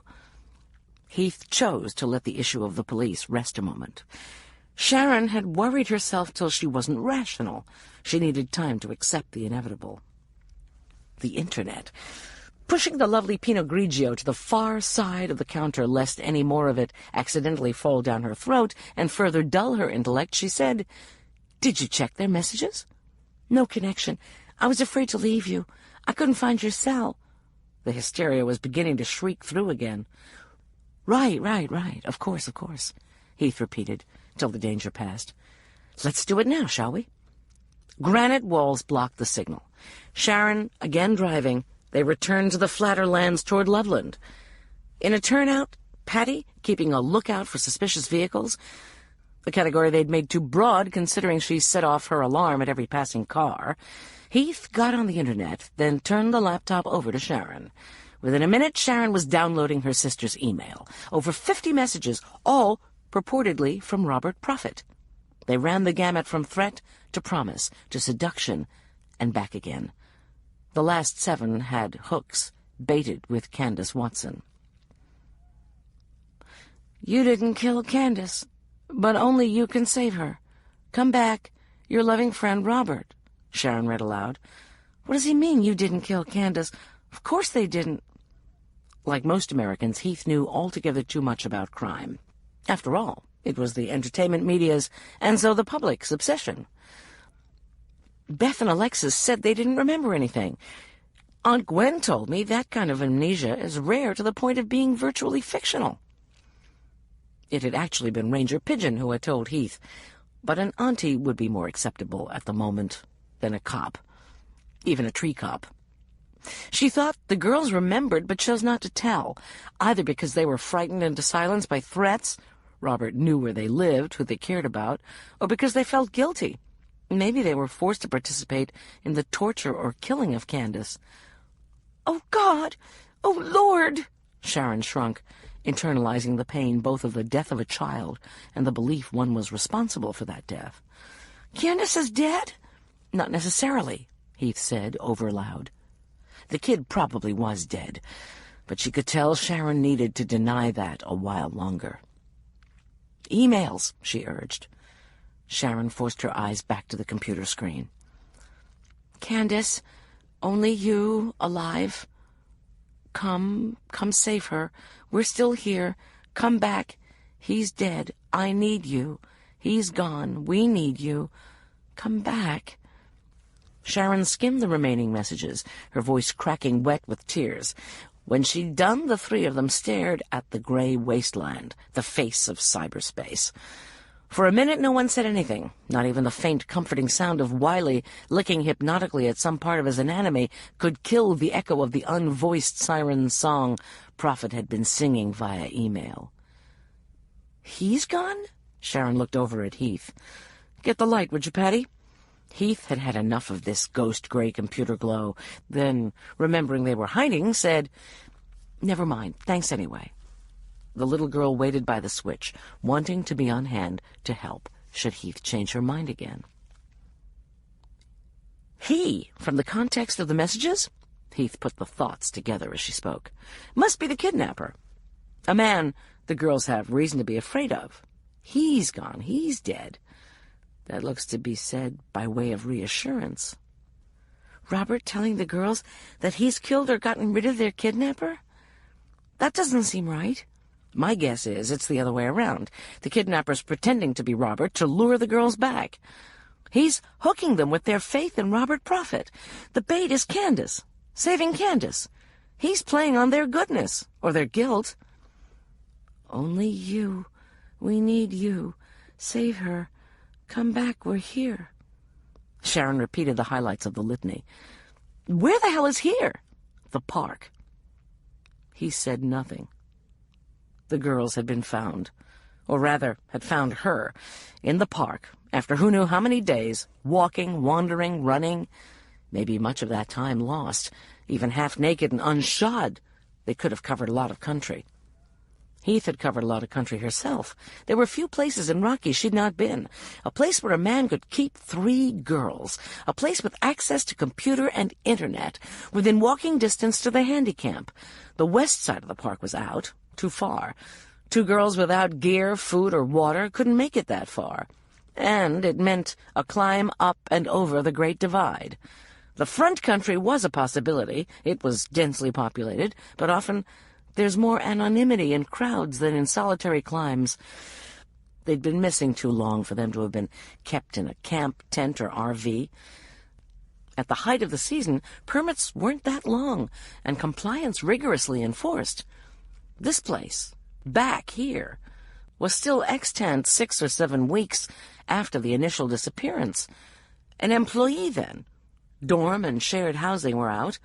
Most of the permanent employees lived in Estes Park. Fern Lake Cabin, Heath said with certainty. She'd not thought of it before, because no one really knew if the girls had been kidnapped or run away, whether any accomplices or perpetrators remained in the area or had long since departed. Besides, Fern Lake Cabin was occupied during the summer months by a law enforcement ranger. A ranger who was by now dead, or if he wasn't, would be, if Heath got her hands on him. Chapter 27. Either Rita heard the urgency in Anna's command, or she was too glad to be free to push her luck. Without a word of protest or a single question, she shrugged into her day pack. Anna was already on her feet. "Quietly," she whispered. In the darkness beside her, Rita rose effortlessly. Strong and young, knees didn't crack, hands didn't grab at the tree for support or balance. Jealousy was the furthest thing from Anna's mind. At the moment, she needed all the strong and young she could get. "He's had time. More than enough, Rita. You'll need your sidearm." She dropped to one knee and reached for her day pack. Nothing. Eyes were useless. Filtered moonlight was sufficient for the big stuff, not for this. On all fours, she dragged her hands lightly over the duff, feeling for it. "My pack's gone." "It's not gone," Rita said reasonably. "You must have shoved it farther back than you thought." "It's gone. Shut up. Listen." He'd been there, close enough to take the pack with Rita's gun, and Anna had heard nothing. Rita, safely under lock and key, she let down her guard, happily interrogating a woman whose greatest crime was saving the lives of 4 wolf pups, then transporting them to a place that needed their pointed teeth and predatory minds to bring nature back into balance. The thought that a monster, an honest-to-God, raised the hair on the back of the neck monster, the likes of which kept entire cities in terror, had slept in the room next to her, poured her coffee and lied to her about mice, made Anna feel vulnerable. Worse, a fool, a mark, a victim. That the same monster could walk lightly enough to sneak up on her in the night woods scared her half to death. In the sane world, criminals could be negotiated with, threatened, bought off. For the most part, they were rational folks, just suffering from poor impulse control, arrogance, or lack of moral rectitude. In an insane world, what was negotiable? Threatening, legal tender. Where monsters be, monsters' rules are law, and only the monster knows what they are. He'd been so close, unseen, armed. It would have been easy to put a bullet in their heads and drag them off somewhere the bodies would never be found. Or feed them piecemeal to the wolf pups. Why hadn't he? The answer that came to Anna was not reassuring. He hadn't killed them because that wouldn't be any fun. Piedmont, her beloved yellow tomcat, loved to play with mice, birds, butterflies, cockroaches. Once he broke his toys, and they would no longer peep or flutter or run, he'd lost interest. This man didn't want to break his toys, not right away, not quickly. For the count of maybe 10 breaths, Anna and Rita stood stone still, ears trying to pry into the night and the forest. Anna could see, but only enough not to bash into trees if she moved slowly. Down by the lake, there would be more open space, more light. With their backs to the water, there'd be only half as many directions from which an attack could come. A 50% improvement in survival odds, providing they could find cover. Anna was about to catch Rita's hand, move her toward the water, when she heard what she'd been listening for, more than she'd been listening for. From the darkness came an eerie cackle. The sound mimicked the maniac's merriment heard in grade B horror movies. In another setting, Anna would have smiled. Stranded in the woods at night, it wasn't even remotely funny. The laughter whirled around them, crackling liquid, as directionless as poison gas, then drifted away into the night. "Jesus!" "Shh!" Silence. Then Robert Prophet's voice. "God forgive me, but I hate mice." "Robert?"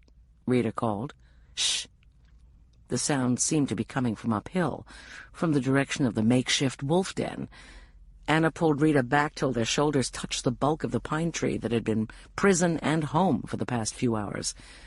A muffled click. Then, "I love those girls like they were my own flesh." Another click. "Robert," Rita whispered. "No. It's a recording," Anna said, with sudden realization. She'd seen the equipment at Fern Lake Cabin, but, at the time, had thought nothing of it. "He's used it before on Heath Jarrett, and I'm pretty sure he used it to try and lure Alexis and Beth back. Quiet now." Snippets of information, gleaned from conversations with Molly, her psychiatrist's sister, floated haphazardly through Anna's mind. Challenging a psychotic's delusion could produce violence in the subject. A symptom of attachment disorder is the inability to care about anything or anyone except as it relates to the subject's own needs or desires. Sociopaths are incapable of feeling compassion for others. None of it helped. Anna went with her instincts. "Cut the crap, Ray," she said into the darkness. Ray. His name wasn't Raymond Bleeker. He wasn't a ranger. Anna felt an idiotic rush of relief, as if a stain had been removed from her people.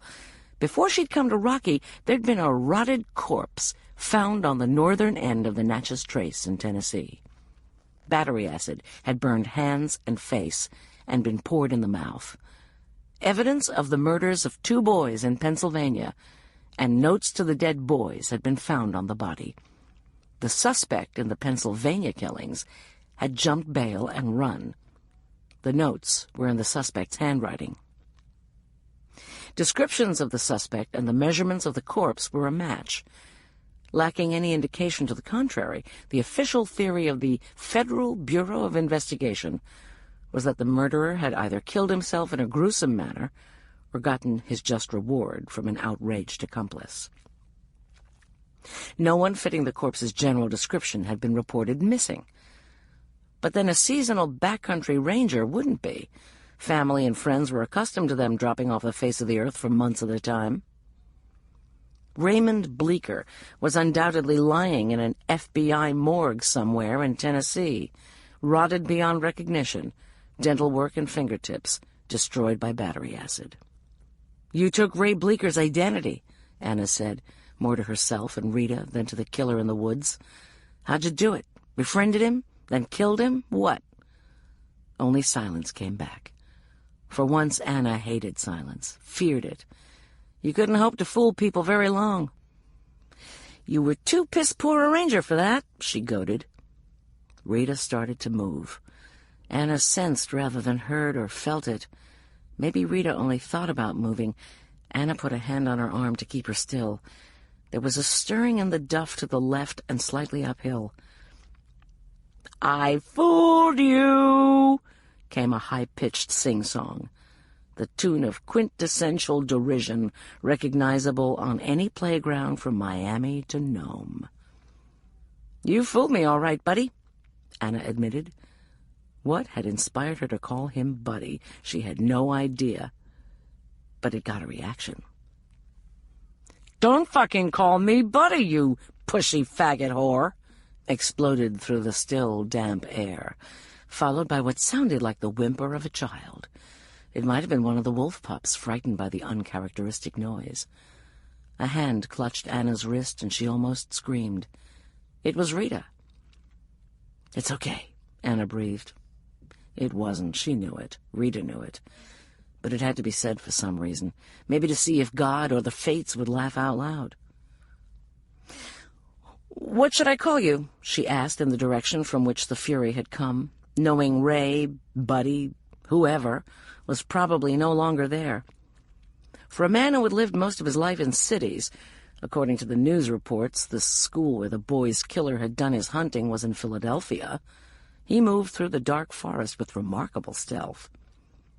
"Maybe he isn't human," Anna heard a whisper in her brain, and suffered a terror so ancient it could not be stilled with logic. Navajo skinwalkers, vampires, werewolves, nothing but the rising of the sun could banish them. With a mental jerk so pronounced her head shook like a comic doing a double-take. She ridded herself of the thought before it could take root and blossom into panic. "What's your name?" she asked, to keep him engaged, like she had to amuse him to keep herself and Rita alive until a better plan presented itself. Once they weren't fun anymore, their life expectancy would shorten considerably. "Buddy. My name's Buddy." Maybe his name was Buddy. Maybe she'd hit on it by pure dumb luck. Whether good or bad remained to be seen. "Yeah, old Buddy boy," he added. "I'll be your pal. We'll have such fun." The voice moved. Now Anna could hear boots, or more likely sneakers, shushing over the duff. As he talked, she unsnapped the keeper on her pancake holster and eased out her semi-auto. Straight-armed, both hands supporting the weapon, she aimed at the sound, pivoting slowly as the words trailed down to the right.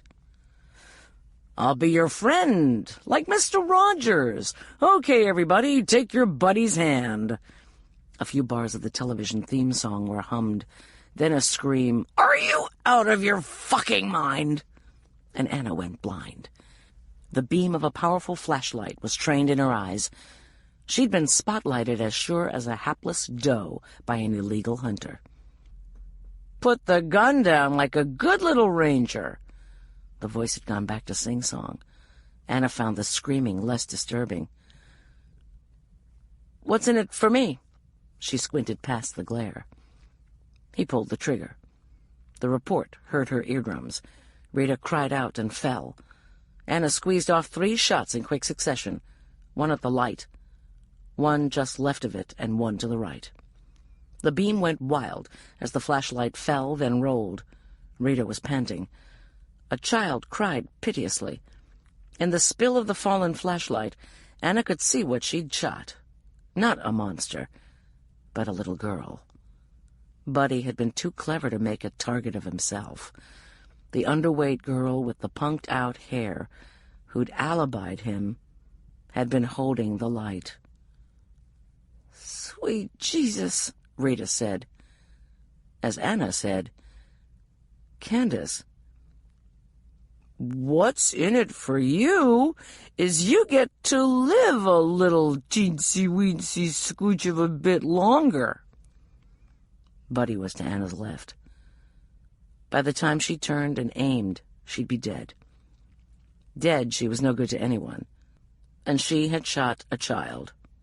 Anna let go of the gun. "I'm going to check Rita and Candace," she said. "Leave them." "Not happening. Move and I'll shoot you." "Then fucking shoot me. I'm getting the flashlight." Moving unhurriedly, she stepped to the light, crouched, and retrieved it. The bullet she expected to plow into her back didn't come. Buddy Bleecker wasn't an altruist. He didn't give a damn about any life other than his own. Sure, he might want them alive to play with, but only so long as they weren't a nuisance. Anna had been a definite pain in the neck. That he didn't kill her maybe meant she was useful to him. The thought gave her courage. Careful not to do anything sudden and to stay away from the gun that lay temptingly close, she shined the light on Rita. The ranger was curled down over her left foot, both hands a gaudy red, shockingly celebratory in this night landscape. Blood dripped from beneath her fingers. "You gonna live?" Anna asked. Silence. "Rita?" "I guess. It's my ankle. God, but it hurts." "You'll live," Anna said firmly. "Remember that. Don't go shocky on me." Following the light, she went to where Candace lay. The girl hadn't made a sound. She didn't move. The light picked up a crimson banner of blood down the right side of her T-shirt. The horror of the law enforcement officer's nightmare, to cause the death of an innocent, was visited upon Anna. Her knees grew weak. Her insides heaved. Falling more than kneeling, she collapsed by the child's side. "Candace?" she murmured, as she played the light over the small head and flat-chested torso, trying to see where the bullet had entered. Candace's dark eye was open, but staring blind. Anna's heart made a palpable lurch, as if a dying fish lay trapped beneath her rib cage. She'd killed Candace. "Holy Mary, Mother of God, pray for us sinners now and at the hour of our death," she whispered, wondering as she did so from which antique Catholic school closet those long-forgotten words had come. The eye blinked. Not dead. "Hallelujah. Cut the fucking revival meeting. Leave her," said the man who'd stolen Ray Bleeker's life. Indifference flattened the high notes. He might have been talking about a pebble fallen from a gravel truck. A nothing. Quickly, Anna searched the child's neck and shoulder. When she'd fired into the dark, she'd been aiming for the body mass of a 6-foot-tall man. Candace, small for her age, was scarcely 5 feet. Anna's bullet had caught her across the top of her left shoulder, cutting a groove 1/8 of an inch deep and too long. 6 inches to the right, and it would have ripped out her throat. While Anna pulled at clothing, poked at wounds, and felt the girl all over for any peripheral damage from the fall, or, as unlikely as it seemed, the other 2 shots, Candace lay as one dead, limp, quiet, eyes open, but not in focus. At first, Anna was afraid she'd gone into shock. Shock could kill just as surely as a chunk of lead. The quick examination revealed an answer even more unsettling. Candace had learned to lie still, keep silent, retreat within herself while being handled, hurt, dressed and undressed.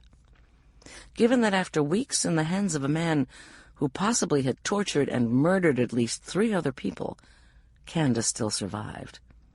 Anna knew she'd learned her lessons well. What kind of life she would be able to make for herself should this streak of luck continue through the night, Anna couldn't hazard a guess. "You crazy bastard," Anna said. Not because she thought it would do any good, but because she couldn't help herself. Having eased Candace into a sitting position, she grabbed Rita's pack. The first aid kit Rangers were required to carry on duty had accompanied Rita on her off hours, as Anna had figured it might. Pretending Buddy Boy Bleeker wasn't standing in the darkness, his sick mind deciding whether they were to live or to die, she put a commercial Band-Aid over Candace's wound, then turned her attention to Rita. During the brief time she'd worked on the girl, Rita had recovered somewhat. As Anna trained the flashlight on her leg, she began reporting, "Near as I can tell by feel, the bullet hit square in the ankle and passed through. It's probably lodged in the tree or dirt behind where I was standing. Bones are broken, more than one. Bleeding can be controlled. It missed the main artery." Anna looked up from the mess Rita cradled in her hands. The ankle would never be as strong as it once was, as supple. There was a good possibility it would cripple Rita, take away her job as a park ranger, in summers and a basketball coach in winter. Yet Rita's eyes were clear and dry, her gaze steady, if a little too fixed. "You're a rock," Anna said sincerely. "Leave this shit," Buddy warned. Indifference had become irritation. "Soon as I dress Rita's ankle." Quick as a snake, a running shoe flashed into the tiny operating theater, illuminated by the flashlight, and struck Anna's hand. The light went spinning. Rita screamed as the shoe smashed into her injured ankle. Metal collided with the side of Anna's head. She went down on her side, in the blood and the dirt. Before the world quit heaving, the light was in her face. "We'll go now." The same flat voice, almost bored-sounding. "Put these on. Hands behind your back." He threw his handcuffs at Anna. "We" clearly didn't mean Rita. There was no way she could so much as hobble, let alone walk. The ankle was shattered. It was hard to tell about Candace. Buddy neither spoke nor looked at the child. If she could stand, she would probably follow like a beaten dog follows her master, mindlessly, hopelessly. Should she falter, slow them down, or simply clog Buddy's vision at an inopportune moment? Anna knew he would shoot her, and never give it a second thought. Rita he would shoot the instant Anna put on the handcuffs. Buddy was a tidy fellow. That was evident in the way he kept Fern Lake cabin. He wouldn't be a man to leave witnesses scattered about. She held up the cuffs.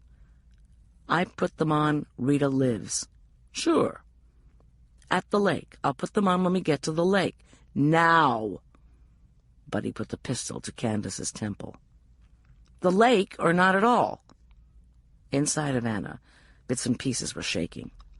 Quivering viscera sent waves of weakness out to her extremities. She held tight to the cuffs so he'd not see her hands shaking, and locked her knees to keep them from buckling. What did Buddy the psycho need a ranger for? How much did he need her? If she were of greater cost than value, she wouldn't outlive the equation. The two women and the child watched him decide whether they were to live or to die. How often, Anna wondered, were such choices made, the victim never knowing her life turned on the idle whim of an unseen predator. Buddy was thinking it over too long. "Rita's crippled. She's not going anywhere." Anna tried sweetening the deal. "And she can't radio out from here. You know that." The moment the words left her lips and entered the Ray creature's ear, she knew how big a mistake she'd made. In the spill of light, she saw it on his bland face. He hadn't thought of the radios. "Take yours off," he said, and again held the gun to Candace's temple. Little girls were his victims of choice. He was careful never to get that close to her or Rita. This was wise. Initially, Anna had been swept away on the tide of emotions, the first and foremost being staggering, mind-numbing guilt. Not at shooting the girl, though that hadn't helped matters, but because through her blind dim-wittedness she'd gotten them in this mess. A little self-incrimination is a good thing. It spurs one onward, inoculates against the stupidity of arrogance. A lot of self-incrimination was deadly, causing paralysis so all-encompassing the only course of action is no action, abdication of responsibility. Anna hadn't sunk that low, but the sense of inadequacy, of failing others, had made her mind sluggish. Now that it had passed, she nearly glowed with the need to do something, and that something was get her hands on Buddy. When his foot flashed in and struck Rita's ankle, it had taken every drop of her self-control not to grab it, wrench it upward, lay into it with tooth and claw. The zigzauer pointed at Candace's head was all that had dissuaded her. "The radio," Buddy said. "Give it to me." "By the lake," Anna promised. "Everything. I'll do it by the lake. That or kill us all and be done with it." She was kind of sorry she'd added the last. It was the second time in as many minutes she suggested he shoot her. Even in the feeble glow of the flashlight's backwash, she could see how much the idea appealed to him. His face took on the happy, perky look dogs get when their masters walk toward the treat cupboard. Anna made a mental note not to tempt him further. "By the lake," she said, and moved slowly away from Rita toward the western shore of tiny Loomis Lake. "Can she walk?" he asked indifferently. Anna stopped, looked back. Buddy aimed the flashlight beam at Candace. Like a doll, played with, then abandoned, she sat exactly as Anna had arranged her when bandaging her shoulder. Not even her eyes had moved. In Anna's peripheral vision, light flashed, the shine of the pistol barrel. Buddy was waving it, conducting a macabre symphony in his head, composing a death sonata for Candace, Rita, and her. He was a man in need of a fix, a vampire jonesing for a blood meal. "Candace can walk," Anna said matter-of-factly. She used the girl's name to remind Candace that she was a person, deserved life. Maybe it would shift Buddy a degree closer to that view as well, make killing her a little less appealing, but Anna doubted it. Buddy was too far gone into monster. He might have been born too far gone. Grasping Candace's upper arm, Anna pulled her to her feet. The child's skin was cool to the touch, and she weighed next to nothing, 80 pounds at most. During her weeks in captivity, Buddy must have fed her only enough to keep her alive. This cruelty was probably done for the entertainment of the perpetrator. That it weakened the victim in mind, body, and spirit was just a bonus. With a gentle shove, Anna got Candace walking and put herself between the child and the gun. "I'm taking off my jacket," she said, as she tried to walk over uneven ground, in dancing light without stumbling. Buddy made no reply. Taking that to mean he wouldn't kill her for disrobing, she took off her rain jacket and draped it around the girl's shoulders. Candace showed no sign of noticing. Oddly sure-footed in the dark, she followed the erratic jerk and twitch of the flashlight, a mindless moth child. This wasn't the first time she'd been forced into this mode of night travel with her captor. A quarter of an hour in which Anna tried to think and could not, tried not to feel the bullet rip into her spine and could, crackled away beneath her boots. Her insistence on complying only at the lake shore had nothing to do with a plan for escape by water. Her motive was to get Buddy away from Rita Perry before she handed him all the cards. Had Anna done as he asked up in the forest, she believed he would have broken his promise not to kill Rita as soon as she'd obligingly cuffed herself. One of the mysteries Anna had pondered over half a lifetime of dealing with victims was why they put faith in the promise of bad people. Rapists who promised not to hurt them if they didn't scream. Kidnappers who promised not to kill them if they didn't struggle. To her it was obvious a man who'd kidnap, kill, or torture probably wouldn't balk at telling a lie. Her hope was that after getting Buddy to the lakefront, he wouldn't bother to walk back uphill for a quarter of an hour just to spill a little blood. Trees began to separate from the black of a wall into individual trunks and branches silhouetted against the reflective water of Loomis Lake. Candace walked straight to the water's edge and might have kept going had Anna not told her to stop. The girl stopped. She didn't turn or ask questions. Buddy had taught her to do as she was told, exactly as she was told. Anna had always thought she preferred obedient children. Watching Candace, she realized a bit of sass is an indicator of life and well-being in the adolescent spirit. "Throw your radio in the lake." Buddy was bored, testy, like a jaded child. Anna could think of little more frightening than a crabby psychopath made to stay up past his bedtime. She threw the radio in the lake. "Cuff her." Buddy indicated Candace. Anna took the cuffs from her belt and gently turned the girl from the lake. "I've got to put the handcuffs on you. It won't hurt." Candace held her hands out obediently, and Anna loosely fastened the cuffs around them. "Cuff key," Buddy said. Anna took the handcuff key from her watch pocket.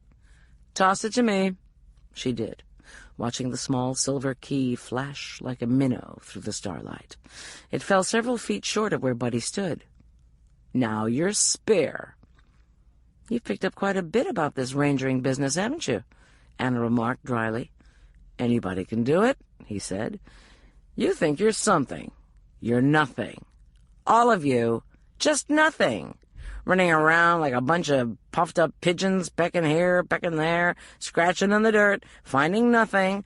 My things were there all the time, right at Fern Lake Cabin, right under the nothing noses of the nothing rangers. Toss it," he finished. Again Anna threw a key. Again it fell into the wiry grass at his feet. "Now your cuffs. There on your belt. Put your arm through her arms and cuff your wrists." Anna did as she was told, manacling herself to the child. in a parody of a square dance promenade pose. Buddy picked up the keys, then said, "Make your little selves comfy. I'll be back in 2 shakes of a wham's tail." The change from bored monotone to baby talk jarred Anna disproportionately till she realized what it augured. Buddy Ray Bleecker was happy. He was happy because he was about to do something he really enjoyed. That couldn't be good. Putting the flashlight under his chin, in the tradition of children playing at hobgoblins, he fixed a horrific caricature of a stare on Anna. Never before had she seen the light trick work so well. The bland oval of his face became a vicious triangle of white. His short, unremarkable nose grew, the nares cavernous. The eyes were what turned Halloween into hell. The whites fairly glowed, and the brown of the irises was black as pitch. Flat black. The light seemed to have no power to illuminate the windows of this soul. Perhaps because there was none. "Don't you move, Annie Fanny. Don't you move 1 little inch," he said, then loped back in the direction of Rita's tree. Anna's ploy had failed. Buddy was going to kill the young ranger, and there was nothing she could do about it. Yelling, "But wait, you promised!" at his retreating back probably wasn't going to turn the tide. Rita's death could justifiably be laid at Anna's door, but she didn't think about that. Self-recrimination had long since been set aside in the interest of survival. Either she'd have the rest of her life to atone, or she'd be joining Rita before the night was out. Buddy moved quickly, easily, a creature of the night. In a heartbeat his light was cut up, then consumed by tree line. If he was going to Rita, moving fast, he'd be at least 7 minutes up, and about that returning. For her own sake and that of the girl, Anna hoped he'd take his time over his murderous treat, giving them an extra few minutes. Since this was out of her control and merely a practical thought, she felt no disloyalty to Rita thinking it. Leaving her and Candace unattended was the act of a madman. What else, Anna thought? A trap. So, it wasn't like she could make the situation any worse. "Come on, Candace, we've got to hide," she whispered. "He said not to move, not 1 little inch," Candace said, as if she spoke not of an order or in favor of obedience, but was stating an irrefutable law of physics. When Buddy said she couldn't move an inch, she became incapable of moving that inch. Anna considered dragging her, but the going would be too slow, too noisy. Buddy might postpone his deadly recreation to come back early. "It was a game," she said. "He told me I couldn't move. He didn't say you couldn't. He wants you to move. That's why he only said it to me." By dint of great necessity, Anna managed to keep the desperation and fury, not at Candace, but at her tormentor, out of her voice. The child was probably inured to violence. That, or any more, could break anything left of her as yet unbroken. Games, Candace understood. In the past weeks, there must have been many games where a wrong choice meant punishment, and a right one, a bit of food, or simply the reward of not being hurt for that moment. "He wants me to move?" The fear and confusion in the question raked at Anna's heart. "That's what I think." "Move where?" "I'll show you." "You can't move." "Let the son of a bitch try and stop me," Anna said, with more heat than she'd intended. "He will." Another law of physics. Buddy always won. Anna walked 2 steps, her manacled wrists tugging at Candace's. Candace took 2 steps toward her. The spell was broken. Anna let out a breath she hadn't realized she was holding. "We better be quick or we'll lose the game." Whether Candace responded because of the clever psychological maneuvering or because she no longer had a will of her own didn't matter. Just doing something was raising Anna's hopes. The light she'd welcomed when first they'd reached Loomis was now the enemy. She headed toward the trees at an angle to the path Buddy had taken. Without light, they couldn't get far. Shackled to a frail and battered child, Anna had no hope of staging any sort of assault. The best they could do was to go to ground and hope the night and luck would keep Buddy from finding them. They only needed to last the night. In the morning, Buddy knew Rangers would be on their way up. Unless he canceled them. "Shit," Anna whispered, as she stumbled on a root and she and Candace collided in an aborted do-si-do. In the trees, it was beast-belly dark. Hands cuffed together, they couldn't even hold up their arms to protect their faces from low branches. Above 9,000 feet, there was little in the way of undergrowth to hide small human animals from a predator. Running might not have been such a great idea, but since it was the only idea, Anna had no regrets. Blind, they would not find the ideal hiding place. Had a cave been a yard ahead, it would have availed them nothing in its cloak of invisibility. Shoulders banging into trees, toes catching on stones, Anna pressed on, gaining as much distance as she could. Every minute or so she stopped, listening for the sound that would signal Buddy's imminent return to the shore of the lake. When the sound did come, it hurt more than she'd expected. A shot rang out, and she flinched as if the bullet struck her own flesh. Another, and weakness washed over her, as though her own life blood was pouring out along with Rita's. "Get over it," she whispered, but it was a moment before her body remembered it was alive and would again obey her commands. "He'll be coming back now," Anna said softly. "We've got to hide." "Yes, that woman has gone home. That's good." Anna brought up her hands and found the girl's face. Because she needed to make contact, she ran her fingertips over the gaunt cheeks and small girlish nose. Candace didn't jump at the unexpected familiarity, didn't move away or protest. Her hands manacled together through the circle of Anna's arms slid down, the cuff chain heavy against the inner side of Anna's elbow joint, like a rag doll. Candace let herself be done to, handled. Buddy had killed the child, then left her in an emaciated little body to wander the earth, a mockery of the life that was to have been. Feeling through the dark, Anna located a good-sized pine and pulled the girl down to her knees at its base. "Put your feet out," she ordered, and proceeded to arrange the child till the two of them were sitting hip to hip, legs straight out in the way of dolls on a bedroom floor. "Stay still." This last wasn't necessary. Candace stayed where she was put until such time as she was ordered to move. Bending and scraping awkwardly, first on one side of their legs, then the other, Anna scooped enough needles over them that, though not completely covered, their extremities were at least camouflaged.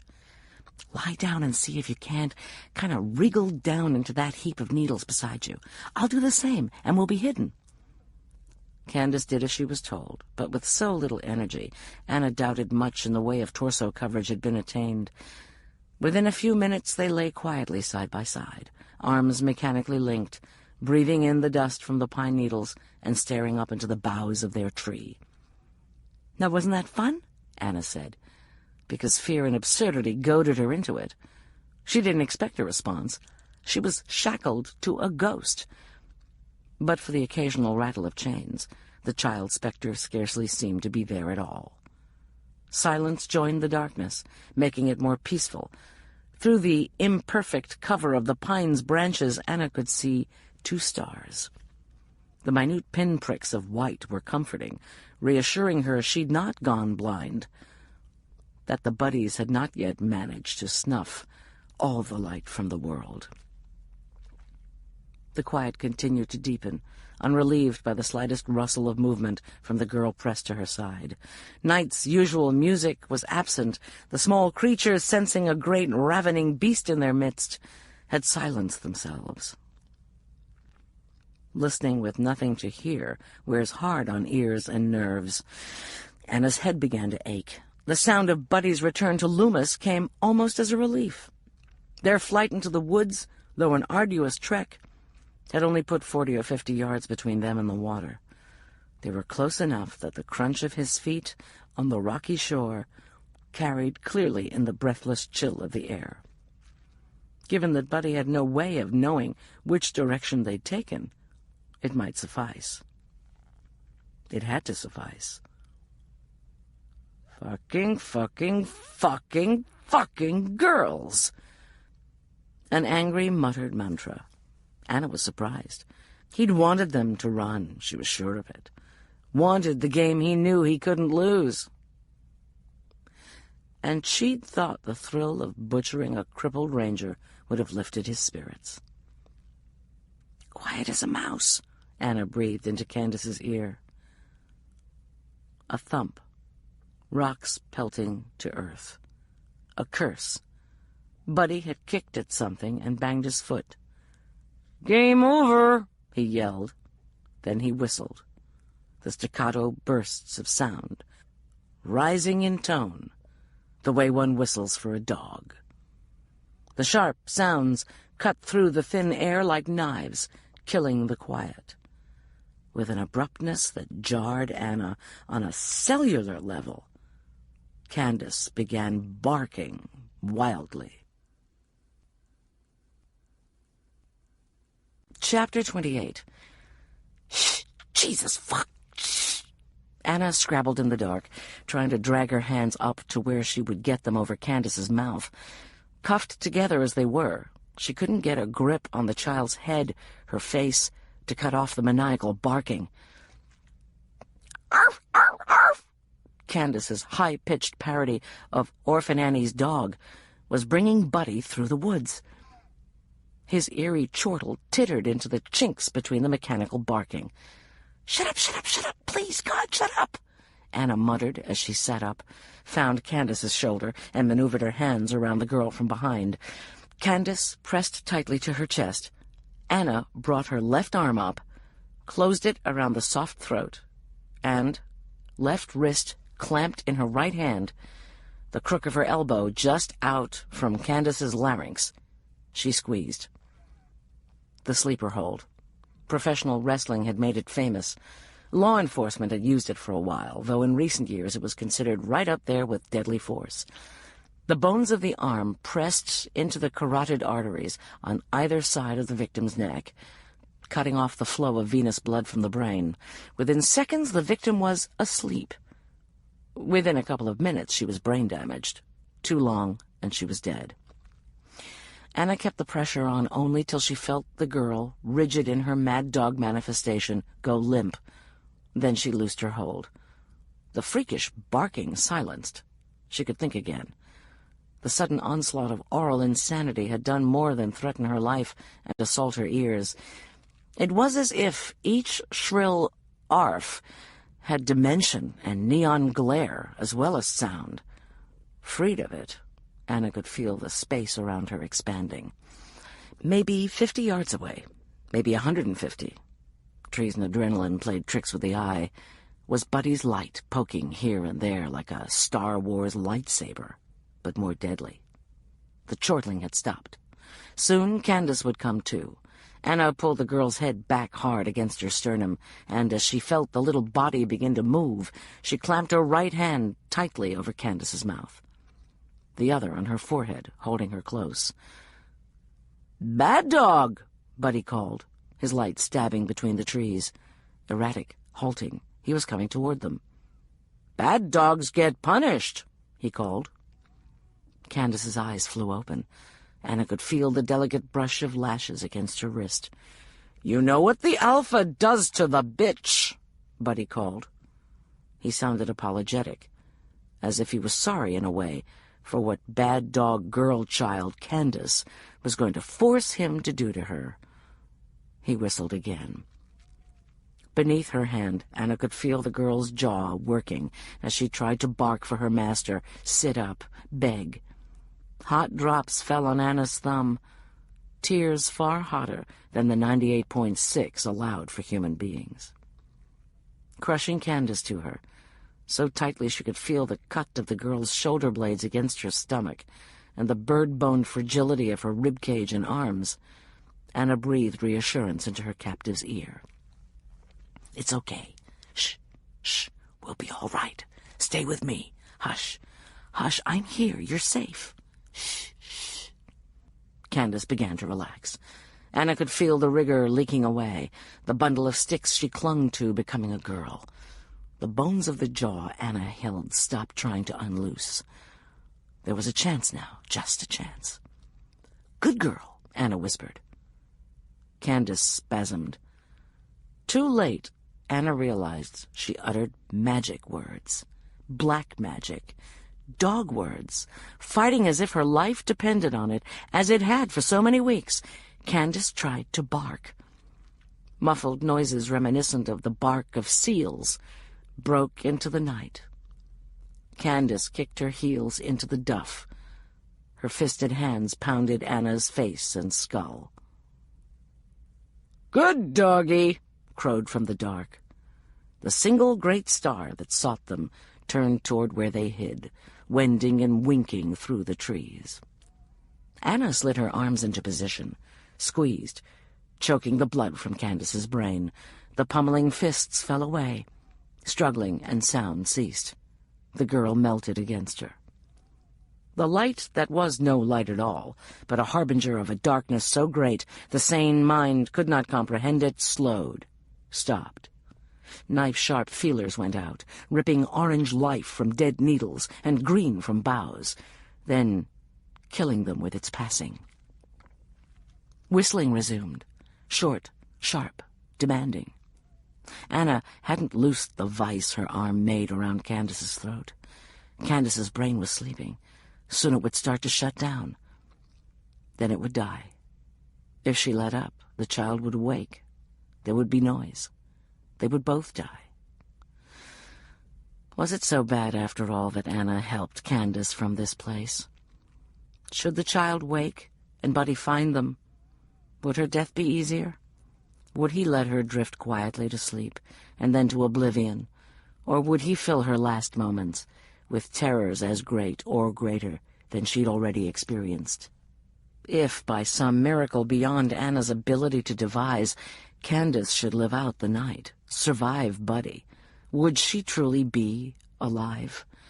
Already he had killed her childhood, her sense of herself as a person. The scars he had carved on soul and psyche would be there forever. Wasn't it better that she slip peacefully away in the arms of someone who loved her? Anna did love her, she realized with a jolt. An incomprehensible alchemy born of proximity, shared humanity, and nearness to death connected them as surely as the steel cuffs entwining their arms. Anna loved the sweet warmth of Candace's body against hers. She loved the dusky smell of her unwashed hair and the memory of tears too hot to the touch. She loved that she had learned to bark rather than to die. Anna loved the girl with an intensity that took her breath away. She loved her enough to kill her. But not now. Not till she had to. Not till the next death, guaranteed, would be her own. Her arm fell away from the slender throat. Her cheek dropped to rest against Candace's. The girl swam to consciousness on a scream. Then Buddy was upon them.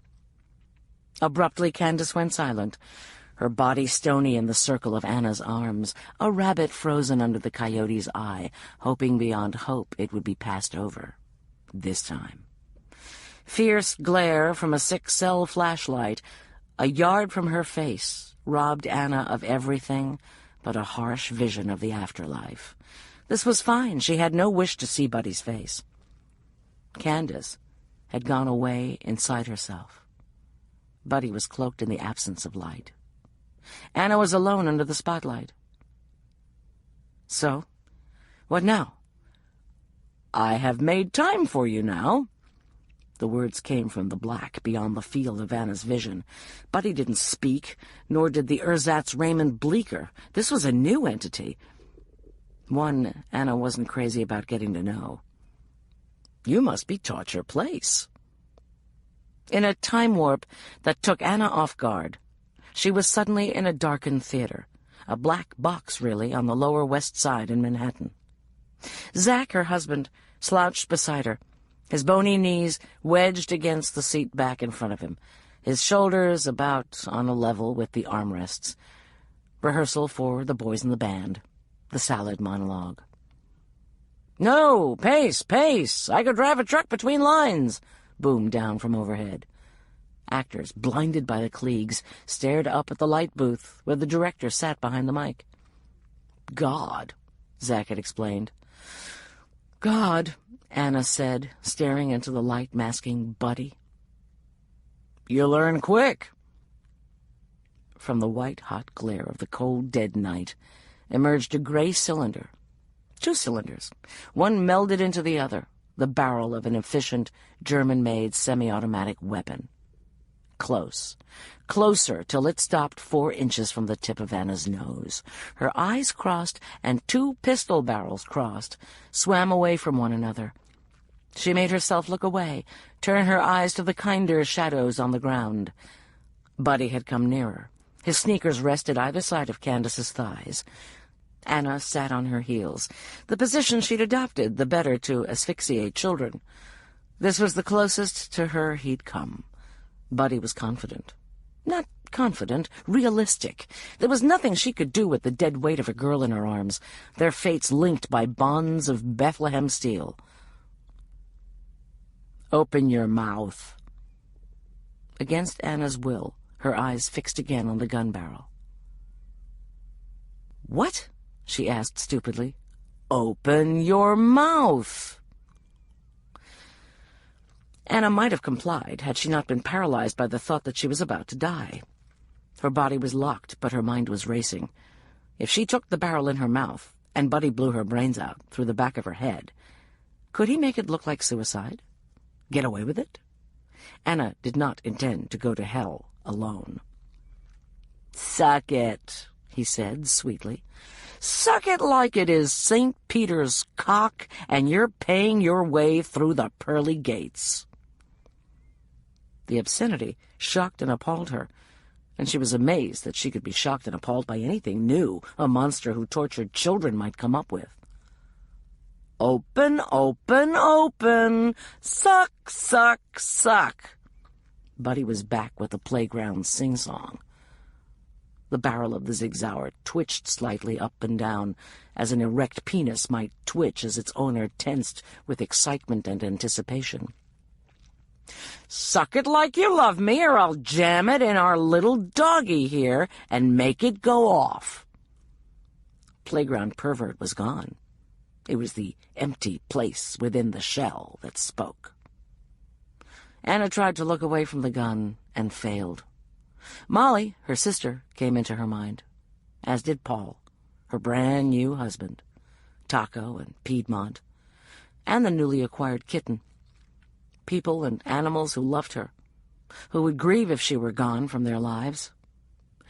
She thought of her husband's God, who, real or not, had imbued half the world with the concept of sacrificing oneself for the good of others. Those who loved her and those who depended upon her, like the warm, still child in her arms, would be better off if she stayed alive, regardless of what it took to do so. She leaned in toward the pistol barrel. "Oh, baby," Buddy moaned, as if he truly expected a blowjob. Maybe he did. Maybe this violence was his sexuality. Those who needed her to live lined up across Anna's brain. It surprised her how many had come, how many cared. But she'd been raised to worship John Wayne, not Jesus of Nazareth. Smiling in apology, she launched herself forward and rammed the thickest part of her skull into Buddy's left kneecap. Chapter 29. Buddy twisted away, screaming. Anna hoped she'd managed to dislocate the joint or break the kneecap. Hands entangled with the girl's, arms around the narrow shoulders, she could do nothing to check her forward motion, and fell, Candace jackknifed beneath her.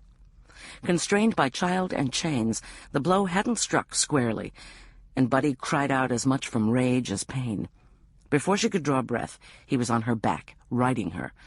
The pistol whipped hard across the side of her face, the back of her head, her shoulders. The speed of the battery shattered conscious thought. Arms pinned, center of gravity upended over a crushed girl. She couldn't defend herself, couldn't roll away, couldn't separate pain from shock. Maybe he hit her half a dozen times, maybe 20. Then it was over. The whipping was frenzied, vicious but not deadly. His weight lifted, and she rolled to the side lest Candace suffocate beneath her. Buddy retreated out of reach. She could hear him panting, out of breath from the exertion, or sexually excited. Candace didn't move. Dragging their manacled hands up, Anna pressed her knuckle under the girl's nose. Warm air blew reassuringly across her skin. Candace still breathed. A shoe slammed into Anna's back. Wordlessly, Buddy kicked, and using the 6-cell flashlight, flogged her to her feet. Standing, she was able to lift her arms from the killing embrace she'd maintained around her fellow captive's neck and pull Candace up from the ground. A kick hard enough to momentarily paralyze the big muscle landed on Anna's left thigh. It would have brought her to the ground again had it not been immediately followed by Buddy, grasping the waistband of her shorts and jerking her up. Still breathing audibly, he whipped and kicked them back through the woods. Grunts and gasping and blows took the place of conversation. Had she had time to think as she and her young chain-gang sister were driven down the dark trail, she might have been reassured. Clearly, one or both of them were still of use to Buddy. Candace, she suspected, was kept on in the role of albatross. With a brainwashed girl shackled to her, Anna was effectively neutralized as a threat. How Anna herself might be expected to serve, she couldn't guess. For the next eternity they fell, were kicked to their feet, beaten onward to stumble and fall again. Gravel and needles and dirt packed into bloodied knees and elbows. Unable to break falls with her hands, Anna's face was scraped. When she could breathe, she tried to draw Buddy out, tried to rally an echo of life from Candace. She cursed, threatened, promised, spat, speculated, and reviled. Nothing worked. Buddy panted and herded them with blows and pokes from a broken branch he'd picked up. Candace had hidden so deep within herself, she didn't cry out when she fell, or when the skin was raked from her shins, made no sound when her lips split open against a stone. Anna believed she would go on like an abused beast of burden, till there came a time when dying held no more terrors than living. At that point, she would stop and be beaten to death. After what seemed a lifetime, they descended the trail to the little bridge over the outlet of Fern Lake. Up on its stony rise, the cabin was dark. Though Anna had the feeling it would be the end of the line for her, she felt a stab of gratitude. The forced march was over. The ground would stop rushing up from the flash-cut darkness to crack kneecaps and elbows, peel the skin from bare legs. Maybe the rough point of Buddy's stick would stop castigating the flesh of their backs, cutting at shoulder and neck. Maybe that was too much to hope for. It was also too much to hope that Jean-Claude Van Damme and Jet Li would be doing a bit of night fishing and hear calls for help. The lake was deserted, the surface calm and mirror-bright. It was considerably past midnight, and the air had turned cold. What campers remained, following the exodus after Labor Day weekend, would be snug in their down sleeping bags. Anna wouldn't have called out to any camping group less formidable than the 10th Mountain Division anyway. It would only be inviting them to step into an early grave. As she and Candace staggered in tandem toward the wooden steps up to Fern Lake cabin's door, Buddy uttered his first words since the pistol whipping a couple of hours earlier. Home again, jiggity-jig." He had cheered up since Loomis Lake. Perhaps some more fun was in the offing. The narrow window of opportunity Anna was hoping for when he uncuffed them was never opened. In a move so sudden she never saw it coming, he smashed her on the temple with the butt of his gun. The next thing she knew, he had uncuffed Candace and locked her wrist bracelets together around a head-high rung of the ladder that was bolted to the cabin wall to provide access to the small loft space. Chain looped through Candace's linked cuffs, Anna could bring her hands no lower than her chin. Chatting and bustling like a happy homemaker, Buddy began to lay a fire in the cast-iron stove. "I'd been hoping for company," he said conversationally. "They hadn't arrived yet when your radio call came through. Bad timing, that. At first it looked like it would be bad for me. Heavy-footed Neanderthals clomping around, being heroes in my clean house. I shall miss this place. If it had a flush toilet, I could live here. But now I have fixed things. I am a great fixer of things. And so it will be bad timing for you. Candace, though freed, had remained standing in the middle of the floor, an automaton whose batteries had gone dead. The sound of water dripping caught Anna's ear, and she shifted her attention from Buddy. Urine poured unchecked from the wide leg of the men's cut-offs to spatter on the wooden floor. The expression on Candace's face didn't change. Buddy's did. The Mr. Rogers mask he'd donned so abruptly outside the cabin dropped away. Beneath it, he wore that of an angry nun from a Catholic schoolboy's hell. "Disgusting," he snapped, "like a pig. Decent people live here. Clean it up. Now." The dialogue was stilted and hit the ear as awkwardly as a poorly written play. At first, unsettled by Buddy's rapid change of personas, Anna wondered if he suffered from multiple personality disorder. It was rare, but occurred often enough to be taught in med school during the psychiatry rotation. Watching him, ice-cold and authoritarian, as he threw his words at the child soiling herself, she realized that he knew exactly who he was. The masks, the play-acting, were a game, an exercise in power, an entertainment. "I have to go to the bathroom, too," Anna said, before he could do anything to Candace, if that was what was on his mind. "Be my guest," he said pleasantly. "Clean it up," he ordered Candace in the nasty nun voice. Candace got down on her hands and knees and began to lick at the puddle. Anna was grateful it had almost immediately been absorbed by the tinder dry wood on the floor. "That's attractive," Anna said acidly. "What's the point of it?" "Discipline, and it amuses me." He turned from lighting the kindling in the stove. Masks were gone. Instinctively, Anna knew she was seeing the real man beneath the poses. The most terrifying thing about the look of him was the sanity. Eyes were clear, muscles relaxed, humor of a hard and edgy sort played around lips neither too niggardly nor too lush. He had dropped the aura of a flesh-eating Jeffrey Dahmer and doused that inner burn that ate away at the jailed remnants of Charlie Manson. Not that Anna had had any personal contact with either of these men, or others of that ilk, but even through the diffusing effects of the television screen, their dysfunction was visible, at least in retrospect. This guy, this new Buddy, was the old pseudonymous Ray Bleecker. He was comfortable. He felt like people. Without any more thought than a man batting aside a crumpled-up bit of newspaper, he kicked Candace out of the way with the side of his sneakered foot. She crawled from the urine stain to sit in a narrow space between the rope-sprung bed and the dining table. Anna could see nothing of her but the toes of her shoes. Then they, too, were drawn from sight. Buddy stepped carefully around the wet spot on the boards and looked squarely at Anna. "I doubt you'd take well to discipline, and you don't amuse me," he said. "I need you to assist me in a housekeeping chore. Man's best friend there isn't strong enough." "Maybe because she's half-starved." "There is that," he said, with his razor-sharp smile. "Had my other guests arrived, you would have been saved. A walk down the hill. As it is, my departure from this little Eden won't be as tidy as I hoped, but it'll have to do.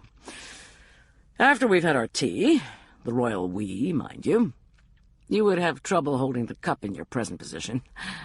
You and I will go fetch Brother Robert."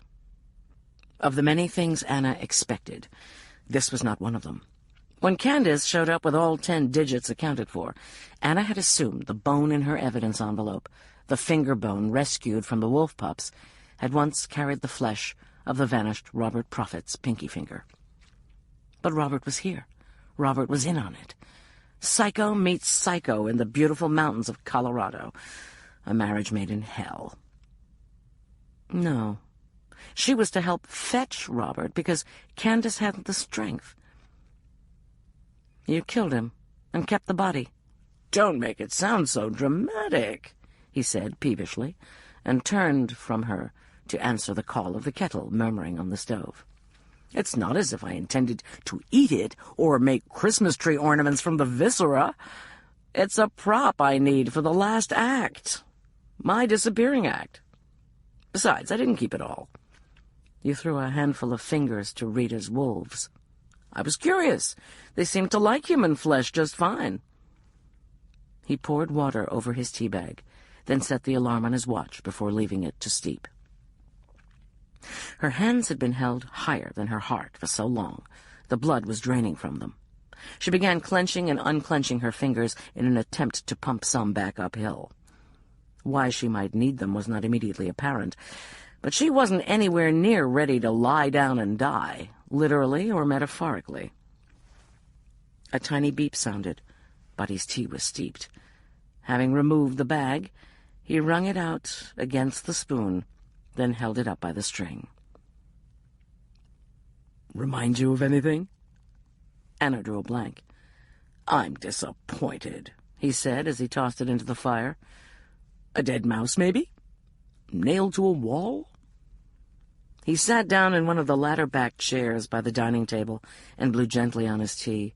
There was a skittering sound that might have been Candace moving deeper into her own darkness over the little feet of Fern Lake Cabin's mouse population. I think you just reminded them why they hate you.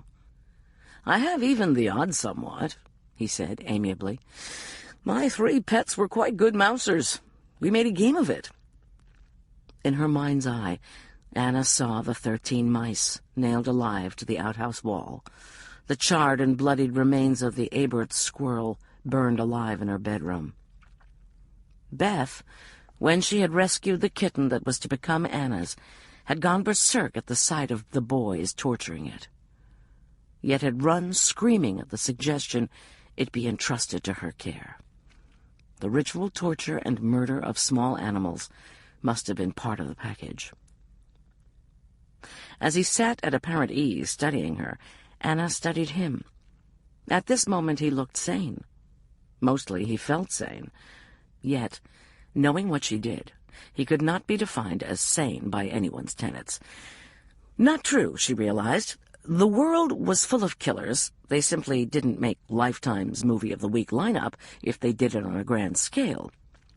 If they weren't white males between the ages of 20 and 40 who kept to themselves. Idi Amin, Saddam Hussein, most of the boy soldiers surviving in the armies of Africa and Asia, despots from Nero to Stalin, all behaved far worse than Buddy. According to the rules of his kind, Buddy was perfectly sane, reserved even. To take some of the weight off her feet, Anna rested her butt on the 3rd rung of the ladder. Her hands were cuffed above and behind her head, and she realized she was posed like a sadist's vision of a 40s pinup girl. So, she said, you killed those 2 boys. Students in your freshman sociology class, weren't they? At that school in the East? Pennsylvania. Buddy sipped his tea. The temperature was to his liking, and he took a longer drink. Anna realized how terribly thirsty she was. Not wanting to give him the pleasure of refusing, she didn't ask for water. Your name is Steve Whitfield. Steve D. Whitfield, she said, suddenly remembering. An all-points bulletin had gone out to every state in the lower 48 when the suspect wanted for questioning had disappeared. Stephen, not Steve. And E, not D. The E is for Eisner, my grandfather on my mother's side.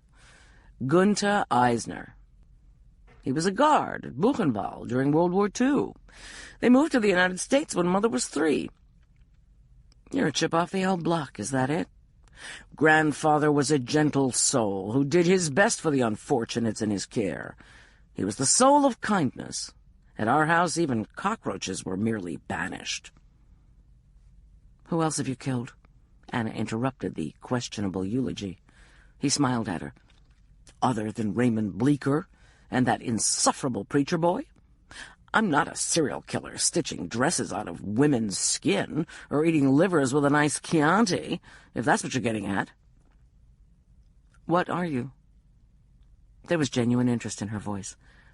He got a surprising reaction. He set down his teacup, leaned forward, and looked at her, as if, for the first time, he genuinely saw her. I'm a sociologist. You killed 2 little boys as a sociological experiment, she managed after a moment. Not per se, no. And they weren't little boys. Jason, they're all named Jason, are they not, was nearly as tall as I am, and 15 pounds heavier. Chad was somewhat smaller, but not by a great deal.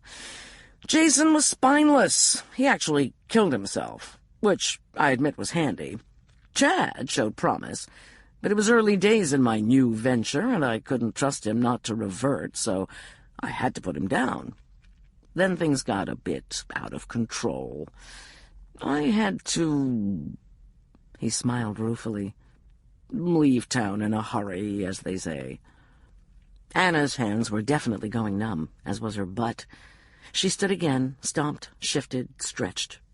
Muscles she didn't want to spasm did. Muscles she would have been grateful to have the use of were too tired to so much as cramp.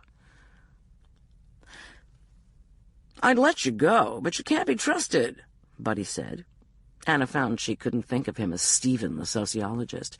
He would always be Buddy, the psychosociopath. I'll have to kill you.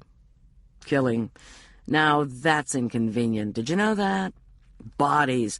Try and get rid of one sometime. I honestly believe Hitler would have won World War II if he hadn't wasted so much time, energy, manpower, and money on killing gypsies, Jews, and cripples and whatnot. Think of the bodies he got rid of. It's monumental. I'm having a heck of a time with the preacher boy. And now you. Anna refused to apologize for creating a nuisance, though he seemed to expect her to. So why go to all the trouble? I mean, what with the corpses and all? She asked. Trying to keep me talking to put off the inevitable? He smiled. Better rethink the old Scheherazade strategy. Wouldn't it be smarter to hustle me along? Surely you'll have a better chance of escape, or at least evening the odds as we lumber through the dark, fetching the preacher boy's mortal coil. He was right. Anna gave him the satisfaction of letting him see that she realized it. Fine then, let's go. I haven't finished my tea. He sat again, crossed his legs neatly, and picked up his cup, sipping, watching her over the brim. He was bright, educated. Anna guessed he believed himself to be even smarter than he was, believed himself to be almost a breed apart from ordinary human beings, an intellectual titan. Maybe he was, but he was only half right about the wisdom of keeping him talking. She would have a greater chance for action uncuffed from the ladder, but once Prophet was in place, Buddy would kill her. Since leaving Bleeker's body behind as a red herring had been so successful, he was probably going to try it again with Robert Prophet. Prophet was the prime suspect. With a bit of stage managing, it might be made to look like a murder-suicide. Like as not, a hunt would commence for Raymond Bleeker's body. Even if it were guessed Bleeker lived, it was an identity Buddy could shed as easily as his NPS uniform. He would need transportation that couldn't be readily traced. She guessed he would take her patrol car and drive quietly out of the park. With blue light and a uniform, he could simply pick the kind of vehicle he wanted and pull it over. One with out-of-state plates would be best. Chances were no one would even know it was missing till long after he'd abandoned it for another make and model. The longer Anna put off all of the above, the less night he would have remaining to clean up the evidence and pull his disappearing act. The sooner the rangers she'd requested to assist with her prisoner would be headed up the trail. So what makes you so darling damn different than your basic, scratch-and-grunt, run-of-the-mill mass murderer? She asked equitably. Did you grow up torturing little animals like the other boys? Mama didn't molest you? From where I stand, I see absolutely no difference between you and John Wayne Gacy. Buddy was stung. He hit it well, but nowhere near quickly enough, and Anna's senses were preternaturally tuned in to his moods. Like many a battered wife, her survival hinged on seeing and understanding every nuance of her batterer's emotional repertoire. "All right, if you insist. We've got time to get to know one another." He poured himself another cup of tea. Anna could smell the crisp, enticing aroma. Dry enough to spit cotton. The old cliché came to mind, freed from some memory trunk by its stunning accuracy. What saliva she could muster was gathering in puffballs at the top of her throat and the corners of her mouth. Before pride had time to interfere, she heard herself saying, "I could use a drink." "Certainly," Buddy replied. "Tea? Water? Wine? All you had to do was ask." "Water," Anna replied, careful to keep the gratitude from her voice. After all, she'd not yet gotten it. After all, he's fucking chained you to a wall, she reminded herself. Even when one was aware of the Stockholm Syndrome, it was hard to remain utterly free of it. "Get our guest a cup of water." Far quieter than the mice she shared the cabin with, Candace brought a cup of water and held it to Anna's lips while she drank. Such was her incredible relief, she nearly missed Buddy's first few words. "What makes me different from Gacy? You might at least have chosen Bundy. He was mentally ill, but he didn't let it ruin his fashion sense." "Thank you, Candace," Anna whispered when the water was gone. The girl didn't acknowledge her. The phenomenon of prisoners siding with their abductors in the front of her mind, Anna believed she sensed more than just empty nothing coming from Candace. Was there an underlying sullenness, anger, or resentment? There had to be. Anna hoped it would be enough so she could use it to break through to her at some point. "I'm not interested in killing for its own sake," Buddy went on. "A waste of time, really. Oh, I'm not averse to it, but it should have a point, don't you think?" Anna chose not to answer. He expected none. "I'm not a sexual predator, though I use it as a learning tool. Not the best, frankly. Pain and reward remain the most powerful. Not much has changed since Pavlov and his dog. When you were grasping at degenerates with whom to compare me, Charlie Manson would have been your best bet. The man's a mess, crazy as a bedbug. But his use of psychedelic drugs to break down the minds and wills of his followers, then the rebuilding of them to his own ends, was an interesting study." "Could I be uncuffed, or at least recuffed so my hands weren't over my head?" Anna asked. "Why not? Asking had worked with the water." "No. I am a scholar, you know. My interest stems from my grandfather. He killed himself when I was 5. Guilt over what he'd done during the war. Or so my mother said. I expect that's what first interested me in sociology. Then later in socialization. I got rather fascinated by the idea that anyone could be turned into a monster, a sociopath, with no sense of right or wrong. This isn't an original thought, but I've taken it to the next step. My contention is not only can anyone be made into a killer, but can be taught to enjoy it, can be made into a serial killer, so to speak, a human being who once was like others, turned into a creature that feasts on the pain of living things. He stopped then, seemingly to admire the lingering resonance of his verbal resume. Anna's pains and fatigue were banished with the eruption of the fury one feels when made a complete fool of. "Then what the fuck was all the sing-song, suck-my-gun bullshit?" she demanded. Buddy's smile wavered for half a beat. Then it was back. "You seemed to expect it. I didn't want your first serial killer experience to be a disappointment." Anna met his eyes mostly because she was too pissed off to do the smart thing and be submissive. To her surprise, he looked away to keep her from seeing what? Shame? Fear? With cringing detail, the gun as phallus scene replayed in her mind. She doubted all or even most of it was an act, and that frightened him. Buddy wasn't so far removed from Gacy, Dahmer, and the gang as he wanted to believe. This didn't strike her as a good time to point that out. "A modest proposal," she said after a while. His brows lifted in polite inquiry. Evidently it hadn't been required reading when he took his college English courses. There was no point in enlightening him.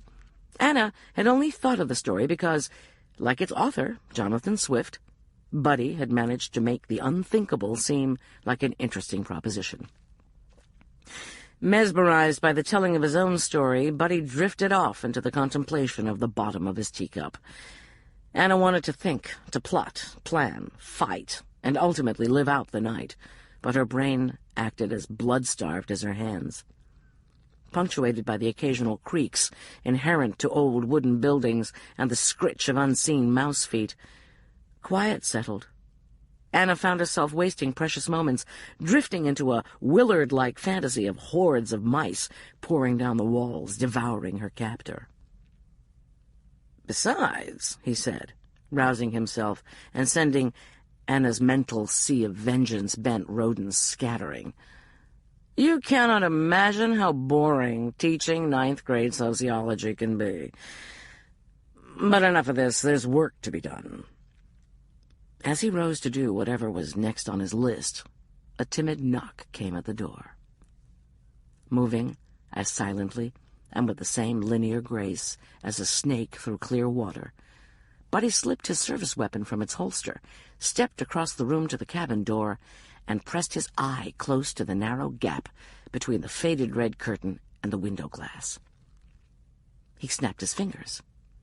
Candace came instantly to heel. Buddy whispered to her, then leaned back against the wall and nodded. Anna thought to scream, "Save me," but in the end she didn't.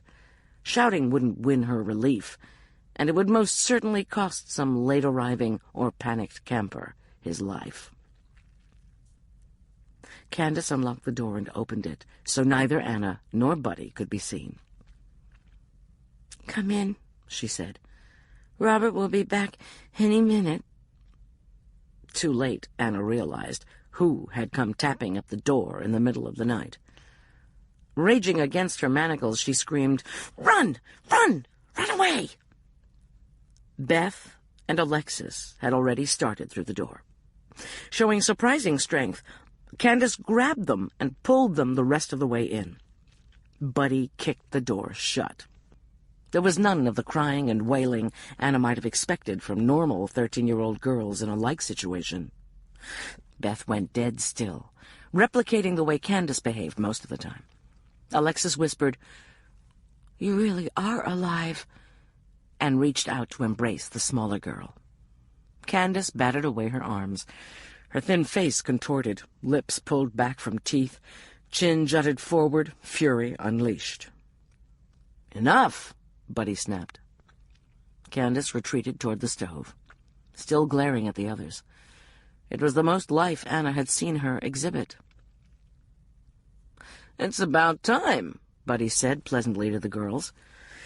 "Better late than never. I'm glad you could make it." He smashed his fist into Beth's temple, then Alexis' belly. Anna thought of the unborn child, but its life was of less interest to her than that of its mother. Both children collapsed. Buddy kicked them each several times, breasts, bellies, backs. Looking at his handiwork, he said, "Well, hey, looks like I've got hostages to burn. Let's make a call to dispatch, shall we? Let 'em know we're A-OK and have no need for backup." Buddy grabbed Beth by the upper arm, in a grip so hard even in the cabin's uncertain light, Anna could see the flesh turning white. The girl squeaked inadvertently, then clamped her lips closed on the sound. Teaching them not to make noise would have been one of the first lessons in Buddy's school for psychopaths. He led her to the stove. To Candace, he said, "Get the mic on the base radio. Pull it out as far toward her," he jerked his chin at Anna, "as you can. When I tell you to push the send button, you do it." Candace did as she was told. each action executed with the careful precision of one who knows the least infraction can have dire consequences. When she was in place and the curling wire stretched till the mic was only a few feet from Anna's face, Buddy gathered Beth's hair at the nape of her neck and forced her head down till her nose was an inch from the hot cast iron of the wood stove. "You will say exactly what I tell you, word for word, no more, no less. Any deviation, any weird inflection or pronunciation, anything I even think is funky, and we cook this pretty girl's face off. Understand me?" Anna understood perfectly. The text was short, and she memorized it with the intensity of desperation. Within 2 minutes, backup was canceled. "Get a knife and cut the mic wire." Candace did, and then, on his instruction, threw the mic into the fire. For half a minute, Buddy continued to hold Beth's face near the stovetop, his eyes boring into Anna's. Anna didn't breathe or blink, swallow or sweat, terrified anything, any change, would send the child's face onto the hot metal. Buddy had her where he wanted her, paralyzed. He was good at his craft. As if he'd seen the defeat in her gaze, he let Beth go. "You two proved a disappointment and caused me a great deal of work," he said to Alexis and Beth. "But, out of the kindness of my heart, I'm going to give you an opportunity to atone. We're going to fetch Robert Prophet. It was him you came to see, was it not?" The girls showed no relief at the sound of their beloved youth leader's name, and Anna wondered if they'd come to blame him, either for letting them be taken in the first place, or failing to find them, to save them. The wariness in Alexis' pale blue eyes, as, using the edge of the table, she pulled herself to her feet, told Anna otherwise. The girls had learned to trust nothing, to expect nothing good. "Robert is dead," Anna told them. Knowledge was power of a sort. If nothing else, it might reduce the number of mind games between the cabin door and wherever the body was stashed. It also served to get the girls to look at her. The room was not brightly lit, and they'd been given little time for sightseeing. When their eyes met hers, Anna saw hope spark there, an adult to keep them safe. Then the shift that cut Anna so deeply she had to fight not to turn her face away in shame. Resignation. Seeing her chained up, they accepted that in the face of Buddy, everyone was helpless. Watching the young faces harden, the eyes dull, Anna could almost hear the faint cracking as they crumbled. "We'll not need you," Buddy said to Anna, and she felt another crack, this time within herself. On his way out the door, he picked up her service weapon, removed the magazine, shoved it in his gun belt, and dropped the pistol back on the bed. "Enjoy yourself," he told Candace, and left. Beth and Alexis followed meekly. When the door had closed, Anna looked to Candace, only to find the girl, who had studiously avoided eye contact since their unfortunate introduction over the sights of Anna's Zig-Zauer, staring fixatedly at her.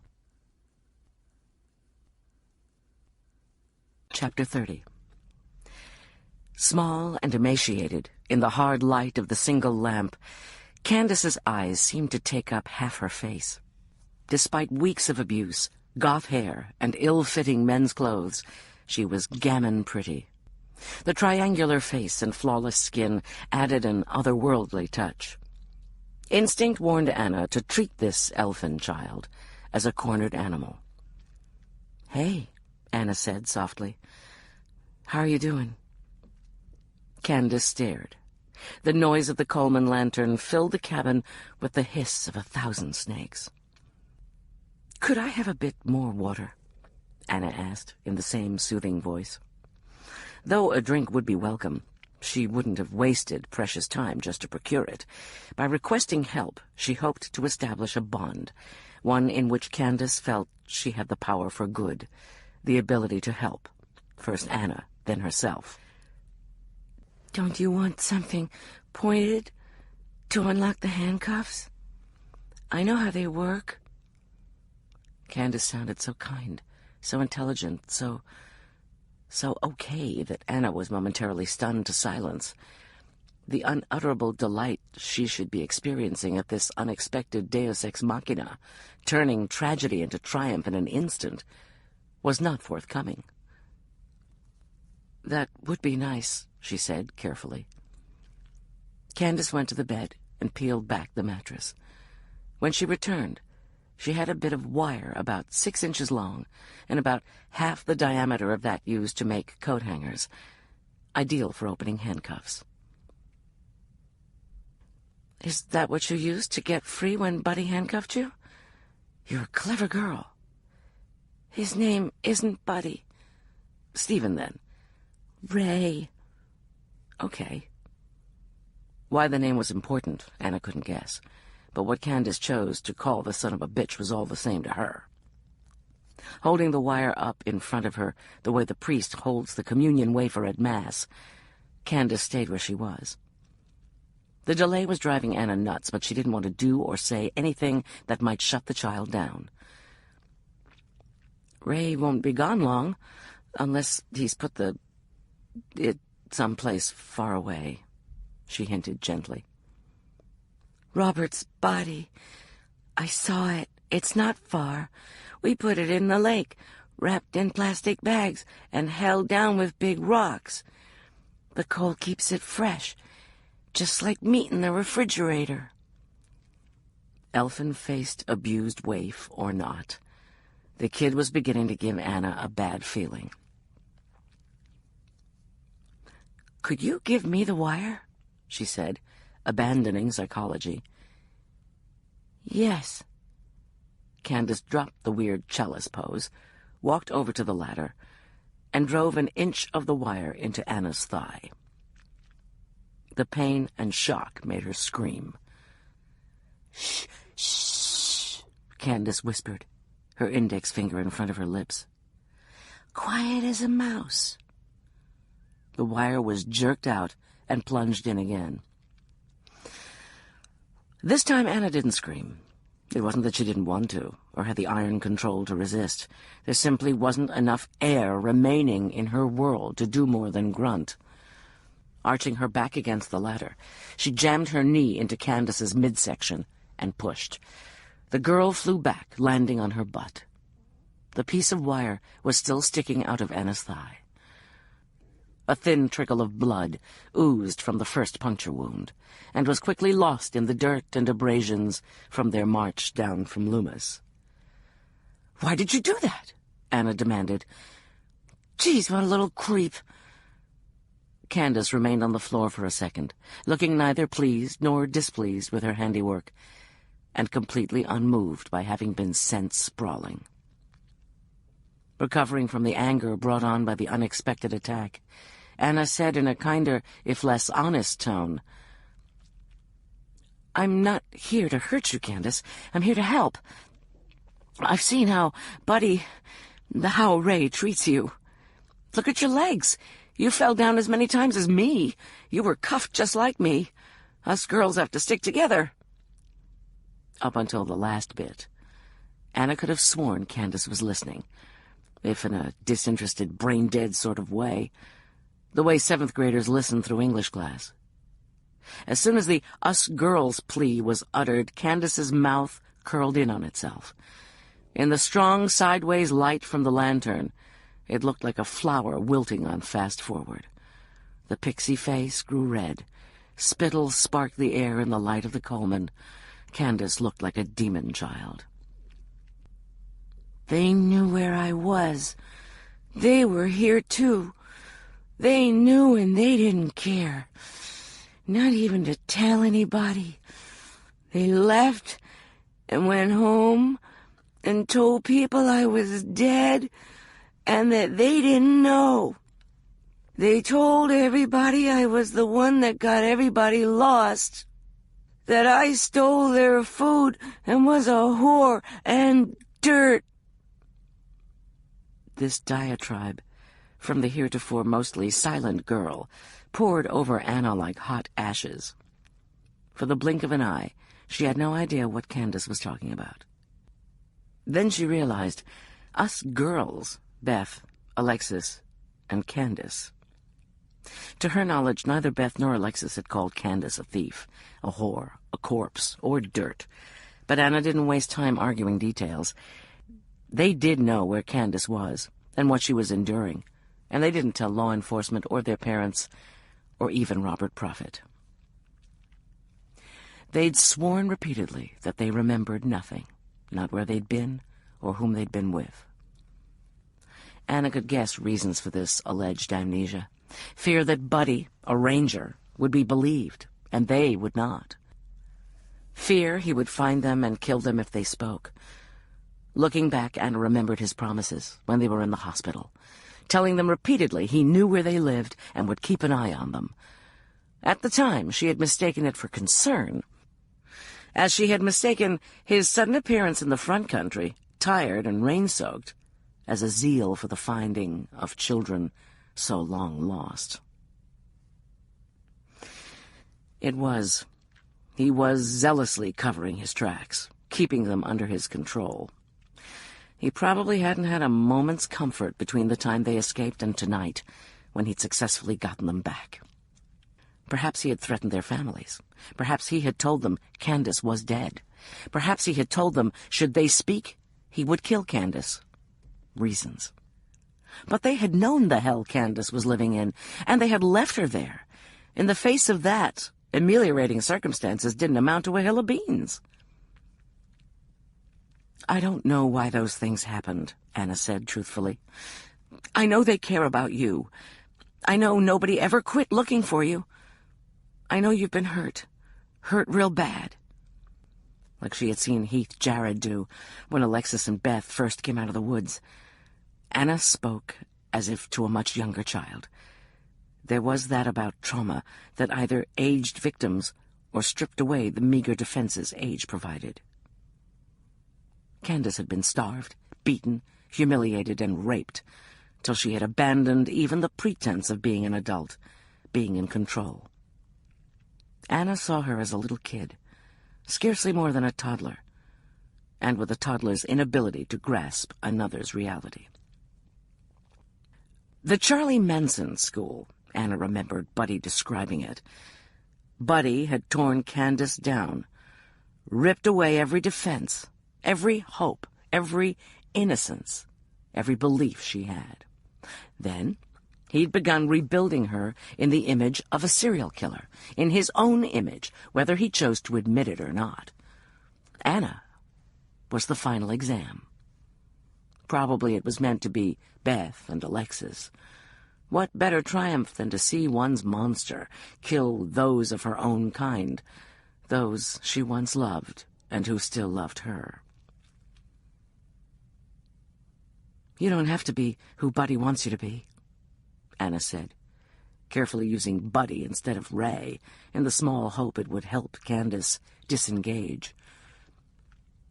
"This is who I want to be," Candace hissed. "I let them do those things to me. I let them. Ray's made me strong. Now I won't let them hurt me. I won't let you hurt me." Candace pushed up from the floor, coltish and shaky on two thin arms and legs. From the counter in the shadowy kitchen side of the room, she gathered a paring knife, then disappeared into the short L that led to the cabin's back door. The sound of rummaging triggered hideous visions in Anna's brain of the torture potential of household implements. When Candace returned, in addition to the knife, she carried a broom and a roll of duct tape. She seated herself at the dining table, where the light was best, and began taping the knife to the broom handle, making herself a spear. The collapsed face of the feral girl was gone. Back was the expressionlessness. Of the two, it was the more frightening. The other was angry, twisted, but very much alive. This was the face of the dead, the kind that walk out of the night woods carrying torches to slaughter and eat the people of the village. During the brief tool-making exercise, Anna tried to engage Candace with the living. She questioned, pleaded, flattered, and cajoled. But Candace had gone deaf again, incapable of hearing or responding to anything but her master's voice. In not too many minutes, the spear was completed. Candace examined it for workmanship, banged it on the floor several times to make sure the blade would stay fixed to the shaft under pressure. This done, she held it in front of her and came for Anna. Chapter 31. Heath was so angry she was having trouble staying in her own skin. At least that's how it felt, as if she could dig her nails into her sternum, pull her flesh apart, and release a monster that would do justice to anything in the Book of Revelations. She had been flouted, tricked, robbed, hijacked, and kidnapped all within the space of 30 minutes. And all by two skinny young blondes earnestly repeating, "I'm sorry, I'm sorry, I'm sorry." The burst of self-worth she'd earned from rolling herself miles through the dark of night had been cancelled out by a wave of helplessness that might have left her whimpering had she not known how upsetting that would be to Wiley. Aunt Gwen did keep a can of pepper spray in the drawer next to the sink. In such close quarters, she'd probably have ended up peppering them all, including herself and the dog. Had she not been so fond of her abductors, she'd have done it anyway. This course of action closed to her, she sulked. Sharon drove. Heath fumed in the passenger seat. Patty hung over their shoulders and flitted in and out of sight, doing whatever it was 9 or 10-year-old girls do with such enthusiasm. "There's nothing they can do till sunrise anyway," Sharon said, as she conned the RV through the deep canyon between Loveland and Estes Park. She was convincing herself, not Heath. Even sequestered on a ranch with the modern conveniences doled out by a man sporting a Luddite streak, at least where his women were concerned, Sharon had to know that was absurd. The trails were wide, well-maintained. Rangers could hike to Fern with lanterns, flashlights, floodlights run on portable generators. Heath didn't bother to make the argument. She'd already tried and run smack into an impenetrable wall of paranoia and prejudice, both exacerbated by the emotional stress Sharon was suffering. Emotional breakdown, Heath thought, but was too mad to feel much sympathy. The law terrified Sharon. Outsiders, them, they, the other. She was as scared of falling into the hands of the authorities as she was those of the criminals. To her, they were one and the same. "An hour or so won't make any difference," Sharon said, after a moment of following sinuous curving of road and headlights. Her voice was brittle and overbright. "Then you can have your cell phone back. You can call anyone you want, I promise. The FBI, CIA, UFO, the cavalry. I won't make a peep. The girls may not even have got there, or they might still be at the parking lot. I bet they're still at the parking lot. They'd be way too scared to hike so far in the dark." Again, Heath said nothing. An hour could make all the difference in the world. Freedom and capture, success and failure, life and death. They've been over that as well. They'll still be at Bear Lake. Candace is dead. They know that. They won't go to the cabin. He may come down to Bear. Nobody can really do anything till sunrise anyway. Heath gave up and stared at her reflection in the side window. Patty had, for reasons known only to herself, decided that the small light over the galley sink should be on. It effectively blanked Heath's window. For the sake of her aunt's investment in the RV, she hoped Sharon was not likewise impeded. As deeply betrayed as Heath felt, as helpless and as worried about Alexis and the limpet, as willingly as she would have spanked, demoted, or fined both Sharon and her relatively innocent younger sister, Heath couldn't find it in herself to genuinely hate them or wish them ill. That Sharon was making a decision out of fear and indoctrination that might cause Alexis death only added to Heath's burden of angry compassion. Should that happen, the guilt would ride Sharon like a rabid monkey for the rest of her days. Heath knew about that. about regrets. There was no way to calculate the number of times she'd relived the decision to sink her anchor in ice that struck her as a shade rotten. The color a hair off, the texture not quite what it should have been. Part of her knew. Part of her didn't. Part of her was cautious. Part of her wanted to set a record time for the climb. In retrospect, the parts of caution seemed so clear. Never had she been reckless. Never had she been careless. Still in all, what if it hadn't been she who'd paid that price? How could she have lived with it then? Furious as she was with Sharon, mostly she feared for her. She was as trapped in her belief system as Heath once felt in her wheelchair. Even Mr. Shepherd, whom she purported to detest, when she said his name there was something. Not love or respect, not merely fear or awe, but something. Mr. Shepherd was the embodiment of all that Sharon had been taught God would be. Mr. Shepherd was God's representative on earth. Sharon could never be able to be party to bringing him down. According to the scriptures, Peter turned his face away 3 times. Yet he was the rock upon which the church was built, became saint, whom legend would have it, stood at the pearly gates, deciding who should be let in and who turned away. Judas, on the other hand, the man who actively had a hand in bringing Jesus down, Judas despaired, took his own life, and, again as legend would have it, suffered on one of the lowest levels a creative mind such as Dante Alighieri could envision. Sharon could turn away. Asking more of her would not only be unprofitable, but cruel. Given the mood Heath was in, she wouldn't have hesitated being cruel for a nanosecond had she thought it would get her back her cell phone so she could call 911. Since it would serve no purpose but to bring a bit more bitterness into the world, she said nothing. As they entered the park, the sky was graying in the east. Heath, Sharon, even little Patty, too wired to sleep, had been up nearly 24 hours. The dull nausea brought on by seeing sunrise from the wrong side of the day curled low in Heath's middle, adding to weariness deep enough it ached. Sharon turned left onto Bear Lake Road. There was a ranger station part way up, Heath knew, with employee housing nearby. This last chance at good sense spurred her to try one more time. "What can we do?" Heath asked. "Seriously, a paraplegic, a scared woman, and an exhausted child. What do you propose to do when we get there? There's a ranger station in a few miles. Let's stop and get help, please." In this narrow forested canyon, it was still nearly full dark, but in the faint glow of the dashboard's lights, Heath could see a ripple of pain cross Sharon's face, deepening her premature crow's feet and hardening her mouth. "The girls won't have gone in, not in the dark. They'll still be at Bear Lake, probably in the parking lot," Sharon insisted.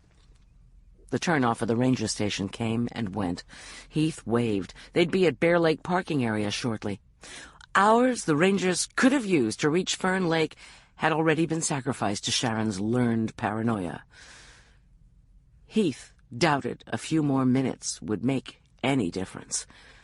She promised herself if Alexis and the limpet weren't in the parking lot, she would try more drastic measures. Just what form that might take, she hadn't a clue. So late in the season, kids back in school, the number of visitors dropped off radically. It was a weekday as well, and the Bear Lake parking area was nearly deserted. In August, there would have been bumper-to-bumper traffic. A few weeks later, and the lot boasted 8 cars. "There!" Patty squeaked, leaning between Heath and Sharon's seats to point. The aged new Canaanite sedan was parked crookedly, half a dozen spaces from the trailhead leading to the Bear Lake campground and on to Fern Lake. "They aren't here," Heath said. Sharon rolled down her window as if that might be what was obstructing her view of the missing girls. "They could be asleep on the seats." She parked the RV in the slot next to the sedan. From her raised vantage point, Heath could see down into the car. "They're not there. Give me my cell phone."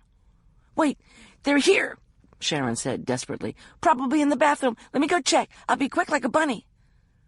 Before Heath could manage anything more coherent than, "Oh, for Christ's sake," Sharon had jumped from the vehicle.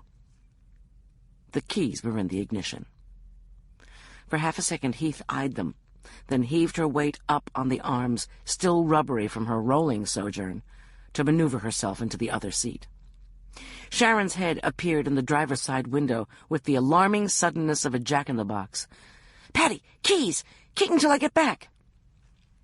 The little girl grabbed the keys from the ignition and retreated back behind the seats.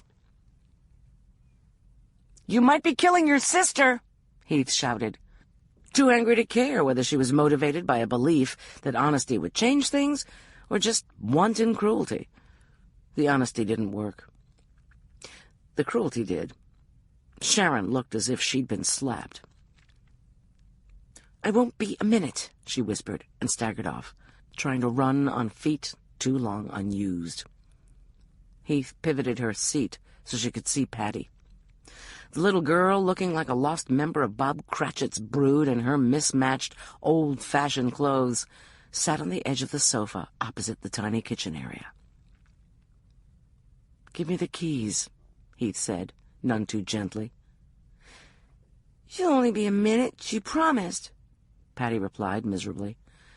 "Wiley is a trained attack dog," Heath said. "Give me the keys, or I'll sick 'em on you." "No, sir. Wiley's not mean like you." Heath gave up. She just wasn't cut out for terrorizing children. And Sharon would only be a minute. She promised. Chapter 32. Being terrorized by a child was more unsettling than Anna would have thought. Had it ever entered her mind to envision such a thing? The utter wrongness of it jarred the brain, like being devoured by butterflies. If Candace had taken joy in her cruelty, even of the maniacal sort, it would have been easier. Then there would have been the visible specter of mental illness to stand between Anna's eyes and the ruinous child. Candace showed neither anger or glee, but jabbed Anna with the fierce concentration of a novice 4-H'er working on her first apron hem. The jab was experimental, tentative. Anna kicked it aside. The next was not so amateurish. With her hands tethered above her head, Anna's soft white underbelly was exposed. No way could she curl down, take cuts with shoulders, back, or upper arms. Any lucky hit could pierce an organ. Candace came 2 steps closer. Not close enough Anna could reach her, but close enough she could do some real damage. Feet planted firmly, one a bit behind the other, she thrust her spear hard at Anna's gut. Bracing spine and buttocks against the ladder, Anna swung a sideways kick with her right leg, connecting hard with the spear's shaft. The makeshift weapon flew from Candace's hands, clattering across the worn plank flooring. For a moment the girl stared at Anna, the muscles of her face tensing as thoughts came and went. And Anna dared hope the violence had broken through her robot-like state. "You could have killed me," Anna said gently. Words were a risk when their context and denotations had been so radically altered for one of the parties.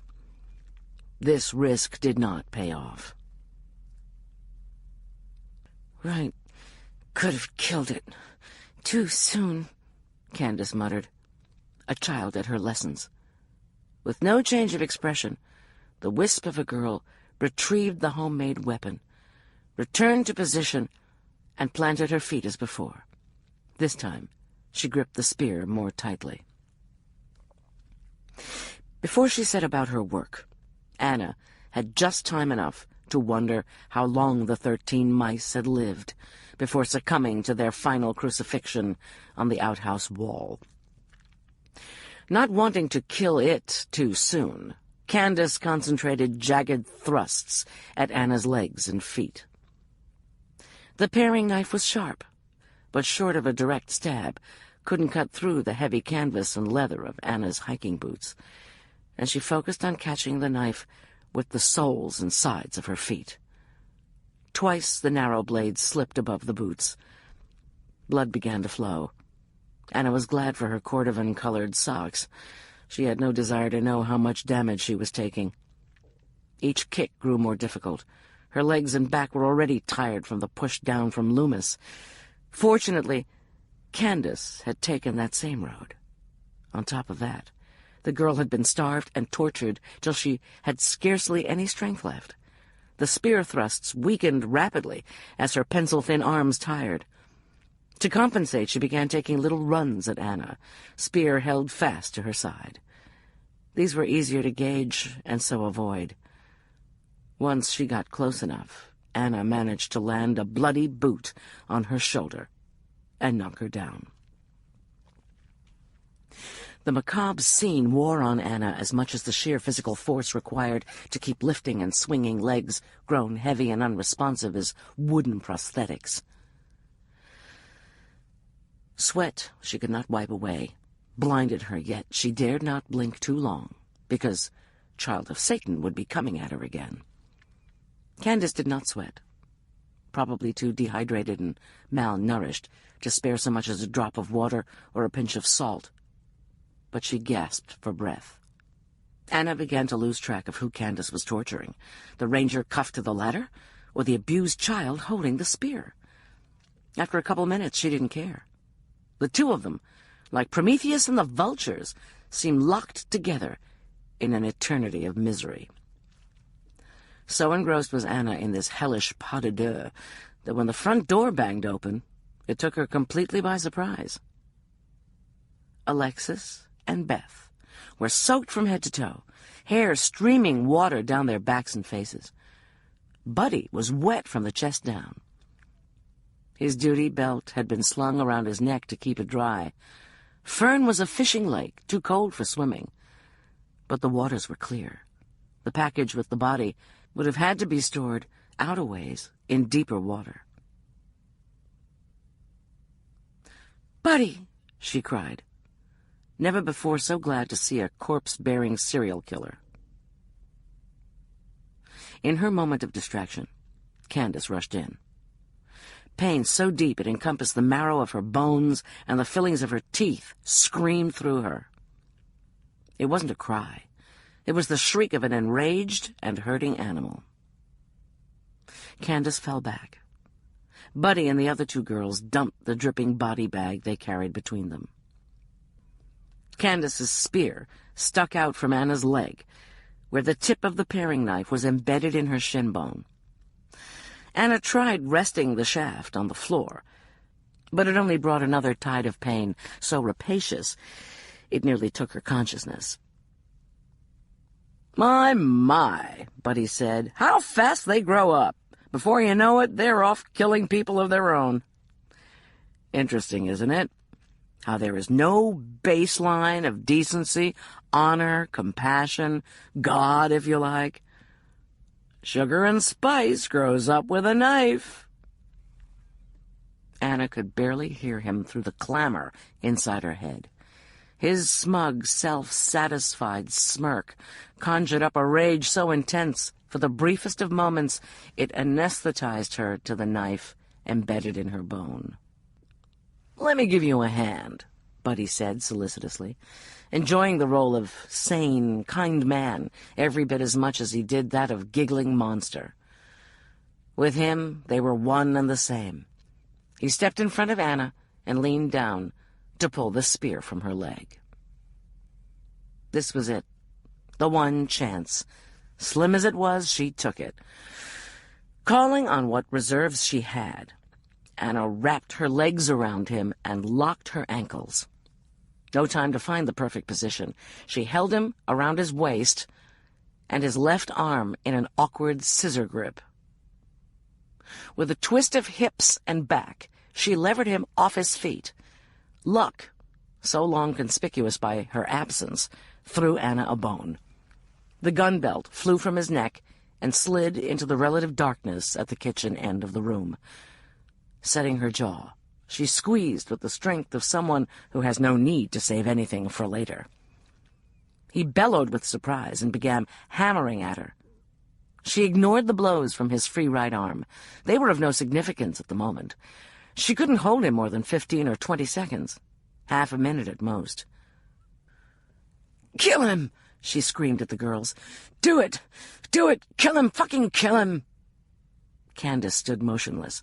The robot switched off. Alexis and Beth looked first to one another, then the cabin floor. "Now, quick! Chairs, logs, kill him!" Anna begged. "I can't hold him much longer." Her legs were weakening. Buddy was moving, squirming. He had his feet back under him. "Run!" she yelled at Beth and Alexis. "Run away!" For some reason, they both looked at the corpse of Robert Prophet on the cabin floor. The sight of the black plastic running with water, black and shiny and elemental in the ugly light from the Coleman lamp, threw a psychic switch. As one, they ran at Buddy, screaming and clawing. They kicked and bit.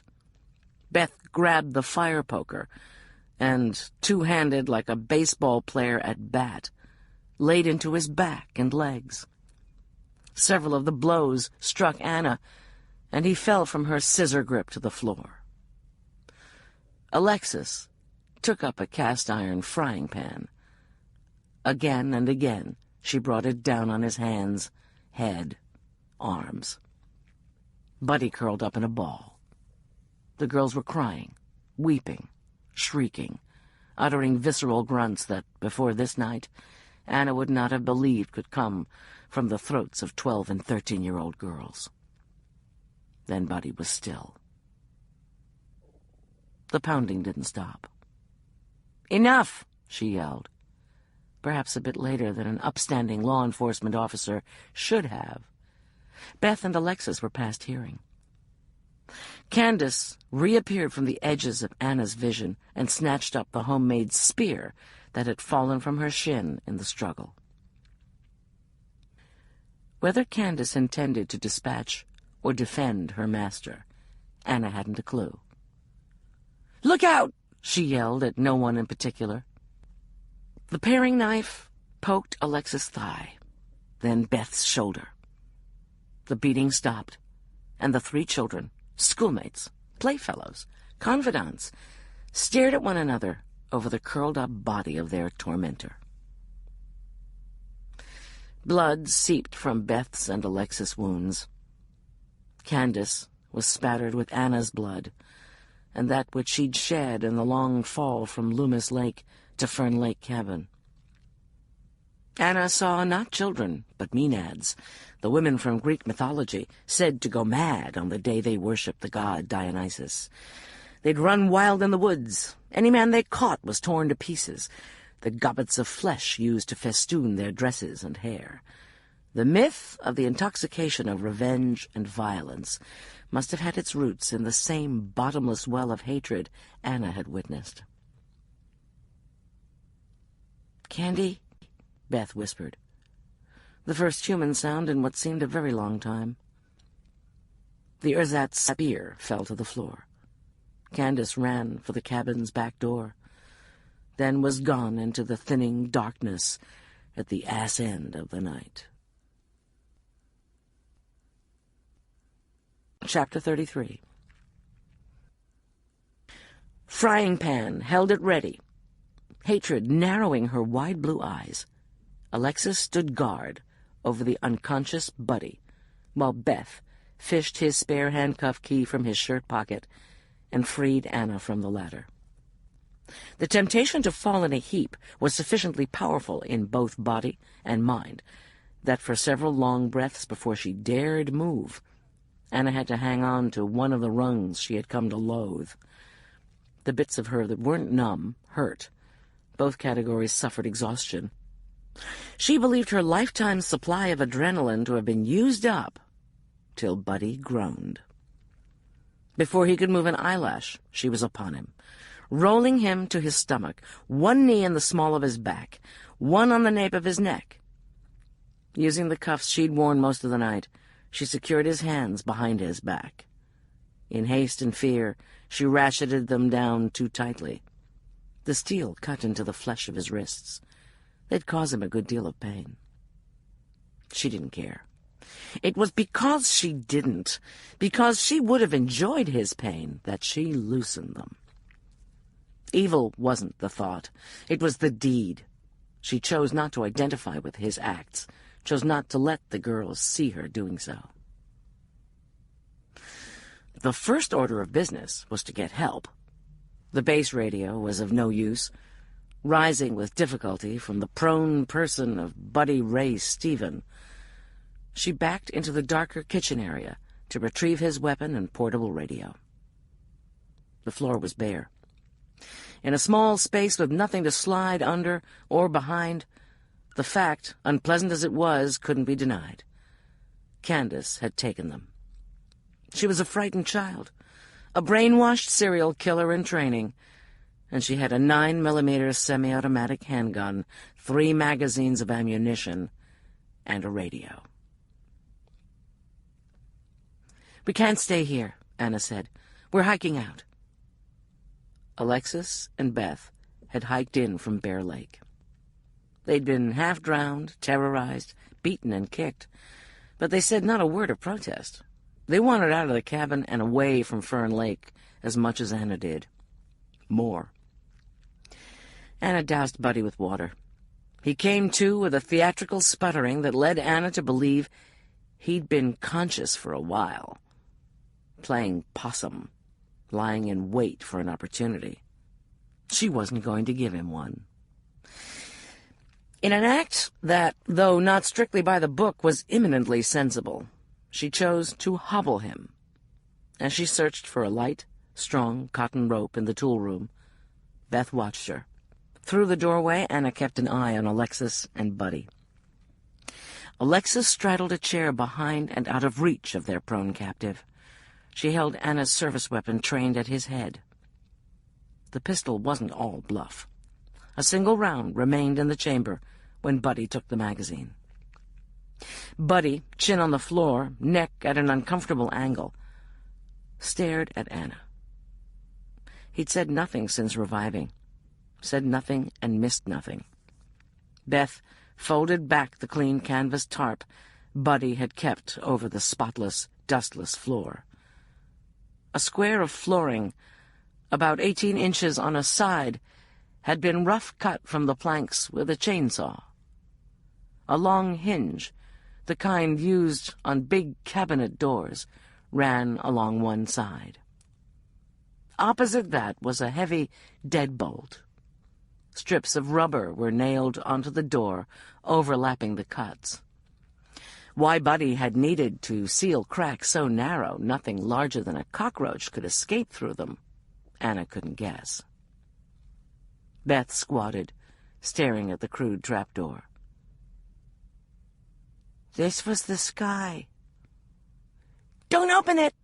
Alexis cried, as if once the trap were opened, all the light and life of the world would be sucked down it. Beth shot the bolt. It moved quietly, effortlessly. She seemed surprised by this. "No!" Alexis wailed. Buddy never moved, never blinked. Beth raised the door, using the bolt as a handle.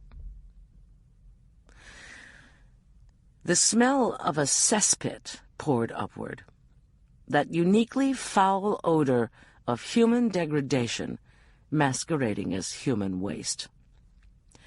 The stink was so thick, Anna half believed she could see it, a black fog threatening to poison them all. In a swift move, she kicked the trap shut. The rubber gaskets snapped in place. Hell was once again trapped below. "That's where you were kept," she said flatly. It must have given Buddy such joy to know the children, being so desperately sought, were under the feet of the searchers the whole time, that while 2 armed rangers slept in the next room, he could bring out one of his victims, rape her, and put her back. That must have been especially piquant. How smart he must have felt, how powerful, how superior. Rage burned the stench from Anna's nostrils, and for a moment she saw red, literally. The room filled with a mist the color of fresh blood, and a sound like that of a winter sea. What she'd assumed all her life was a metaphor was instead a rare phenomenon. Till it passed, she stood perfectly still, afraid should she move, she would spontaneously combust and burn down this filthy cabin and the man who'd made it so. The psychic fire died, leaving cold ash. Vision cleared, then super-cleared, the edges of objects hyper-defined, human features thrown into high relief. The piece of rope she'd sought had found its way into her hand. She returned to the main room and squatted in front of Buddy, close enough he had to crank his neck to look up at her. There's a theory in psychology circles that people tend to manifest their internal lives in the external world. Those whose minds are dark and chaotic live in lightless, messy houses. You, this cabin, neat as a pin for the public, a festering sewer beneath. Having delivered this clinical observation, she continued to look down at him for a few beats of her heart. His cheek was on the worn planking. His neck twisted and kinked as he stared up at her with one eye. He resembled nothing in nature, not a snake or a toad or a wounded bird, not a person. He didn't look human to Anna, but like a soulless alien from a sci-fi movie who'd taken on human form. It was easy to kill things like that. Was this how he saw her, the girls, the boys he'd killed back east, how he saw everyone but himself? The loneliness of it struck her with sufficient force. A teaspoon's worth of the cold ash within her soul stirred. An ember of humanity glowed. Not enough to pity him, but enough to let him live. Buddy said nothing, just watched as she hobbled him and pulled him to his feet.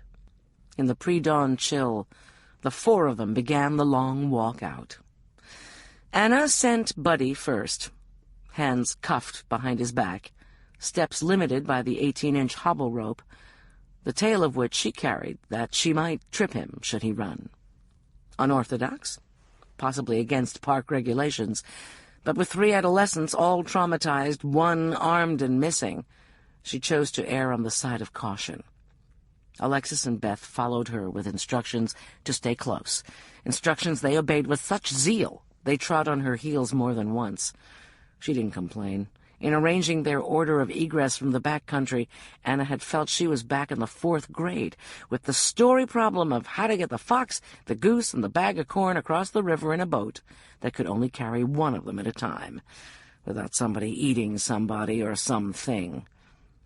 If she put the girls first, they would be vulnerable to Buddy behind them.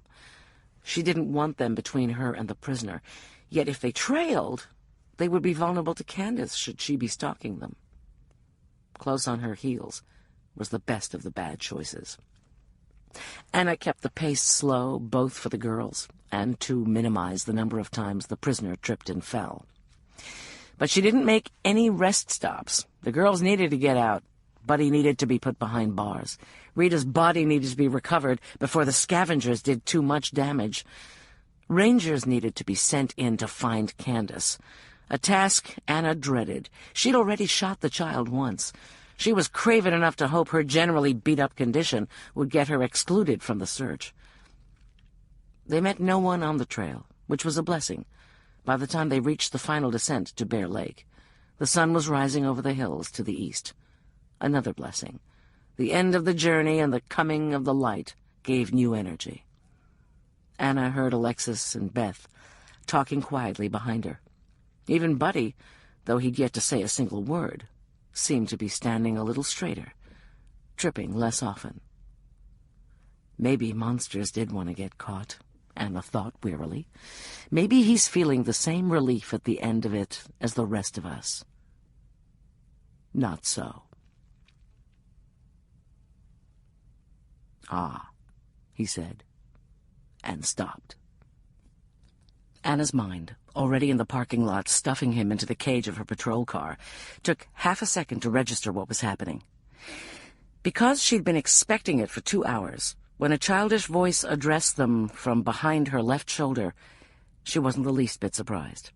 There was nothing she could have done to guard against it, and she wasted no time in self-recrimination.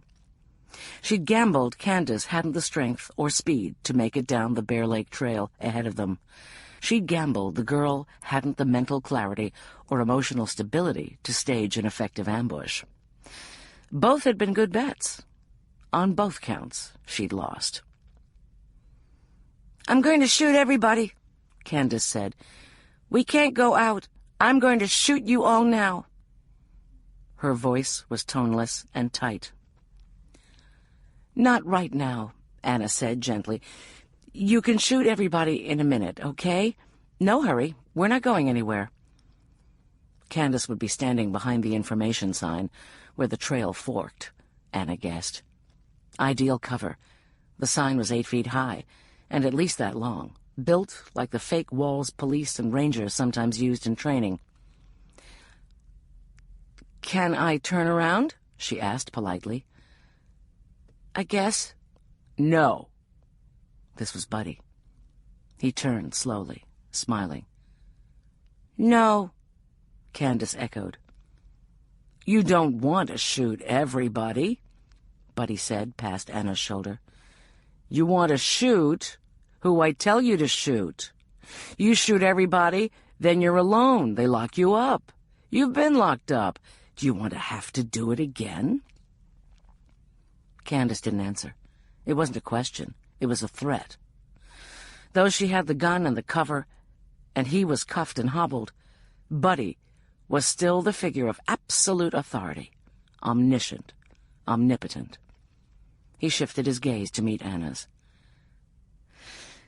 "You're never as smart as you think you are, isn't that right?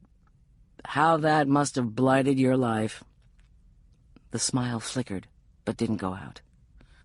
"Drop the rope and hobble and give the short girl the cuff keys." "Not on your life." "My life?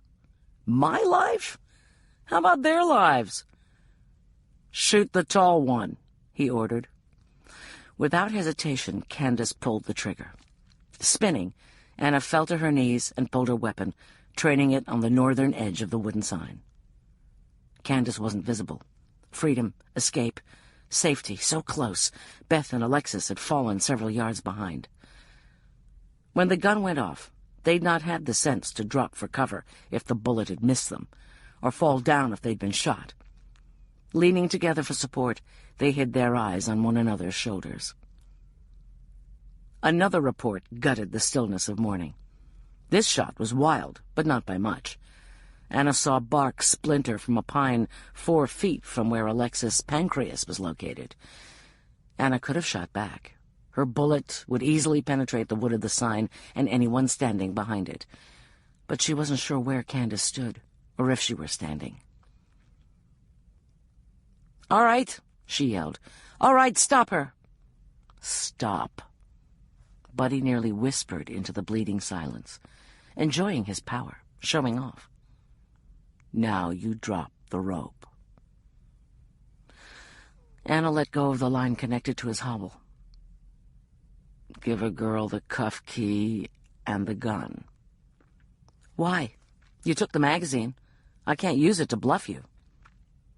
"Because you didn't look like you were bluffing. Hand it over or she kills you all." He said each word distinctly, as if he spoke to an idiot. "You're going to kill us anyway," Anna said. "Not all. Just you. And not right away. I wish the pleasure of your company till we leave the park. You'll be sacrificing yourself to save the lives of 3 innocent children. Well, 2 damaged children and 1 budding psychopath, but the idea's the same. And who knows what clever escapes you'll come up with, given that much time. That many more minutes of life. I can practically smell you salivating from here." Anna hesitated. If she'd been by herself, she would have tried taking Buddy down. using him as a shield, as he was so fond of doing with others, or she'd have run into the trees. A weak and shaken girl, even as close as she was, wasn't much of a marksman. Anna might get shot, but probably not killed. But she wasn't alone, and in a crunch, Anna suspected Beth and Alexis would follow Buddy's orders rather than hers. She wasn't the one who would kill them for disobeying. So much for sparing the rod. Buddy's eyes slid to where Candace hid with a pistol and nearly 40 rounds of ammunition.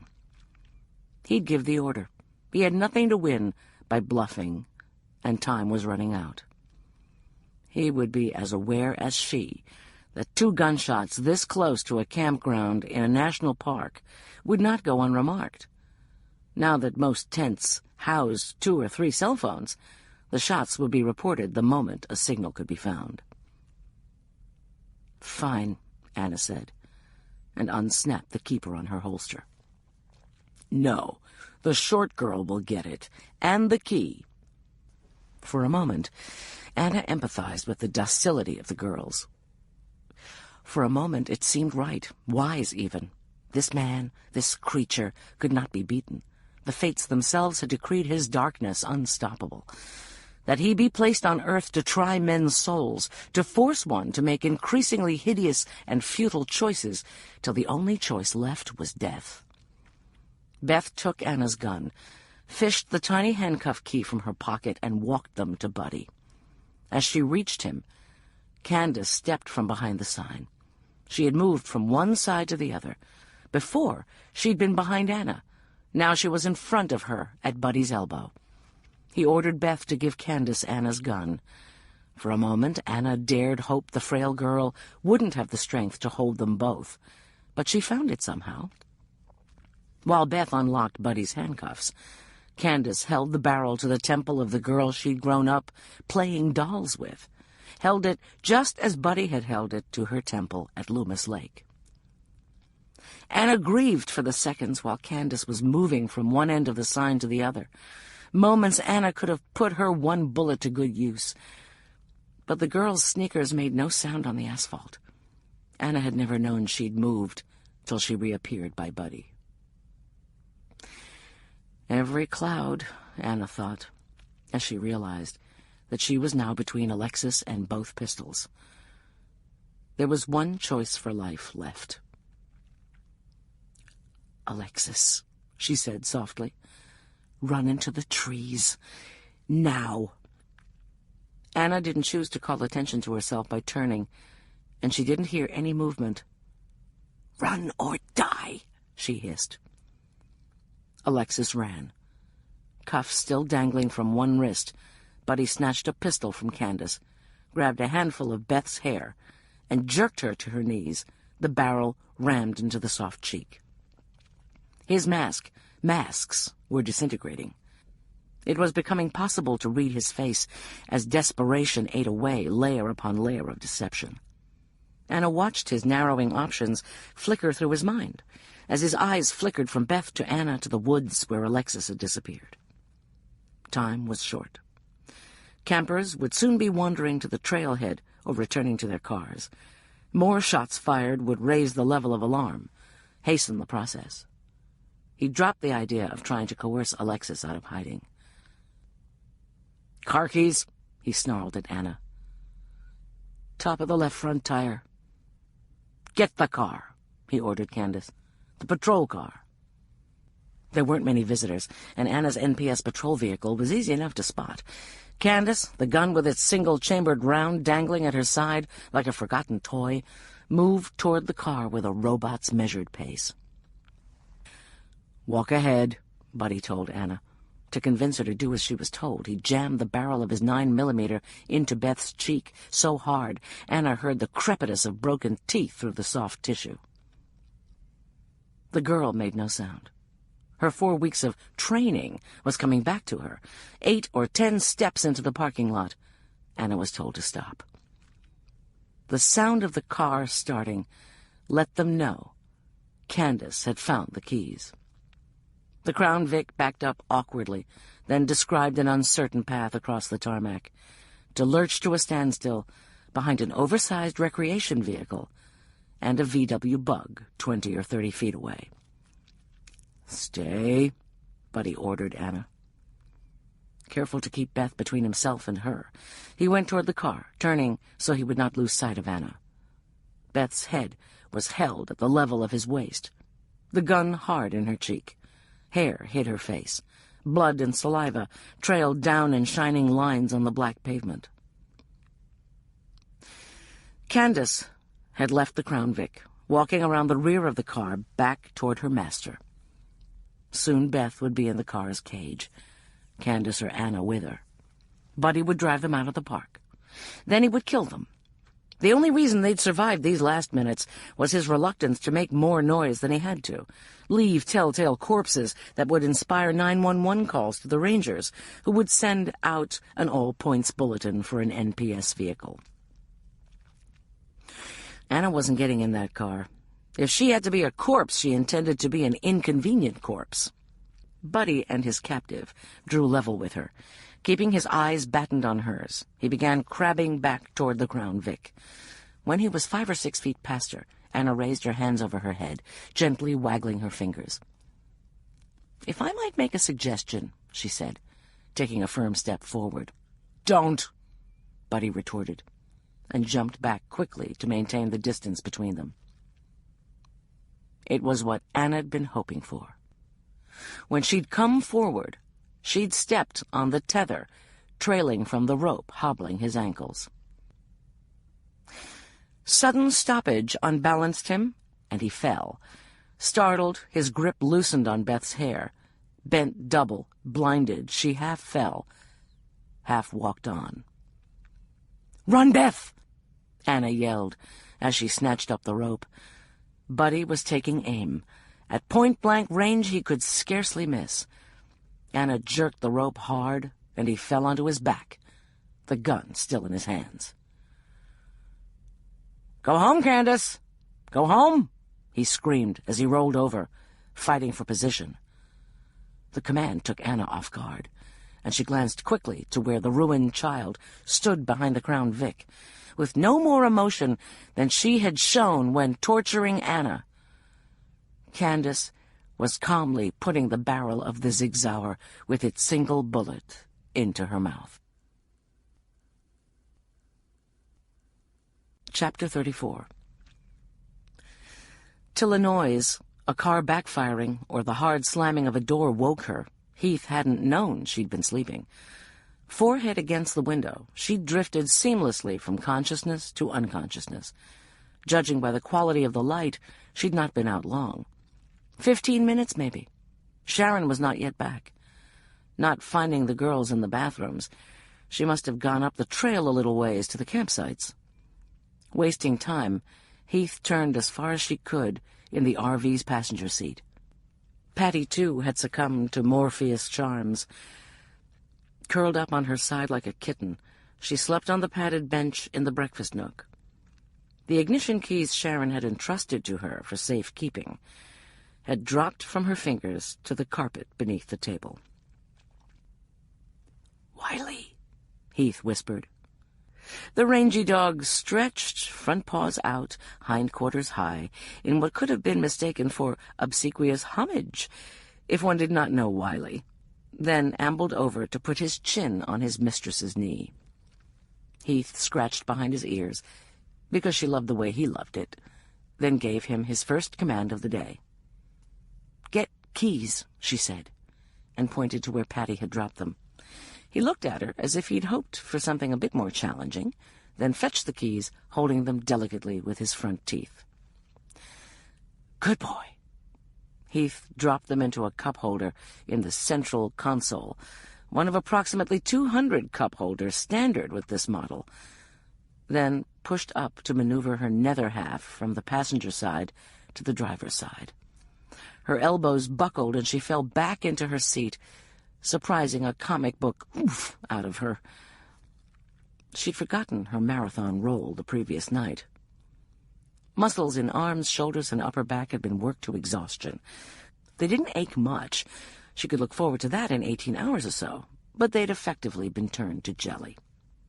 Changing tactics, she used the dashboard and the high seat back and swung rather than lifted herself from one seat to the other. Patty never stirred. At 9, she still retained the sleeping skills of the innocents. Heath hated to abandon Sharon, but there was no help for it. An emotionally damaged young woman, a child, and a paraplegic weren't anybody's dream team when it came to rescuing damsels in distress. Heath wanted as many armed law enforcement types as could be raised. She readjusted the side mirror. A reflection from behind the RV appeared like a fairy tale granting of a wish. In the glass, an NPS patrol vehicle moved at a snail's pace across the lot. In another instant, she would have begun honking and hollering to catch the driver's attention, but the sun broke between the trees and spotlighted the front seat of the Crown Vic. It was being driven by a child, a kid whose head barely topped the steering wheel. Reality shifted. For an instant, Heath didn't know if she'd awakened and taken the driver's seat, or still slept in the passenger seat and was dreaming. "Shit," she whispered. This crude reaction of lips, tongue, and bad manners reassured her she was awake.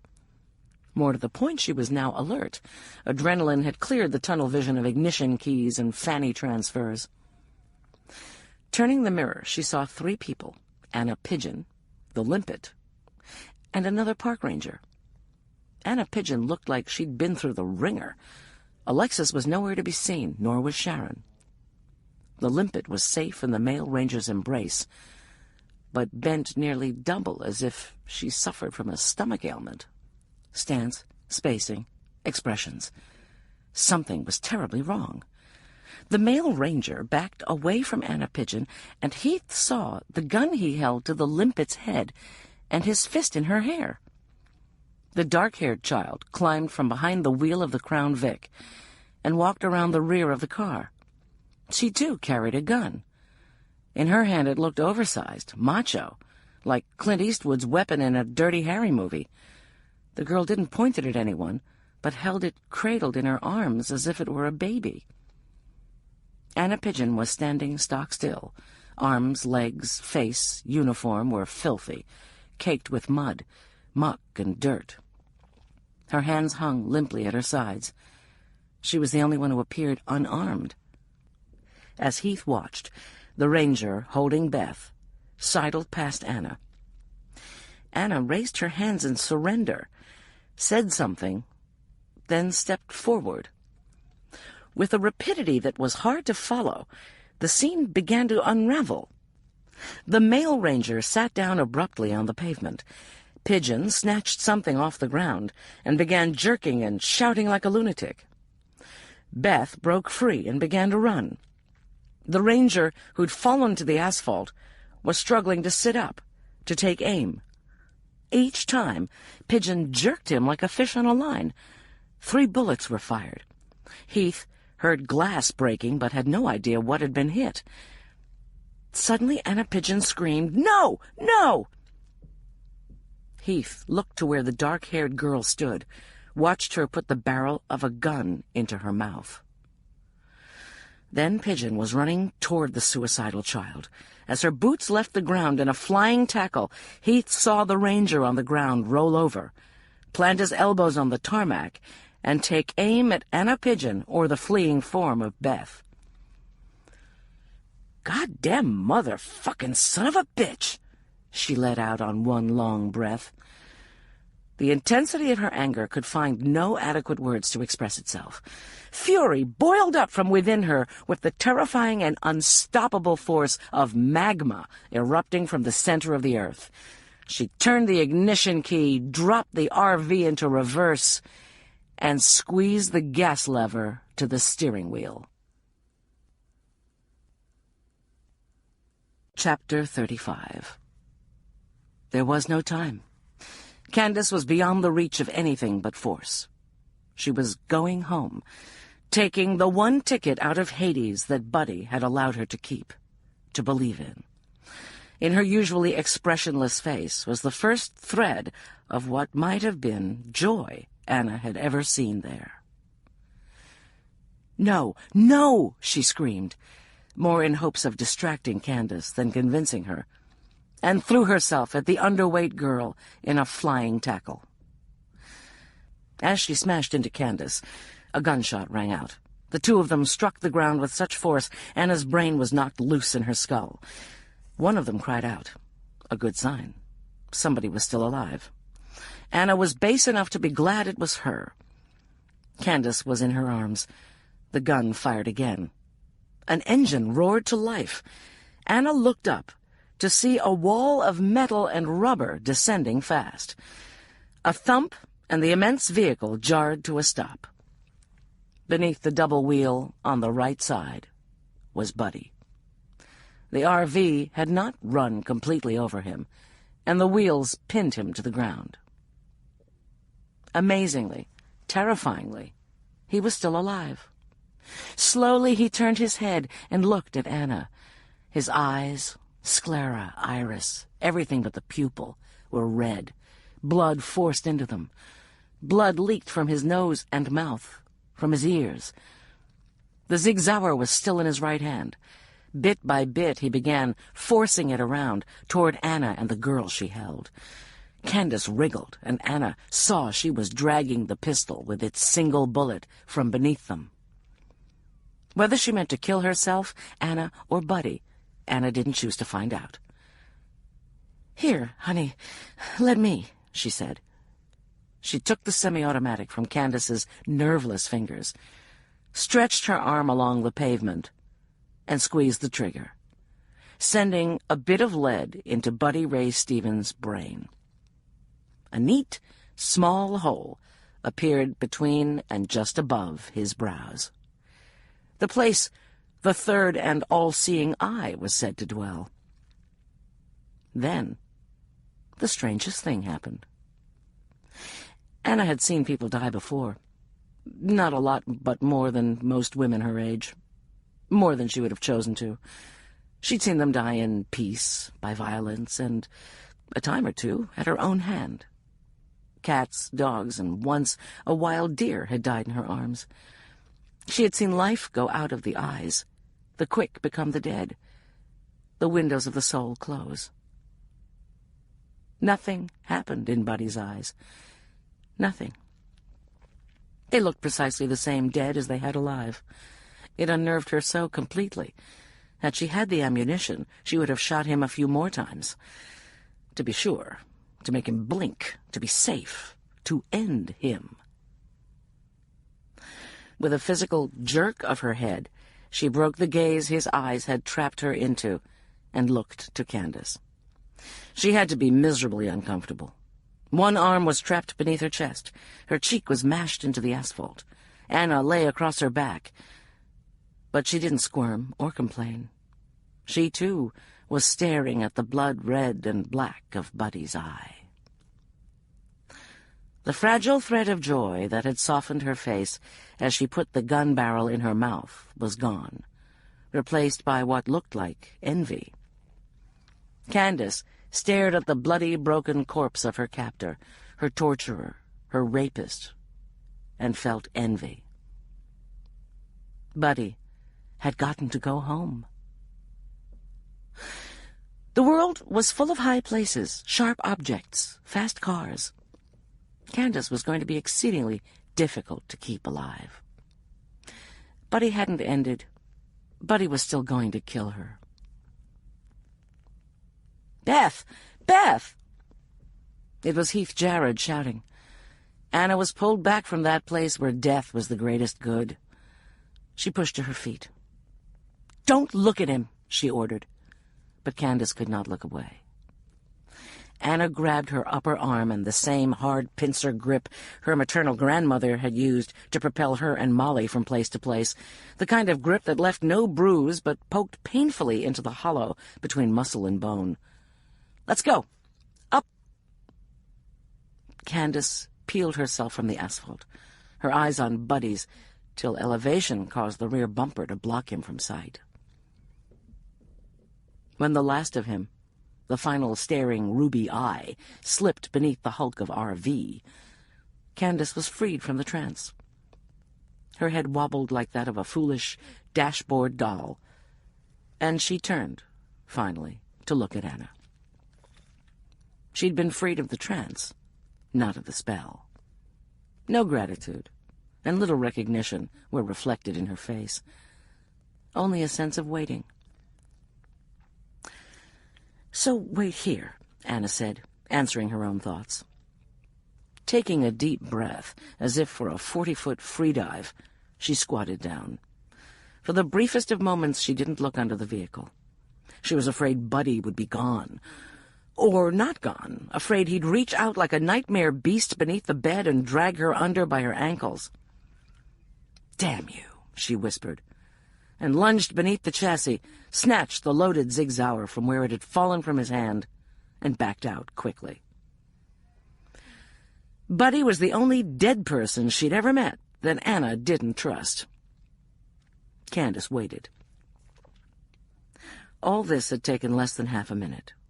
The time between Heath's last "Beth" and now her demand, "Find Beth!" Along with this shout came the low drone of hydraulics and the scrabble and leap of Wiley, jumping off the lowering chairlift. "Hey," Anna said. "Hey," Heath replied. "Beth?" Anna turned and pointed. Beth had been running past Candace as she put the gun in her mouth, with a startlingly focused part of her eye-to-brain circuitry. As Anna had knocked Candace to the ground, she'd noted Beth ducking behind a hunter-green Chevy minivan. Heath didn't even glance toward the RV's undercarriage, where her wheels rested on the spine of Buddy. But, with a push that elicited a grunt and left what looked in the harsh light of the morning sun to be traces of blood on the wheel of her chair, rolled in the direction Anna pointed, calling Beth's name. Decency, sanity, life began to return to the parking lot. Beth ran to Heath. Wiley looked on with canine delight. Sharon and Alexis, having found one another, returned warily from the protective cover of the woods and reunited with Patty. Anna, feeling a heel but doing it for the child's own safety, locked Candace in the back of her patrol car, then radioed dispatch. Ambulances, rangers, both the useful and the curious, arrived. The superintendent, the assistant superintendent, Lorraine Knight, one of the other district rangers. A team was sent to Fern Lake Cabin to collect evidence, though between them, Heath and Anna had mitigated the necessity for a trial. Responsibilities lifted, shifted. From a lead actor in the play, Anna became a prop that more important characters moved around according to their own requirements. She answered questions, described routes, detailed injuries.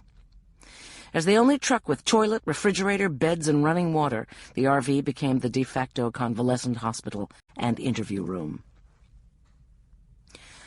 Before this benevolent incarnation, the RV, in its Christine aspect, had been carefully driven off the corpse. Buddy Ray Stephen. Anna had watched him being zipped into a black body bag. Before the plastic closed over his face, he'd given her one last dead-alive glare. Anna had winked. They would meet again in one guise or another. When that came to pass, she again intended to be the last one standing. Freed from the paralyzing influence of Buddy Ray Stephen, the girls poured their stories out in a torrent. Not the gory details, for which Anna, in her cowardice, was grateful, but the main points. Ranger Ray lured them to Fern Lake Cabin by telling them he was doing a survey on park use by young campers, and would they help by filling out questionnaires? Of course they would, being good girls.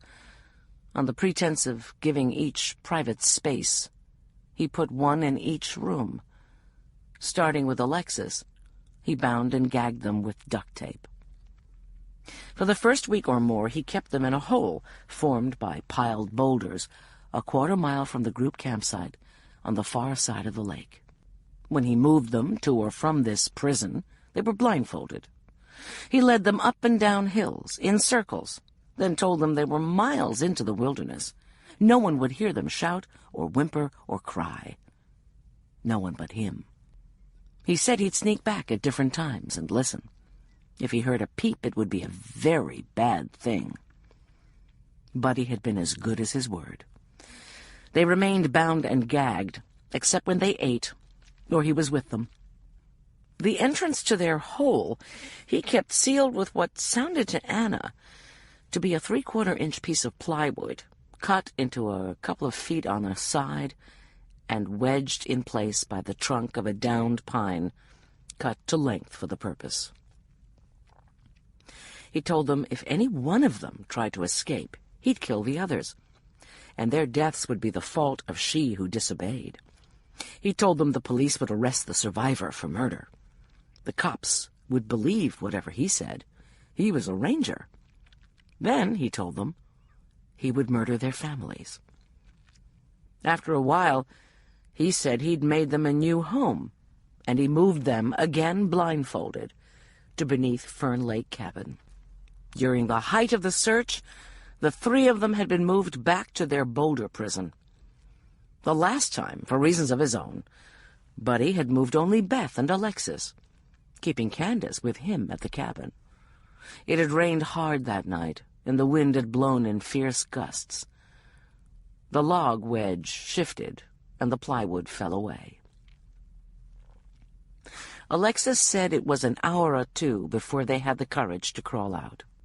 Once they'd put some distance between themselves and Fern Lake, it was an easy matter to rub tears in the duct tape and free their hands and mouths. Even in their stone prison, it could have been done.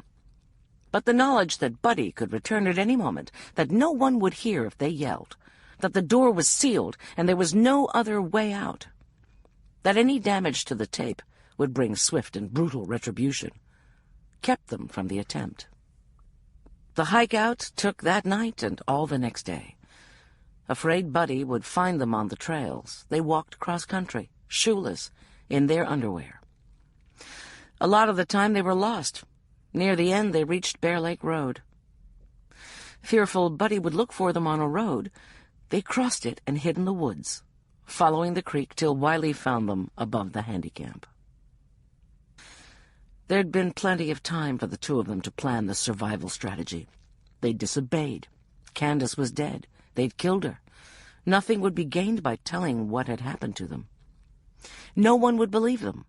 They'd be sent to prison. Buddy would take Sharon, Patty, Beth's mom, and he would hurt them, kill them. Beth had nearly broken the agreement and told Heath. Heath, she said in a way that cut Anna to the heart, would have believed. But then Buddy Ray came to the hospital. He'd seen Heath in the wheelchair. He told Beth what he could do to a crippled woman, what he would do after he made her torture and kill her dog, if Beth talked. The tale was quick to tell. Much as Anna appreciated having the gaps filled in, she was relieved when it was over. Beth and Alexis weren't done talking, and for that she was glad if the words gushing out cleansed them of any small part of the poisons they would carry with them as long as they lived. But they'd exhausted what remaining strength they had in the telling. Anna had been nearly as worn in the listening. The evil Buddy had done was living after him. If it was true, and the good was interred with his bones, she doubted the undertaker would need to dig any bigger a hole. Arms around one another, the girls fell asleep on Gwen's bed with the suddenness of infants. Sharon poured both Anna and Heath hefty doses of medicine, dry and red, and welcome even before breakfast. Heath sat outside in her chair beside the partially raised hydraulic lift. Anna sat on the lift itself, her feet swinging free of the ground. "Wiley's on the bed with the girls," Heath said. "You're not supposed to let work dogs sleep on the bed, but it seemed important to the limpet." Anna nodded, wishing Taco was here, wishing she had a dog to sleep with. Remembering the new kitten, she felt better. It wasn't good to sleep alone when death was still on your skin, in your hair. "Thanks for saving my life," Anna said. Vehicular homicide was more common than people might think, and one of the hardest murders to solve. Anna doubted this one would ever make it to trial. No prosecutor would want to try and convince a jury that a paraplegic woman who'd saved the lives of 2, possibly 3 children and a federal law enforcement officer from the likes of Buddy Ray Stephen should be put behind bars. "You're most welcome," Heath said politely. A minute ticked by. The two of them sat in the full glory of the morning sun, watching the efficient bustle of park personnel and the eager curiosity of the visitors vying for space. Emily and Ryan, 2 of Anna's rangers, had finished with Candace. They closed up their orange bags and came toward the RV. "I thought he was aiming at the limpet," Heath admitted, while the emergency medical technicians were still out of earshot. "It was her I was saving. I'm sorry." "I'm still grateful. Being lagniappe isn't a bad thing." Lagniappe? A word they use in the South. A little something extra for free. "How is she?" Anna asked as Ryan set his bag on the lift beside her. "Sedated, on an IV of normal saline. She needs to get to a psychiatrist, a doctor, and a McDonald's. Kid's a mess, all skin and bone. Janet's sitting with her." Seeing Anna's ignorance, he filled in. "Janet's an admin, but she used to be a psych nurse. Dispatch asked her to come when they heard what you had here." Despite their pervasiveness and ugliness, both Heath and Anna's wounds were superficial. Scratches, bruises, abrasions, blisters.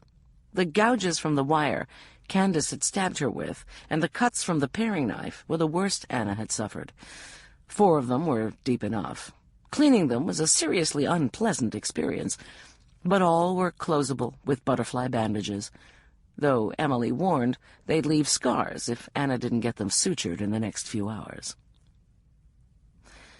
At 7:45, Chief Ranger Knight made her way to where they sat, bandaged and wrapped in warm blankets. "You have wine," she accused, sniffing the air. "We are important people," Anna said. "I'll pour you a cup," Sharon offered from within the RV. "Coffee," Lorraine pleaded, and rested one buttock on the lift. "You 2 have been busy little bees," she said. "It's been a long night," Anna admitted. "Long," Heath echoed. "We're about done with you. You can both go home and sleep a couple days. Lord knows you've earned it." Lorraine looked across the parking lot, her blue eyes squinting against the early sun, her long hair afire with it. There was more gray in the red than Anna remembered from Yosemite. Both of them had had way too many adventures in too short a time. 2 days sleeping sounded inviting. Soon, Anna promised herself. What a mess. Lorraine watched the ambulance with the body roll away. The second ambulance, the park's old standby, called the Ghostbuster for reasons lost in antiquity, was just loading up. It would carry 2 law enforcement EMTs and Candace Watson. Buddy had done his work well.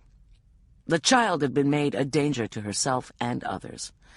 Anna wished she could nail her into a crate and mail her to Molly's Park Avenue clinic. If anyone could mend her, her sister could. Maybe something could be worked out. Molly did some pro bono work. Anna made a mental note to speak with Mr. and Mrs. Watson. A sudden thought startled her. Is there a Mr. and Mrs. Watson? Does the kid have folks? I've seen neither hide nor hair of them. She has a brother, much older, Lorraine said. He's apprenticing or going to seminary or being indoctrinated, or whatever these guys do in their sister compound in Canada. We looked at him for the disappearance, but nothing came of it. He never came down? He sent his prayers, Lorraine said noncommittally. A snort came from the direction of Heath's chair. Who looks after her? The community, I guess. Everyone. No one. Efficiently tending to business, the green and gray at its best was soothing. And for a bit, The three women watched in silence. Heath broke it first.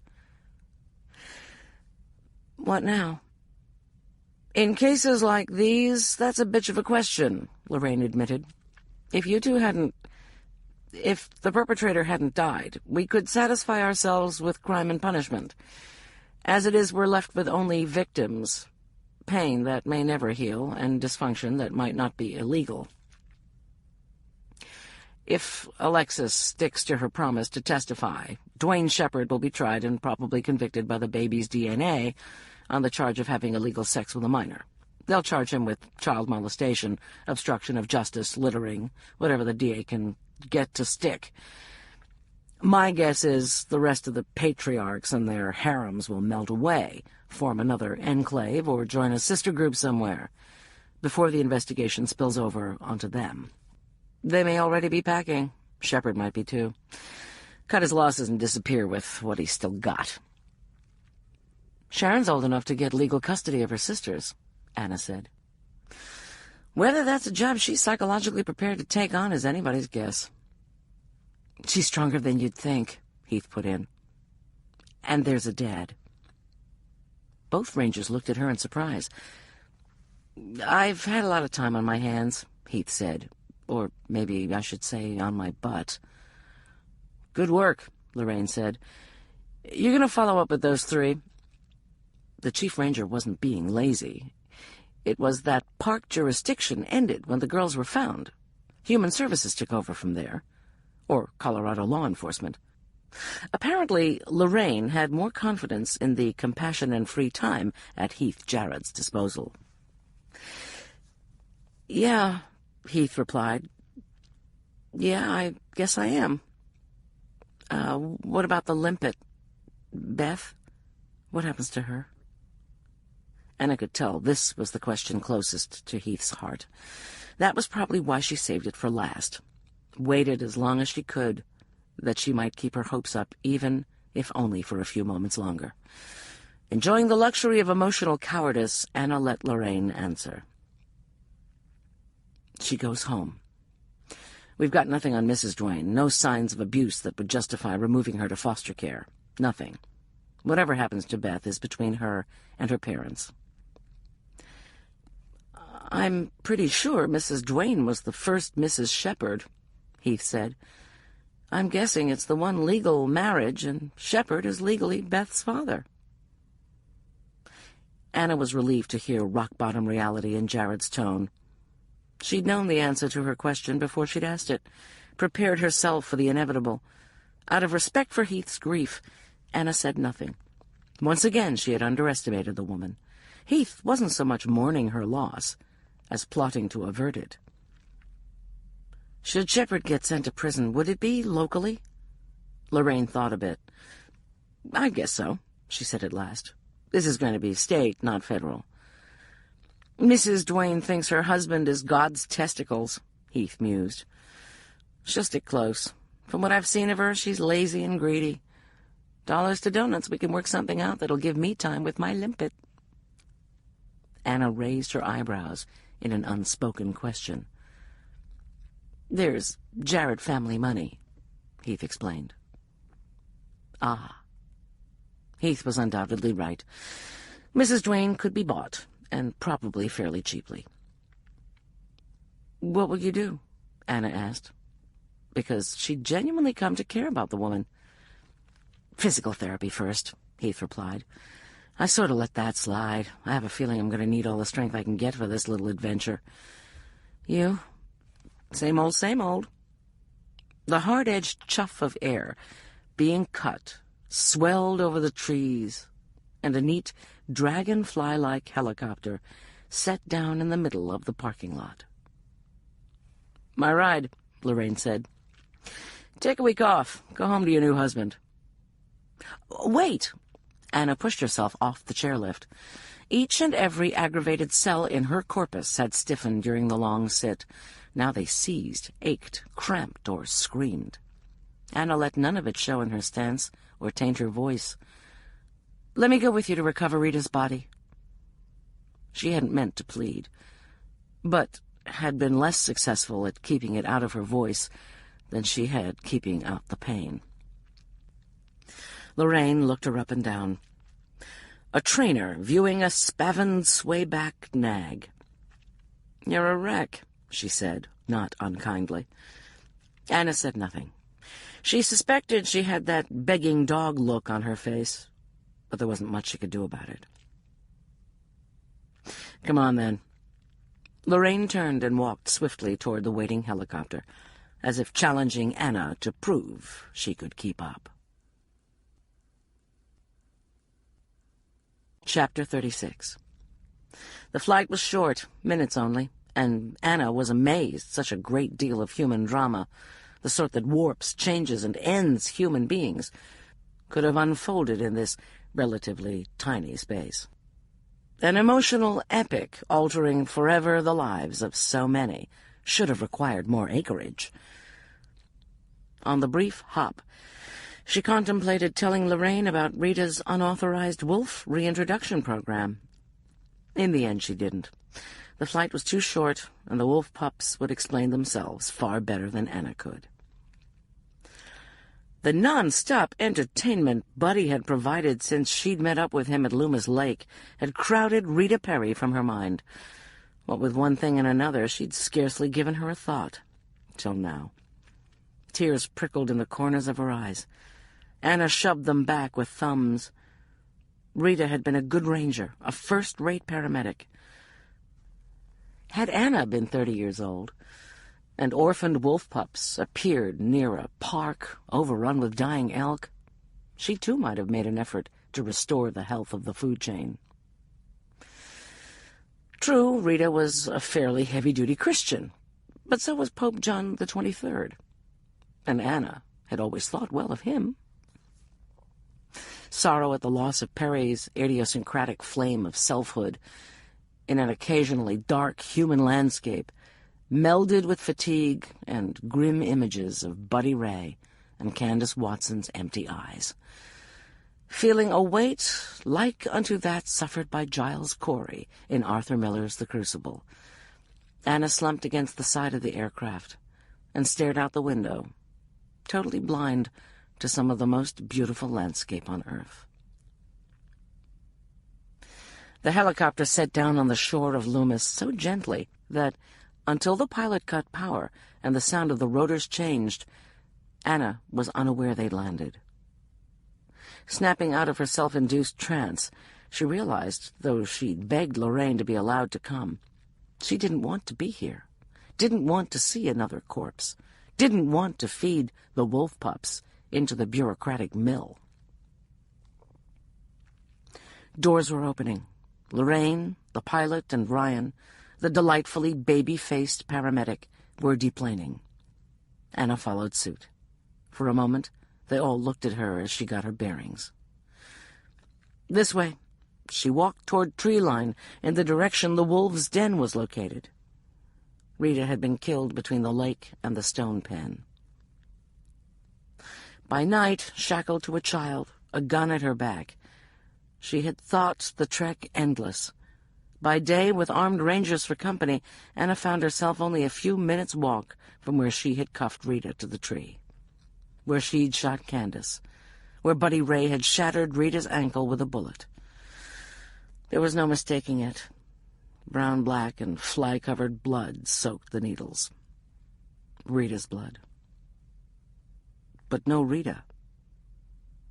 "He moved the body," Ryan said. There'd been a shot. Anna had heard it. Then Buddy had reappeared in record time and in a foul mood. No, she moved the body. She knew he'd be back. Clever woman. "Rita!" Anna shouted. She was half wild, like a tired kid strung out on cotton candy at a late-night amusement park, but she couldn't help herself. "Rita!" she screamed again. "Track," she ordered herself, ignoring her boss and her fellows. Tracking was a bit of an overstatement. Following the designated trail was closer to the truth. Dragging herself, Rita had plowed a 2-foot-wide furrow through the deep forest litter.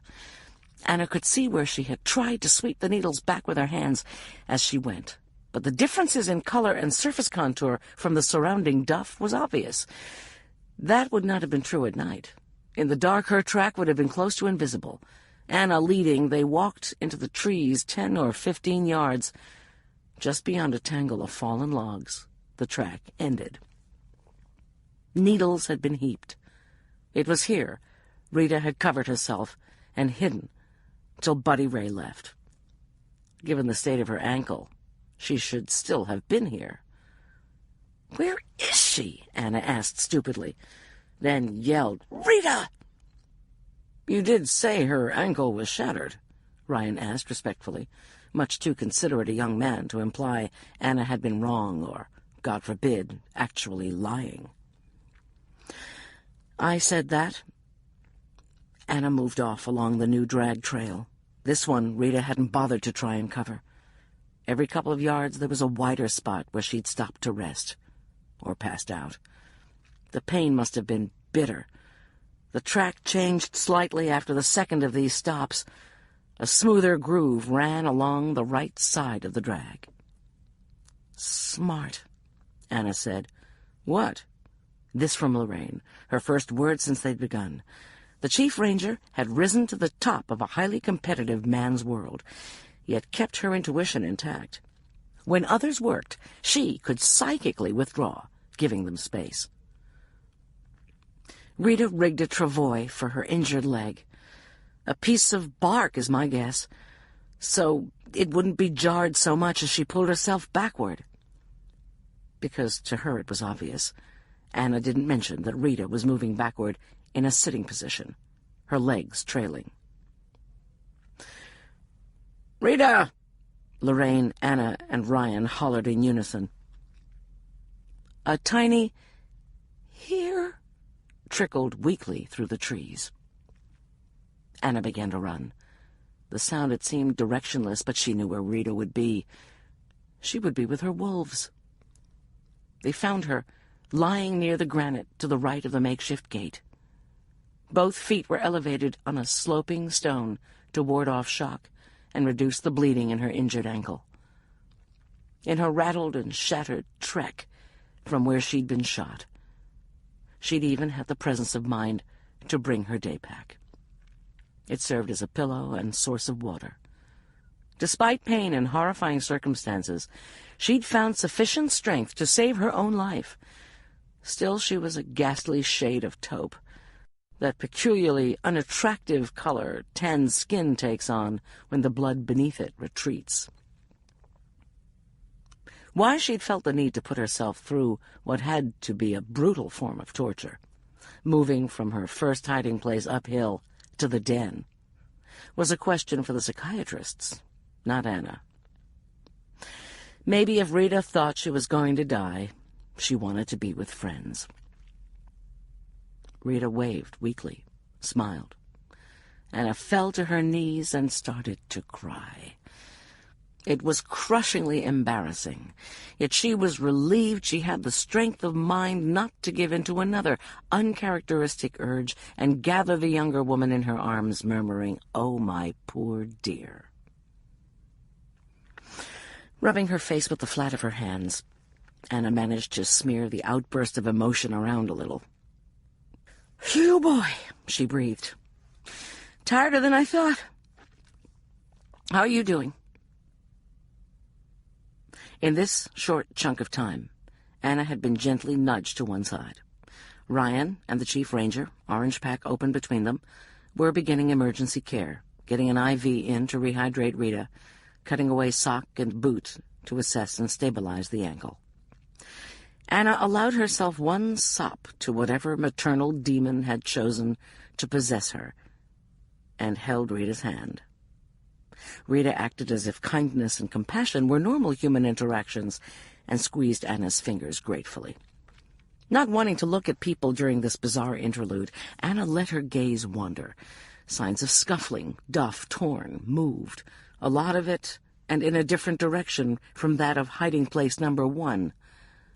For reasons she was not privy to, her backcountry ranger had been dragging her battered body hither and yon a good bit in the last 12 hours. The pilot arrived with the stretcher, and Anna let go of Rita's hand. The time had come. Do you want to show the chief what's in this western Stonehenge of yours, or do I do it? Anna asked. You do it. The pilot and Ryan started to lift the stretcher. Wait, Rita said. Just 1 minute. Anna figured if pictures were worth 1,000 words, the item itself should be worth even more than that. There's something you need to see, she told Lorraine, and held open the stick-and-twine gate into the den. Lorraine wasn't crazy about going first into this unknown, but pride or trust in Anna moved her gracefully between the boulders. Ah! A cry of delight. This was good. It wouldn't earn the wolves a place in Rocky. That was out of park hands. But it would ensure they were well placed.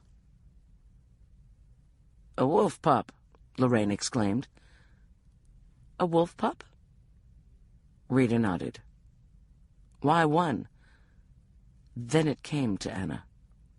Had she told anyone about the wolves, it could be argued she was mistaken about how many. It would not be possible to argue they'd never been there at all. Too much wolfy activity had taken place to clean up in a single, crippled night. Anna looked to the wide-ranging tracks in the duff. What had it cost in pain and blood for Rita to move the other three to a new, secure hiding place? No wonder her skin was the color of old parchment, and lines of agony radiated out from her eyes and hacked downward from the corners of her mouth. "Yeah." Anna raised her voice to be heard by the chief ranger. Rita smuggled it in hopes of normalizing the elk situation. Lorraine emerged through the gate and closed it behind her. "One wolf wouldn't do much good. Still, I'm kind of sorry we found it. Let's go," she said to the stretcher-bearers. "I'll send resource management up with a kennel for the pup." To Rita, she said, "My agreeing with you in principle won't do you one damn bit of good." Anna hoped that wasn't true. She personally was going to lobby her little heart out to keep Rita on the payroll. It was that, or she hiked up here every other day for the next couple of months to feed the little buggers. "Thanks," Rita mouthed when no one was looking. Anna returned a stare so blank, even the most socially challenged could not mistake it. This would never be mentioned again. "You'll come out next trip," Lorraine told Anna. "Your seat's been removed to make room for the stretcher." In half a minute more than the time it took to tell it, the rear seat had been excised, the stretcher locked into place, and the doors were slamming shut. Anna watched until the helicopter was gone from sight. A moment later, the echo of its engine and blades faded as well. The carnage was being airlifted from the park. It came to Anna that one of the many things she loved about her job was its immediacy. Law enforcement seldom had to deal with the aftermath of crime. That was for survivors, psychiatrists, social workers, prison guards, lawyers. For the officer, it was me or them. When it was over, only one remained on the field. Me, Anna thought. And standing in the quiet, the sun on her face, she realized the world was new again, or ancient once more. Loomis Lake, the fragrant pines, the edged breezes, none were touched with cruelty, pain, sickness.